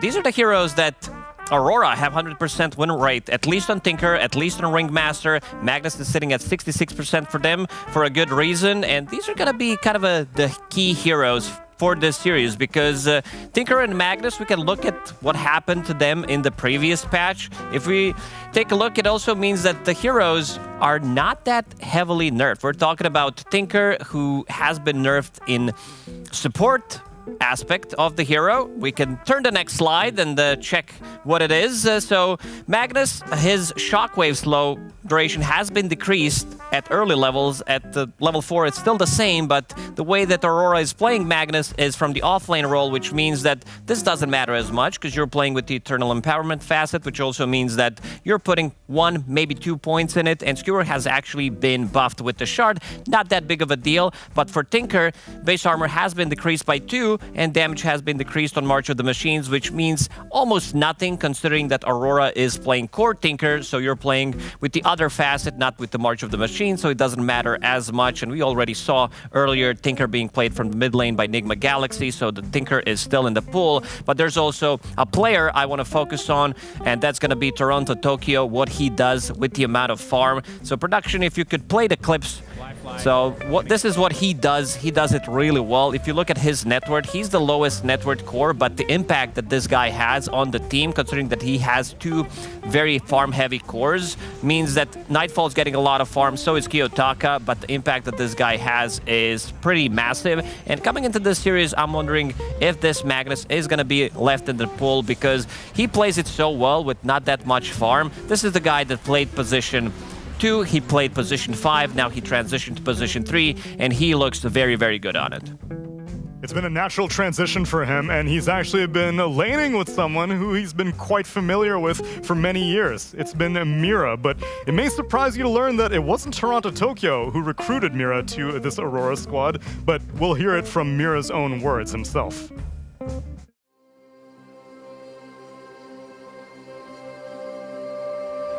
Like I started to play with them, I think 4 years ago. I was just like exhausted from Dota, like being with people like all the time, and I like need some break. And I felt like that I'm playing like really bad, like past 6 months.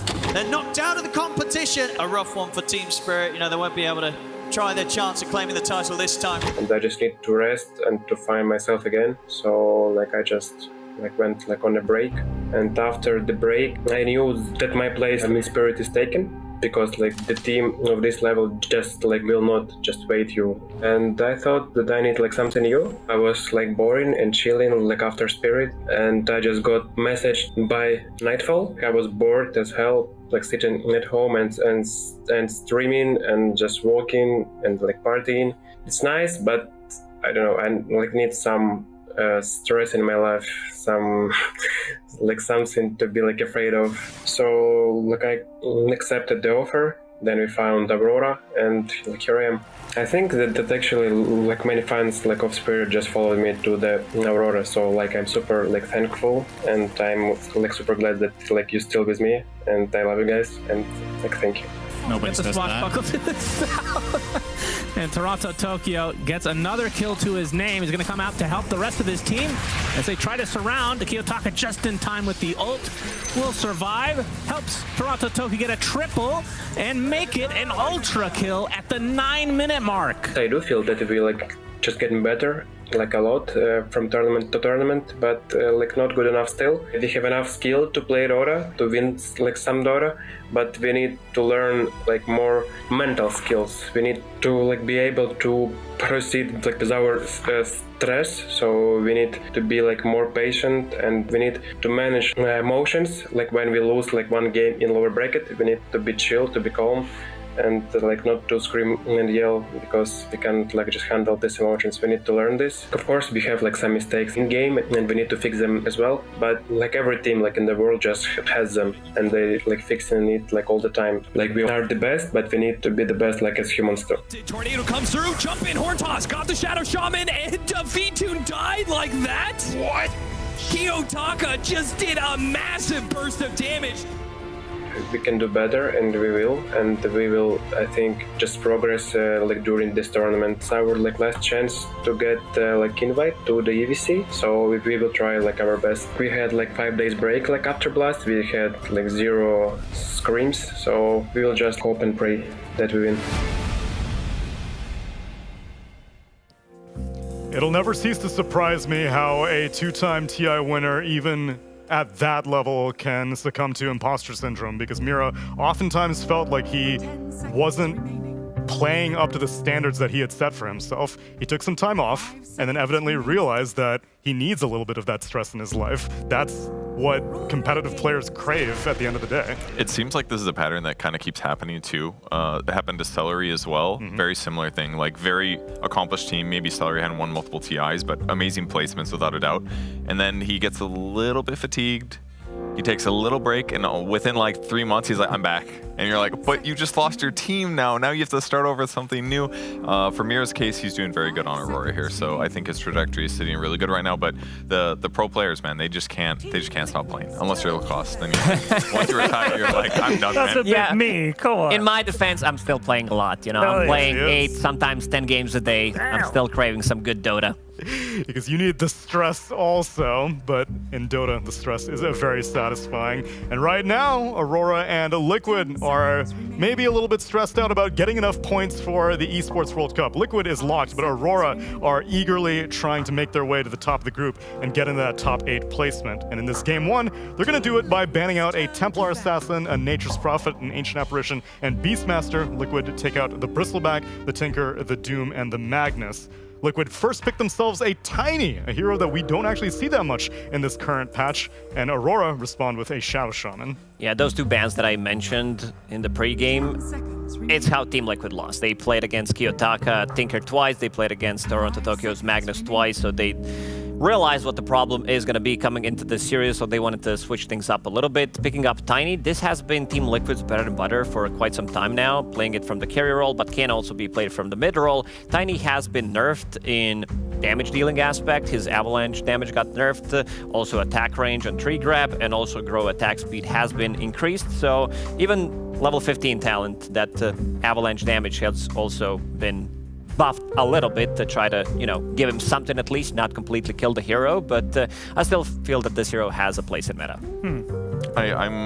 I think it still has a place, but I'm slightly surprised Liquid's still picking early. Clearly, they still believe in the hero, but with its nerfs and it not getting played much, I feel like the flex is less good because the carry is just straight up weaker. All attack speed that you gain on the hero is just 5% less effective.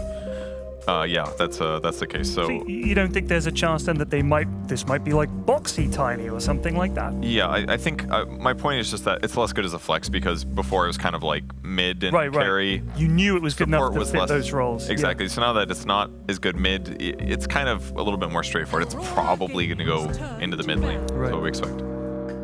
You know, watching the Talon game earlier, just seeing the mag ban here, which is a smart thing because Toronto Tokyo, like the content piece said, is very, very good on that hero. WS for Talon had an absolutely nightmarish offlane. He went Blink, Ghost Scepter as Magnus and then as Slardar because he was getting owned so much. But yeah, Toronto Tokyo is a guy that can do a lot with a little, so it'll be interesting to see what he picks up instead of the mag.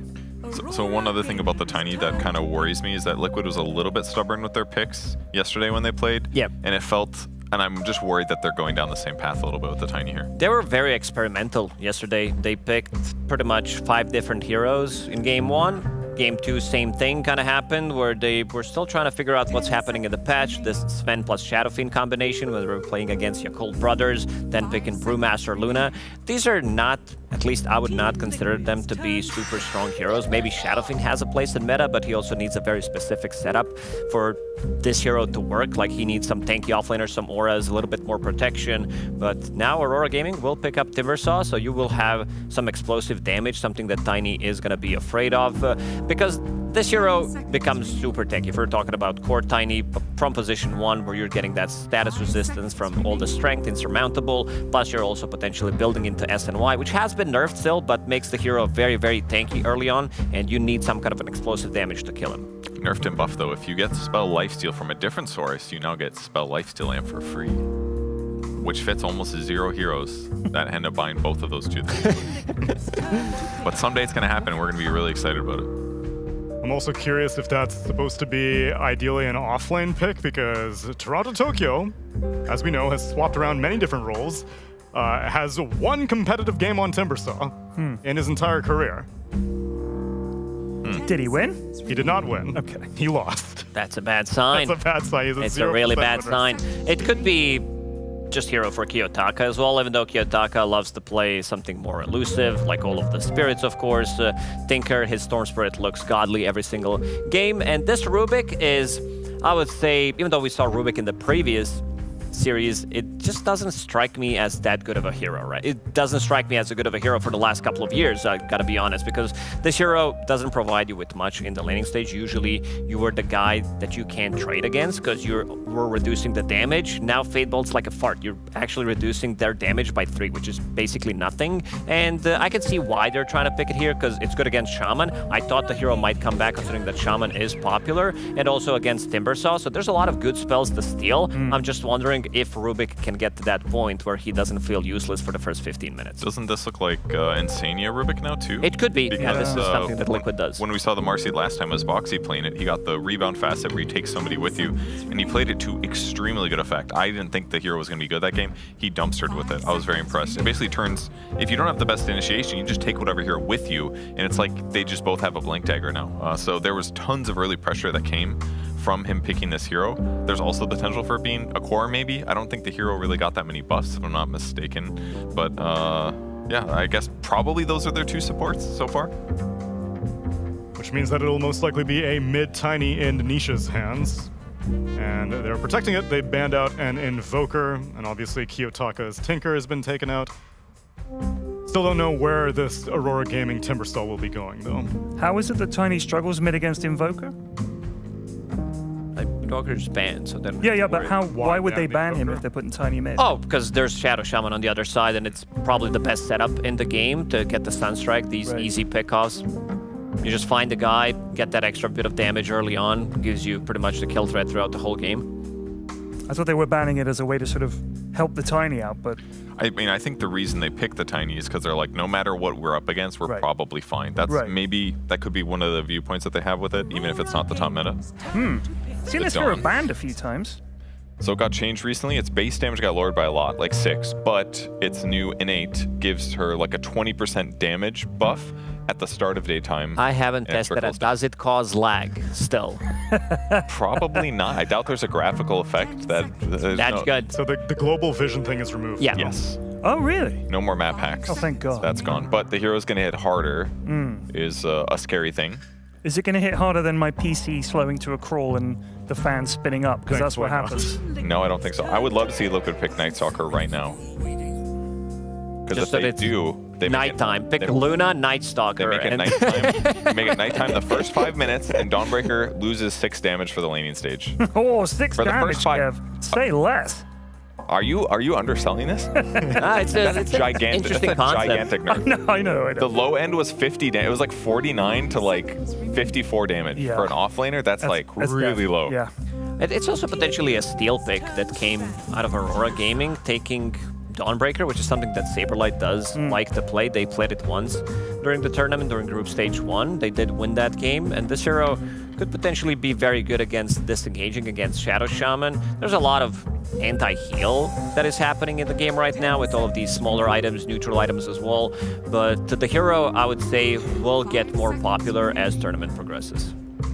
The Medusa just looks great here. I mean, against pure damage, the hero is very effective. Medusa carry is still extremely viable. She got some mild nerfs to like snake damage and things like that.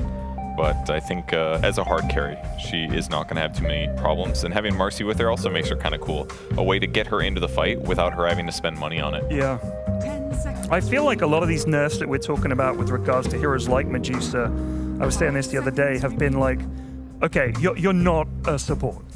You're not an offlaner. We're going to take away the things that mean that you were running TB support or Medusa offlane. We're going to take those away, and now the items as well, and you'll be a carry. It was Bristol as well. You're not allowed to just run around and snot rocket people. You're an offlaner or a carry. Please stop mucking about. That's what it feels like.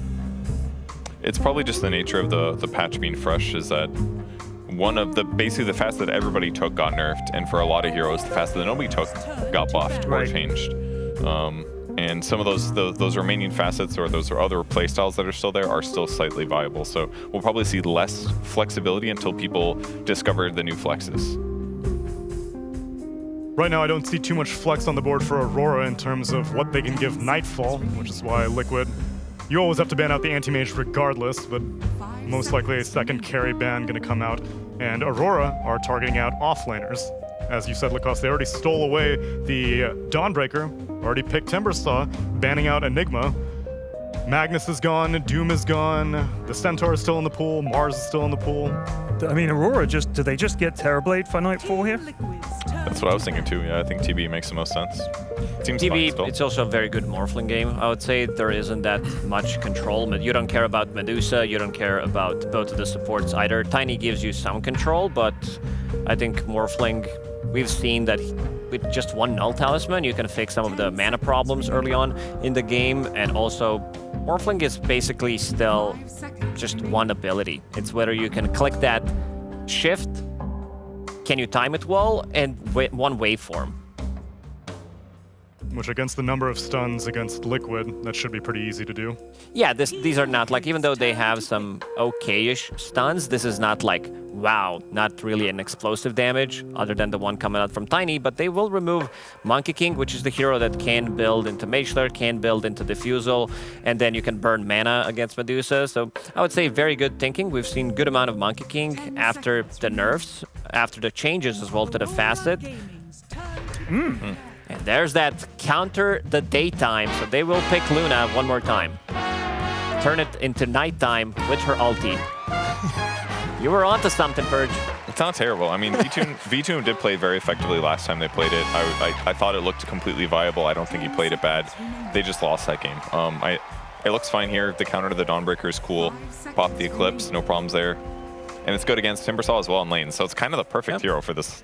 It is the old school counter to Timber, because you do have mixed damage, you have physical, you have magical, you have something to stop the Timber chain mid-cast, which is always going to be nice. I'm just a little worried, because Luna is considered to be a strong laner, whether they want to pick this Rubik as a position 4, or whether they want to play that as a position 5, which is not that strong of a hero. If you're going to be pairing up Marcy with your Luna, this gives you a good amount of kill threat. Yeah, there's the TB. So they do the TB anyways. I'm mostly worried about the Dusa now, because now we're Dusa offlane. Dusa offlane was the most nerfed of aspects of Dusa. If he goes for the Meteor Hammer build, it gives you 10% less mana regen amp.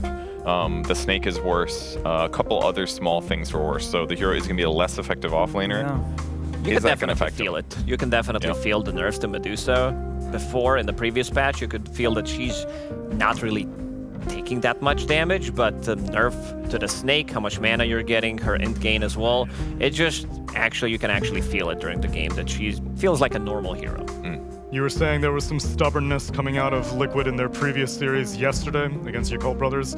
You feel like ramming a Medusa offlane is happening here, or it happened organically and Luna was just the best option otherwise? I mean, Luna's really good here, so I like that aspect of it. But I'm definitely concerned about the Medusa, but it does give them good tower taking ability. Yeah. It's just going to be less tanky later on. But it still has good matchups. Like, it still is not going to take that much damage from Timber, for example. That's like a hero he just doesn't have to worry about. And the other two the supports don't have that much damage, so it's probably fine for the circumstances. I'm worried about how they kill this Terrorblade, in all honesty. He's going to have a ton of armor, but I don't think he's going to be taking much damage from any of them, apart from, I guess, Tiny combo, but I don't know how they blow him up. It's tough. They'll probably buy Ag's third item again on Luna and use the beams from the sky. Yeah, and hopefully it give it a doesn't have too sky many beam. illusions. So it might work. And we're going to get this Kiyotaka mid Timbersaw versus Nisha mid Tiny. He's fine. He's very good in that matchup. Like, Tiny can't really kill you from the mid lane, even though you're going to be maxing out your nukes. But overall, I think Kiyotaka should be pretty happy what he's playing into. Great. And then I'm pretty happy that we get an opportunity to listen to some more music before we get into this game, because ladies and gentlemen, let me present some more of the PogChamp Pandas.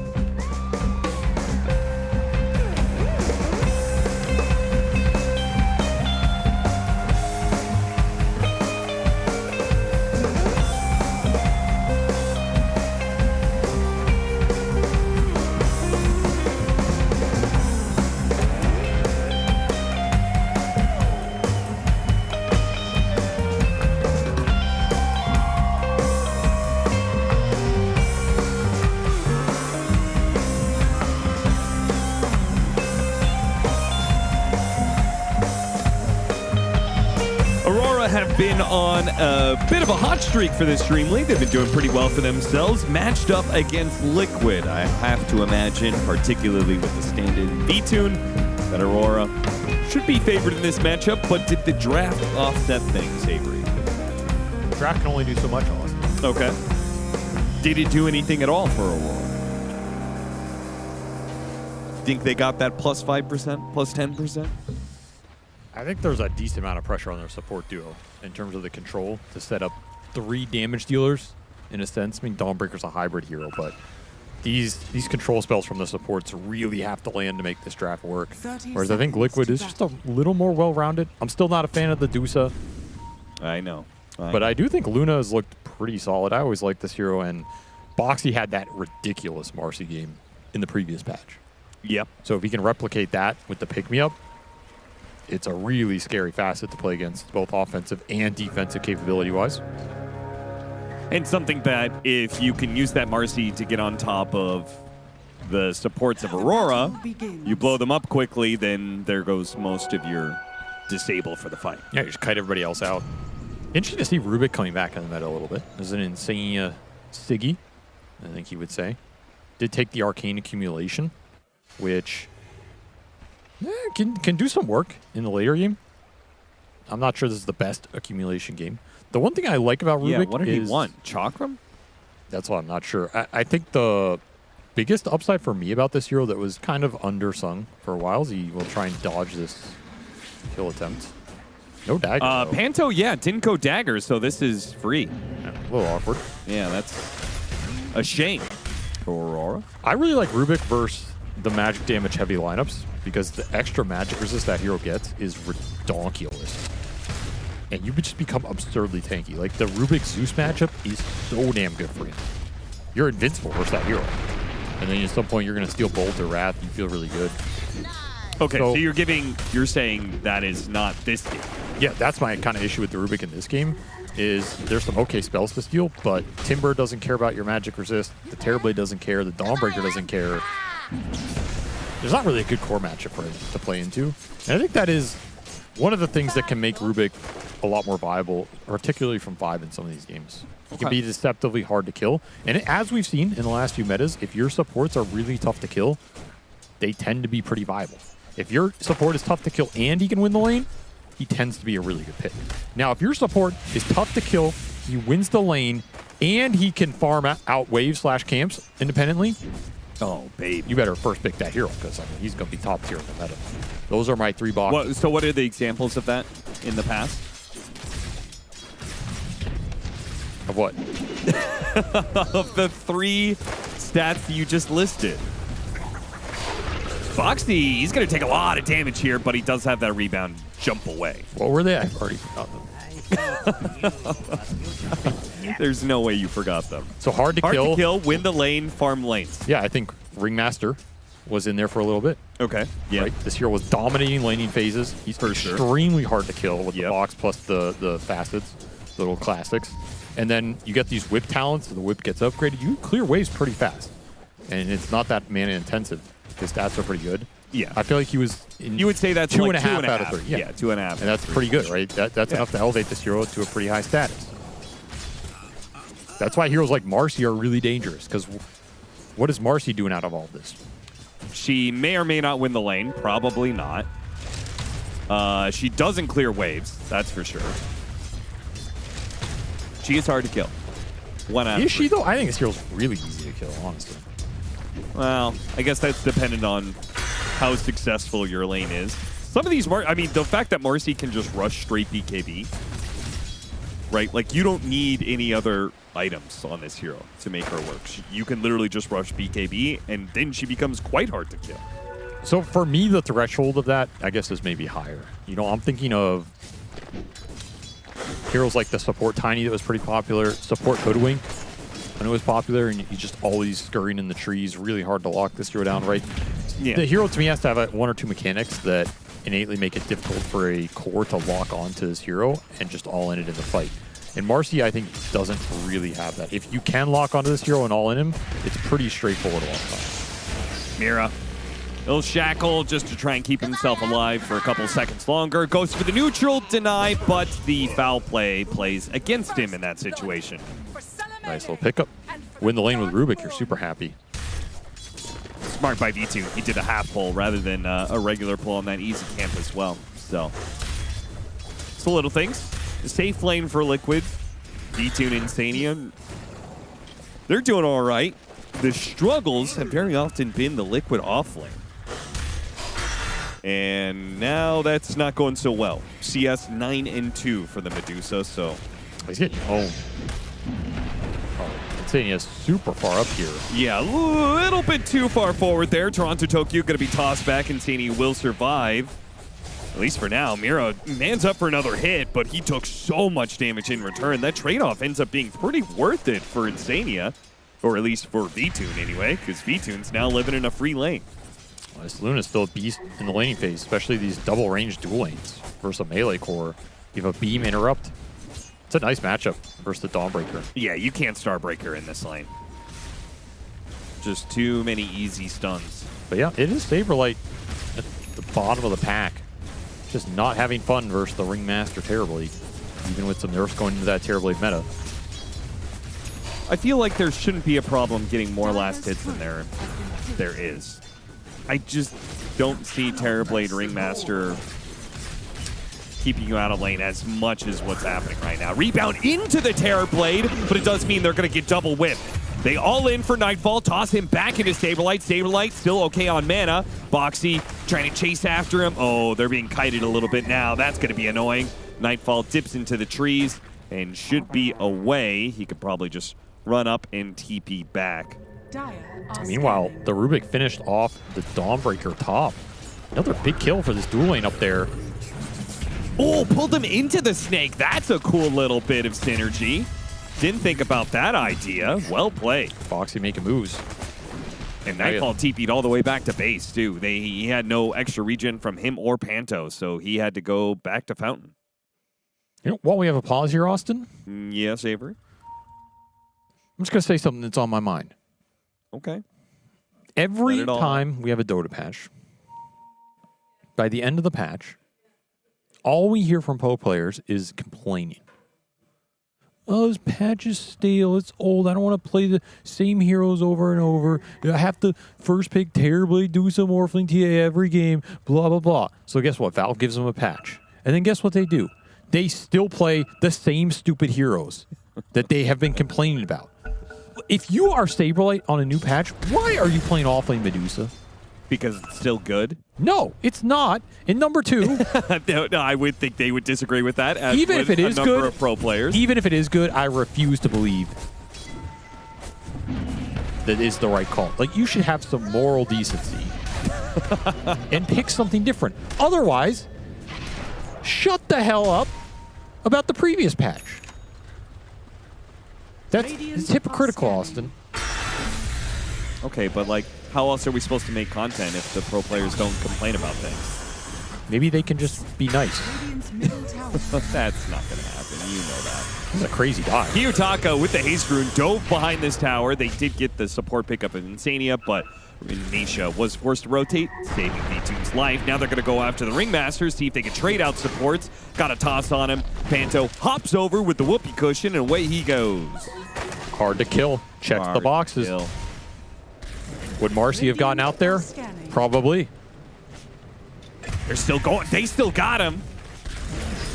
Not that hard to kill. Boxy's in deep, and Kiyotaka, well, that's going to be a very dead Marcy. So not able to actually compete for the Wisdom Shrine here. It's a very even early game, all things considered. Both the offlaners getting owned a little bit, giving away some kills. And then you just have this Timber Saw out of mid that's a little ahead of the Tiny, but not XP-wise, which I think is what you prefer between these two heroes. Very interesting setup. Probably just going to look for Solar Guardian if you're Aurora and play through this Timber with Solar Guardian backup. Again, control has to come from the supports this game, so look at where they roam to. And if you're Liquid, you can counterplay that. With this Marcy, you can turn a lot of these ganks around. The Marcy interrupt after the Ringmaster Shaman commit to the initial play is really strong this game. Because Shaman's just going to be sitting there licking you. Rebound on top of Mira. And he may have the foul play, but surrounded by 3 heroes, unlikely to live. Nisha almost dies to that whirling death, but Kiyotaka doesn't commit. Now he's going to be inside the Eclipse, and he couldn't timber chain away.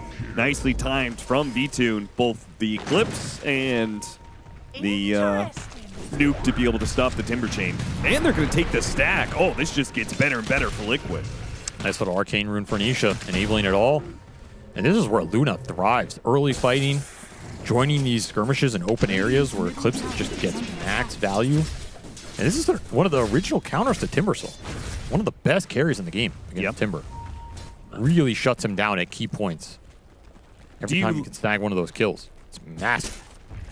Still a bad matchup against the Terrorblade, though, right? Yes, but you have options, right? You do have a lot of spell damage you can throw into him. You have the Zag's potential, and I would not be surprised if V-Tune goes for that Ags again this game. He's already eyeing it up. Not a item / spell that the Terrorblade deals well with at all. This is not a complete one-to-one matchup. Also, Terrorblade, he's been nerfed, right? He's coming off a patch where he was thriving.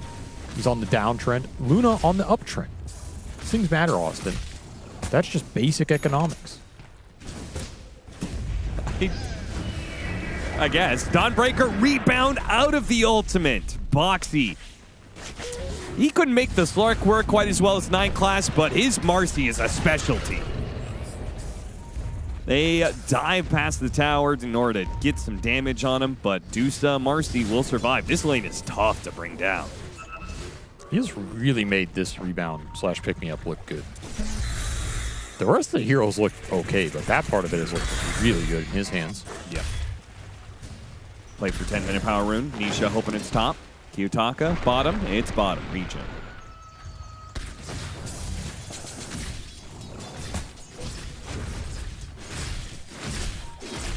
Body art is going to be nice later as well. Throw it on the Luna. Go feel good. Extra lifesteal. Yeah. And more stacks going to the Tiny. Yeah, Nisha. He's got Phase Boots, Soul Ring, and is working towards that Blink Dagger through all these stacks. Smoke up. Boxy, Insania, Nisha. Gonna have to make this move fast, though. The mid-wave is pushing in. They want the Terrorblade here or the Timber. One of these big cores. They have level 6 on Rubik to give them the extra damage. Solar Guardian coming up in 30 seconds, so you have a window to make this play. Oh, they're going to get there right as the Terrorblade walks past them. They go for the Ringmaster instead, take what they can get, and should lay claim to this bottom tower. Level 2 Tame the Beast deal. Not too bad here. Anytime you get some extra stuns on this hero, feels great. Yeah, that actually, maybe that's what he was thinking. The Arcane Accumulation, getting Tame the Beast, extra cast range, extra AoE. That sounds really sick. They didn't change these facets, right? No, I don't think so. Still just less mana cost or bigger AoE.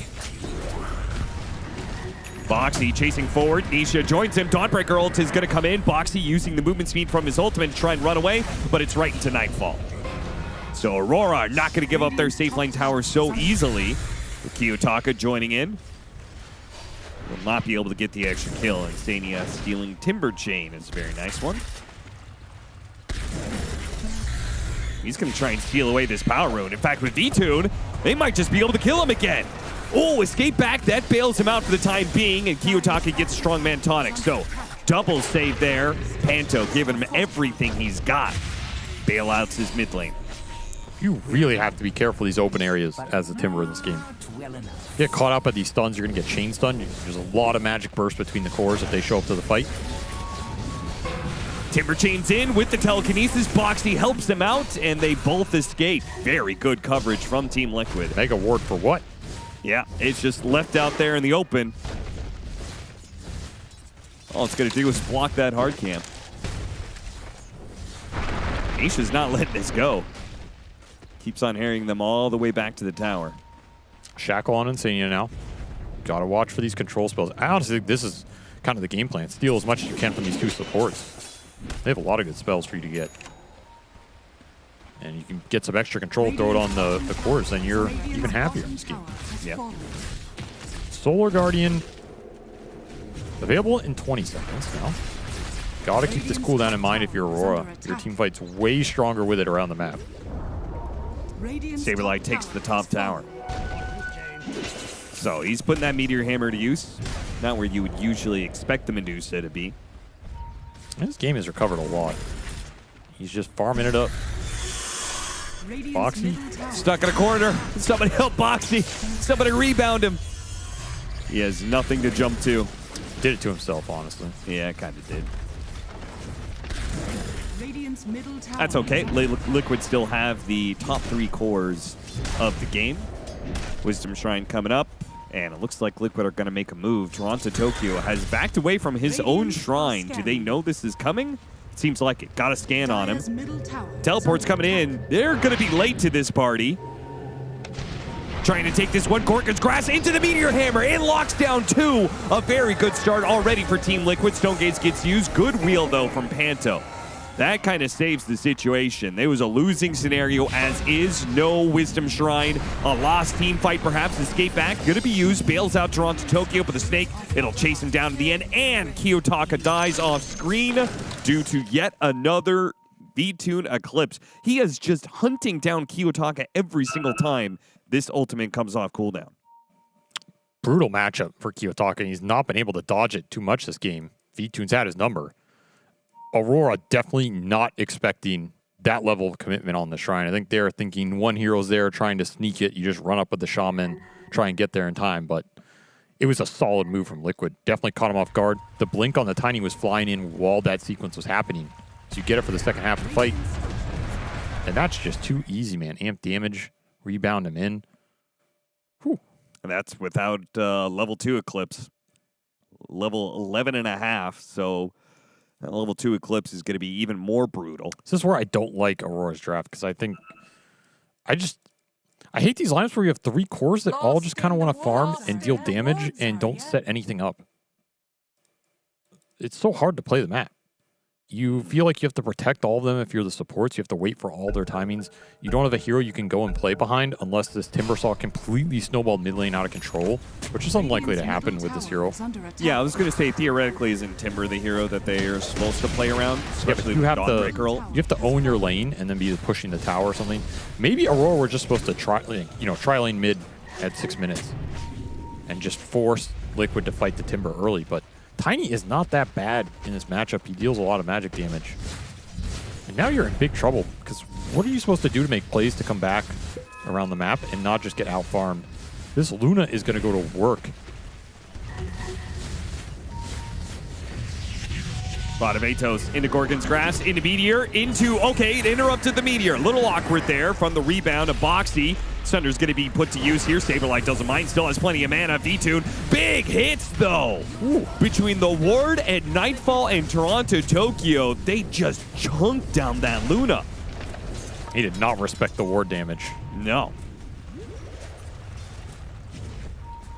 I mean, this thing hits really hard. Hits for about 300 a pop to heroes, level 1. Oh, he broke the trees. Hit him with the avalanche, surround him. Wheel is going to be a bit dangerous, though. Only caught Boxy in the taunt. Now Saberlight wants to chase after them. Stone Gaze for the extra movement speed. See if he can get close enough to hit his Gorgon's Grasp. He will not, but a rebound. Escape back will dodge some of that, but he comes back in. He's dead. Boxy fighting for his life over Toronto Tokyo gets that kill. Atos into the Meteor Hammer will land. Bit of stuns. Nisha's coming in soon for an avalanche. And I think Toronto Tokyo, unless he can somehow juke out Nisha actually blinks backwards. Didn't want none of that. Pretty low resources there. No reason to take himself off the map to go for the gamble kill there. As, yeah, Stolen Whirling Death for Insania definitely doing some work in that fight. And the wheel just didn't end up taunting everybody. Yeah, only caught Boxy even though he was surrounded by 4 heroes. The wheel position was really good. The taunt just didn't send people into it. Yeah. He didn't have the space, I think, to be able to hit him with the whip. And sometimes you just can't fit it all in, Austin. Sometimes. 5,000 net worth lead now as a result of these bad team fights. Liquid. Well, bad for who? That's a relative opinion. Great team fights for Liquid. Yeah, the implication was bad for Aurora. Yeah, really bad team fights for Aurora. And as a result, all 3 cores are scaling up on Liquid. They're going to be dealing with the Radiance Medusa. They're going to be dealing with an Aghanim's Luna at some point. He's got the Mask of Madness Manta, and will now start building that Ags. This Ags is going to crush them if they do not get to BKB. Yeah, you can see Kiyotaka isn't even thinking about an Aghanim Scepter. Straight BKB for him. Baiting out V-Tune right now. Boxy is behind him. So this should be okay. Oh, they rebounded him in. Boxy goes for the kill on Demira, while V2 needs to use that movement speed to dodge a little bit. Now he comes back in. Toronto Tokyo with a blade mail, hoping it protects him. Kiyotaka chasing after Boxy. Nice juke. Rebounds away from Kiyotaka and dance away from another Timber Chain. Boxy hit by a Chakram. Looks like he may finally die or not. Nisha hits him with the Avalanche. Blinks away from the wheel. The Eclipse will be the death of that Timber Saw once again. They are getting juked around these fights so damn hard by this Marcy. It is absurd. At this point, you just need to take Boxy out of the exchange for you to have a chance. Yeah, even get Toronto Tokyo. The lack of control. Oh, it's rough. It's even worse that the supports are so heavily countered by this rebound from Marcy. Like, you can't shackle a hero. Yep. And expect to be able to blow it up like you normally would. And that's the problem with the lineup is the supports have to go in for the control. You have no other lockdown, so you can't send a Storm or Ember in, force a rebound out, and then Hex and shackle the Marcy. You have to go on somebody, and it just makes Boxy's life super easy. He's been playing it damn well. Yeah, super sick plays throughout this fight. Like, the fact he survives there, it's just ridiculous. He jukes a Chakram, Whirling Death, jukes the chain, jukes another chain, another whirling, another Chakram. How many? Kiyotaka basically used 600 mana to try and kill this guy on a 3rd HP, and he walks it all. He's just nasty with it. That's one cool dude. Dire are scanning. I think being a drummer makes you a better Dota player. Yeah. All about timings. Yeah, drummers are just awesome. Definitely makes you a better lover. In case you didn't know, Avery is a drummer, everybody. I just winked at the camera, but no one, I don't know why. There's no one even in here, and there's no camera on. Smooth, smooth. I just want the audience to know that. If only there was a verbal wink you could do. Do you think you're a better boxer? You thought I was going to say something different. Do you think you're a better drummer, excuse me, than Boxy? Well, I don't know. I've never seen Boxy drum. You haven't seen him in some of the pregame? I'm pretty washed Production? nowadays, though. I think he's probably better. Okay. Unless he just does it as a very casual hobby. Now, if I got back into form, I would absolutely crush him. How long would it take you to get back into form? Probably 3 months. Okay. Of like solid try hard. You know. My current form is bad. Tormentor is not Aurora's for the taking. They are simply just not strong enough for that. And Liquid, on their way to the Tormentor, will find Aurora slipping. Catch Panto trying to get through the gate. Now they'll do that Tormentor for themselves, see if they get the shard for Boxy, which I think would probably be the better one for them. Indeed, they get it. Bit of extra damage, and now you can rebound off of enemies. That's a nice one. Even more mobility in the fight. This is the spell you're trying to play around anyway. And this Luna's going to be pretty damn scary. With this Ags BKB build-up with a Marcy behind him. The Marcy already has Vlad's. A lot of damage amp, a lot of lifesteal. He's just going to be able to sit here and hit whoever he wants. Until you get Butterfly, though, I do feel like Aurora have the damage to focus Luna down. If I don't the think control's there. Yeah. That's my question in this game. Can this Shaman Ringmaster give you the control with the amount of interrupt Liquid have? You have Avalanche, you have Toss, you have the Rebound, you have Lucent Beams, you have Stone Gaze, you have Lift, you have a Stolen Spell. Every hero can stop these shackles. Every hero can mess with the Ringmaster. Look, Avery, I'm trying to give the audience an out here. I'm trying to disguise the outcome of this game a little bit. Dire's middle tower. Trying to not make a supposed team to like do that. Aurora can, you know. You're supposed to be honest and tell them exactly what's happening. But it is possible for Aurora to blow up the Luna. Oh, so last night when I said, do you believe in 23 Savage to carry this game on Gyro, you said I was just fabricating news and lying to the audience. You were making shit up. No, I believed in it. Dire's top tower. Is And under look at him attack. today. 2-0'd, the best Western European team in the world. Easy. Easy. At this point, it's just Liquid, a little game of hide and seek. Run around the map, trying to find here. Okay, that's the use of the Eclipse, I guess. Cheeky. The thing is, for D2, and unnecessary. This 15 talent, 70-second cooldown Eclipse. Pretty bonkers. Like, this spell, I don't think has ever been this low cooldown when the hero's popular in the meta. Makes this build really strong. You already have another Eclipse in 40 seconds. It's just absurd. Kiyotaka wants some action. He says there's no more Eclipse, so he Timber Chains in. Panto tries to join him. He's immediately dead. Kiyotaka pops his Aghanim Scepter. And Liquid just kind of play it slow. They ignore the Timber Saw bit. Not afraid of the armor blow up, that's for sure. Now that the armor's gone, they quickly blow him up. The Dawnbreaker ultimate comes in, and it doesn't do enough.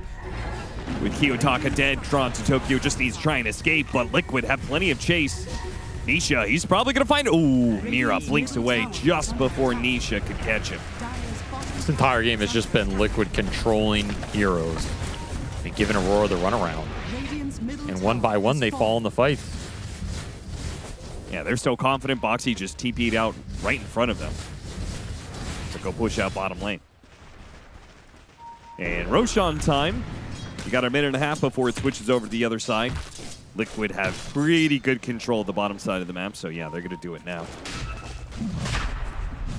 Look at that lunar orbit animation. That's pretty sick. It's like a buzzsaw.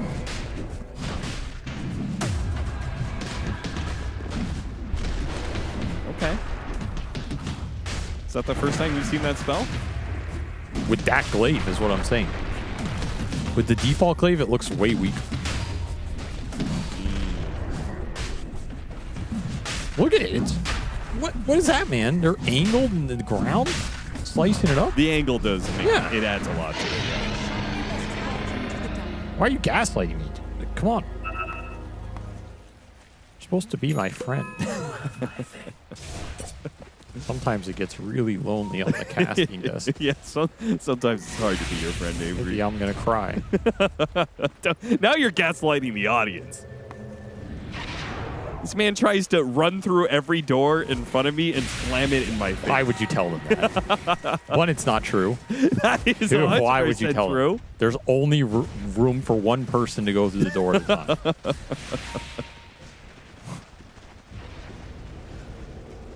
There are also a lot of doors in the studio. There is a lot of doors. We have to go through 3 doors to get from the green room to here. Goodbye, Panto. Goodbye. You have been orbital bombarded. Yeah, not too hard to kill now, that's for sure. Well, Terrorblade's top net worth. Yeah, he is. I mean, I guess props to Nightfall that he's managed to keep his farm up. Nobody else really has, though. Pretty hard not to keep it up with Demon Zeal Terrorblade. Yeah, that's true. I just think you have to buy BKB in this game, and he's not high in it. Did they nerf Demon Seal yet? Yes. Oh, yeah, they did. Less 40? less move speed. He had 100 movement speed? Why do you think this guy's like the fastest farming hero in the game? Dire's bottom tower. I mean, I knew Demon Zeal was bonkers. So didn't know he was that insane. There's a pipe. Who for put the a triple-digit number on it Radiant's top for tower movement is speed? under attack. Dire's bottom tower has fallen. What are you asking me? I don't work at Valve.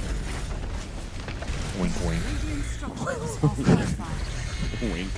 Okay, T Governor. High ground defense. Time to show your worth.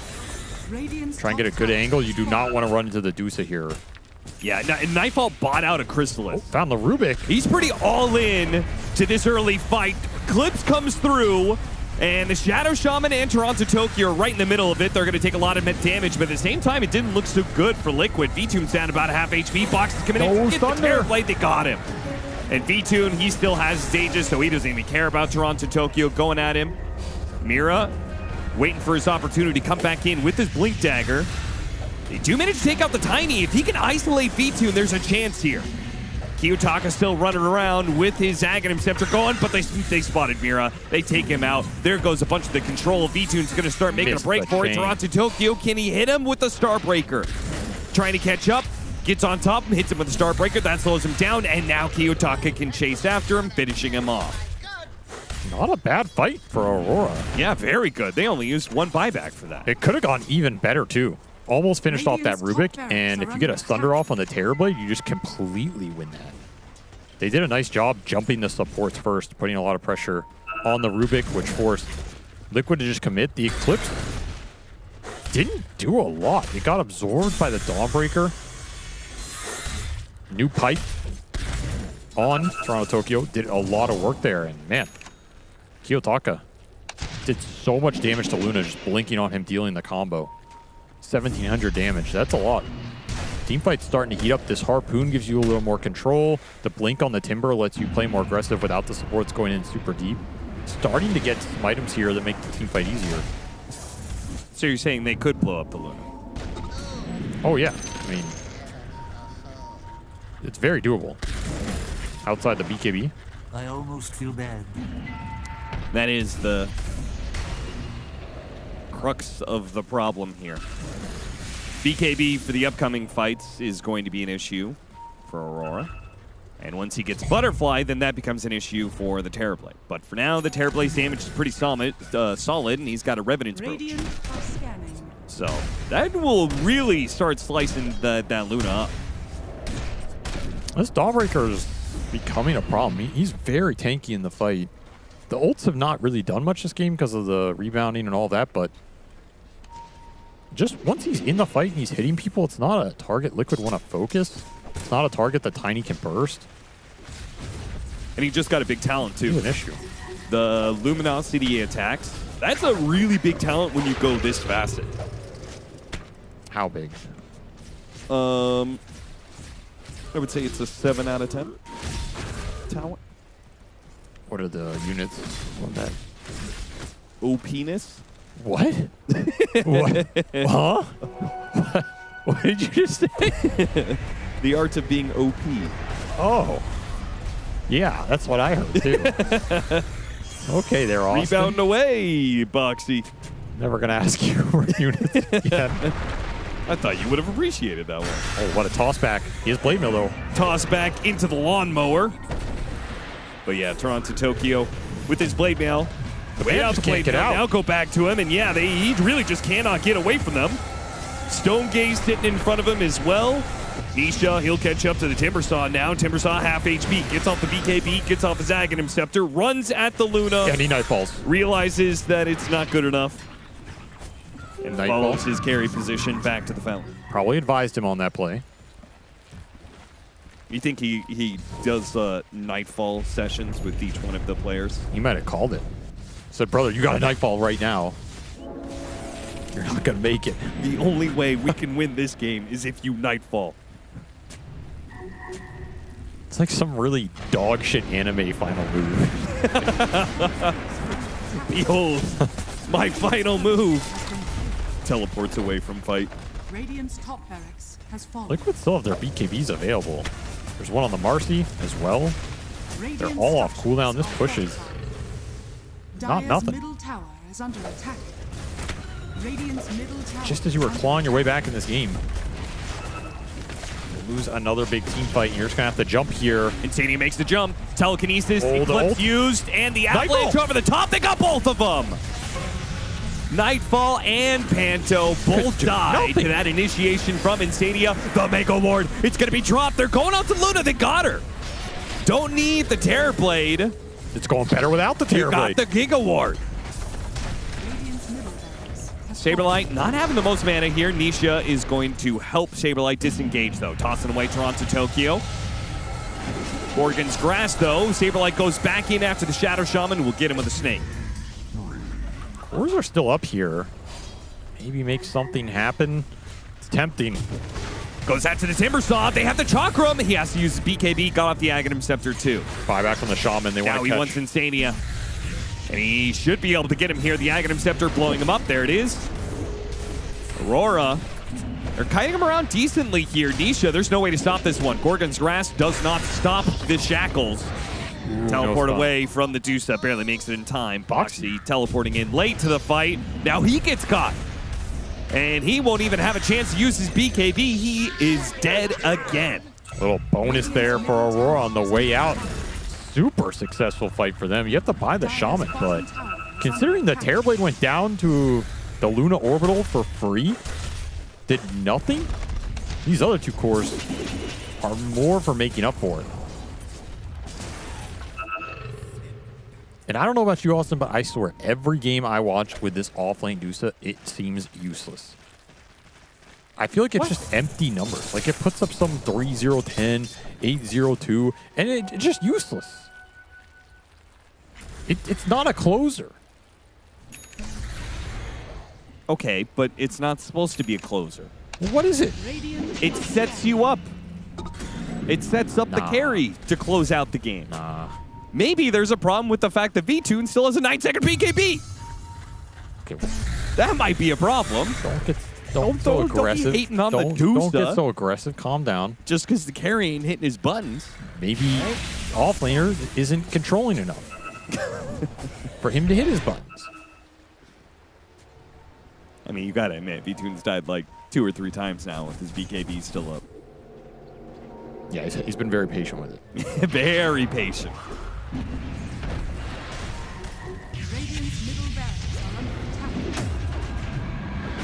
Well, Toronto Tokyo's dead.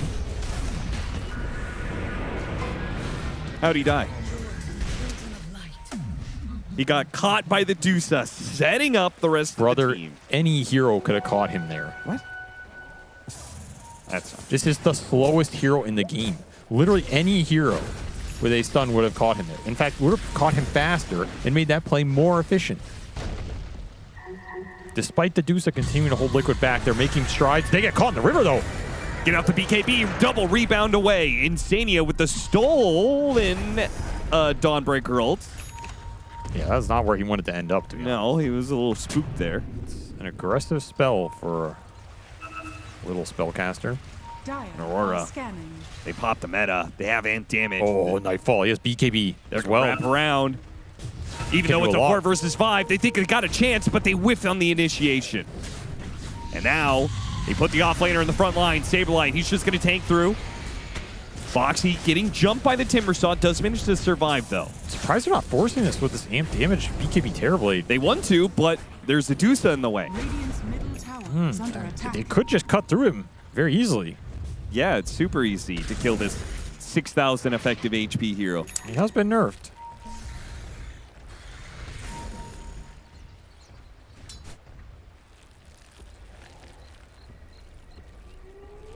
Is that the sound effect from the Dusa walking? The undulating. Oh, yeah. What do you think they did in real life to make that? Yeah, probably mash some sticky fruit.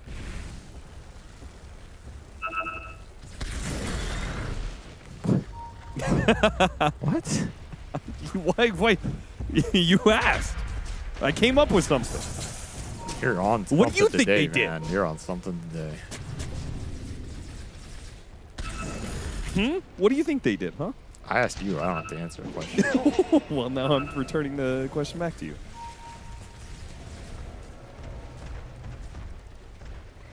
I feel like they, stroked a fish or something. Like. Oh my god! All right, I regret asking you. I'm so sorry. Dude, Look at all the almost damage on dead. V2. Jesus! What was Between that? the Roshan Roar and the Chakram. Got that roar of retribution, man. takes Yeah, you really extra have to damage. respect Roshan's spells now. I love that, by the way. I love that they give Roshan a fighting chance to actually do something, rather I than just agree. being a punching bag. Been too weak for too long. Agreed. But quit sending them useless Dusa in first. Found an opening. They can't get around this Dusa. Dawnbreaker ultimate from Toronto Tokyo comes in. Chakram, he tried to jump in. Kiyotaka tried to go for V-Tune here, but now he's got to get away. Boxy, he's going to be left. Oh, he got off the BKB ultimate. Holy crap. He just life-stealed a shit ton through Nightfall. there. V-Tune all Needs a lands Thunder. on Nightfall. Can he get it off Thunder? Saves himself using the Thunder on a Panto, but now he has to fight. There's no running away from this one. There's no running away from this one. He's going to try and run away from this one, and he will be cut down by Nisha. A TP away from the Medusa. Trade carries again. A buyback from Boxy. Technically a one fight for Aurora in terms of golden XP. They've just been on V-Tune and he cannot survive the fight. Doesn't have Satanic. Can't deal with the damage output from these two cores. Sure, the Terrorblade's continuing to suffer, but so is this Luna once that orbital goes out. Did some decent damage here to the Terrorblade, but Nightfall did not just get instantly bursted by it. That's a big difference from some of those previous fights. Yeah. Crazy that Boxy was able to kill the Shadow Shaman like that. Also, I don't think I've ever seen this. 5 of the same neutral item. Tier 4 for Aurora. They all have an Outworld staff. Oh, really? That is wild. Why? I mean, you dodge the Luna ult. Yeah, dodge but a it tiny doesn't. combo. You only last 0.7 seconds. You're still going to come back out inside of it. Escape back going to be used here. Trying to get Mira back to the safety of the high ground. Saberlight chasing after him, missing the Gorgon's Grasp. Kiyotaka jumps down to the low ground after Nisha. Nisha tosses the pesky Timbersaw away. He does not want to match up against that Whirling Death. Stolen Giga Ward, by the way. Oh, yeah, that's... Feed some gold to Aurora, 250. Radiant's middle barracks are under attack. See if Aurora protects their Giga Ward. Maybe not. They smoke, though. 5 Outworld staffs ready. Can Liquid deal with the Johnson. Barracks are under attack. Every time you go on someone, Outworld staff. You go on another guy, Outworld staff. Yeah, but it only lasts 0.7 seconds. Yeah, it's a mini Radiant's phase middle shift. barracks are under attack. Yeah, very many. So that's all you need. If it gets you a Thunder, if it gets you a BKB, I don't know. A quarter of a phase shift. Jumping after Nisha. Nisha forced to use his BKB. Nightfall in Toronto, Tokyo. Trying to run past the Dusa. Go for Nisha. Boxy, meanwhile, once again, just taking it to the Shadow Shaman as quick as they can. Nice steal from the Rubik. That'll help Boxy up. Boxy is able to rebound himself away, trying to get away from Panto. Slowed down underneath the wheel. Will manage to get him. Gorgon's Grass into the Meteor Hammer. Catch Toronto, Tokyo. He puts him together with the Harpoon. Swings on him. Nightfall chasing after V-Tune. V-Tune again. Oh, Manta dodge. Little bit of a dodge there is enough to keep him alive. Saberlight, he'll start making a run for it with his Stone Gaze. God. Taka might still be able to chase. Dodges the Rod of Atos there with the Blink Dagger. Nisha will toss him away. Nightfall still catching up with the reflection on Liquid, but they got back to their tier 2, so... They almost lost Rax mid. Yeah, they did. Toronto Tokyo has to go back, defend it against the creeps. Can they do Roshan?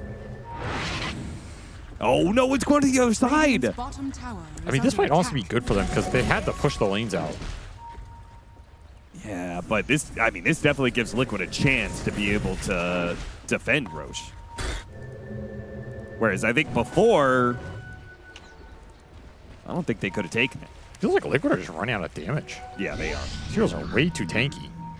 They have scaled into this game, and now they are insanely difficult to bring Taking down. up on the high ground, spots out the Shadow Shaman. The staff. And with the Eclipse, oh, the pipe! They escape back to, oh, we got him with the Chakram. Insania pulling big moves on this Rubik. Now trying to get away, got away with the blink before the Chakram can hit him. Kiyotaka finds him. Oh, he puts them back with the Psychic Headband. Telekinesis now steals the Timber Chain. Away he goes. You're chasing Rubik.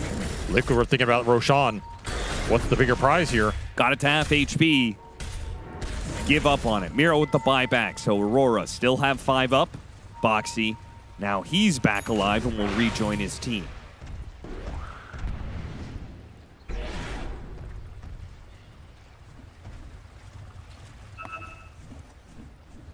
Man, that was sick positioning.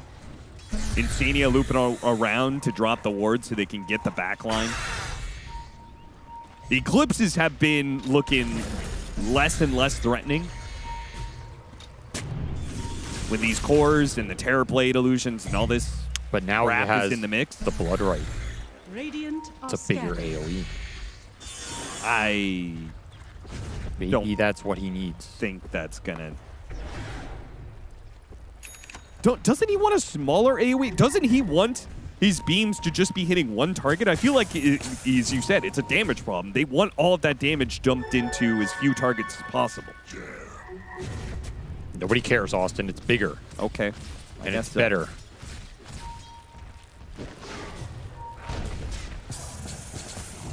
Another amp damage for Nightfall, by the way.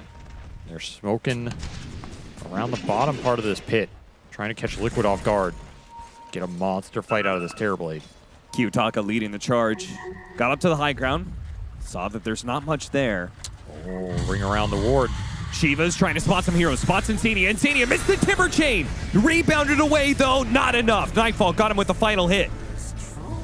A Hex thrown out on Saberlight. Liquid are very separated right now. They throw out the Eclipse. It got the supports. Nisha put them together with the toss. A sick initiation from the mid laner of Liquid.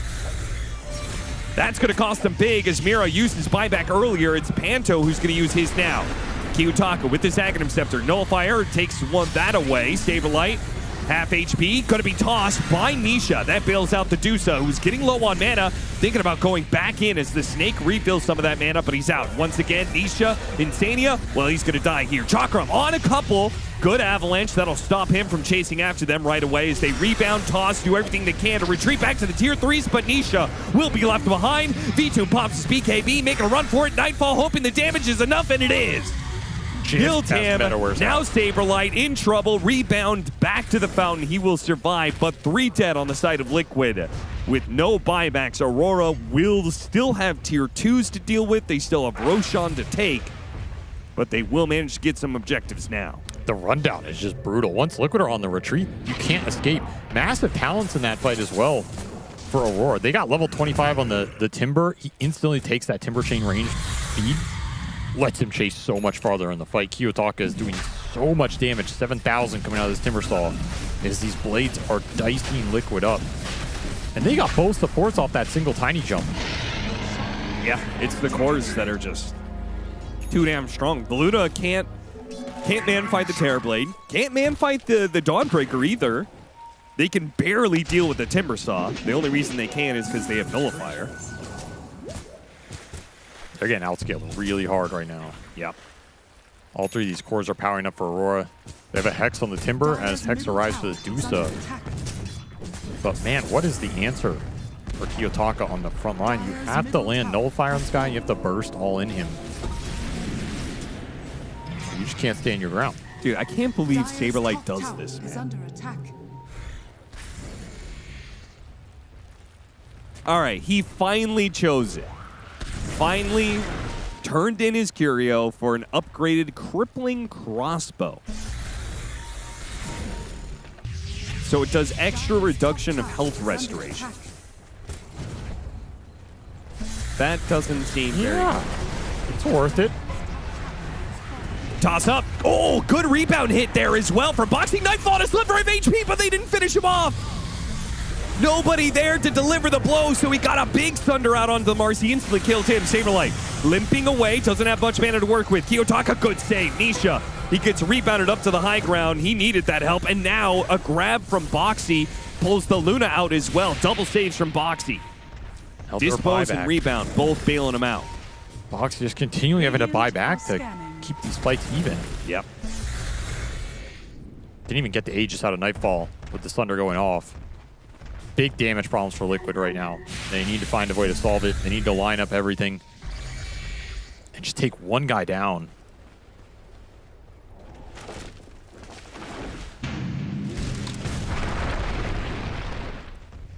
Well, level 25 coming in soon for the Medusa.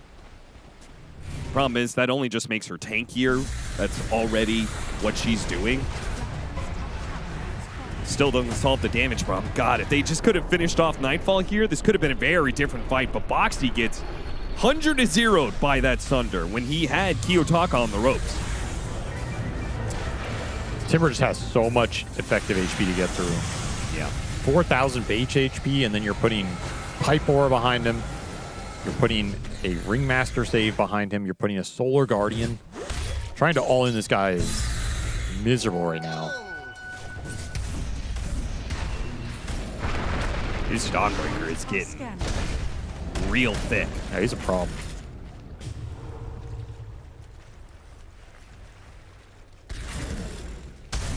He's going to have an overwhelming blink soon. He already has 150 strength. So that's not going to be a small amount of damage. It's a good. You'd say it's a good amount of damage, huh? Good amount. I'd say it's a pretty good amount. Though. Out of a 0 to 10 on the Opina scale. Probably like a 5 out of 10, but it's mostly because of slot efficiency. Okay, good to know.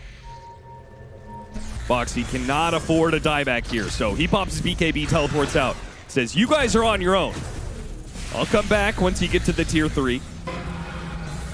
Nisha's just getting diced up by this Timbersaw constantly. Kiyotaka has made it his mission to take Nisha out of the fight as quick as possible. He's played this game really aggressive, and it has done work for Aurora. They need this kind of core in the fight to create space for the supports. Aegis will run out in a minute here.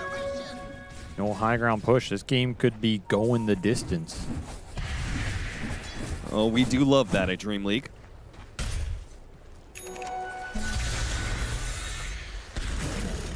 Will they, the question is, if this game goes 60 minutes, will Aurora take 5 of the same tier 5 item? Can you imagine if you took 5 Helm of the Undying and it's stacked? You died, but you don't die for 25 seconds. I was surprised. I mean, talking about the new items in tier 5s, I was surprised they kept Book of the Dead. No, no! What? He's fine. He's dead for 90 seconds. What do you mean? Yeah, that's fine. He's fine. That gets his dieback off the board.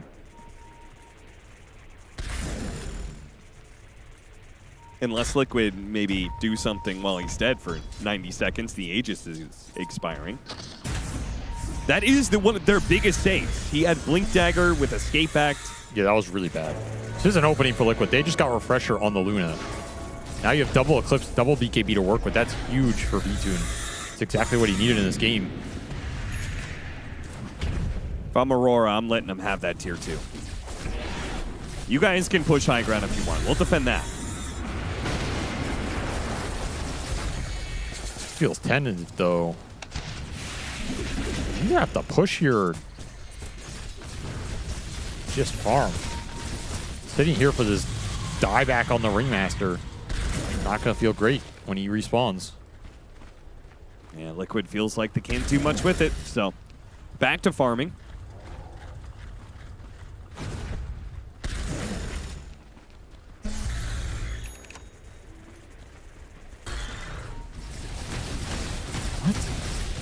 This graph makes no sense. How does Liquid have an 80% chance to win? They're down 3,000 XP. They're down 12,000 gold. They have an 80% chance to win. It's increasing. What? It probably doesn't know how to calibrate offlane Medusa.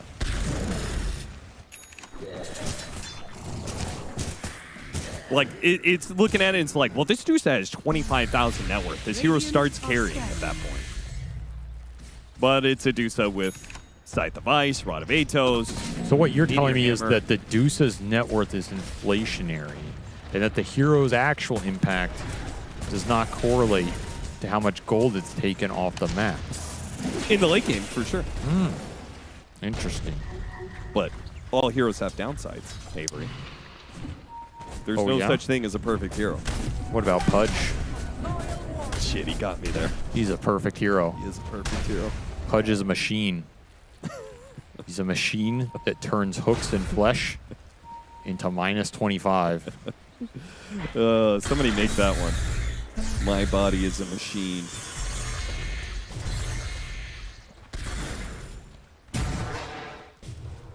Aghanim Scepter could be good for the Rubik. Is it good? It's okay. He could steal Escape Act and get 2 charges. He could steal Shackles, the Aghanim Scepter. I don't know if that... I'm sure it does work, but in a weird way, it does Ether Shocks, and he doesn't have Ether Shock as a spell. I just think it's getting really hard for him to stay in the fight and use spells. He needs long-range stuff, like getting the Chakrams. Maybe Whirling Death, you can blink in, and it's worth it. I mean, if he steals Solar Guardian when the Dawnbreaker comes in, that's big. If he has Ags, yeah. If he has Ags, yeah. His high ground is a little difficult with the toss-back Nullifier / Hex. I think that's what Aurora are really worried about here. And they do have an amp damage in the river. No one's seen. Roche can start spawning. Liquid are going to not take the risk of giving up this Roche and just smoke right as that timer starts ticking. Going to look for a pick off, some sort of map control. He's trying to speed up Saberlight, but you can't make the Dusa faster. Time is of the essence. They're split right now. They're really split right now. He's going to be able to find the supports, and the Eclipse is on both of them. Mira might be able to get away because he has BKB, but Panto is already dead. Uses the neutral item, but he's surrounded. Nightfall, he blinks into this, though.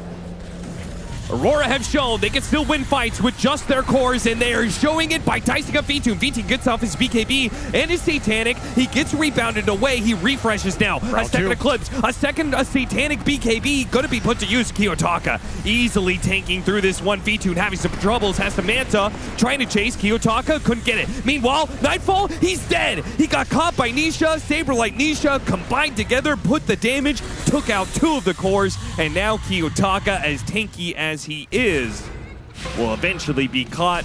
A Hex steal, and they've got him. 5 dead on the side of Aurora Liquid. I mean, that was a close one. The number of times that V2 almost died, but they pushed through. Double Eclipse gives you a little extra oomph there. That second one didn't even really do anything. It's just the fact he has second BKB, Eclipse, Satanic, and can turn again. Yeah. And just draws the fight on so long that you just collapse the backline for Aurora, and that backline is Nightfall in this case. After the supports are gone, he does not get his Thunder off. That is absolutely massive. And this is how you want every fight to start if you're Liquid, going on the supports. Take out the control. Now you can kite this fight out. We're seeing how hard it is for them to stick the damage onto targets. You get 1 Hex there off the Timber, and that's it. That's your control for this fight. Imagine V2 when he got hit by that Avalanche. If he had not been stunned there, he might have been able to finish off V2 before Satanic Heal comes in. He almost dies here as well. Into Meteor Hammer. Into another toss. That's it. They're trying to end the game. They are trying to end it. Got a wheel on 2. Beautiful setup and a rebound. Got V2 out of there. He drops the Eclipse. Stone Case. It stunned up Kiyotaka, but he's still catching up. Oh, nope. They stunned the Dusa. They're going to just go out to the Dusa. Saberlight. He's going to try and go for the kill on Mira. Got him. His life is forfeit, but he's fine with that. He got a kill on the way out. That's his first death in the game. 2,000 gold kill. As the push from Liquid comes to a halt. Buybacks. 3 committed for Aurora on all 3 cores. A massive investment. They need this Roshan now. Yeah. And he's walking top. Liquid, are you going to give it to them? I suppose you probably are. If you're not buying back instantly, yeah, you're giving it up. This is going to be way too slow.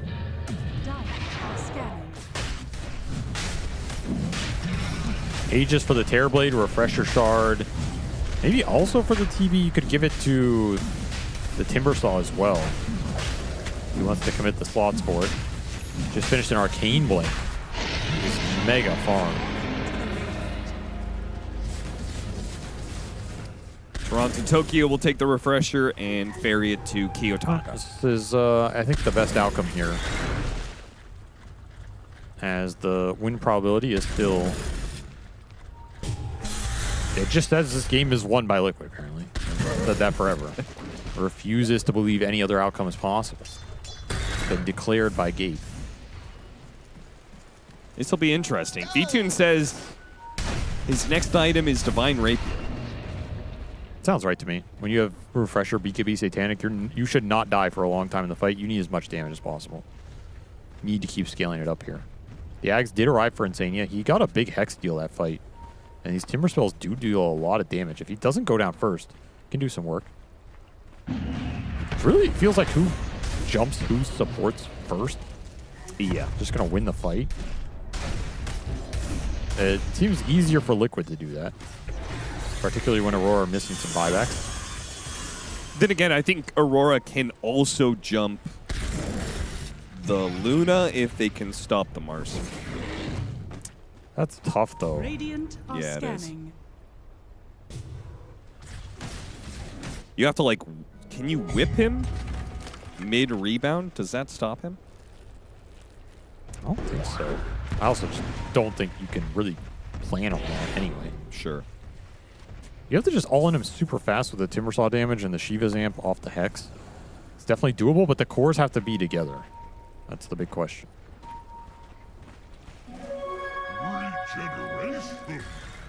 You know, honestly, the win probability chart, it probably just saw 5 Outworld stabs and said, no, you can't. You're not winning this game. That's not even a neutral item we have calculated yet.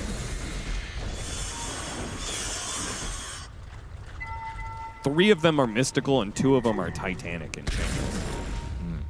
Radiant's bottom tower That's is pretty under fun. attack. Well, here's that smoke with the Aegis. 2.5 minutes left for Nightfall. Has a Swift Blink. He can instantly get in there. Cavalry has arrived. Might just be running into the Dusa, who is buying out a Daedalus right now. So Saberlight's going to start hitting harder. They're finally going to deal with this tier 2. V2 could buy Divine if he wants to. He's holding the gold. I think you just buy out here. Radiant's bottom tower has fallen. I mean, they have 5 buybacks available on Liquid. They're playing it very safe. I think this is better. He buys out the Demon Edge.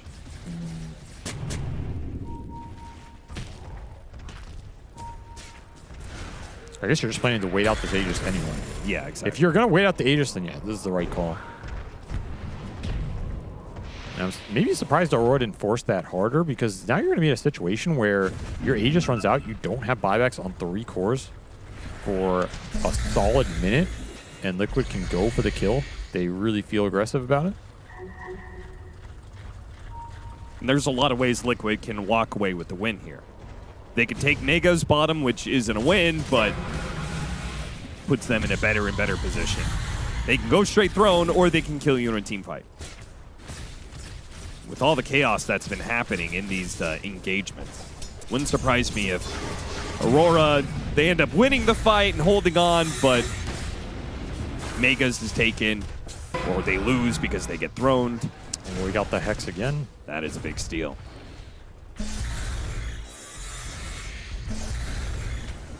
Especially with the cast range he has. He's also got level 25, so he's been stealing Chakram a lot. That'll just make that Chakram all the more deadly. Oh, yeah. This boy has got some serious spell amp. Time to farm up tier 5s.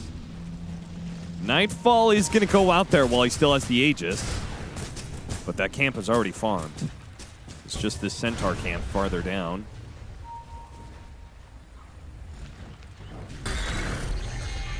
See if Saberlight hits the high ground.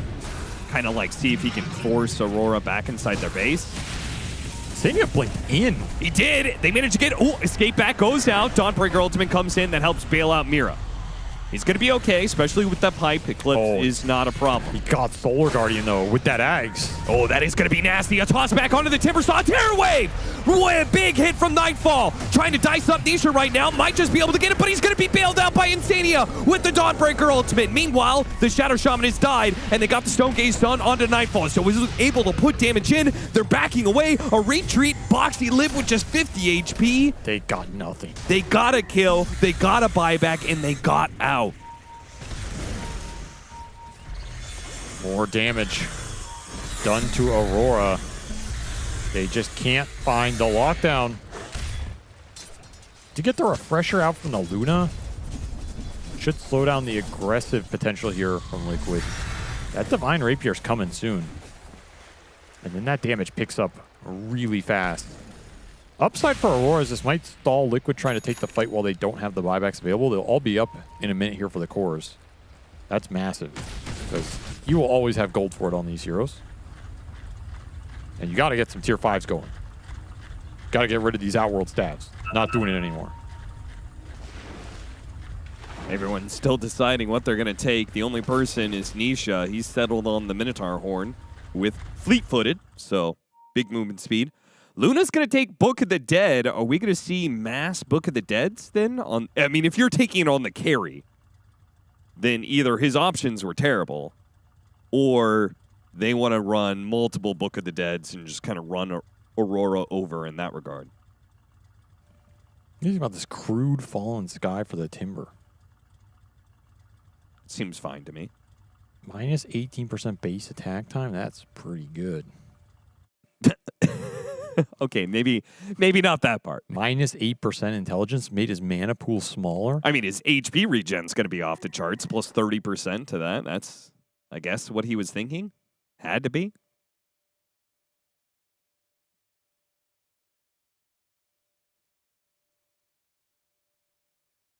I mean, he does get a lot of HP regen. Yeah, but you got to remember, intelligence is also magic resist. Okay. So this trade-off, I'm sure it's favorable, but it's kind of an awkward one to make. Oh, yeah. Mirror and Boxy rocking out. We get back into the game, and both sides should get their chance to farm up all their tier 5 items. Stygian for the Dawn. That's a lot of damage amp all of a sudden. Look at the Helm of the Undying is pretty nice for Marcy. Minus 18% base attack time on Marcy when she's unleashed and she can't die. I feel like you want one of these somewhere on the team. For sure. For the Aura. We get a Divine Regala for Insania. What? Nice, dude. Buff that damage. Dude, he has so much damage, actually. He has 42% base spell amp. He's getting 16% spell amp off the Timeless Enchant. He's getting 40% on stolen spells. He's basically dealing double damage with stolen spells. That is some grand Magus action. Kind of sick. I thought we were going to see Divine Rapier and Regalia on the Luna. I thought we were just going to all in on one life. That sounded kind of sick. That would have been badass. It would have. Double Helm for the supports on Aurora. Can't blame them. They have been dying a lot this game. My prayers are answered. Should you have multiple helms? Yeah, why not? That way, if one guy dies, you still have another one.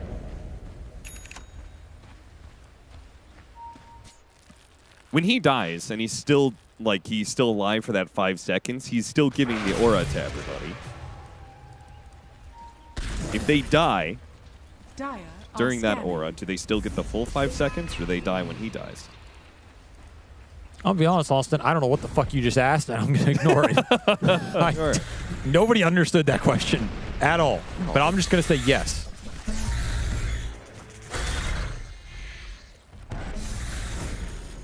Every buyback available except the Shamans, and all the tier 5s have been claimed.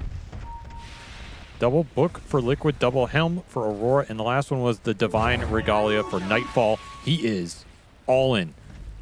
He might buy Divine and go Regalia now. Is he the king that was promised? Dude, he's going to hit so hard. he gets that. He got Titanic on it too. That's Yeah. just straight nasty. That is the best enchantment That you is could get on a Terrorblade. Like, what is this?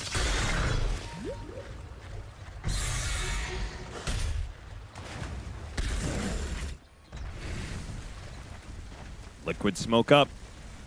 Not exactly sure why. I guess they're checking if Aurora's going to contest Roshan. They're just looking for any sort of pick-off. They have all the buybacks available. No reason not to be aggressive. What in Nightfall just what was he doing? blinked into them. It's Awkward. working. They got a stun, though. Toronto Togi with a tearaway. Okay, they just killed the Luna. And now Oh stabilize my that as God. well. Jesus Christ, Nightfall does damage. Boxy pops his BKB and heads for the hills with his Unleashed. He'll be bailed out by a creep wave coming in. Nisha cutting the wave right now. He got Hex. Yeah, they're teaming back for him. Get him with the Giga Ward. Oh, it's And laying into him. Nightfall. Oh my God, what is This man? That was a tiny. That guy's supposed to be tanky. I mean, the second you get that Stygian hit on him, and the Terrorblade just lays in, you're gone. You're absolutely gone. And that's without the Divine Rapier. He still has not bought that. Think about it. V-Tune did not assemble his, so he did not lose it there. That's the one upside for Liquid. Yeah. And Aurora just going into Roche. They have swung this game back in their favor. Some crazy strong tier 5 neutral items. Yeah, he could get the Aegis and buy out a Divine Rapier if he wants. This is a nasty amount of damage right now. Liquid can't handle the heat, Austin. They're getting Oh cooked my in the God, an kitchen. amp damage too? What in God's name is this? Jesus. He's coming. It is a walking nightmare. Oh Lord, he's coming. When his Swift blinks in. Oh. All right, that tier 3 dies pretty quickly. He is chunking. He's a chunky boy. They're hitting 2 different lanes at the same time. Insane. Oh, he got bashed. Wind Waker trying to get himself away. They throw out the Eclipse, try and bail out their Rubik, but he's already gone. Gyutaka does end up dying for it, though. And now, quick retreat. Nightfall already at half HP. Nisha tries to chase after them using his buyback, but now they go back in on him. Hit him with a bash. Got the Sunder off. Nightfall's going to be okay. Got the Terror Wave off as well. They toss him up in the air. They all in for him. They got him once. Nightfall drawn to Toki, who ulted in. He dead as well. Nisha trying to cover him. Nightfall blinks forward after V-Tune with the buyback from the Dawnbreaker, but the rebound away. Boxy tries to get him up, but Toronto Tokyo with the Blink Dagger up pistol finishes him off anyway.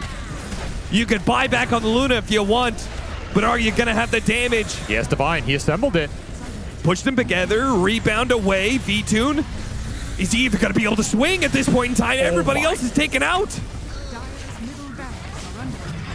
They're just gone. V-Tune is left alone. Boxy could buy back, but Aurora, they are going to clean out the base. They will get the full comeback and take game 1. What an absolutely crazy game for them. This game felt so frustrating to play for so long, and they just grinded it out, grinded it into that late game, pulled out some crazy scale. And that Tricore is so tough to beat when they're all 6-slotted like that with tier 5 neutrals. The damage just skyrocketed. That Stygian Desolator plus Regalia on the Terrorblade is just nasty stuff. And you never really got this good fight out of the Divine on the Luna. Like, he assembled it in that last fountain push. The game's already over by then. The game ends with Liquid having a 61% win probability. Gabe just still thinks Liquid's going to win this. He still convinced. believes. He's like, you guys it got just changed to 60%. You guys got, the game is literally over, and it's still going up for Liquid. That is something to check on there. I don't know what that's about, but I mean, honestly, MVP for me is Gyutaka. I think he played a tremendous game on this Timbersaw. Agreed. Hyper aggressive. He was playing without a lot of control from the supports who were just getting killed by the Luna beams every fight, and he is shutting down V-Tune so many times. You can say maybe V-Tune shouldn't have died in some of those fights without the BKB pop, but Gyutaka was just on his ass. We've had some crazy games today, and Aurora Liquid Game 1 did not disappoint.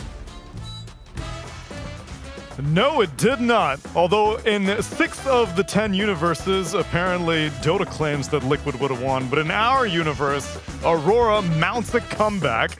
Although, I don't know how secure of a comeback it was, because I feel like the game was going back and forth quite a bit. And ultimately, it seems that the Timbersaw proved to be a little bit too much. The offlane Medusa seemed to be a little bit too little. And I think the jury may be closing out on Luna and her carry potential, or maybe lack thereof. I just feel like they had this game, so whatever questions we ask about Luna, they definitely were in a position to win. We were discussing the win probability that Dota tends to show and tends to be weighted to... I always find if you have a Spectre or a Medusa, the game just assumes, oh, you've got Spectre, you win the game. Like, that's just how it figures it out. But forget about Game of Thrones. This was kind of a Game of Throws for me from Liquid. I do think that they definitely had a shot to win this game. Like the lads were saying, why didn't you have your Rapier assembled for that big final push? That was a great chance to win the game right then and there. Also, this giant ward is hilarious. I'm definitely going to play Shadow Shaman tonight when I get home. And yeah, I think they can recover from this, but I don't think Liquid are mentally in the best place at the moment anyway. Playing with a stand-in as well, of course, so we'll see if they can recover for Game 2, Neil. Look, I still believe in the Luna. Why? Because his KDA was so good. He was good. He did the most hero damage in the game. I think he's getting a little bit caught between two builds, though. I think the Ags build makes sense. Third item, he's slaying heroes with it. It's getting kills. That's great. But then when he gets in those late game scenarios, he's like, well, I kind of feel like I have to get a refresh now because my ulti's so good. Right. But then it's like, but what if you just had 6 carry items instead?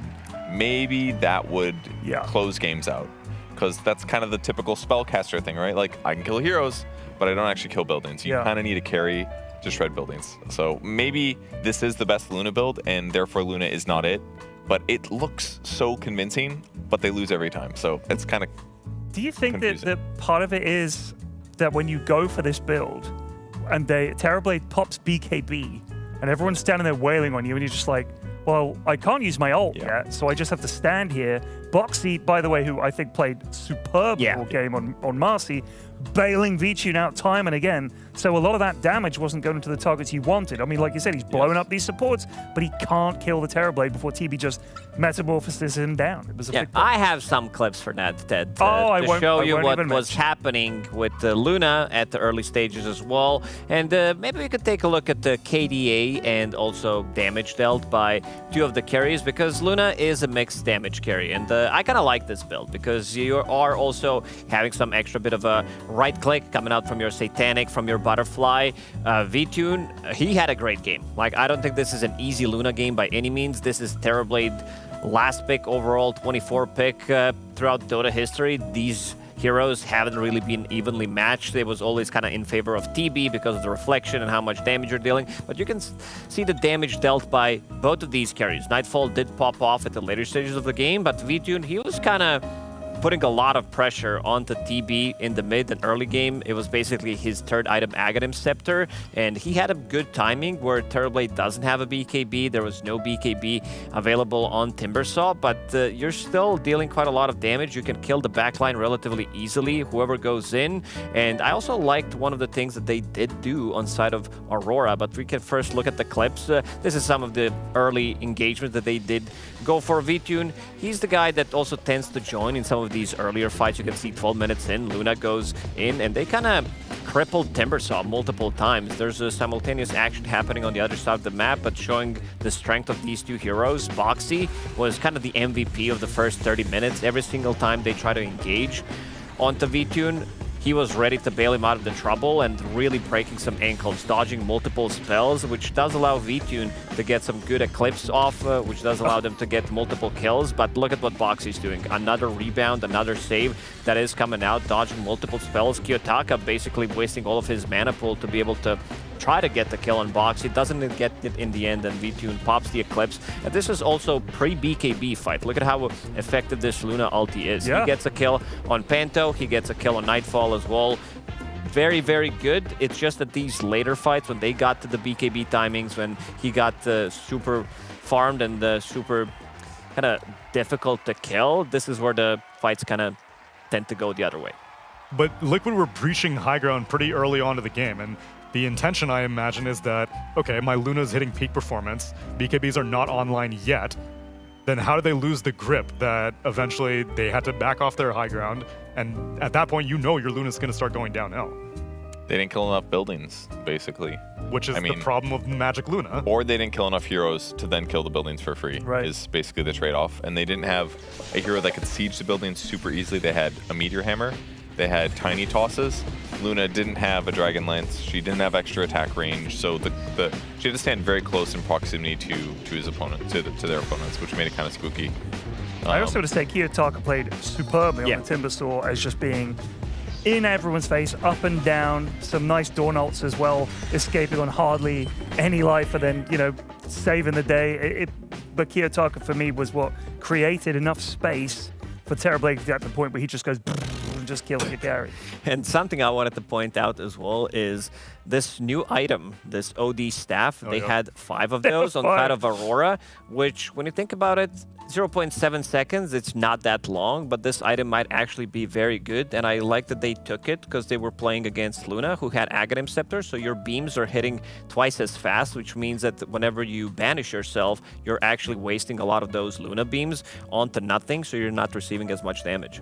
That's assuming that you don't use your banish when your allies taking the beams. Because then you're just letting them take It's the beam. synchronized. You go 3, 2, 1, beam, and everybody vanishes at the same you time. can see what they've been doing. Toronto, Tokyo going in after the banish, then they use Box from Ringmaster, and then he comes in, shares some of that damage, pops the pipe. So they were definitely on the same page on that one. Yeah, I don't even know how long it would take to get an ideal, like the steps required to get through the Dawnbreaker ulti, the Escape Act, Asunder, all 5 of those banishes. It was an uphill battle for Team Liquid, which ultimately ends in their defeat. But it is a 3-game series, which means that we're going to go to a quick break, and when we return, it's time for game number 2.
And deep in your heart of hearts, where it feels like you're losing your way. Yeah, yeah. I know that it's hard sometimes when the world's closing in on you. But as long as we stand together, there's not a thing that we can't do. Oh, we can do this if we have to climb another mountain. 'Cause baby, who's counting now? We can do this if we have to swim another ocean. As long as we got the notion, yeah, we can do this. Yeah, yeah, yeah.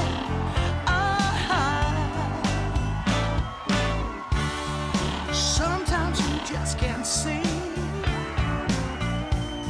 your way through the dark. And sometimes you're deeply hurt by some innocent remark. Oh, well, I know that this too shall pass, though I don't know exactly how. Yeah, 'cause as long as we stand together, there's not a thing can stop us now. Oh, we can do this if we have to climb another mountain. 'Cause baby, who's counting down? We can do this if we have to cross another river. Got to stand and deliver now. We can do this. Hey, hey, hey, hey. Yeah, we can do this. We can do this. Woo, woo, woo, woo. We can do this.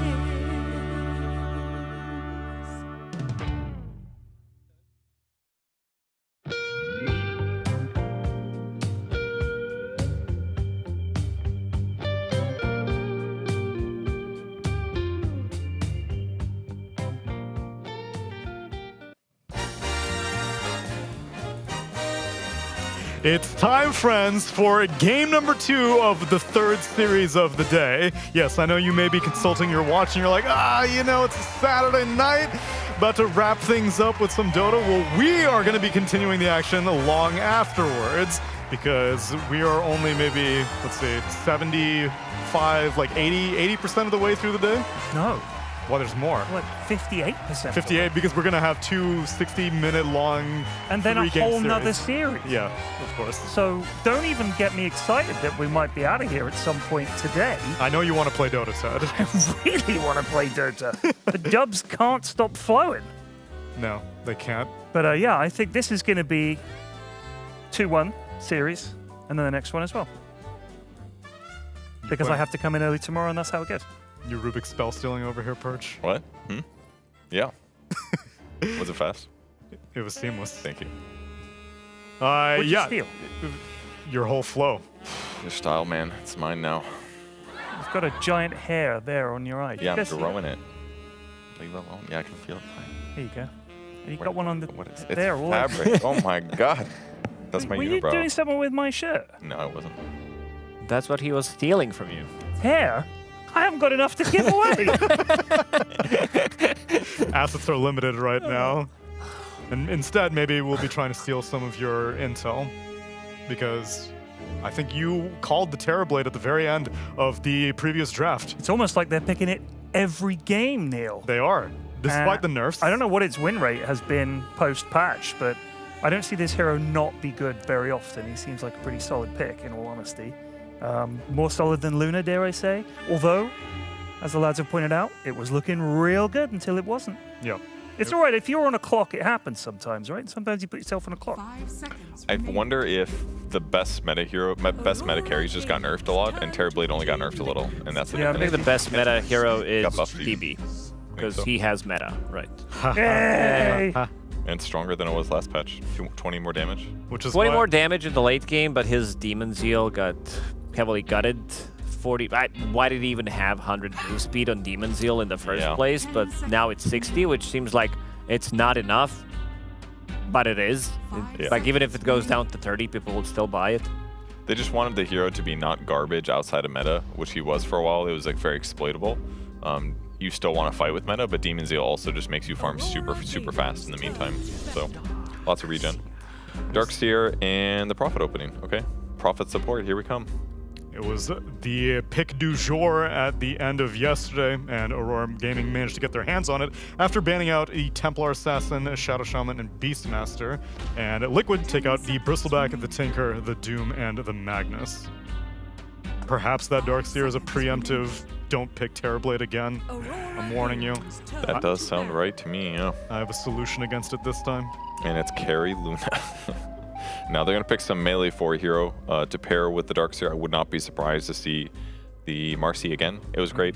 Like, so many, that's what sucks so bad about Liquid losing last game, is I feel like all of the players played really good. Yeah. And they, like, we even talked about Insania. Insania had a crazy good Rubik 5 game. Yeah. He looked like a whole new player. Sky's the limit. They haven't played so good, but they still lost. I think you even said Insania's having fun. Like, it really looked like he was having fun. Yeah. And with Rubik, who was, as far as I was told, was a dead hero, but did some nifty things. But yeah, it's a shame. I think Insania and Boxy played fantastic. Yeah, ultimately, I think it's like you said, the clock was their biggest enemy. And whenever they were not able to convert a successful high ground push in time before Luna started to dip, it was game over for them. But they fought valiantly. And there's a lot of other heroes as well. You did mention position for melee heroes. They did ban out this Ursa, Tusk immediately, but Darkseer can be paired up with a bunch of different heroes. We saw in the previous patch, Tinker position 4, Muerta, where you just kind of leave him alone and then you are farming, but your position 4 is also stacking a lot, so you can clear the stacks later, unless you want to be focusing more on putting the pressure on the lane. If this is going to be position 5 Nature's Prophet, I think this hero is very exploitable to kill, especially if you pair him up with some kind of a stun. And this could also potentially be position for Tiny if they don't feel like the matchup is going to be good for him. But again, Team Liquid is the team that plays this hero from the carry, plays it from the mid role, and also from time to time, if it's necessary, they play it from position 4. 10 seconds remaining. The hero did great. Nisho was like, I don't know if he had an unstoppable streak, but he was doing excellent last game. But it's another hero that doesn't do good tower damage. And Tiny? When they played the way they did, when you play mid, if you're playing it carry, sure, excellent. Yeah. Support, not so much. I mean, you can toss onto buildings, but that kind of chip damage isn't. That's why really they need someone that gives you attack speed like Ogre. Well, yeah, I mean, that could solve some of it, but you are losing some of the attack speed as well from Grow. Yeah. But it's possible. I think you can take the talent with Ogre that gives you even more attack speed. You mean even less attack speed reduction? Oh, you're talking about the Ogre one. Yeah, you could. Yeah, you could juice him up for sure. I'm telling you though, lads, I'm telling you, the key is this Batrider. Is it? Yeah, get the Batrider. He'll take buildings for you. Didn't I lose a couple Core Batrider. They're playing it wrong. They're playing it as like a 4. Immediately into Sven. Sven did have, I think, 2.5, 3% win rate increase. Really, yeah, that much? From the previous patch. This hero feels really, really good to play. I think he also had very good showing in the previous patch because of what he offers in some of these matchups as well, because you want to have explosive damage against Tiny. You also want to have, because you can also build into either Daedalus, which is quite an explosive damage, but you also have Revenant's Brooch, which is nice against these high armor heroes, but also very good in the lane against Darkseer. You also don't care too much about your illusion being created by the Darkseer. You can also kill it relatively easy, clear the illusions from your own team as well. So I think this pick, relatively early Sven pick, and I'm kind of liking it. Oh, this could be a different support or a core Prophet, which I'd be a little surprised because clearly the tree heal is the strongest aspect of the hero. I assumed they were going to go like Sven plus Nature's Prophet to like essentially, bane the lane, like win the lane with good trading. But yeah, maybe a little bit of flex here from their supports. Sven didn't receive any changes in the previous patch. It was more about other heroes, other carry heroes getting nerfed, like TB, Morphling. We are still seeing those heroes, but this also means that some heroes that were kind of, I would say, A tier in terms of where they are as carries, that also pushes them to higher tier. Yeah, I think Brian had done a segment at the beginning of the day. Luna was another one that had seemingly bumped up the win rate quite a bit despite minimal changes. And then Sven and then Ursa, I think, was the last one. Do you think there's still going to be a lack of heroes that need Battle Fury being picked? Like heroes like PA might just be kind of situational? On what context? In that previously, I never seem to see heroes that need a Battle Fury much at all compared to things like Medusa, like Luna, like TB. These are the heroes that are super fast farmers. I think Morphling doesn't farm as fast early on, but he definitely picks up in the post 15 minutes. Right. Some of these heroes that you mentioned that needs to buy Battle Fury, like Ursa, like Phantom Assassins, these heroes were also very viable in the previous patch. We haven't seen that much of an Ursa, because a lot of the times if it's a good Ursa game, he gets banned in the last stage of the bans. But overall, a hero that can farm extremely quickly is just the problem is Nature's Prophet was the carry with the Ironwood Tree and Facet, which did also allow him to stay so far ahead of these other carries, which made some other carries not as popular. One of the justifications that Brian gave is that the Battle Fury carriers might become more viable now that Tormentor's at 20 minutes. Because you used to get your Battle Fury timing. If you were not having the best lane, it's like, oh, do I go challenge the Tormentor or do I finish my Battle Fury? Now you have more luxury. Now you have a lovely room, by the way, the Mira's playing from. I like that setup. When it was light earlier, there was a lot of sunlight coming in through that skylight there. What do you think that house was for before it became a gaming hub? I think it was literally someone's house. Yeah. Yeah. And now they're like, oh, I guess let a bunch of gamers live here and play their games. Nisha, of course, lives in a cave, apparently. No sunlight for him. All the light is provided by his teeth. The Dark Willow gets picked for Team Liquid here. Worked quite well earlier today, or yesterday, for Paravision. Seconds remaining. Was it Paravision? Yeah, Paravision 9 class played it, I think, at least twice. The Disable is actually quite nice against Sven, because if he doesn't have BKB yet, it makes it much easier for your supports to get away from the guy. And Bramble Maze is one of those disables that I like to think of as it being low cost. You throw it on a Bramble, and there's effectively 10 seconds of stun or root on the board. So against non-BKB'd heroes, an excellent ability to just make it really hard for Sven to take team fights. I think watching the games earlier, we saw a really good Terrorize on like 4 heroes that tend to fight around. There's not many supports that have that much control, I think. How about the circus circle? I don't remember what it's called. Plus Terrorize into it. Oh yeah, baby. One spooky thing into a second spooky thing. That's the spooky combo, man. These are also 2 supports that Sven is going to struggle to instantly burst down between Shadow Realm and Escape Act. You can still deal damage. Like there's a lot of cleave off of between these 2 heroes, and also a lot of AoE control. You can stun the target that is close to it. Torrent, Kunkka's Shard.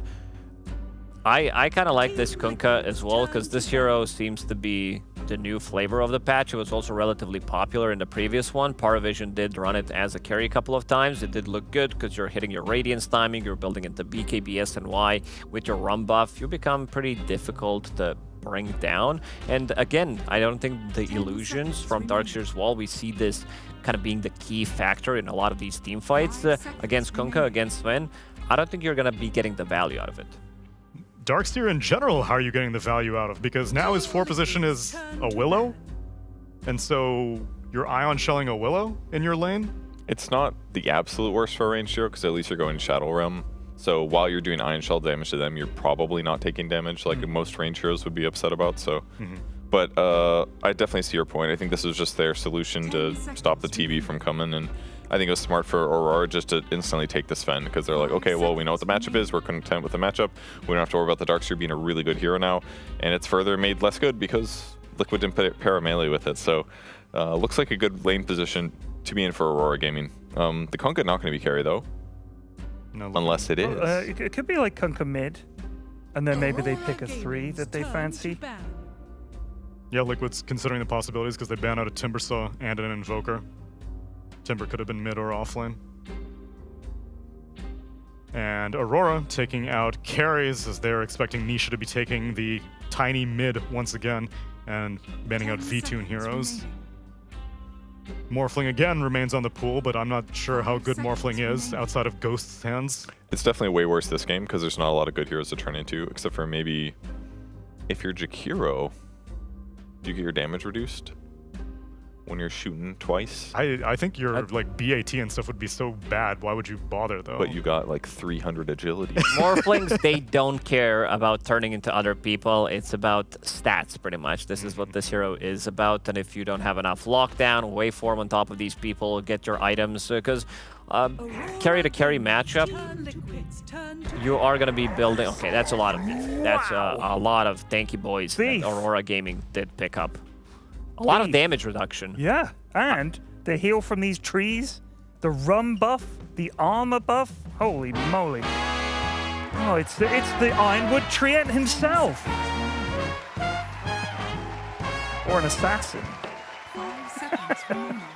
What is it, Neil? I don't know. I thought I heard He's something. playing a minigame.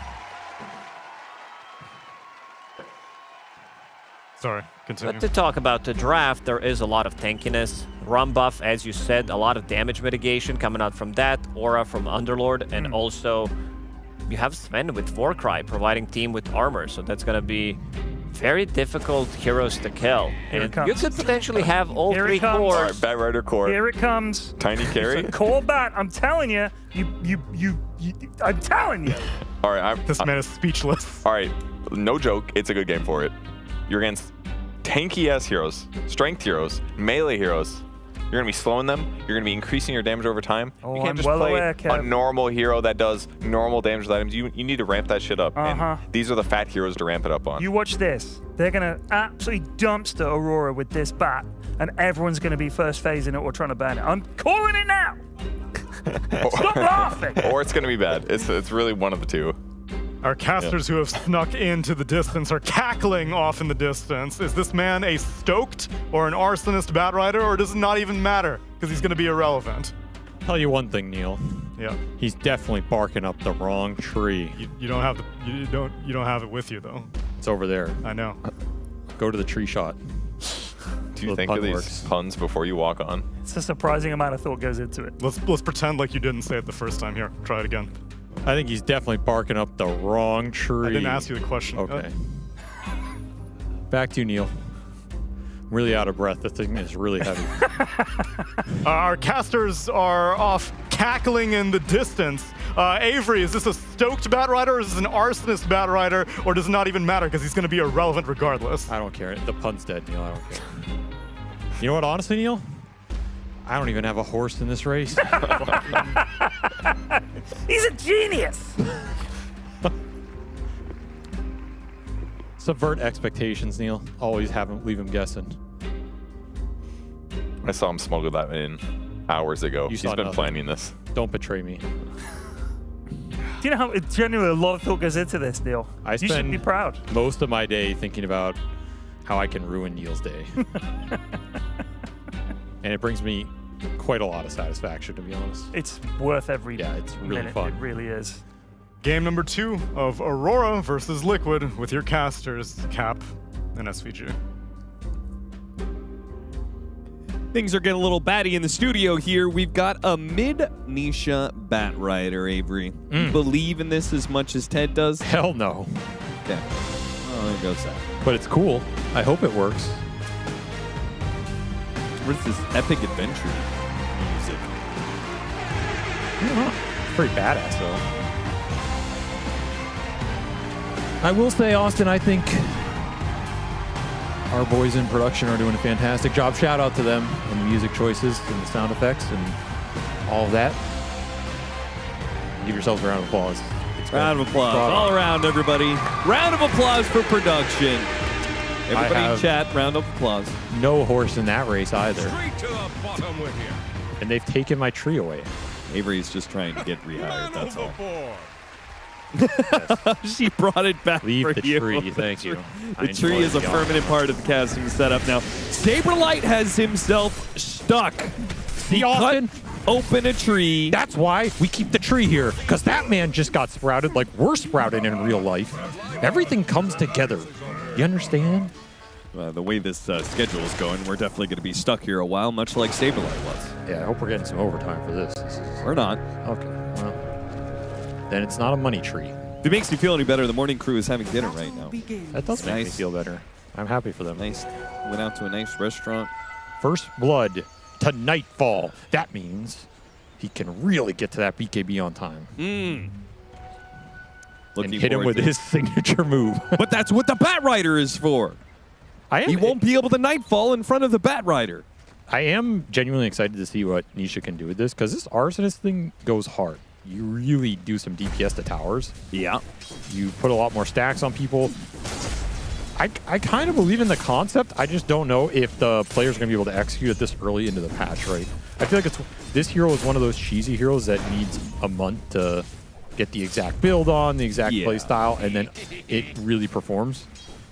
So I kind of have some executional doubts, but I think it's pretty cool, and I'm glad we get to see it try. And I'm glad we get to see it in the hands of Master. Nisha, bronze level 5 Bat Rider. Yes, of course. Nisha, well known for his Bat Rider gameplay. I mean, he is messing Kiyotaka up. I'll say, this lane does not look fun for a melee hero. No, it does not. Unsurprisingly, though. Especially Kunkka. This is a hero that is kind of the worst hero in this matchup because he doesn't use the wand charges at all. Oh, no, he got flame broken. I think he's dead. Another hit, maybe? Not quite enough. All right.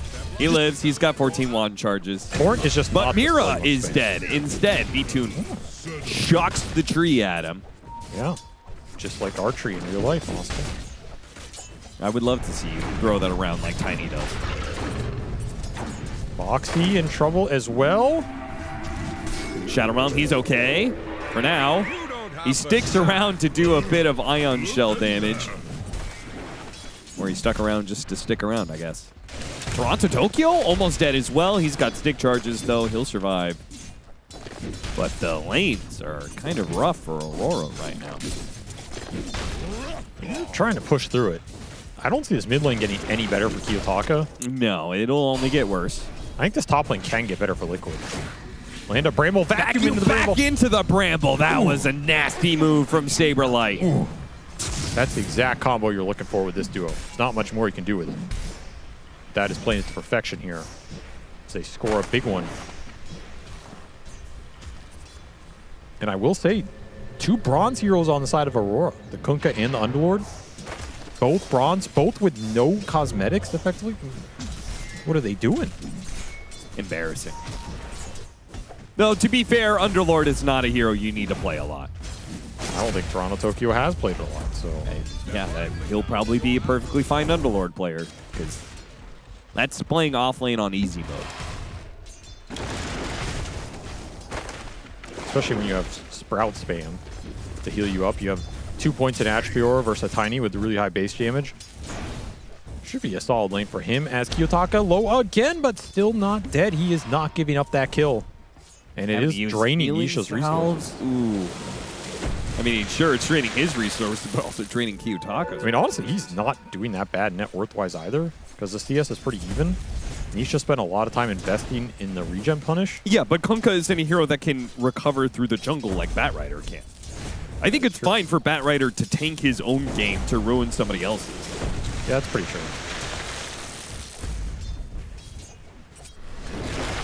Saberlight outnumbered here in the top lane as Miro teleports in. Kind of seemed like he was dead anyway, though. Underestimating the situation, I guess.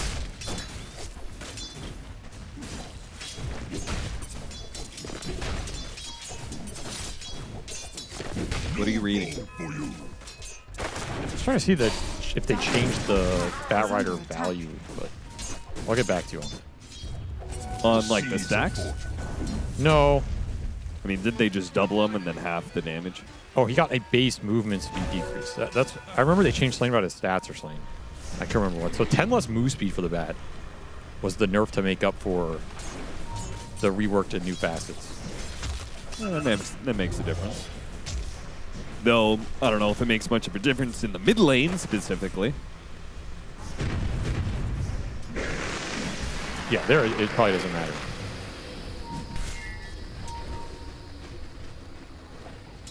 The pulling action continues. It is significant though. Like if you think of the heroes in Dota that need move speed the most, that has got to be in the top 5 or 10. Yeah, for sure. So removing 10 move speed from him that tells me that Valve thinks he's broken is all hell.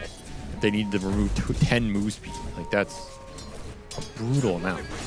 You know, Death Prophet, she lost like 5 move speed and we haven't seen her in 3 years. That is true. She also got buffed this patch though. I would not be surprised to see somebody trying to experiment with that hero. 100 damage level 1 nuke is no joke.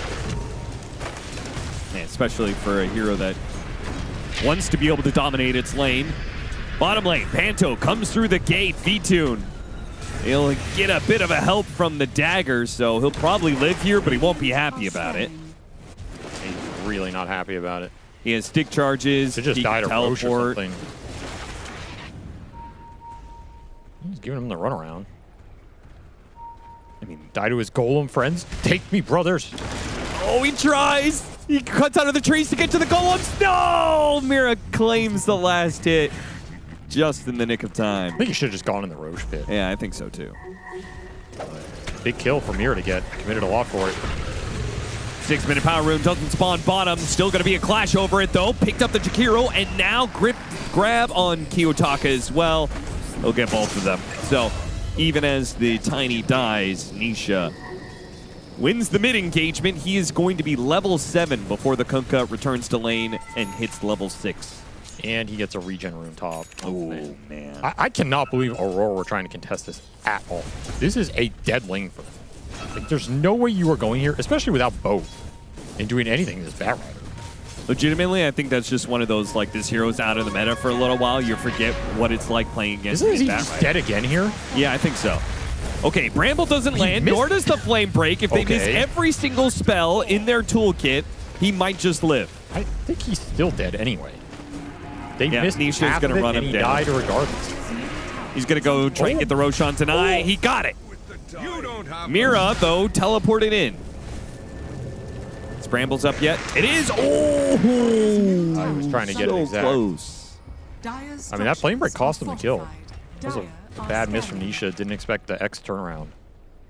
But it's still a death for the Kunkka. He's off the map. He's still not level 6. That was his TP, and he's going to have to walk from base. He has absolutely no game. This Bat Rider has destroyed him. And the Bat Riders physically, emotionally, spiritually. The Bat Rider takes the tower pretty quickly if you leave him alone, so. Yeah, he's going to have to Kiyowaka out from Fountain. Hey.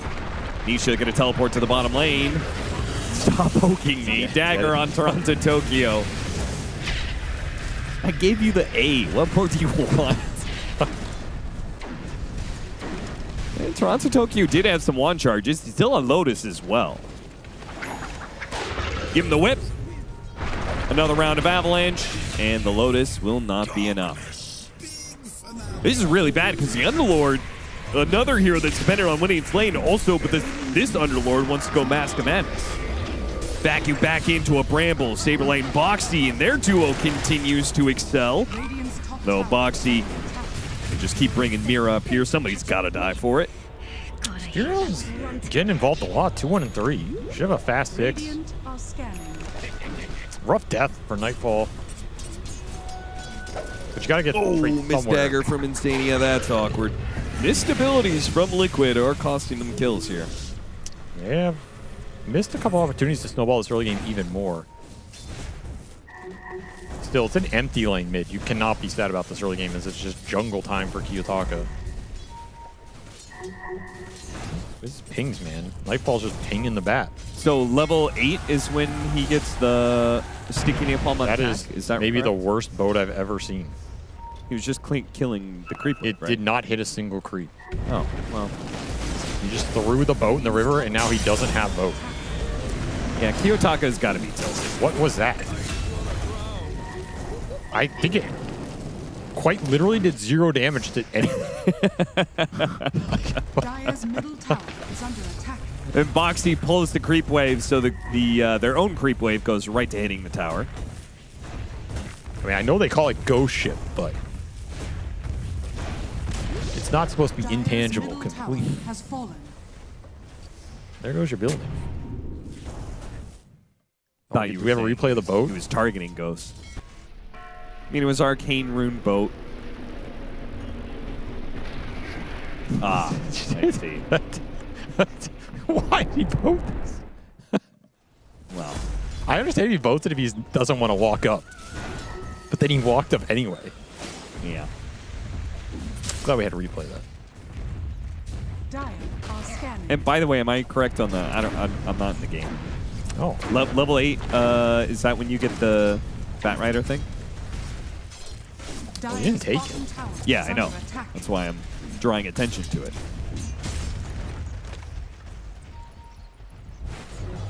What happens when he hits level 5 sticky napalm? Oh, what? Are you asking what please. happens? Yes. Okay, when he gets to level 5 sticky napalm, it means that when he attacks, he applies a stack. Thank you. That's but what I was not asking. that impactful in the early game, right? Yeah, sure. And the extra level doesn't scale, so you wouldn't take the point if you're not actually going to use the attacks to build a stack. Yeah. So I can kind of see just putting more points in Firefly right now, honestly. Yeah, that'll help him farm faster, get to his Blink Dagger. Yeah, I think it's more of a late game scaling thing, right? Yeah. Dire's bottom tower is under attack. If the last point gave you more damage per stack or something, you would take it. But I could see foregoing it right now. We'll see if he takes it. When he takes it, I'll be on the napalm watch. Okay, thank you. Appreciate that. He took it, Austin. Okay, thank you for the update, Avery. You're welcome. Thank you for on sticky napalm watch. 2,000 net worth lead for Team Liquid and a Blink Bat Rider ready to go. Kiyotaka is very poor. So that is entirely where the network difference is. The side lanes are fine. The side lanes are perfectly fine. And you've got a Sven and Underlord who are both going to be cleaving their way through camps. I am a little bit surprised that Underlord is going this build when he has a Sven in the first place. This seems... Why do they need 3 cleaving cores? That's a pretty fair point, yeah. I mean, how much cleave do you need in this game? Feels very overlapping. Particularly when your mid-Kunkka got completely debilitated. This is very greedy. Yeah, Kiyotaka is going to have no creeps to farm. I mean, this feels like go to the Sven and the Underlord. Liquid's game to run over. And the Nature's Prophet. And the Jakiro. He's actually the person who's going to get the least amount of farm. Vacuum Wall, trying to dodge the incoming gank, but it doesn't work. B2 might be able to punish with the good wheel. It locks down 2. Where's the damage behind it? Here comes the Bedlam. Here comes the damage. Nisha's going to jump after the Sven, take him out of the equation, burn out the Underlord as well before he can TP away, and an Avalanche hits Mira before his teleport can come through. A 1-for-4 exchange, and El Saberlito still able to buy his pipe in the grave. This might be a quick game here. Yeah. I'm not sure how you're supposed to take these fights with 3 right-click cleave heroes with almost no real early game spellcasting ability. Yep. And you have a Fury on support who's not going to offer you a lot of damage. Especially after that fight. And this is such a fast lineup for Liquid. Nobody in this lineup has long cooldowns you have to wait for. Early pipe on the Darkseer, early blink on the bat. You have your teamfight aura, you have initiation, you have catch around the map. A very scary lineup to throw early game fights into. And it looks great until it doesn't. Terrorize just completely screws Aurora there. Set him right up for the wheel. Pretty nice synergy. I could see this support do a winning TI one day.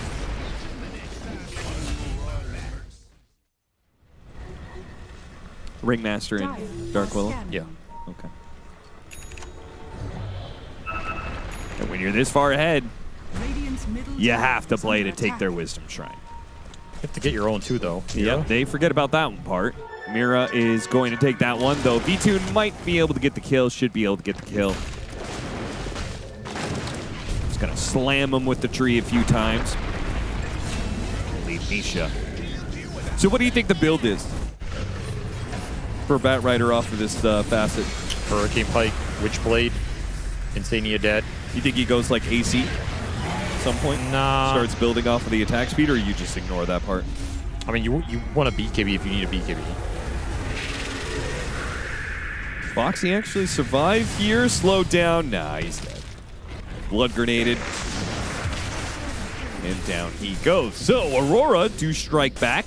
They can win a team fight, but they can't outnumber you. I think do that in the bottom lane. I think you're one something in the range of, you know, Blink, Hurricane Pike, BKB, and then you're getting a little greedier with the damage options.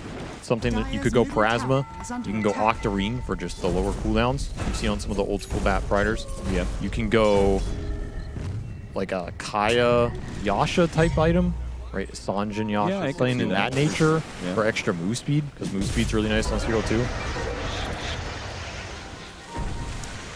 I think that was supposed to be a lasso into the wheel, but Nisha did not lasso fast enough. I don't know if he expected Yules first on a Kunkka mid. Yeah. This is a...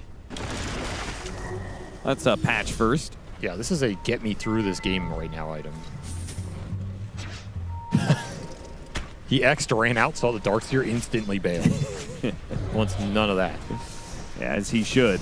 Nisha was trying to hunt him down.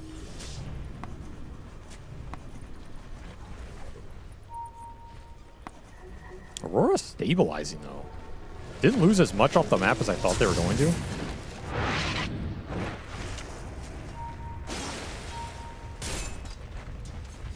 Can Nisha find a pickoff? He's really been looking for a while. Oh, used him again, Kiyotaka. And he's got the X. And he's got the X, and he's got the bow torrent.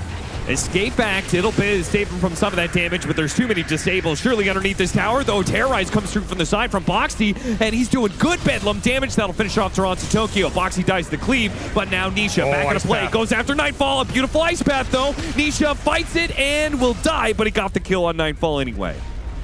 Still big plays from Kiyotaka. Yeah, 2 for 2. V-Tune's coming in, though. Making something out of nothing. Hit an avalanche. Hit the whip. Got the X. He's a little greedy here. Don't have a lot of damage to work with. Missed the wheel. They got to chill out. Yeah, this is not a fight you want to take. But an even trade. Again, Liquid not snowballing the game. I feel like they could be up 10 or 15K by now. For sure. Aurora just stabilizing, sacrificing some of the Sven's snowball potential. Nightfall's really just been going all out on the fights to make sure they can get something. Has floated. Sentries and an Invis hero. They'll run into each other. Sad news for Panto as that leaves the camp still blocked. Boxy's owning this game. Doing so much damage. Kiyotaka, another Yules. It's really been effective. It has. Gotta give him that. Straight to the bottom with you. You're still on a nice edge, though. You lose one team fight in this game, Liquid get an objective, you will be down 10K. It's funny he makes this sound effect every single time he attacks, too. So we're just hearing the bass constantly. Mirror will die in the bottom lane. Nisha will be ganked here. Okay. That's a tough go. Dire's middle tower is under attack. Kiyotaka, on the other hand, dodges the brambles. Honestly, he has played pretty well from his position. He has. Like, you got to give credit where credit's due. He was just demolished in the lane, did not have a lot of play options, and has at least stopped the bleeding, which is all you can ask. He's got 2 Svens on his team, basically, too. Yeah. He's got Nightfall Sven and Toronto Tokyo Sven. Toronto Tokyo Sven is trying to get to a pipe. So this is not a Harpoon Underlord. Kind of happy to see that. I do still kind of question the Mask of Madness, I guess. If it's just a farming item, to help him scale and come back in the game, he already knew the early game was shot. I don't mind it here. Radiant are scanning. Dire's bottom tower is under attack. I mean, this is a lot of just running back and forth on this bat. It's not finding a crazy amount right now. He's 8-1. It's hard to say he's had a bad game. He's not. He'll finally find a quick little last like that. We want more of that. Close this map out. Yeah, but it is Aurora on the sides of the map. They're getting a lot of farm on these edges. That's what all the cleaves are for. Clear out neutral creeps. Aghanim Scepter is going to be the choice for Kiyotaka, not BKB. Radiant's top tower is under attack. Dire's bottom tower is under attack.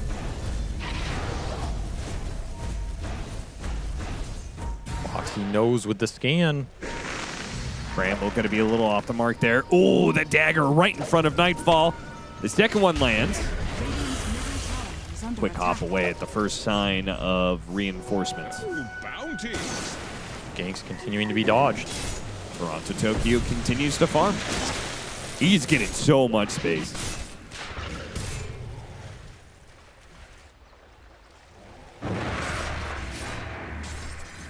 Look at him not growing this lead in almost 7 minutes. Though Gabe does say they have an 80% chance to win, so maybe Gabe just really likes Liquid. That could be. It is a Batrider core against 3 melee cores. It's a pretty tough game for Aurora, draft-wise, I feel. Like, they have to play into Vacuum Wall, they have to play into Sticky Napalm. There's just a bunch of gunk that's going to be everywhere. There's a wheel somewhere. There's a bunch of brambles on the ground. There's this Darkseer Surge, Smoke Cloud. Okay, Boxy. He's going to tie it. Oh, BKB to secure the Wisdom Shrine. Didn't even get it. Oh, he didn't. He stepped out for a minute. They will clean up the fight, though. Because that would have been so clean. They got 2 hero kills, should have gotten their Wisdom Shrine. I mean, to be honest, I think they would rather take the 2 kills in the Shrine. Sure, but he could have gotten all 3. Well, sometimes you can't have what you want. Sometimes you got to take what you need. He could have had all 3. I don't know. There's no BKB, and the wheel landed right in front of him, chaining up the disables nicely. He'll get off a Warcry. That'll help the supports, though, as they continue battling it out with D-Tune and Insania, though. Not a battle they can win. Avalanche up in a second. They got it. Mira is dead. They look for more. Nisha with a haste rune. Chasing after Panto will collect the extra one. 1 kill turns to 3. That is going to be BKB done for the Batrider. That is pretty terrifying. You have no control for it. A completely free Batrider game with a free BKB game versus 3 melee cores. Yep. I wish you luck. It seems like a rough one. Yeah, I was trying to right-click hit him and he ran out of the pit instead. Or ran out of the Wisdom Shrine, I should say. Unfortunate misclick.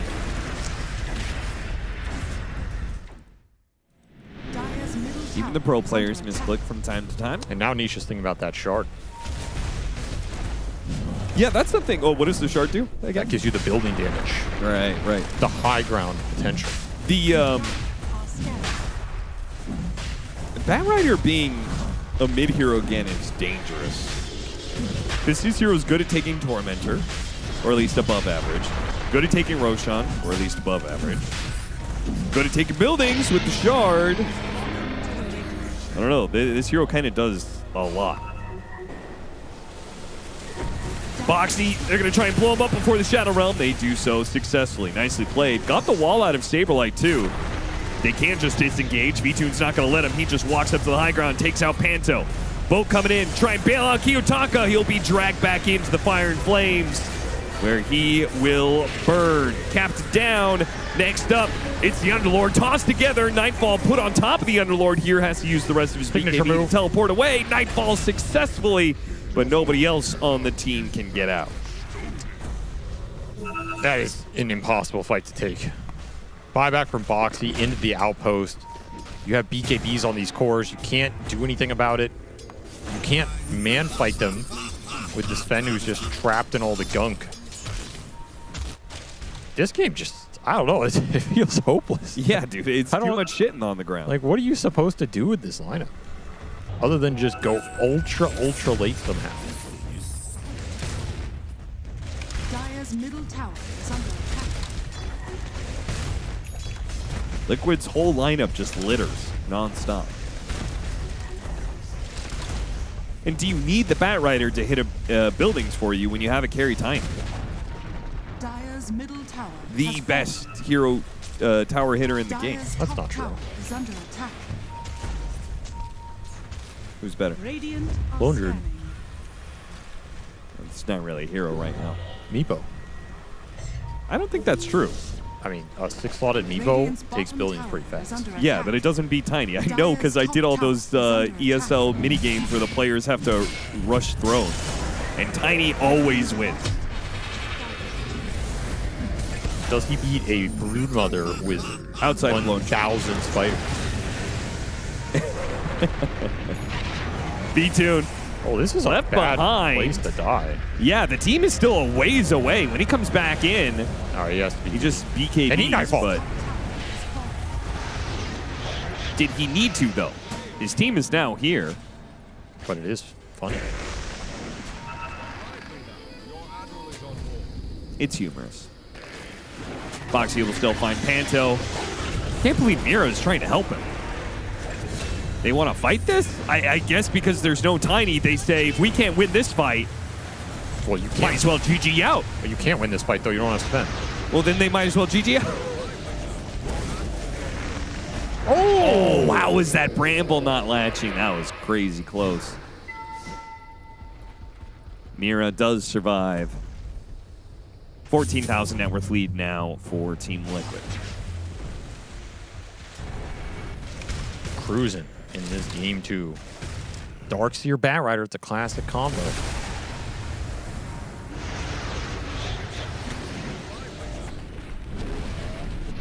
There was so many things. The Cursed Crown was going off. The Bramble was about to latch.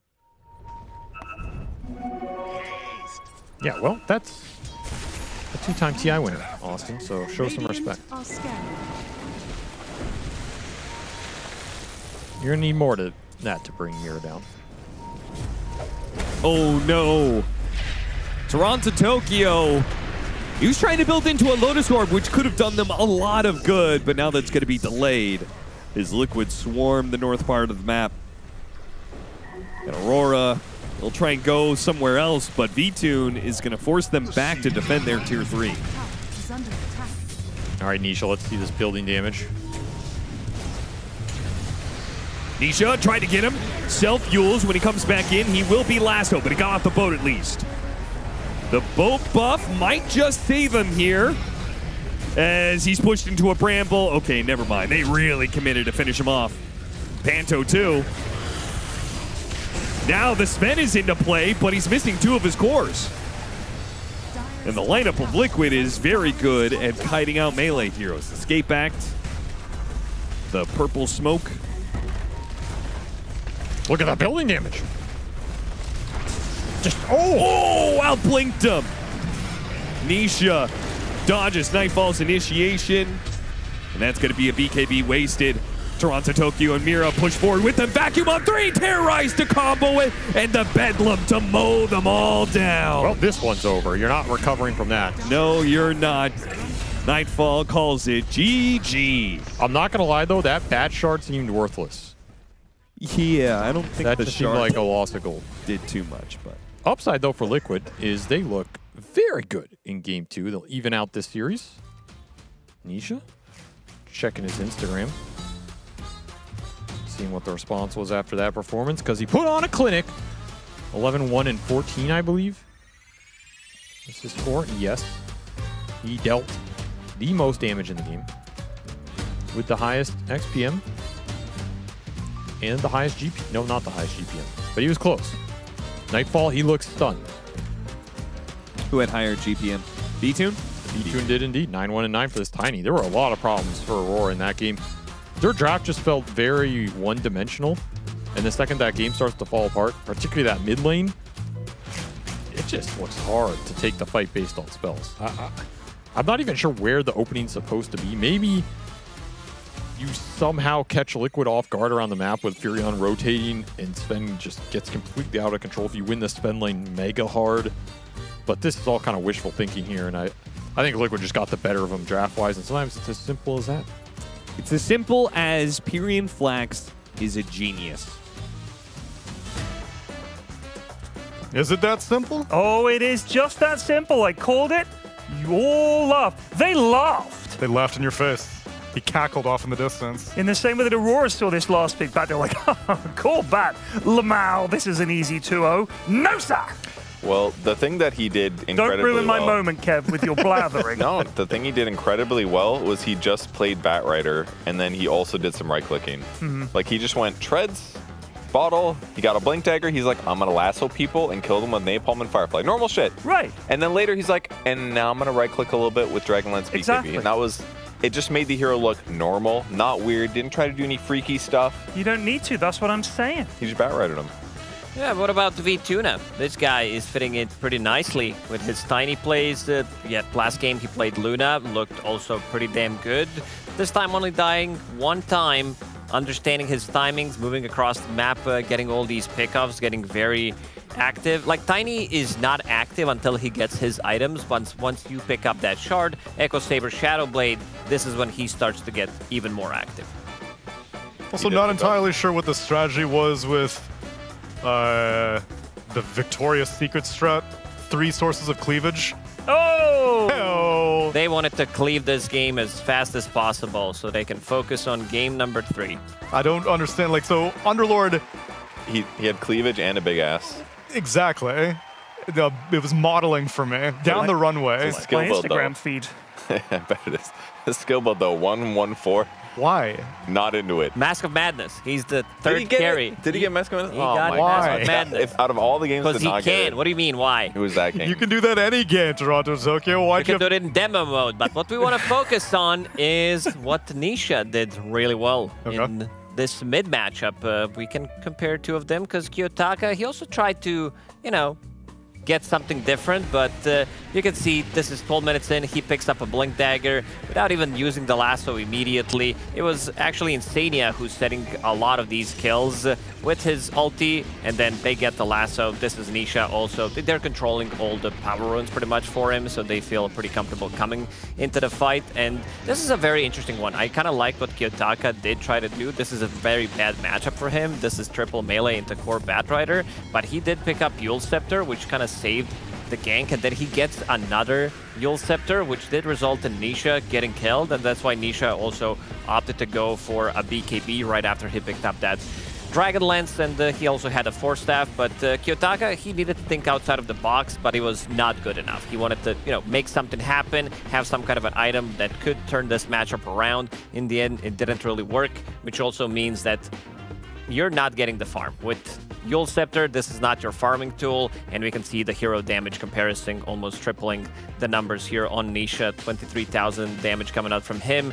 Kiyotaka, he was trying to keep up, but the map was relatively small. You did have Sven, who wants to be in the triangle. This is where Kunkka also wants to farm. And you also had a Griefer, Underlord, who also picked up Mask of Madness, did go for the Cleave Talon, so he also wanted to become another core, and a massive difference in terms of KDA, where Nisha kind of completely dumped the game. He was involved in 25 out of 34 kills inside of Liquid.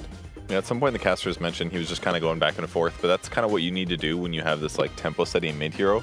You just have to keep killing your opponents. It doesn't matter if you're not farming as fast. They're not farming while you're doing this, and your teammates are farming at the same time. So that just looked like a trouncing by Liquid, and the carry flex was totally the tiny carry flex was totally viable there. Yeah. Maybe if in a closer game, you might have been like, oh, its DPS wasn't high enough. But that game, it was just a good draft, and the pivot really worked out.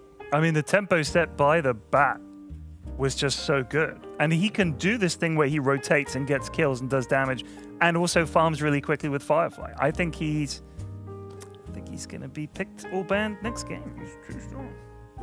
Did you gather anything new about Batrider in that game, or you think that played out how we expected? Because like Kev said, for the most part, he's just playing vanilla Batrider. Right, but that's the thing. Vanilla Batrider has always been good. Okay. Like the concept of the hero is just solid. And all right, sometimes, he's nerfed to the point where you think actually it's not worth it.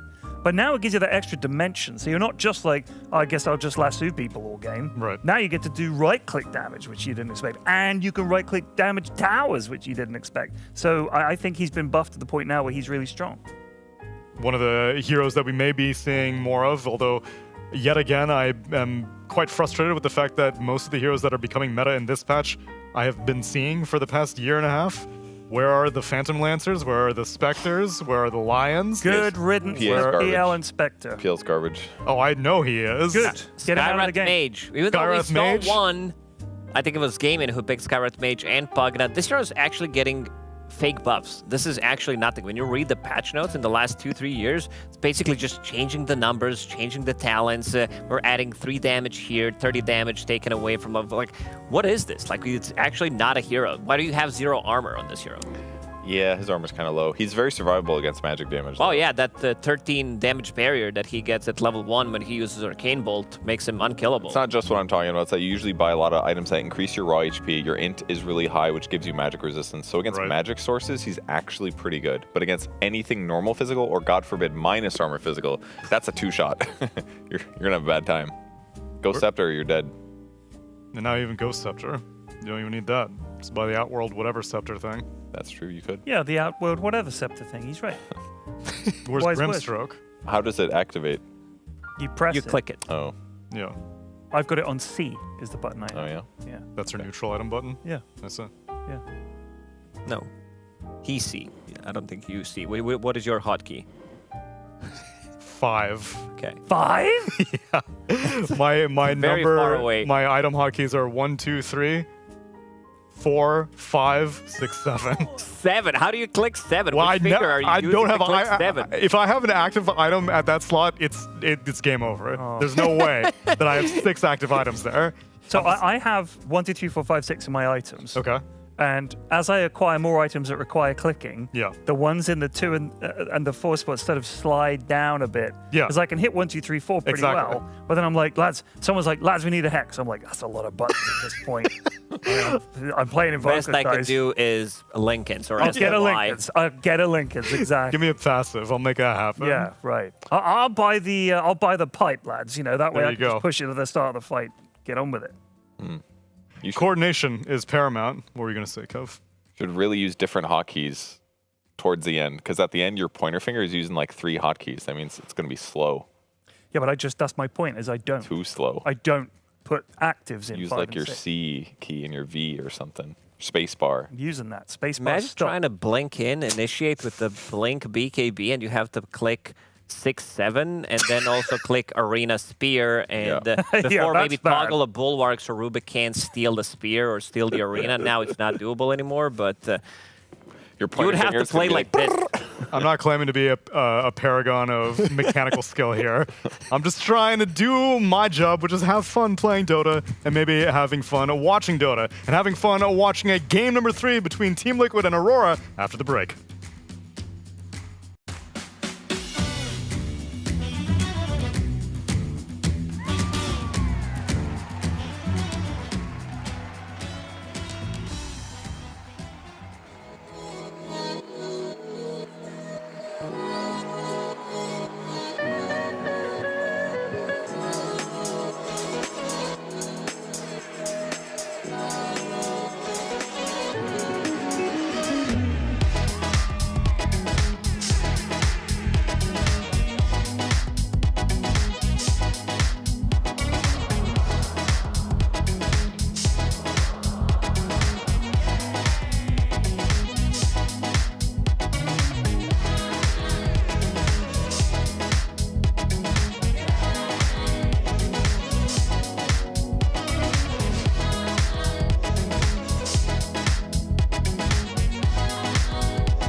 bag of bud, my camels and jack.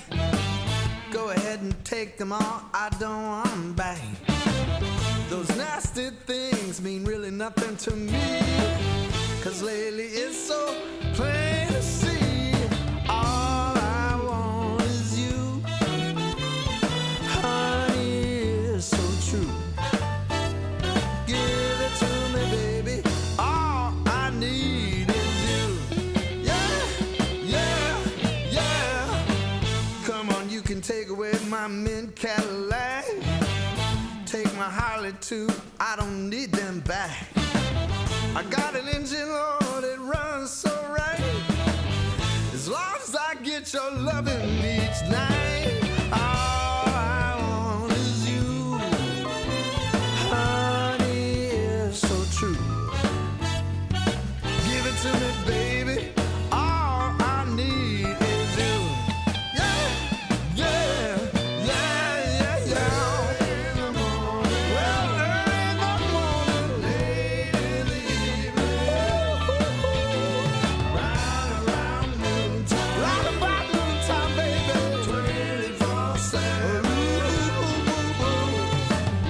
To me, baby, all I need is you.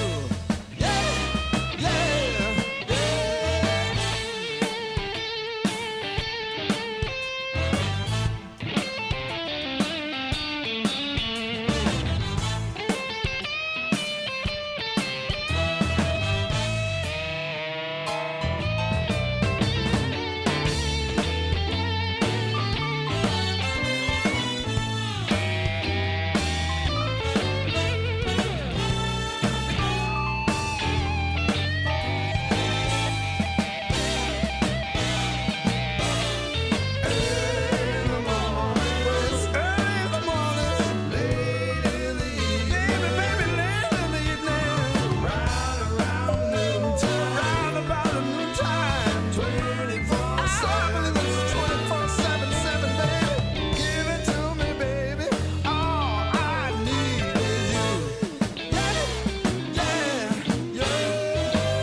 camels and jack.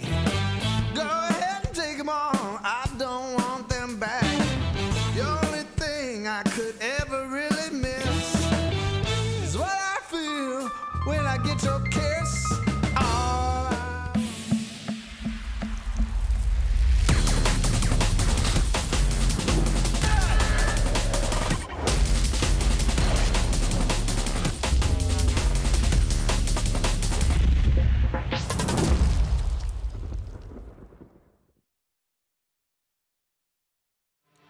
DreamLeague Season 26 is brought to you in part by DHL, 1xBet, and Anthros.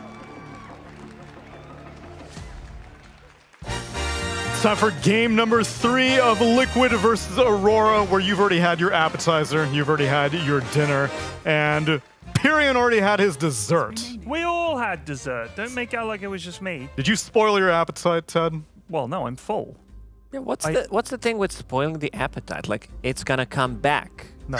No. Here's the thing, okay? You don't have kids, do you? No. It's 5 o'clock. You're gonna have dinner at 6 because they got to go to guides or something like that at 6:37. Yep. So you're like, don't spoil your appetite because you don't want them to fill up on just junk. And then you cook a meal and they have one bite. They go, I'm not hungry. You're like, yeah, because you've stuffed your face full of biscuits. Do you ever tell them before noon, for example, that you're gonna spoil? Oh, no. I'm talking 4:30, 5 o'clock. Please don't have a snack. The little twilight zone between lunch and dinner. Yeah. You get home from school, absolutely have a snack. You need it. You've been at school all day. You're tired. Energy levels are low. But then when it's time for dinner, I've cooked this. I want you to eat it, and it's healthy food, not just crisps and sweets and fizzy drinks. Oh, okay. So it's a nutrition thing and the fact that you don't want them to be hungry at like 10 o'clock Because then they come downstairs, they're like, I'm hungry. Yeah, because you're full of sugar. It burns out. Sorry, Kev, go on. Kids get kind of whiny too, you know? Yeah, like they do. they're like unwilling to eat in the mildest inconvenience, you know? It's like, I just want my mac and cheese, my ice cream. What are you pointing at? Oh, what are you pointing at, Kevin? Maybe because you eat like a child, Neil. Yeah, well, I don't picky child. I do it with a smile on my face. I don't complain. I just be hungry otherwise.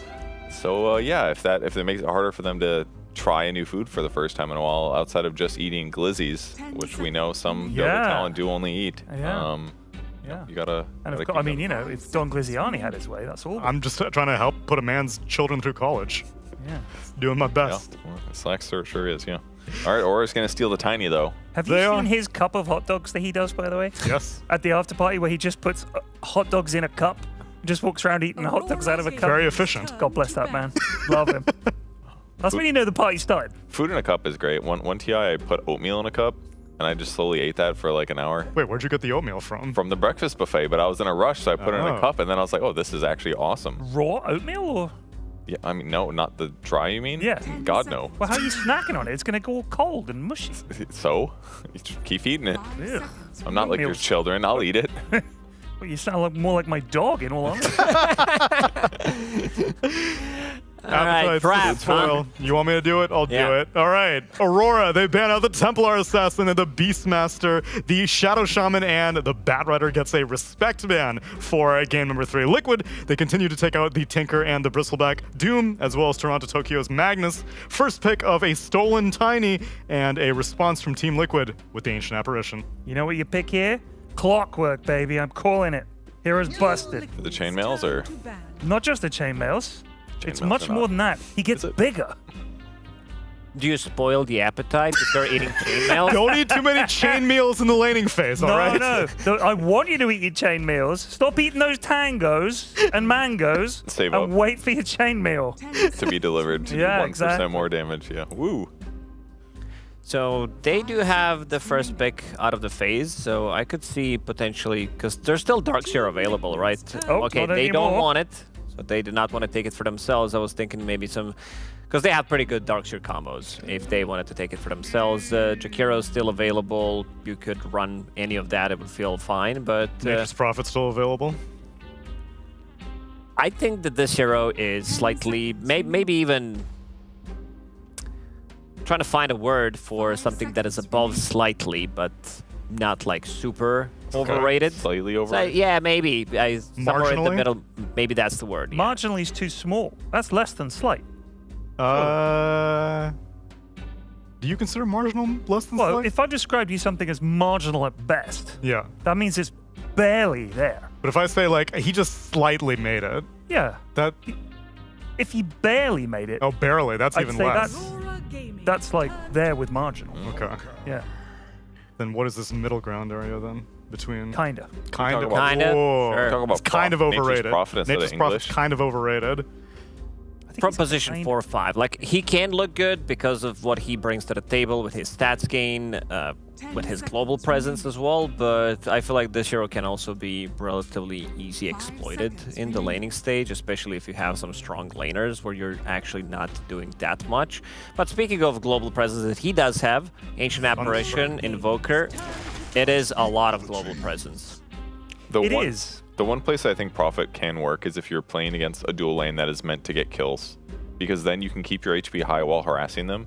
And then if you can win those lanes where this dual hero combo is supposed to get kills and then your carry gets ahead, then the lane is kind of over. Yeah. But if you're playing like Darkseer or something, you're going to get farmed no matter what. If you're going to play Sand King in the last patch, you're going to back in jungle, then it's probably fine. I think the ideal situation would be with this Nature's Prophet 5 is where you trade a kill, you die, you come back to a lane, you also can TP to other lanes and still come back to the lane where you initially were. So dying before, getting the XP, then trading the kill for the enemy position for the offlaner feels good. Your maybe carry can get a return kill out of that as well.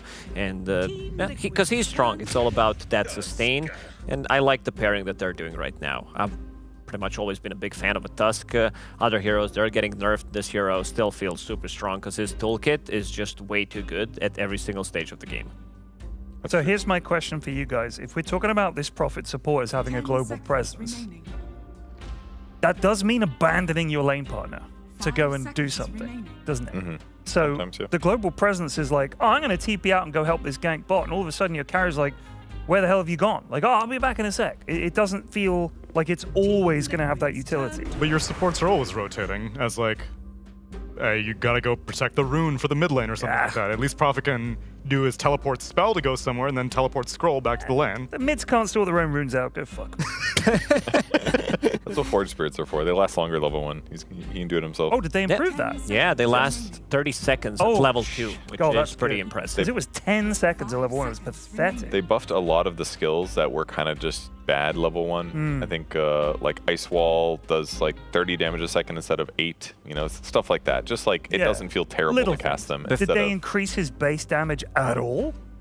Because you go to lane with a null, you've got by 48. Oh, by 4. Okay. 4 damage matters. Oh, that's great. So is this a try Ice lineup from Team Liquid?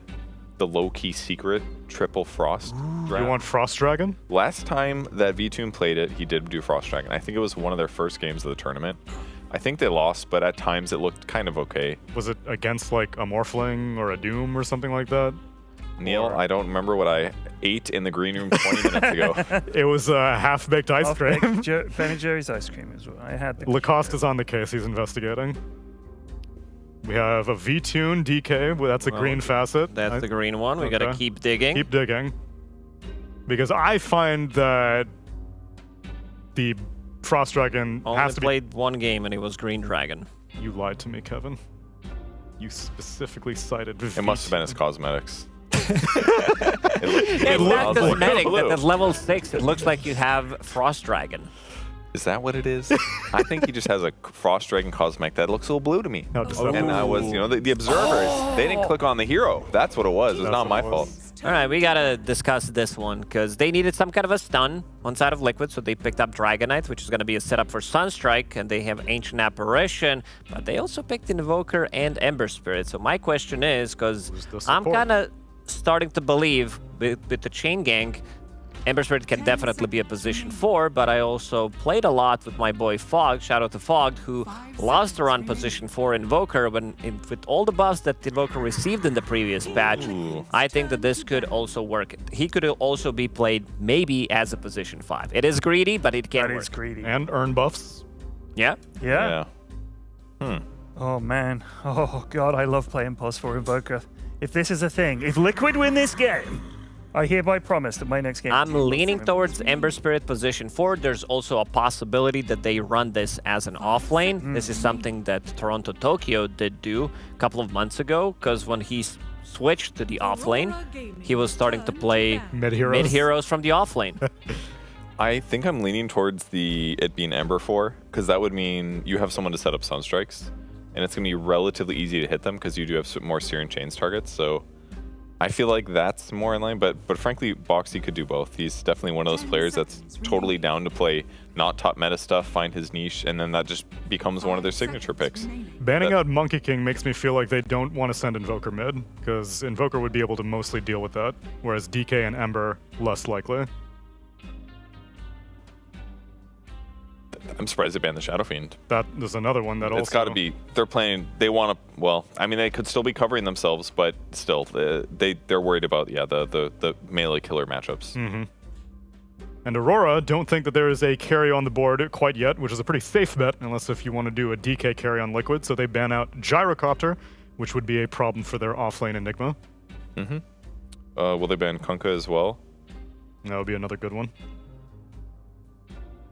Especially if it's a 5 Treants and Eidolon's lane, then you have a bunch of summons that'll get destroyed. Interesting. I think Aurora is seeing this as something like carry DK or offlane DK, mid Invoker, carry Ember maybe, because they're banning like pulse 4. No, I refuse. Run backwards. Get away from me.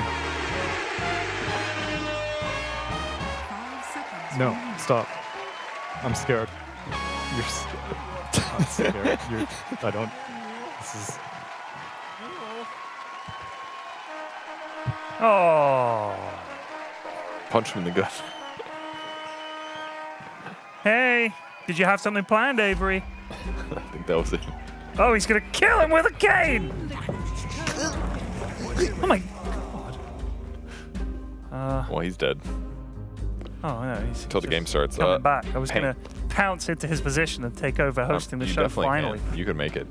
Pangolier ends up getting picked by Aurora Gaming here, gives him some nice team fight. It's gonna make it a little easier for Enigma to get some black holes here. A lot of physical damage. Find the A, kill the A, help his team kill the A. Neil is dead, but he hasn't shat himself, so I'm not sure he's actually fully dead. It would be funny to shoot yourself on camera, Neil. Wow. That would really be memorable. Dawnbreaker is the last pick, though. And it is a position 4 Invoker. I think this hero Okay. is going to be viable in this patch because of all the buffs that you received. We talked about the Forge Spirits as well.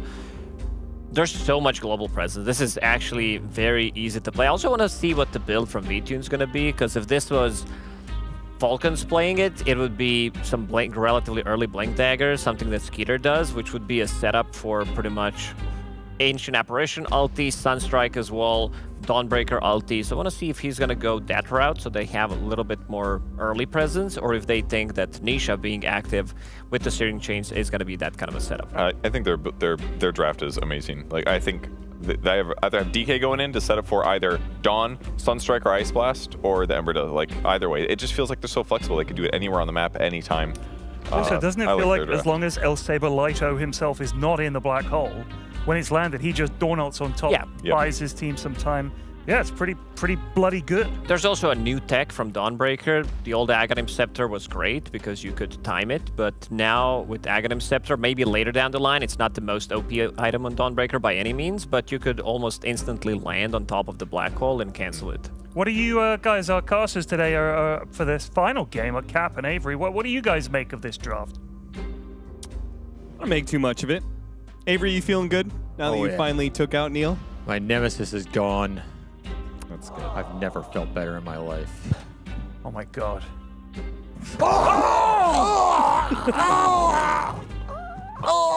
I shot myself. Someone was willing to do it for the show. He committed to the bit. Tsunami wouldn't do it. Neil's respawned. Fun. TP'd in like nature's prophet. There's his greater treant next to him, and he's killed him. Oh, should I pretend to be? Can I pretend to be dead on the ground? This really hurts my back. It's time for game number 3, friends of Liquid versus Aurora Gaming with me and capitalist Dota. My friend. Yes, sir. Let's get into it. Whatever you say, boss. Shut your goddamn mouth. I'm not dead yet. Know your place, boy. What is this lower third? I didn't sign off on Production. Neil's gonna pop up behind one of you guys if you don't fix that. Can I get up now? This also hurts my back. Yeah, I don't. You can stick around. We can try cast. Let's try it. Oh, you gotta help me up, Neil. This old ass man, get up here. There we go. Cap and Tsunami. That's Thank you me. So much, production. I can take a break. All right, have fun, Neil. Look, Frost Dragon Facet was in fact chosen. It was. And yet here we are against no heroes that would necessarily be penalized by the health restoration reduction. Neil, I'm so glad you're here because now I can ask somebody in this cast actually knows what the changes were to Invoker. And I can tell you right now, it's not Avery. So what do you mean? Ice please Flow. illuminate us. What's so special about the Ice Flow, Avery?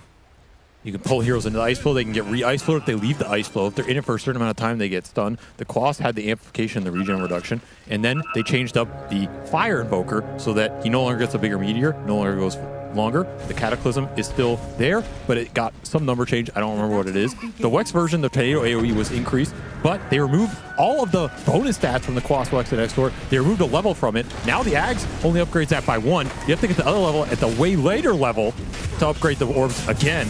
That's most of the changes. Neil, back to you. Well, shit. I guess he's got it covered. Cap, enjoy the game. It's all you. Thank you. Panto is about to die as well, but they keep him alive. Okay, careful with body blocking. Toronto Tokyo, you have surrounded your own ally. Sir, get him. Oh my god, he just did that. Yeah, he actually TP's out like a boss. What the fuck? That was absolutely merciless. He just surrounded his own support and left him to die. Looks like we're not the only ones around here team killing, if you know what I'm saying. Okay, first blood goes to Aurora. Good start for them. Who got first blood? I was busy reliving. I can't believe you actually knew all the Invoker changes. Yeah, I know like 90% of them. Look, he's out. I mean, he's not really out because Dawnbreaker. You need to die for us, Panto. We can't all make it out. You'll be remembered. You know what? That Enigma, that is Avery right there, shutting the door on me every single time. So let's see. He did take the Korix. He did. So he gets this big ice flow thing. We'll see how cool that is. What Boxy can do with it. Support Invoker. Is it back? I guess This we're is gonna find out really this game. experimental. I kind of like Liquid's draft, though, on paper. Oh, and Sania's going to kill Toronto Tokyo. Okay, Toronto Tokyo, misread of the century there. Meanwhile, Courier's just flowing into Double Mira. Courier, and that one of them had boots on it. A brutal blow to the Dawnbreaker, but you're looking at Saberlight CS. He can't be too sad down here. Also, what do you think about the lane change-up? I was just about to ask you that, but I will answer it instead. Okay. I think it makes a lot of sense. This is going to be a free farm lane for both cores. The Dawnbreaker does completely fine versus the Enigma, and the DK is going to free farm against Tiny. Not a hero that either core really pressures. In fact, we used to see the offlane DK versus the carry Tiny at a certain point. Yeah. Because you just stand there, you regen against him, and then at some point you get that 6, and you kick him out, and you take his tower, and it's a nice little map swap. Sounds pretty good. So I like this lane swap. Very creative. Makes a lot of sense to me. Instant Malefice. That's going to stop Saberlight from killing the Eidolons, and now with Panto coming in from behind, he'll take a lot of damage. Betty He wishes. dies. Mira's going to get close enough for the tag team hit, so they slow him down even further. Looks like he is indeed dead. He survives if he has boots off the Courier there. That's true. Those Courier kills doing work in the bottom lane. Snag a big fish. And it's just a 2v1 top, but this lane, this is the downside of the Invoker. He doesn't put any pressure on anybody in the ultra early game. So Nightfall can just sit up here 1v2, and he's chilling. Oh, they didn't even take the Lotus? Okay. All right, they got it. He is going to pick up an Urn soon on the Invoker. That's where things can start picking up a bit for this hero. Meanwhile, Nisha not having the best time against Kiyotaka mid. 17-1 compared to 21-3 on Kiyotaka. He's killing it. Yeah, he's on it. You can see Nightfall getting pressured a little bit in this top lane. Full stick charges on V2. He is very comfortable in this off lane so far. Gonna trade it out. Show him who's boss. And if you can win the lane with support Invoker, then what's the downside? This might be a little too aggressive. Yeah, it seems like it. Though he doesn't have toss on Nightfall, so Boxy comes in, helps him out. V2 gets the Lotus. Meanwhile, Toronto Tokyo, Eidolon still winning out the lane against the Dawnbreaker, so it's not going as well for the Dawnbreaker as you or Liquid thought it was going to go. I think the Courier snipes denying a lot of the resources. They get that tri-lane gank with the Furion. Help this Enigma boost up to level 2 Eidolons, and then Saberlight just has a bad depth there, and yeah, now this lane is it's gone the other way considerably.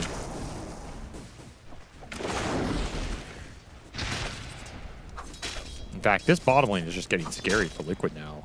They can't play as aggressive as they want to go kill the Eidolons, and these Eidolons are going to create a huge kill threat. Oh, Glyph is going to be used, going for the dive, the Furion. He completes his teleport. Ancient Apparition, the teleport actually stops there. Nisha, all he could do was flight. He had a Fairy Fire, but I think he was dead anyway. Yeah, it's because his AA got killed. That is why that TP got canceled. Yikes. The Liquid are going to have a hard time staying on this lane. This lane just got swung completely the other direction. They might need Boxy to come down here and bail it out, because I don't think he's doing anything top. Tower is under attack. Maybe you kill Panto here as he walks back to lane. Little Forge Spirit, Cold Snap action. Not the most damage. They're running out of stuns. Would really like Urn Charges here. Urn Charges achieved. It cost him all his mana, but you get the Urn. You get some extra XP. Well, he said the upside is you can't leave the Dragon Eye alone, so... Yeah, he can just go heal if he really wants to. Yeah, go back and stack or something. And they're eyeing up Nisha. Level 6 already online for Kiyotaka. No remnants for Nisha to play with. Nice little pressure point here as the bottom lane continues to be assaulted with these Eidolons. They're diving the tower. Nightfall's here. Snowball play. Saberlight gets a little bit farther away. Can he get out of the sprout fast enough? It looks like he is A-okay. Aurora, big move from them. It does not really pay out. Oh, missed execution. You should be able to get the angle there for an avalanche. Instead, you missed out on that big core kill with the rotation. So much space for V2 in this game. Nisha gets the power rune. Needed it too, because he is not level 6 yet. By the way, he did go chain gang. Yeah, we've seen that We saw it even last patch become the predominant facet. Yeah. Now that it hits, what, 4 units? It's a lot. Sounds pretty good. You get Ags in the late game, you throw Remnants out, you just chain people off the Remnants. Really obnoxious in the fights. As they'll go on Saberlight again, the action does not stop. This time it will work out for him. So, at first you fail. Level 3 Eidolons plus Catapult down there. This tower might just be dead. Yeah, I think it is. They're really taking advantage of the fact this Invoker is weak in the early game. Oh, Boxy got trapped top. There's rundowns happening on both supports. Panto cold snapped over and over again. He's going to ghost walk on out of here. Boxy's fine, but the Ancient Apparition of Insania is not fine, nor is his tower. Still under assault. Mid lane, though. Saberlight makes a move and helps get the kill on Kiyotaka. So, Aurora, it was looking like they were just going to break away with a win on all 3 lanes, but rotation really helps out Nisha, who is losing that mid lane to Kiyotaka. Now he begins to catch up a bit. It's a massive move from Saberlight. But the rotation's bottom paid off for Aurora. I mean, Nightfall just sat down there for what felt like 2 minutes. Normally that would be awkward, but Liquid kept feeding kills into it, so works out pretty nicely here. And there's no pressure for the Dragon Knight because he's not level 6 yet. So should have it here, though. See if Liquid bring numbers to this lane. Maybe they're okay with B2 and continue to just farm on the hero. I can also see a world where they rotate to him and try and pressure with the ulti. That's a risky move, though. Into the Pangolier, who can turn that fight around. Hit him with the Rolling Thunder. Insania bumped twice, and he is dead. Nisha, he picked up a haste rune, so he should be perfectly fine here. Pops it last second. Look at this, Wolf Eidolon. Helmut Dominator creep coming into mid. Got the chains on Kiyotaka with the Urn Cold Snap. That's going to be a lot of damage. The Sunstrike is going to be off the mark. Kiyotaka does manage to dodge that, but he will be run down nonetheless. That's another rough death for him. Yeah, back-to-back deaths. You got to understand that you have 2 side laners free farming right now. If Liquid are going to respond anywhere, it's around mid.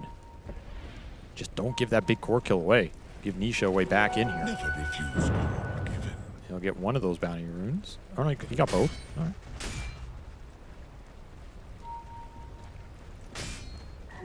Radiant's bottom tower is under attack. Finds Nightfall.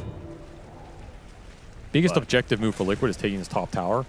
Biggest move for Aurora is taking mid tower with the Enigma swinging behind. What's so important about the top tower? No, it's just the easiest to take with this Dragon Knight. Oh, okay. Well, getting a pick off on the Ancient Apparition makes things a bit easier. Not that he's really a threat. It will stall his level 6, though, even more. He is Radiant's middle tower is getting under attack. annihilated. This game. He's just food on the map. 5 deaths in 9.5 minutes. Yeah, that's bad. Bad. There's that tower. Alpha Wolf does its job. Tower has fallen. They're supposed to have this combo of Slight Chains into Ice Blast. A little quick and easy. Slight dodge will be enough. Nisha is able to jump away to his Remnant that was deep in Aurora territory. Ends up walking back into the Eidolons. Now he's going to have to use more Remnants. Anto catches him. Is he actually dead? He still has Fairy Fire. Still has Wand charges. But he's going to have to dodge this Rolling Thunder, and I think there's no way out. They got all his Remnants. Got the kill. Worth it in the end. Yeah, especially when you have an Arcane Rune on Kiyotaka, though he is going to get jumped here as he heads up, immediately runs into Vtoon, who is waiting patiently. Dragon Tail into the Dawnbreaker ultimate. They've got nice chain stuns there, and they'll run down Panto as well. So an extra kill. It's a bit of a swing, though. Net worth approaching back to even now.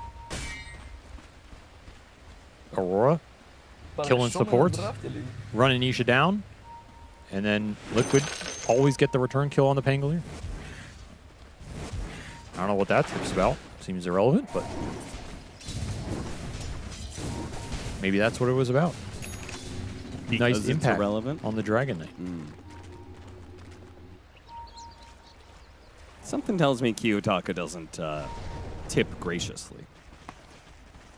It's probably a fair assessment. DK's farm. With that kill going in his pocket, Maelstrom already done, complete free lane top. V-Tune's game to carry right now. He's going to get real big. And he has this Frost Dragon. Yeah, what do you make of the different... Like, if he's going to be carry Dragonite, why didn't he go the Red Dragon? It has been nerfed. This Frost Dragon does a lot in terms of heal reduction, which not too relevant here. Yeah, it's not. They got buffed. Radiant's top tower is under attack. Actually, it did not get buffed. They kept the number the same. They just changed it to health restoration. Yeah. Radiant's top tower is under So attack. you don't know why. I mean, the slow is still nice. It was underrated. Ice Blast turnaround. Kiyotaka going after Insania now finds himself under the gun as he gets chained up and killed again. Liquid really trying to make sure that this Panko... That is such a funny death, man. This feels like I've seen it before. Kiyotaka dies, Insania dies. Yeah. One of those is not like the other, but that is the trade that has been ordained. You gotta be careful with this aggression. Nisha is in fighting shape here with a shield rune. He would love to take this fight. We'll take the pick off on a Panto. Saberlight, he ends up in the mix of things and quickly falls. Looks like he was in the wrong part of the neighborhood there.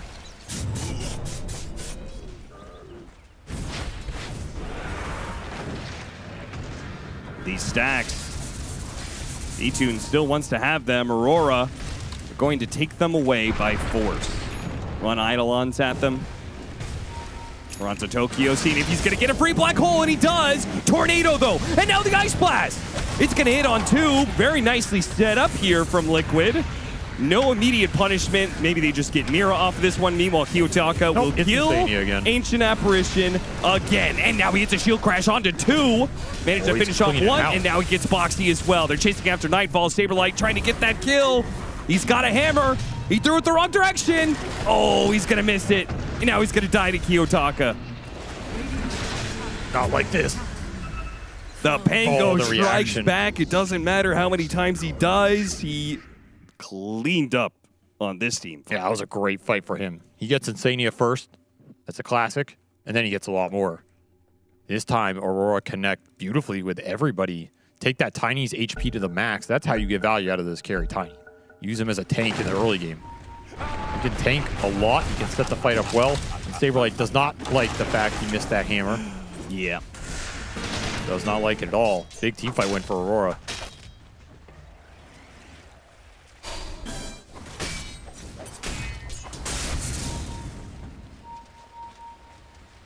Well, that certainly starts to swing things for Aurora. A 2,000 net worth lead.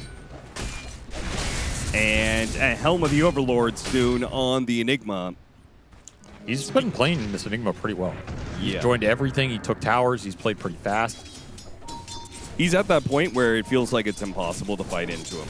Just because the Eidolons are still strong, and then the Helm of the Overlord is going to be... They don't have easy ways to deal with that, unless it's V-Tune in the fight, just walking it down with the slow.